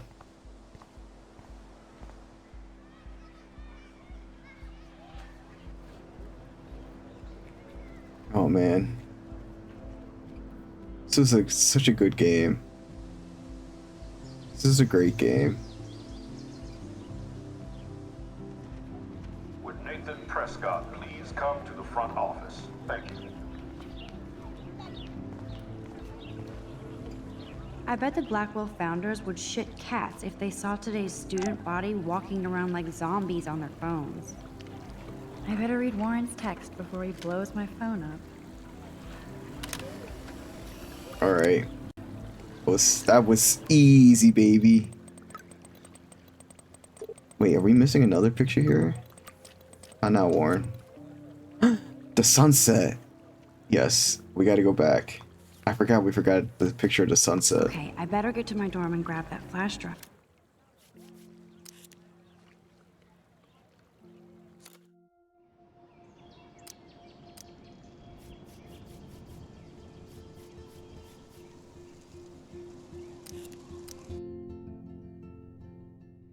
Oh.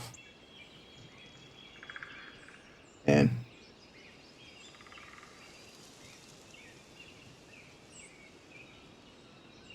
Still can't believe this ending. It was such a good ending.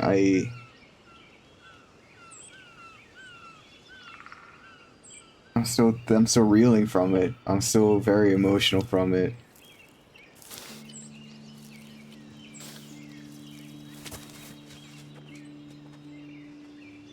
Isn't this awesome sauce? Totally reminds me of when we were kids. Come on, Slowpoke. Hold on. I haven't been here in forever. So why do I feel like I was just here? Whoa. This is the exact same path I was on during my nightmare today.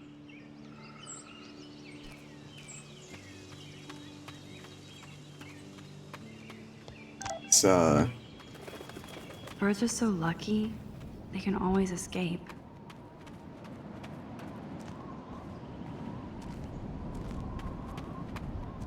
Okay, we gotta get behind the bench. There we go. How did we miss this one? This one was so easy.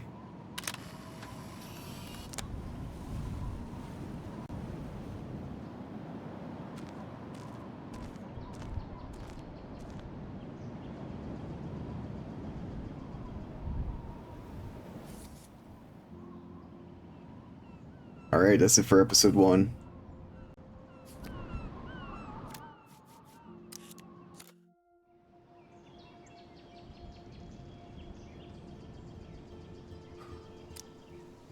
Just breathe, Gad.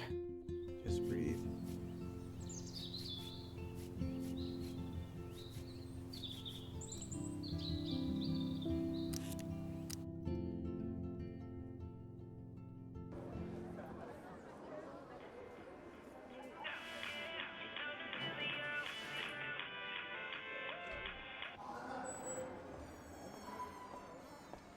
I have a little time before Mr. Jefferson's class, so I can do some wandering. Alright, we gotta go into the science room. Max, can... Oh, we can't talk.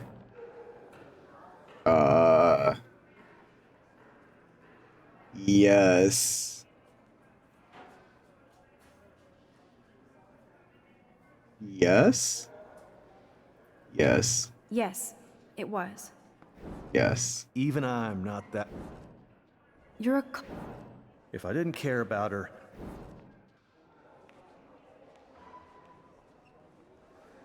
What a... You Max, That'll... it will take... Isn't that you? I don't want to...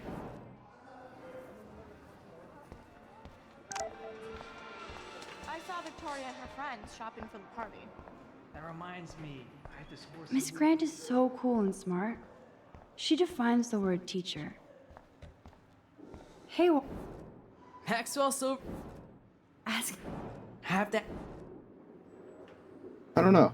Warren, this seems kind of dangerous. I'm the only mad...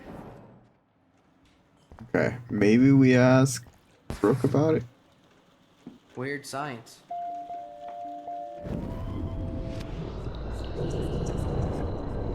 Think, big brain, think. This can't be that Howdy, hard. Brooke. Hi, Max. Making your day. I need to know if you can help me with the potassium experiment. No can do, Max. I'm all about robotics, not chemistry. Give me a drone over a beaker. Okay. I'm helping Warren with his latest experiment. Oh, I guess he needed a neophyte assistant. Not me? Not me. The boy? I hate to hit him. Don't let me. Is it the teacher? We talked to the teacher? Maybe. Now we can talk to the teacher, yes. Hi, Miss Grant. Funny, I was just thinking about you, Max. Thanks again for taking a stand against camera surveillance here. Miss Grant, can I ask you a possibly dumb science question? You know my stock teacher answer. There are no dumb questions. Ask away. Would you add potassium or sodium to a chemical mix for this week's experiment? Neither.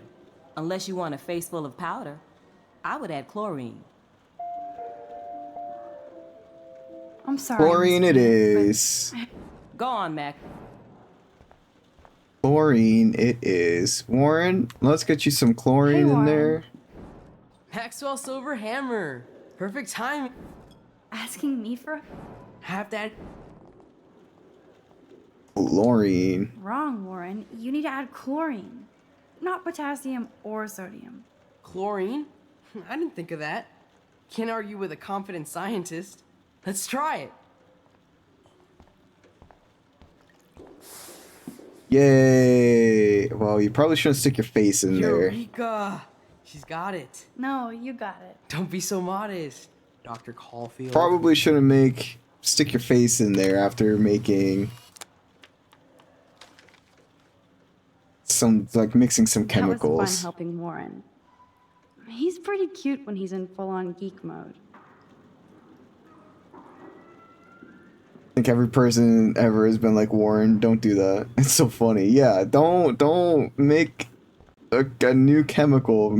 Don't mix chemicals without the proper equipment. Where are his goggles? Where are his safety goggles? The dude doesn't even have any on. Like, what's he doing here? He's just mixing the chemical and then he just puts his face to it after he mixes it all.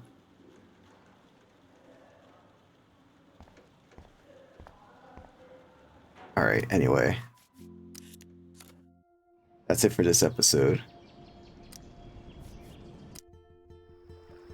The girls' dorm? Oh yeah, we missed it all the way at the start, right? Wait, it was at the start that we missed it? It was at the start we missed it? I wasn't expecting that.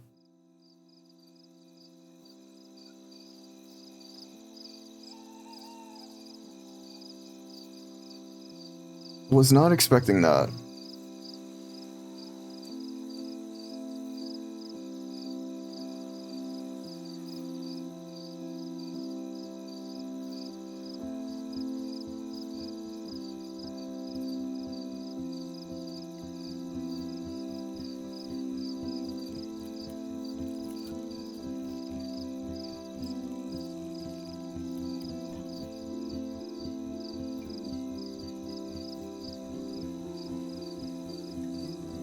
Actually, I think we missed one in episode 4 too.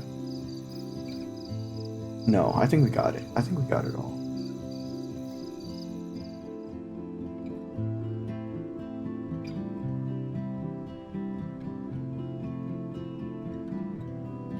It's right at the start, so whatever we're missing, maybe it's not that difficult.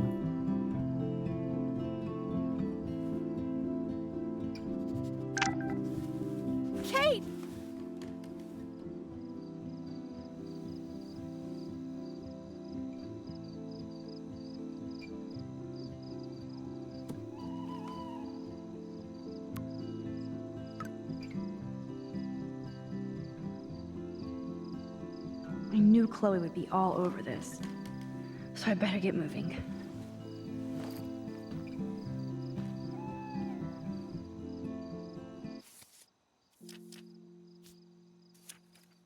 Yay. It looks like an action figure.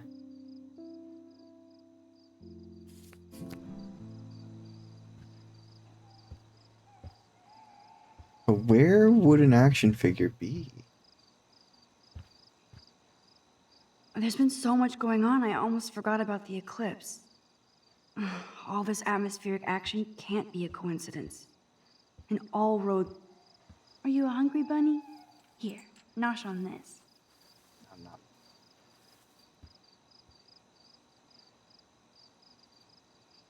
Where you can only play, or you could play for the first time again. It's a very powerful game. And even though it's been 10 years since I've played it, or since I saw my ex play it, and like I didn't remember everything. I remember a lot of the last episode, but at the same time, I don't know. There's a lot of bits and pieces I do remember, but it was fragmented. Okay, this is scary dark. Let there be... But it's definitely a good one.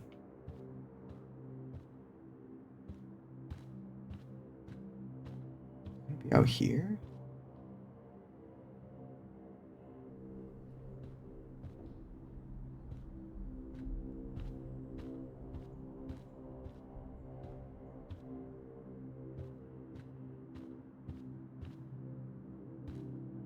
I thought I was pretty thorough with checking this place, but I guess not.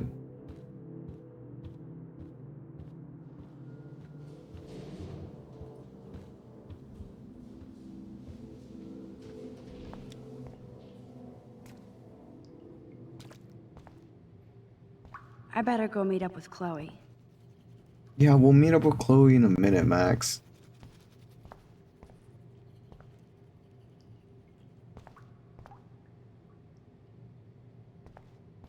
We're looking for an action figure, alright?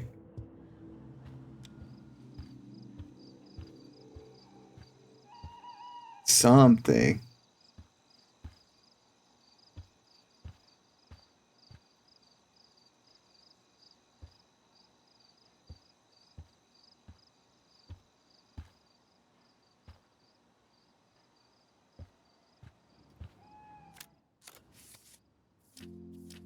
The next chapter was outside, right? It said this chapter was the one that we missed it in. This area. Hey, Max? Come here. I have to be extra crispy careful so I don't get caught outside the dorm this late.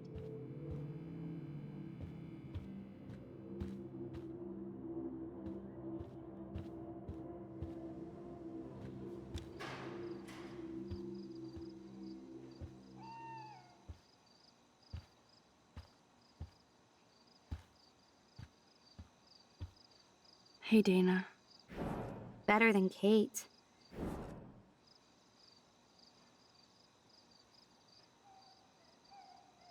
I think we're all responsible for what happened. True. But you're the only one who went up to that roof with Kate.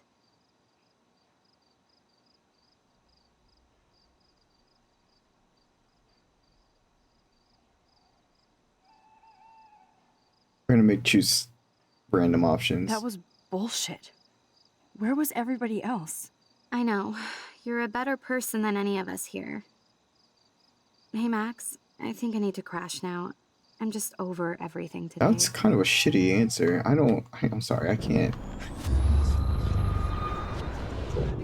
I don't know what I was expecting. Not that, but you know.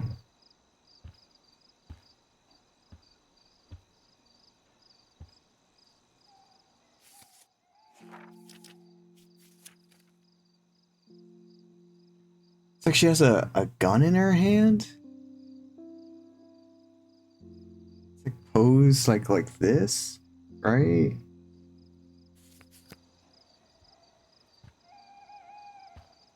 Who would? Where would I find that?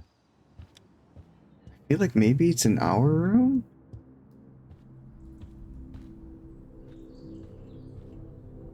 Do they really need that crap on the door? Kate's still alive. So much hypocrite.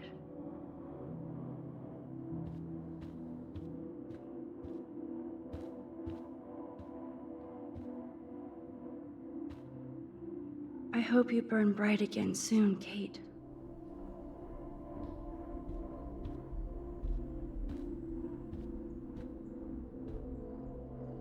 we go back into our room?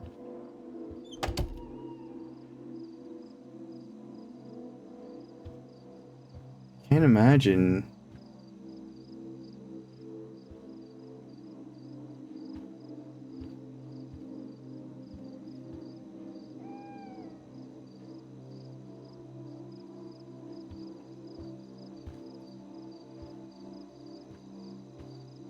There's been so much going on, I almost forgot about the eclipse. All this atmospheric action can't be a coincidence. And first I saved Chloe, then Kate, and now you, Lisa. Not a bad record for a week. It's amazing how happy Kate looks here compared to today. She was basically pushed up to that roof, and I will use my power to find out why. This has to end.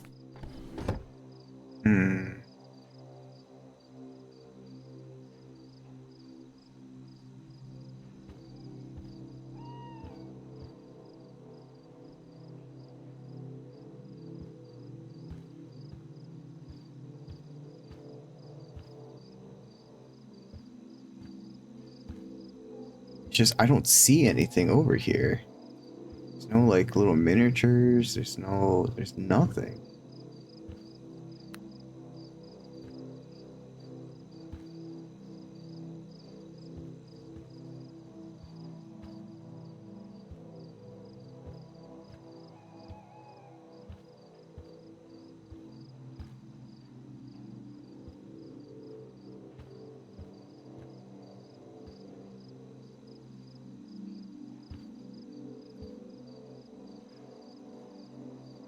This is a tough one. Maybe it's not. Maybe I'm just like blind. Maybe I'm just super blind into seeing where this thing could be. There's been so much going on, I almost forgot about the eclipse. All this atmospheric action can't be a coincidence. And all roads are leading to my tornado vision.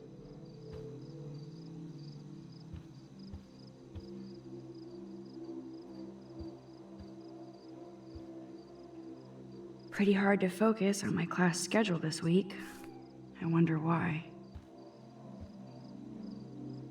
Kate's okay, Max. Take a breath. Get your shit together. You have time.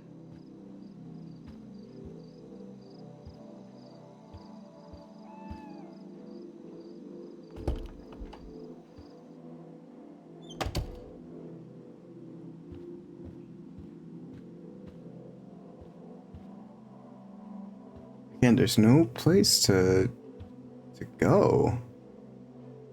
It's a very small place. How could I miss something here? I feel like I've checked everything here. Obviously, I'm missing something because I don't have the picture, right?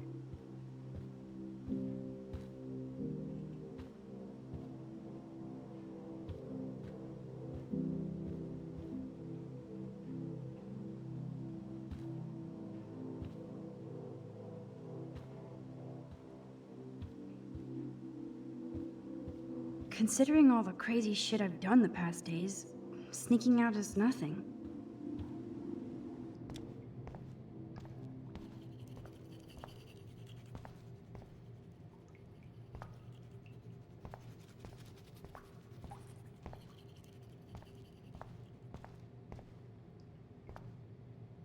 Unless it's like hidden somewhere in here. I mean, surely. Maybe not in here.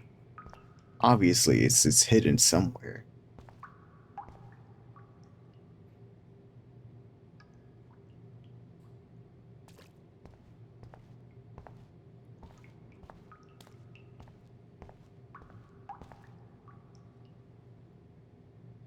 This sucks. I'm so tired. But I can't stop now.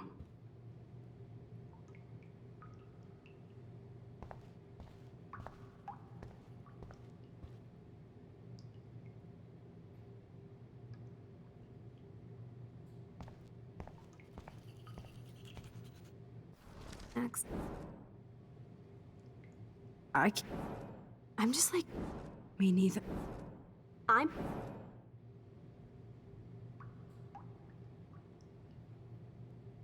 Thanks.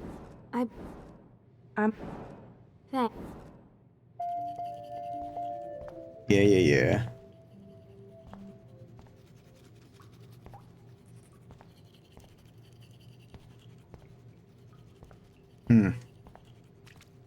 Yeah, I don't know about this one. This one's tough. Unless it's not in here, right? But Victoria isn't here. like, Maybe I'll just wait and bide my time. Going through her shit. maybe now we can go through her room? We can. Okay.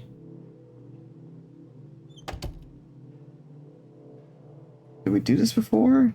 No, right? Since I've crossed the line from Snoop to detective, I might as well search for clues about what really happened to Kate at the Vortex Club party. Man, we missed all of this. Whoa, I had no idea Victoria's parents owned the Chase space. Color me impressed. Victoria is about as street as me, but she really appreciates style. A unique point of view is right, thanks to Courtney Wagner ghostwriting this paper. Excellent. Well-researched essay with a unique point of view. A. Victoria Chase, Mr. Jefferson, Art Class, Blackwell Academy. Essay Noir and Day, Expressionist Photography.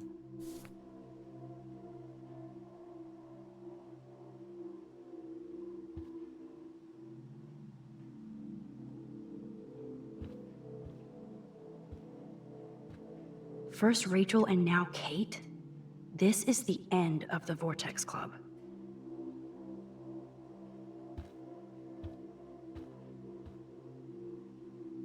Well. Victoria and Taylor actually show remorse. Hey, sweet tea, what up? I'm just avoiding some lame-ass science homework. How can anybody do fucking homework after somebody almost jumps off a roof? I can't believe we all saw it live. It's like watching a reality show, and I've never seen the campus so quiet. Like everybody's hiding or afraid. Yes, I feel like total shit for everything I said about Kate in that stupid video. Let's get some peeps to meet up later. This girl needs a serious curfew cocktail. We'll drink to Kate. Taylor responds, what a trip that was today, seeing Max and Kate like that. I need a drink too. Let me know the time.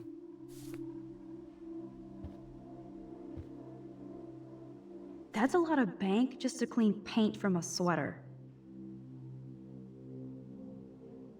$30.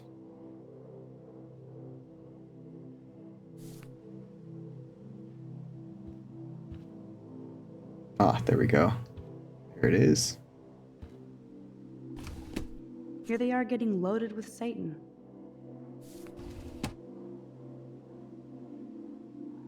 That's the photo I need. Can I take the photo? Can you give me the option to take the photo? Do I need to turn on the light? Is there a way to turn on the light? I'll title this one Portrait de la Assholes. Whoa, there's Kate. Totally high. She looks confused.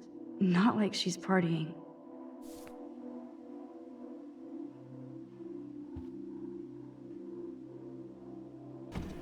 These socks cost more than my wardrobe.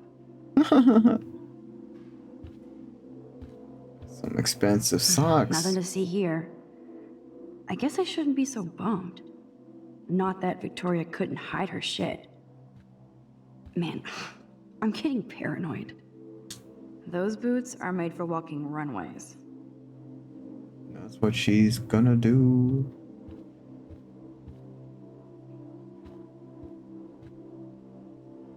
Can I take the picture, please?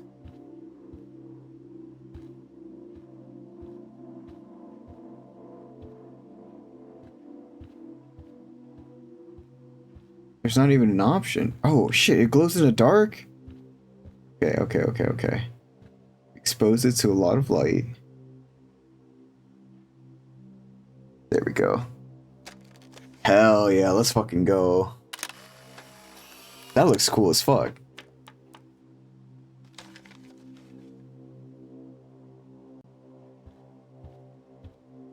Let's go.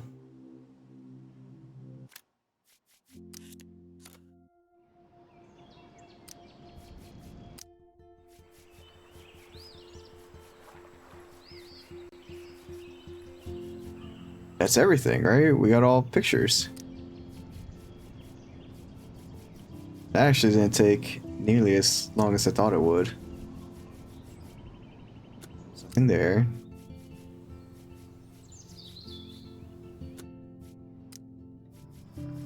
Just got this one. Got these. Then we finish this one. Yo, let's go. We got all the portraits. We got it all. Well, it's already been 9 hours. It's already 5 a.m. here.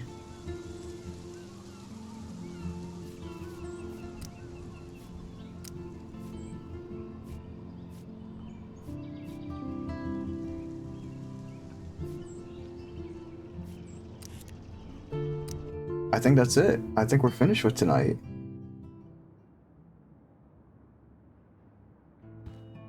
I think that's everything.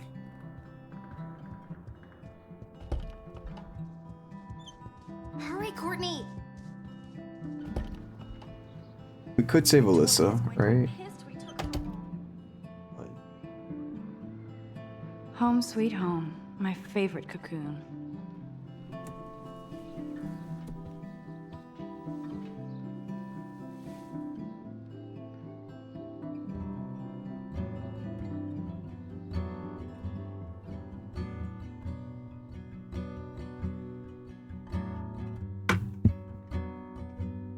That's it for today. And play Freebird. Try.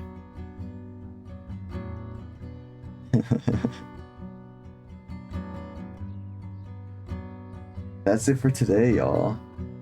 Well, I guess we'll end out here on our thoughts and well, since it's so we have just a little bit more time to talk about it. Although I feel like we've talked about this game as much as we could.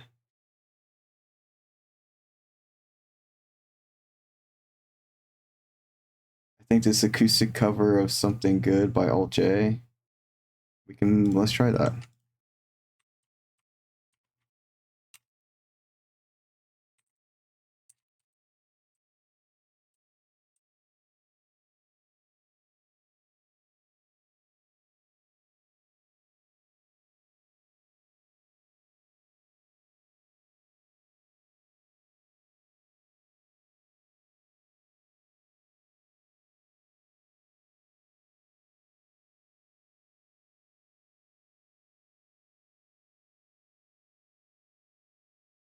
I know you guys can't hear this, but let's see.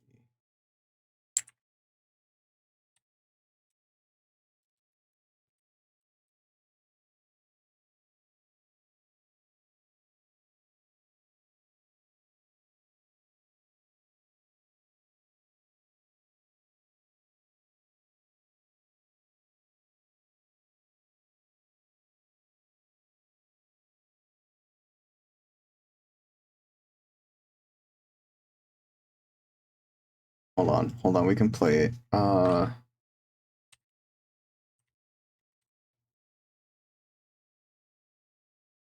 This is episode 1, right? Here's the soundtrack.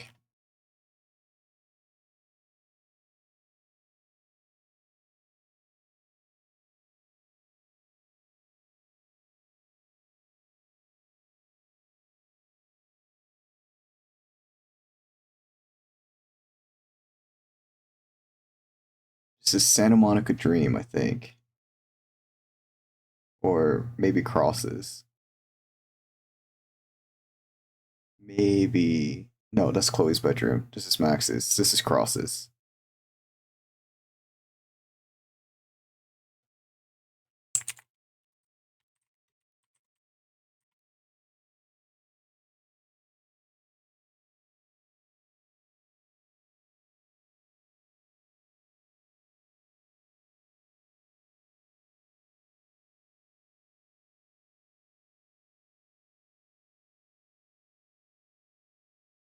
Yeah, here we go. Here we go. This is it. Sounds like guitar to me.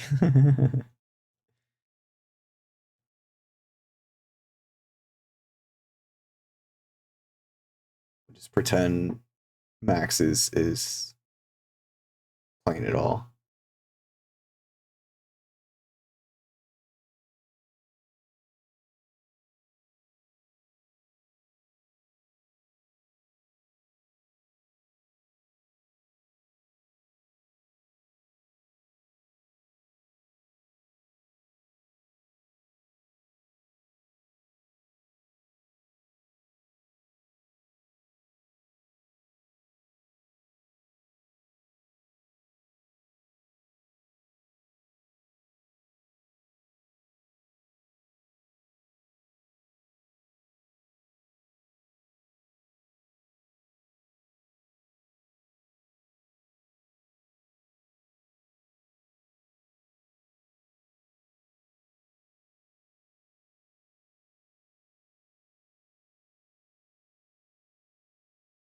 The soundtrack is so good.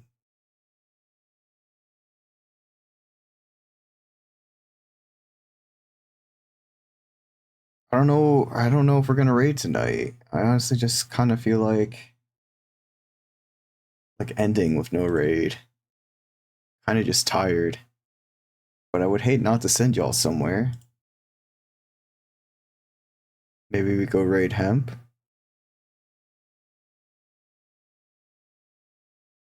He's on an AFK screen.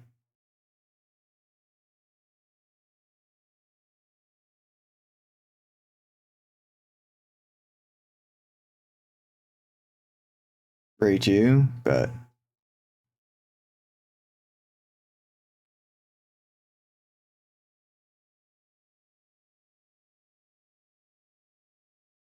bet.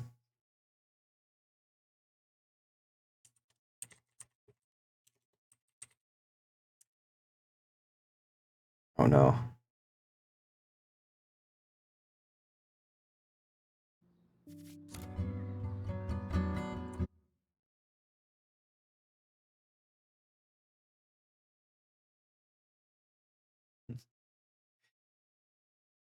Uh, let me say my goodbyes, right? Y'all, we're gonna raid Evie. Evie is currently not live, but if you're not following Evie, go follow Evie.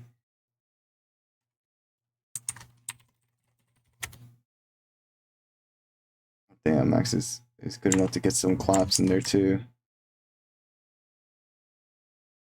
No, I will not discover new music. Thank you.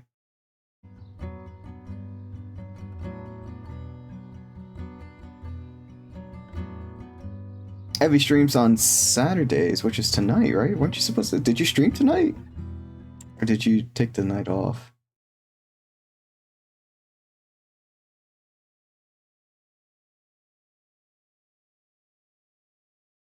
Just put this on again.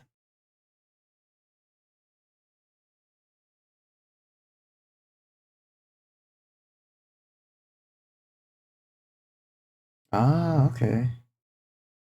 Alright. Well, I'm glad you were here with us. I'm glad you put up with our hour of decision making on whether or not to make the last decision or not. But thank you guys so much for being here. This was definitely a very difficult episode to make decisions on. I'm glad I got to be able to have these talks with y'all. I'm glad that we got to have this moment. Some really tough decisions to make and just sharing how we feel about making these decisions. And again, you know, there's no right decision to make. There's just choices and consequences for our actions. And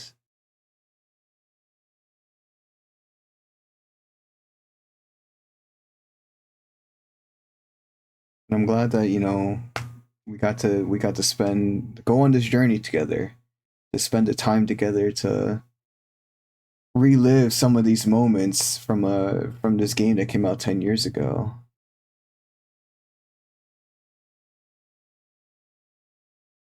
It was a wonderful journey to embark on, and we'll be playing more Life is Strange in the near future. Tomorrow we're gonna finish up Sly 3. So if you wanted to see the end of that game, follow the stream, come join us. We'll be here. And then on Monday, we're going to start Life is Strange Before the Storm. I'm kind of excited to play another Life is Strange game. I'm not excited to have my heart played with again, but that is just part of it, right? Play the song again. I'm looking forward to see what the prequel is going to be about, and what all we'll be able to do in that game.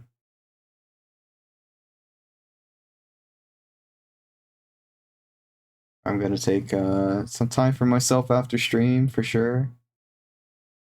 And we're just going to try and sit with what happened today and process our own emotions that came up during it, and the relating emotions that may have triggered for us making this decision. It's not easy to say goodbye to your loved ones. It's not easy to live life. Life is difficult, but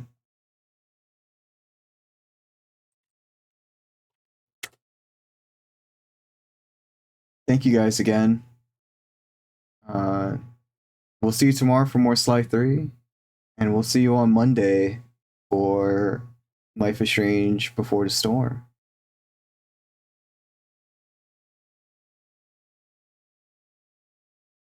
Yeah, thank you so much for suggesting this game, Fungi. And thank you guys for joining me on this journey again. Like I said, I'm very appreciative to have y'all here with me.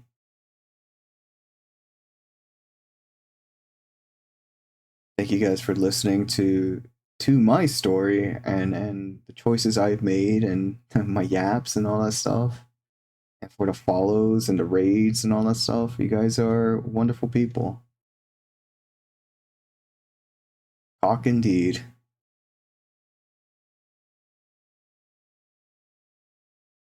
But I appreciate each and every one of you so very much. Have a wonderful evening. Have a wonderful time zone wherever you may be. And we'll catch you tomorrow for the end of Sly 3. Have a good night. Bye-bye. Bye-bye. Bye-bye. Bye-bye. Bye-bye.